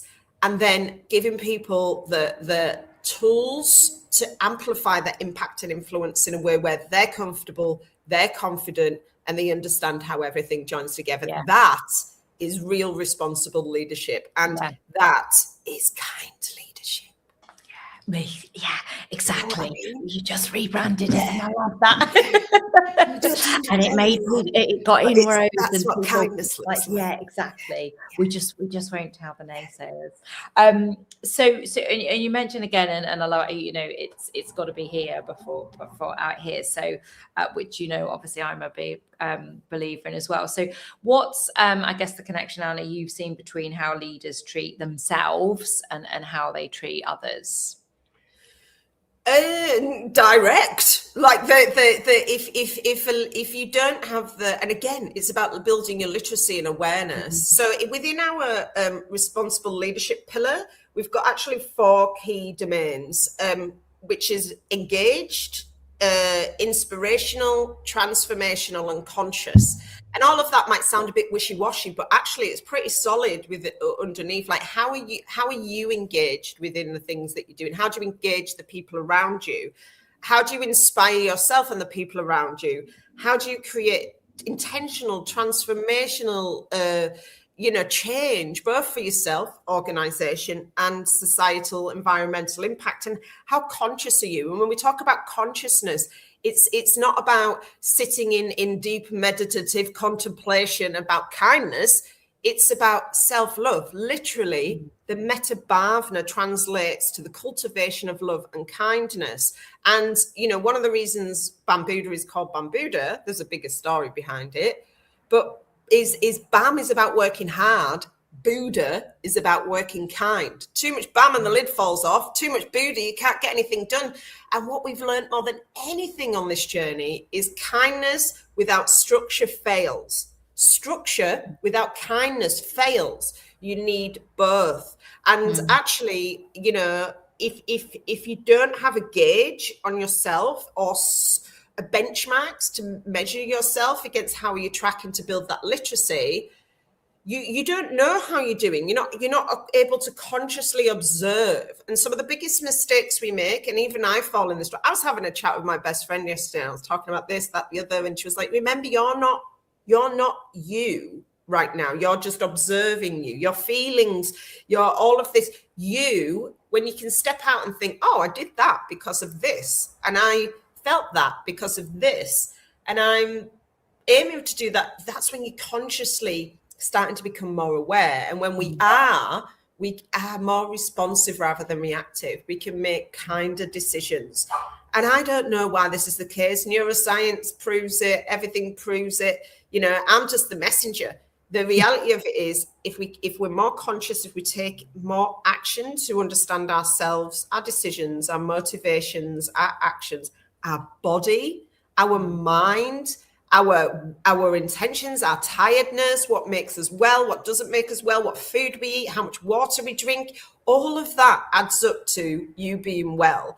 And a well leader is a leader that can consciously observe a dynamic and work with those within those dynamics to make more positive outcomes for everyone.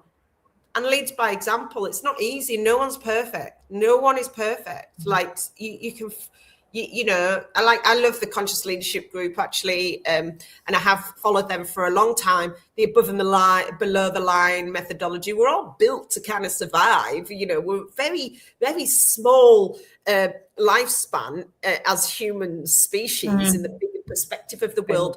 We're stuck in fight or flight all of the time because everything keeps changing around us, and we feel like we've been chased by dinosaurs. So we have to be consciously aware, and that comes up in your daily habits, your rituals, making sure you carve out the time for yourself, making sure that you are taking intentional action to understand your body, to stay well, to feel all of your feelings. That's another thing. We don't do that very well in Britain, do we?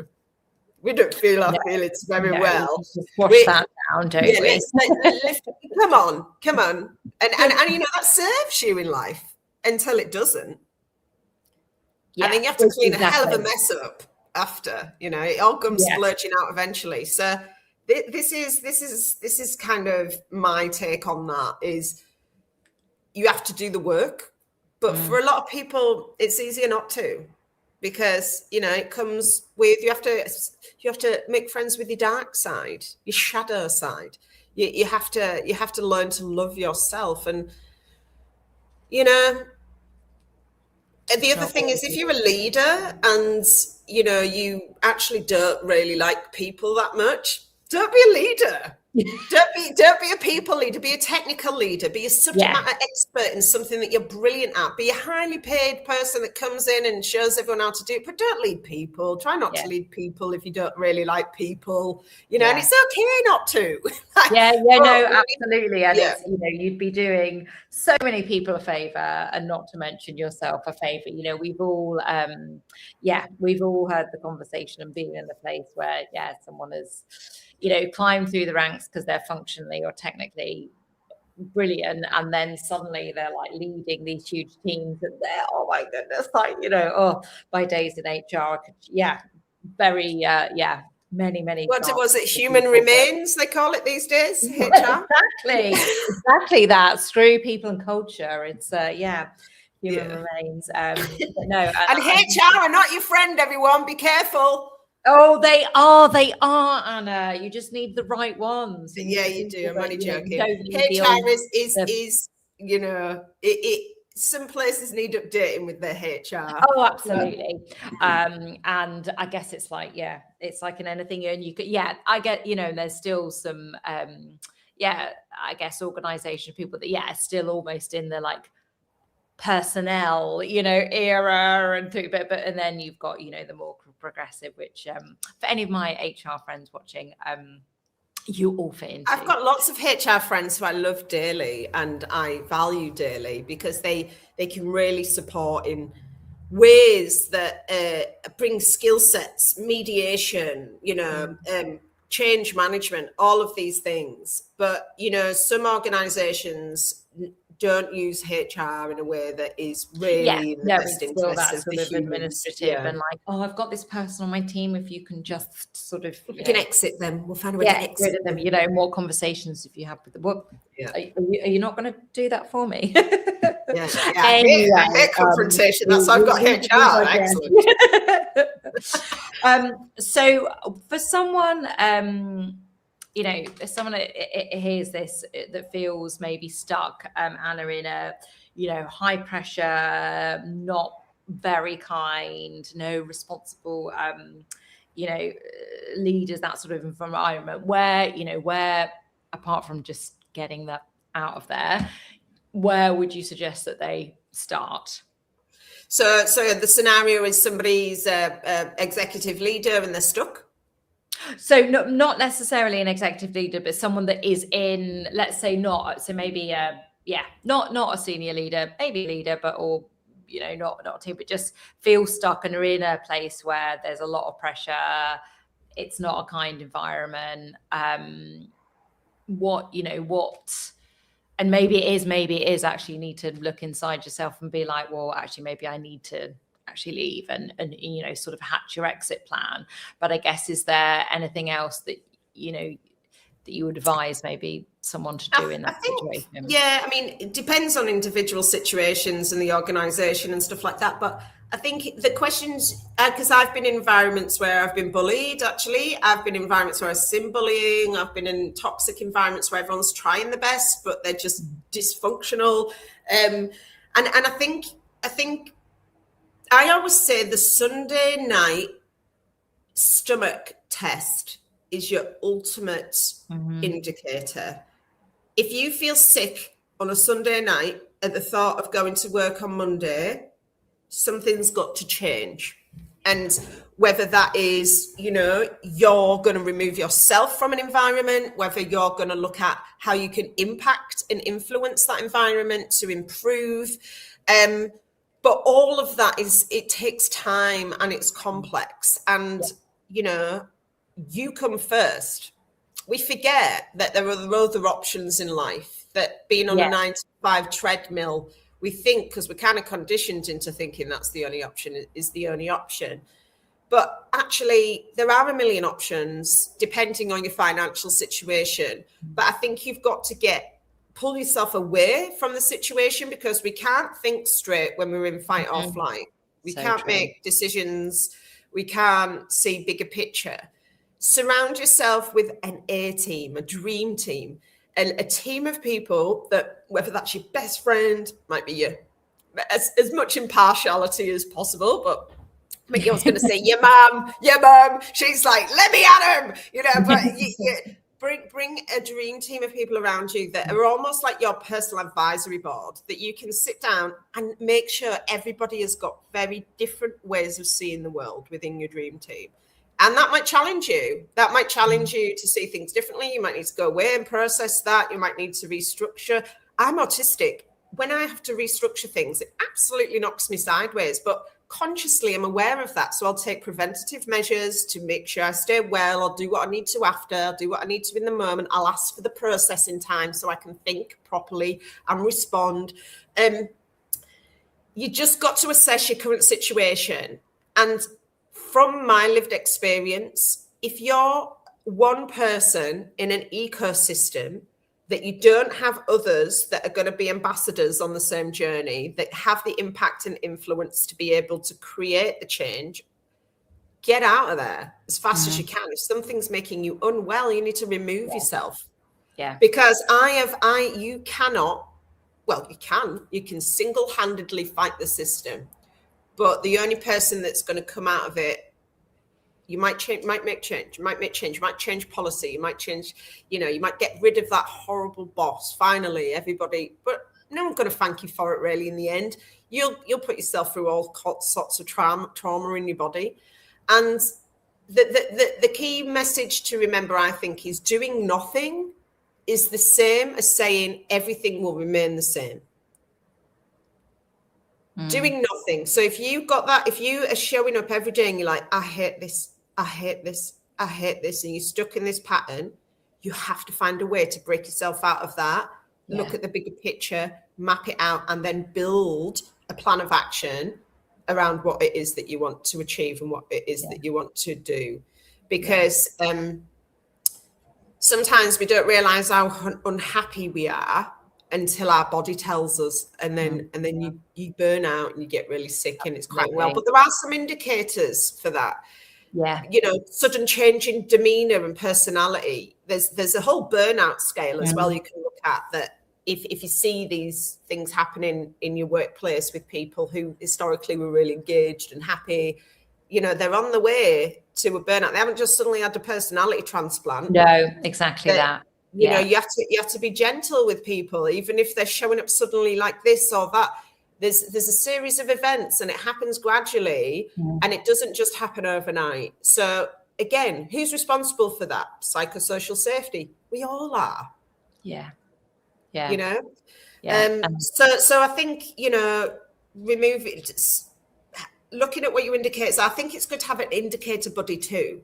So one of my indicators when I'm not doing very well is I ask for a lot of external reassurance. Is everything okay? Am I okay? I've been thinking about that. Are you okay? I'm ruminating. I'm fucking the spot. I'm off to a different solar system. I'm ruminating so much that friends could say, hey, maybe you're not feeling very well. And what I've learned on that journey is when I look back at I think of it as a mixer, music mixer, like a DJ.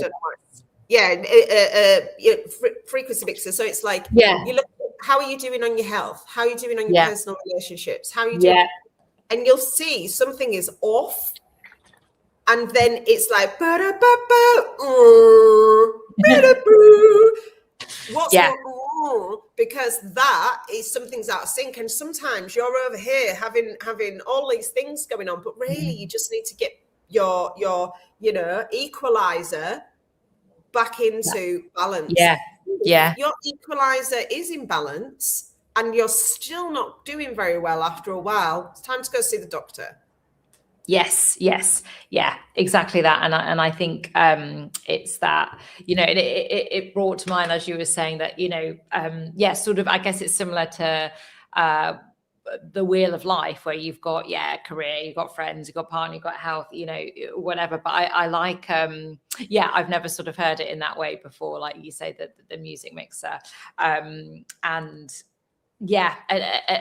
you say, having an indicator buddy, or whoever it is that can spot when, oh, hang on a minute, that it's a bit, with my anxiety, I talk, my husband or close friends, I'll say like, oh, I'm just having a bit of a wobble, and it might just be a wobbly day, and we all all have those, but then they'll also know when it's, oh, okay, hang on, is this more than a wobble? This is quite a we're in the trenches for a bit wobble.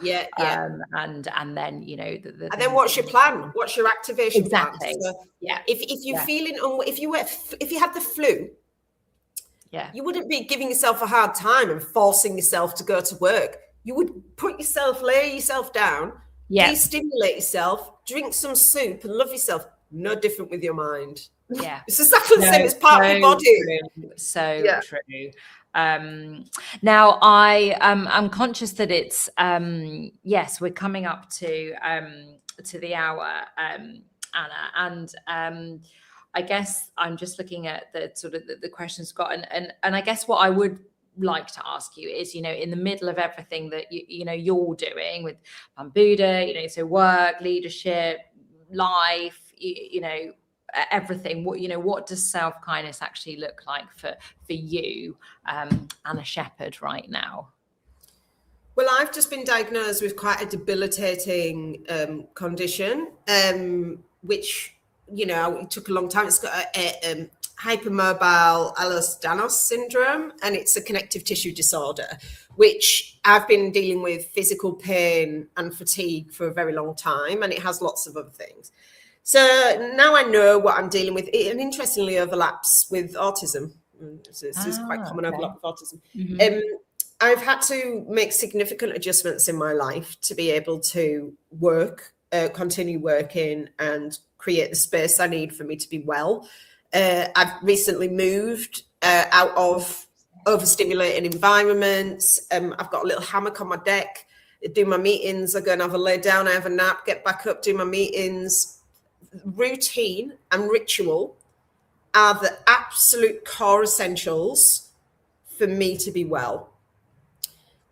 Move my body as soon as I wake up, make my bed, but I'm autistic. Again, I need those routines and rituals, but actually a lot of us do to feel safe and well. I need to be surrounded by people who make me feel seen and loved. I need physical touch regularly. I didn't realize how much I did actually until I became more aware, self-aware. I meditate regularly, not to bliss out, just to calm my mind. I get one of those headbands that's got the little speakers in, and I use Insight Timer, and I go on all sorts of journeys, whether I'm having a nap during the day, I'm trying to, just those few minutes of just, you don't have to go anywhere, just stop.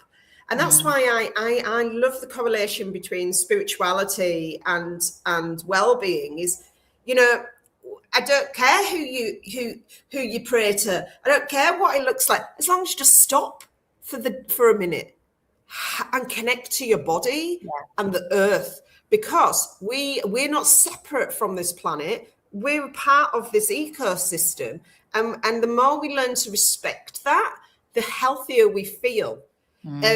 Learning about food, that was really hard for me growing up in a caravan on the northeast coast. We were always eating processed food, and vegetables were tinned half of the time. And all of the learning about like the body and how it actually operates and what is and isn't going to make you feel well or unwell. How do you reduce inflammation in your body? So for me, it's routine, it's laughter.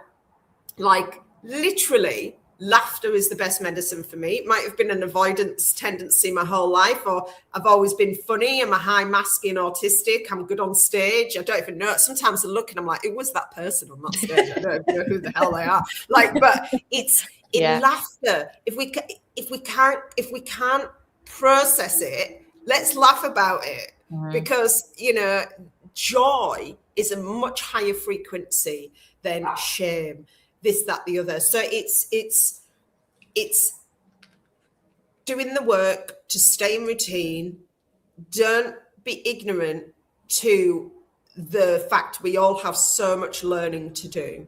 We can learn from everything and everyone around us. And that's one of the things I love the most about my job is, I was going to say to you, and I got cut off in a minute, inspiration fatigue. Sometimes I'm inspiration fatigued. I come away from a day and I'm like, I've delayed processing. I just lay there dribbling like, God, that was so inspiring that day, but how am I going to process it? Like, take your time, find your rhythm, find your flow. And wherever you live in, whoever you're surrounded by, that becomes a mirror of who you are. So you must remove things from you that make you feel unwell, because you're not supposed to be in that environment. And we're all in different tribes these days. You might have a different hat in all the different tribes you operate within, where you show up. But for you to be well, your body has to be well. You spiritually have to be connected, whether that's just to the earth, take your shoes off and connect to we're thinking about spirit, whatever that is. Your nervous system has to be regulated. It all connects. If you've got inflammation, your nervous system flares up, you get brain fog, you can't concentrate. If you don't eat well, you don't have the energy, protein, making sure you don't have to do all of them in excess, but you have to think about those things if you want to get yourself to a place where you can be better. Absolutely. And I haven't got to I'm still very unwell as a person, but I also put the things in place which enable me to show up in the ways that I can consistently. Yeah. And I think, like, you know, and I think it's we're always, like you've said, through this, we're always learning and we're always, you know, practicing and it's, what, you know, what thing, you know, and sort of fall back to, you know, full circle back to you said earlier about like, well, what can I do? What can I do today that's going to, you know, make a difference? Make things a little bit better. Yeah, exactly. Make things a little bit better. Well, we are at time, and I'm going to thank you for also, I'm not going to ask you about it now because I don't think my brain could quite handle it, but you completed my self-kindness matrix, so I'll be in touch. It would be great to hear your sort of, you know, thoughts on that, but huge thank you for coming on, and also for, I know it's the sort of, you know, early part of your day, and like I've said with all the speakers I've had on 24 for Kindness so far, obviously you've given, you know, your time and your energy, and so for those people that have donated already to Mind, which is why we're all here today, amazing, thank you. And for those of you that haven't, please you know, help me in recognizing that, I guess, what Anna's brought to 24 for Kindness by making a donation. So thank you so much, Anna, and I know we could definitely talk for a lot longer, and Kim, can I say I've loved watching your journey. I think you're an absolute powerhouse, and I've seen the transitions you've gone through yourself, and I just want to say, like, in the most non-patronizing way, I'm so proud of you for everything you're doing, everything you're achieving, the way you're bringing everyone together, and it is it's a challenging role to play, is the community connector. But I think you're doing such amazing work, and even if people don't get it yet, they will. It's just, you know, sometimes change takes time, and you know, I feel more reassured about and hopeful for a future in the world when there's people like you, Kim, doing the work that you're doing. So thank you for everything you're doing as well. Thank you. And I've managed to not get a cry, so I'm gonna not that there's anything wrong with you're like, I've got nothing left. Yeah, but no, so and thank you, right but I really appreciate that, and yes, you've seen me you know, in the early, some low spots, shall we say. So as you say, it's you've seen yes, a different different. So no, I really appreciate you acknowledging that and sharing it. So thank you. So I will bid you a farewell. Like I've said to all the speakers, it's very rudely, I have to literally hit remove Anna. But and then if you can just stay on a couple of moments, you can, you know, go off and lie down or do whatever, but just stay in the green room for a second, just to make sure the chat fully downloads. But yeah, thank you so much, Anna, and I will be in touch shortly. And and hang on, actually, let's just take, I'm going to put you back on full screen. I want to take, you know, because you're my last of the 18, and we're like, I'm still here, so I'm going to take I don't know why I'm doing it from this way as well. Amazing. Thank you so much. Have a great rest of your day, and yes, we will speak again soon. So thank you to Anna. Okay, wow, that was the last speaker of today. So we are almost at 18 hours of 24 for Kindness.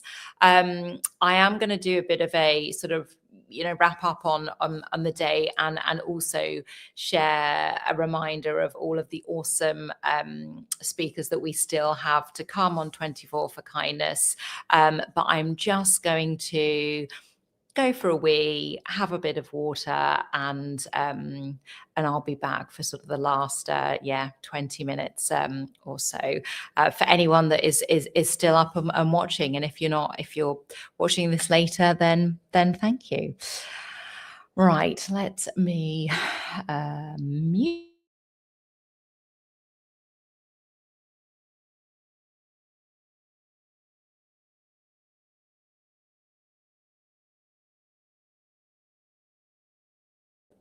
So the wonder that is Peter has been chopping clips and things like that in the background. So I'm going to share a clip from Nikki Lowe earlier on in our day. So what are some of the early signs of burnout that people might miss? And that's something that has come through. So I'm going to leave you with that while I visit the bathroom. Oh, it's such a great question.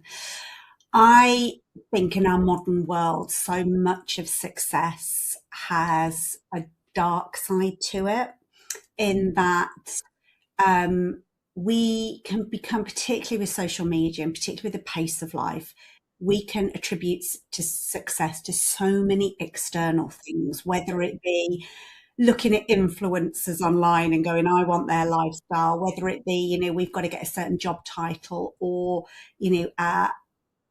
our kind of money that we need to earn to sustain a particular way of life. It might be we want the car, whatever it might be. There's a lot of external things. And I was in that place. Like, the reason I've come to do this work is I climbed that ladder of kind of the definition of success, and it literally bore a kind of a hole in my soul, and it wasn't a particularly nice time of my life, and I became somebody I didn't like. So I get it. It's so easy to get hooked into that. But what it means is that we can become so misaligned with kind of our internal states or our internal alignment. So it can be things like we start to sacrifice our joy. And it's a really slippery slope, because actually to we're taught you've got to work hard, and you do, to get on in life, we've got to work hard, we've got to be focused. And those attributes do kind of get us so far in life, but they then can become almost this overdone strength that we start to kind of chip away at our joy, our presence, our own boundaries, our own well-being. So all of those sources of like innate vitality, and and I'm sure we can all spot it. You can see somebody that looks externally really successful, but you look at them and you go, gosh, there's nothing behind the eyes, or they just look so tired, or just like their essence has gone, that spark. And then you can look at other people and they've got that spark and vibrancy, and you're like, oh no, that is success. So I think it's those almost internal alignment states around joy, presence, kind of just feeling in integrity with your values and with what lights you up. And I think a big part of it is rest. So the big self-kindness piece around, can you give yourself permission to rest? Like, I love what you put out on social media, Kim, because you're like, do you know what? I've just been in front of the TV for half an hour with a cup of tea. How many people really struggle to do that, me included? Like, I had to learn how to rest because I couldn't do it. And that was from quite a few hours ago now, from Nikki Lowe. And I'm going to play it does come down to quite simply those rituals. And sorry, I hadn't given Rosie a proper introduction there. So Rosie Nixon joined as well, and this just a short clip. So it's around, how do you stop yourself from giving everything outwards? So reminder of that, or for those of you listening that haven't yet heard that. It does come down to quite simply those rituals and Thrive Time, and keeping really a check on my values and how I'm honouring them. I've actually got them written down here. They're on a post-it note right on my computer, so that whenever, and I'll read them out to you actually. Yes, I've got 5 values written down here, and it is always good to sort of narrow them down to 5 if you can. And my values are freedom, inspiring others, family, creativity, and communication. So whenever something comes in, a piece of work, or I'm working a project that I've got going on, I can do an instant sort of quick check. Does that align with my values? Yeah, and I'm often, I will realize that it's not, I can be much more boundaried with the decisions that I make, and I can say no to things because I know it's not aligned completely with my values. And sometimes it might be aligned mostly with 4 of them, and I'll be willing to do it because of that, but it just gives me a very quick check to know. And if it is misaligned, then I know, well, that's likely to cause me stress or overwhelm or anxiety in some way, so maybe it's just not worth it. So I simply don't take on any work that doesn't align with those values. So that's a very sort of quick and easy way to, I don't tip into burnout again. And there is a big difference between being busy and being stressed. I can be busy, but perfectly aligned with my values. So that works for me. But if I'm busy and misaligned, as I was in the past towards the end, then that was going to tip into burnout. So yeah, that was Rosie, and I like as well how had her values written down on a post-it and just there, so everything that comes in, she can quickly be like, oh, is that aligned or is it not? So we are in the sort of last 15 minutes of this first 18 hours, and I have just, for the first time, I've just had a peek at the donations, and I am overjoyed to share that at almost 1:45, so 18 hours into 24 for kindness, collectively we have raised a whopping £1,401, £1,401.50. So an incredible amount of money for an incredible cause. So as a reminder, we are here to I guess mark that it's Mental Health Awareness Week, and of course mental health and the importance of it is not just down to a week or 24 hours or a month even, but actually anything that we can do and collectively do to I guess bring awareness to the work that a number of charities do, and specifically 24 for kindness. We are all of the money is going to Mind Mental Health. So thank you so much to everybody that has made a donation so far, and for anyone listening at a later date, the donation code will still be open. Now, we still have a lot to come. So I just wanted to spend a few moments reminding you of the goodies that we have in store tomorrow. And I'm just trying to find the right bit of paper. Okay, so we are kicking off tomorrow with, it's going to be high energy, and that's with so it's a duo, so with Leah Evans and Shilpa Jameson. So Leah is founder of Find Your Joy Coaching. So Leah is a joy coach, and actually I wrote down, because I was like, oh, that is a brilliant segue. Because Anna talked about, can I see what I've written? Oh, yes. Joy is a much higher frequency than shame. I think that's what that last word said. So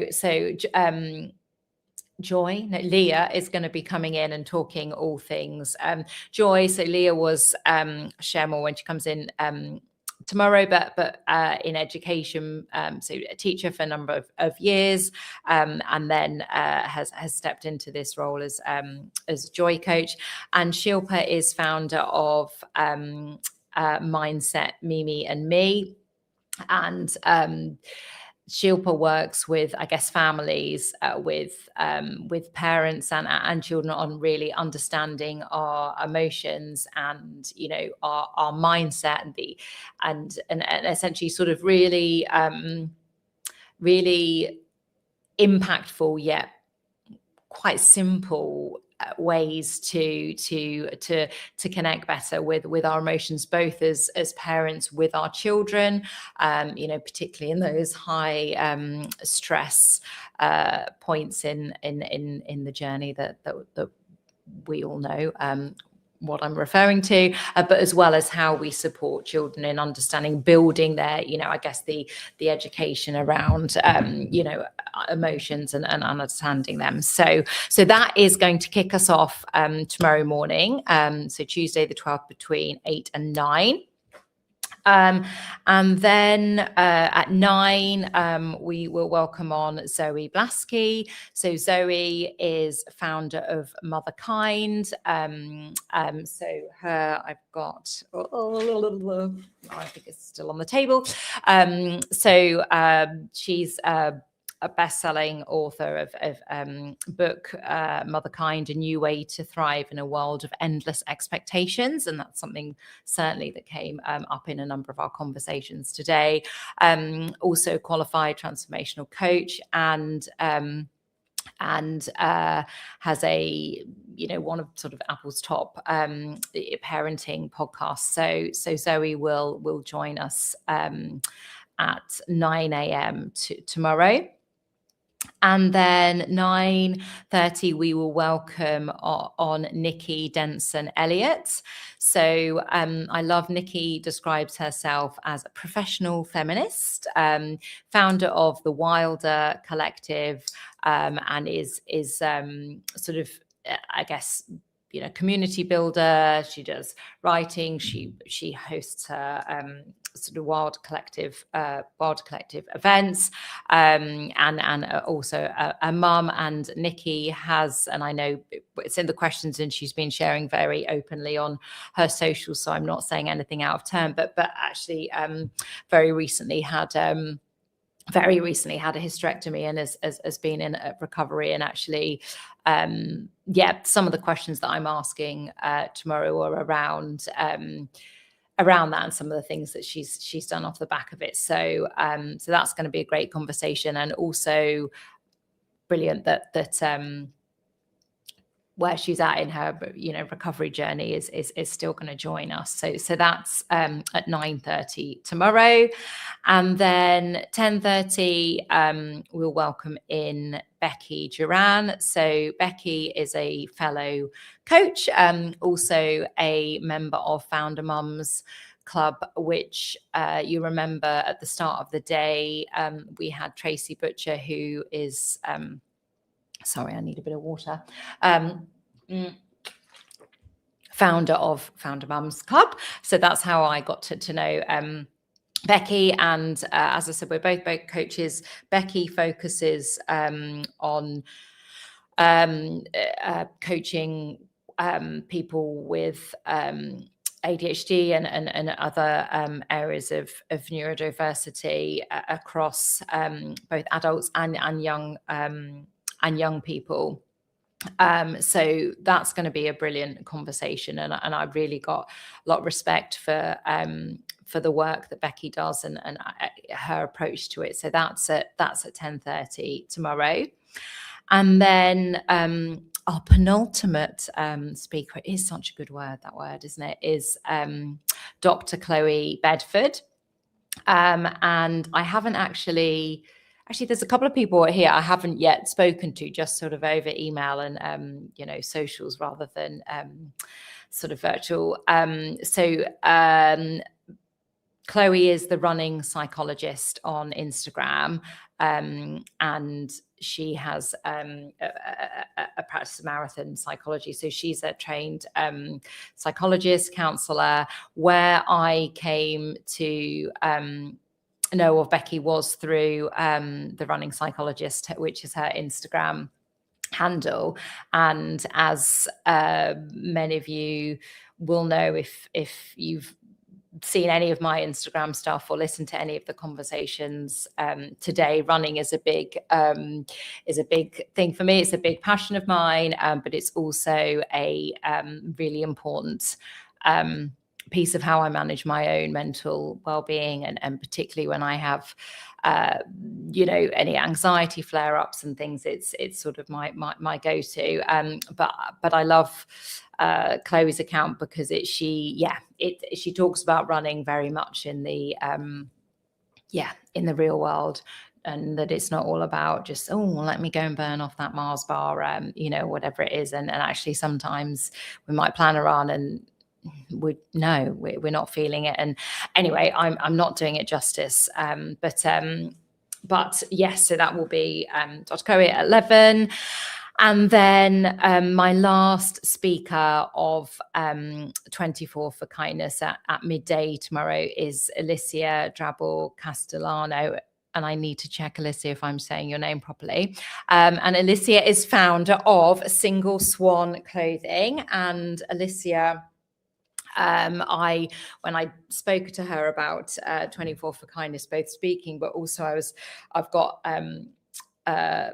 Alicia will share the story, I guess, tomorrow about how she came to become founder of Single Swan and her journey behind it. But there's a piece around how we can show ourselves kindness in what we wear and the clothing, and even so it's all soft and inside, and her jumpers I've got I think the sparkle one, but she's got smile and breathe. And I said, do you think that maybe you we could do one for the stream? So thank you so much for this, Alicia. And we ran a competition as well. So there's now going to be 2 of these in the world. So that is midday tomorrow, and then the last hour will be left with me again, and I will hopefully be a little bit more coherent than I am now. But during that last hour, I will be sharing, I guess, a bit of a overview of some of the amazing voices that we've heard across what will then be 24 hours, as well as an update on our donations. So as I said, we are at £1,401.50 as we begin to bring to a close the first part of 24 for Kindness, and I am positive that that number will be higher tomorrow. So we are 5 minutes out now. I know I could be like, let me just show myself a little bit of kindness and we can finish 5 minutes early, but I'm not going to. So I can see that there are still there's still 3 people watching, at least on YouTube. I can see, I imagine one of them might be my husband. If it isn't, then you should be. We're still live on LinkedIn. We're not on Instagram anymore.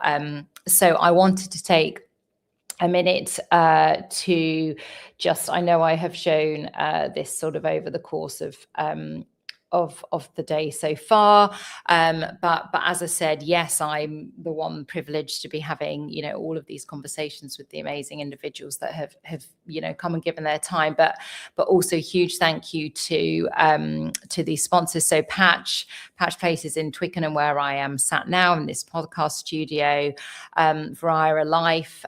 So remember we had Deanna on there talking about that. V3 Print, so V3 Group based in Twickenham, who sort of the posters and the QR codes that I've got locally around here in Twickenham have kindly done. Sarah Browning, founder of Time for Kindness, also has been a sponsor in enabling this to happen, and some of the PR and things that I've been able to do in the build up. Zenith Fitness in Twickenham, again a big shout out to them and the support that they've done through their sponsorship. now Right Junction Right copywriting services. So Kerry, oh my goodness, Kerry has been essentially with us the whole, pretty much the whole 18 hours bar a stint where Susie was behind the scenes, but welcoming people into the guest rooms, but emailing when like the links changed, doing all the there's issue with the sound. I know that Kerry's been looking at keeping an eye on the chat, and massive thank you. Kerry is also a fellow founder mum, and yes, has her own business, and is yes so generously donated so much time, so thank you.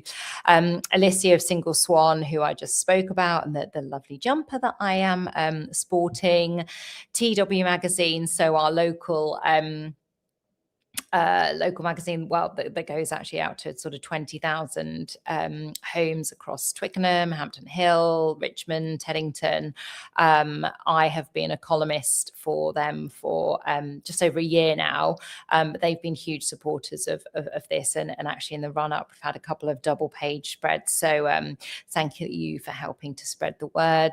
And then Valentina and Gail, so awesome photographers that have come into the studio today to capture some of the action. And then I know for those of you that aren't based locally to me, you haven't been able to sample, but Grizz, who's founder of Enchanting Bakes, has baked some awesome biscuits. Actually, I'll show off some of them tomorrow. And also thank you to Sarah Poulton. So Sarah was actually won a competition with me for some coaching, and got in touch and was like, I really want to sponsor. And Lucy Hughes, I imagine you're in bed, but a dear friend of mine, and someone who has really sort of supported me across my kindness to success journey to date, but and specifically in bringing this to life. Now I feel like I'm suddenly doing some weird Oscar speech, but also thank you to Susie that came in. And then I know sort of cringes every time I say it, but massive shout out to Peter, who has been in this room with me. Well, we met outside Patch at 5:20 this morning. So a massive thank you, because Peter has been sat, all of this, the cameras, the tech, that has been all Peter, and he has been downloading all of the conversations and editing them. So all of those clips that I've played have been the work of Peter. So huge thank you. And it also means that once we finish 24 for Kindness tomorrow at 2 p.m, I'll be able to fairly swiftly share the recordings. Okay, we are actually on midnight. So I am going to say goodnight, and I will see you for more amazing speakers tomorrow. So thank you and goodbye.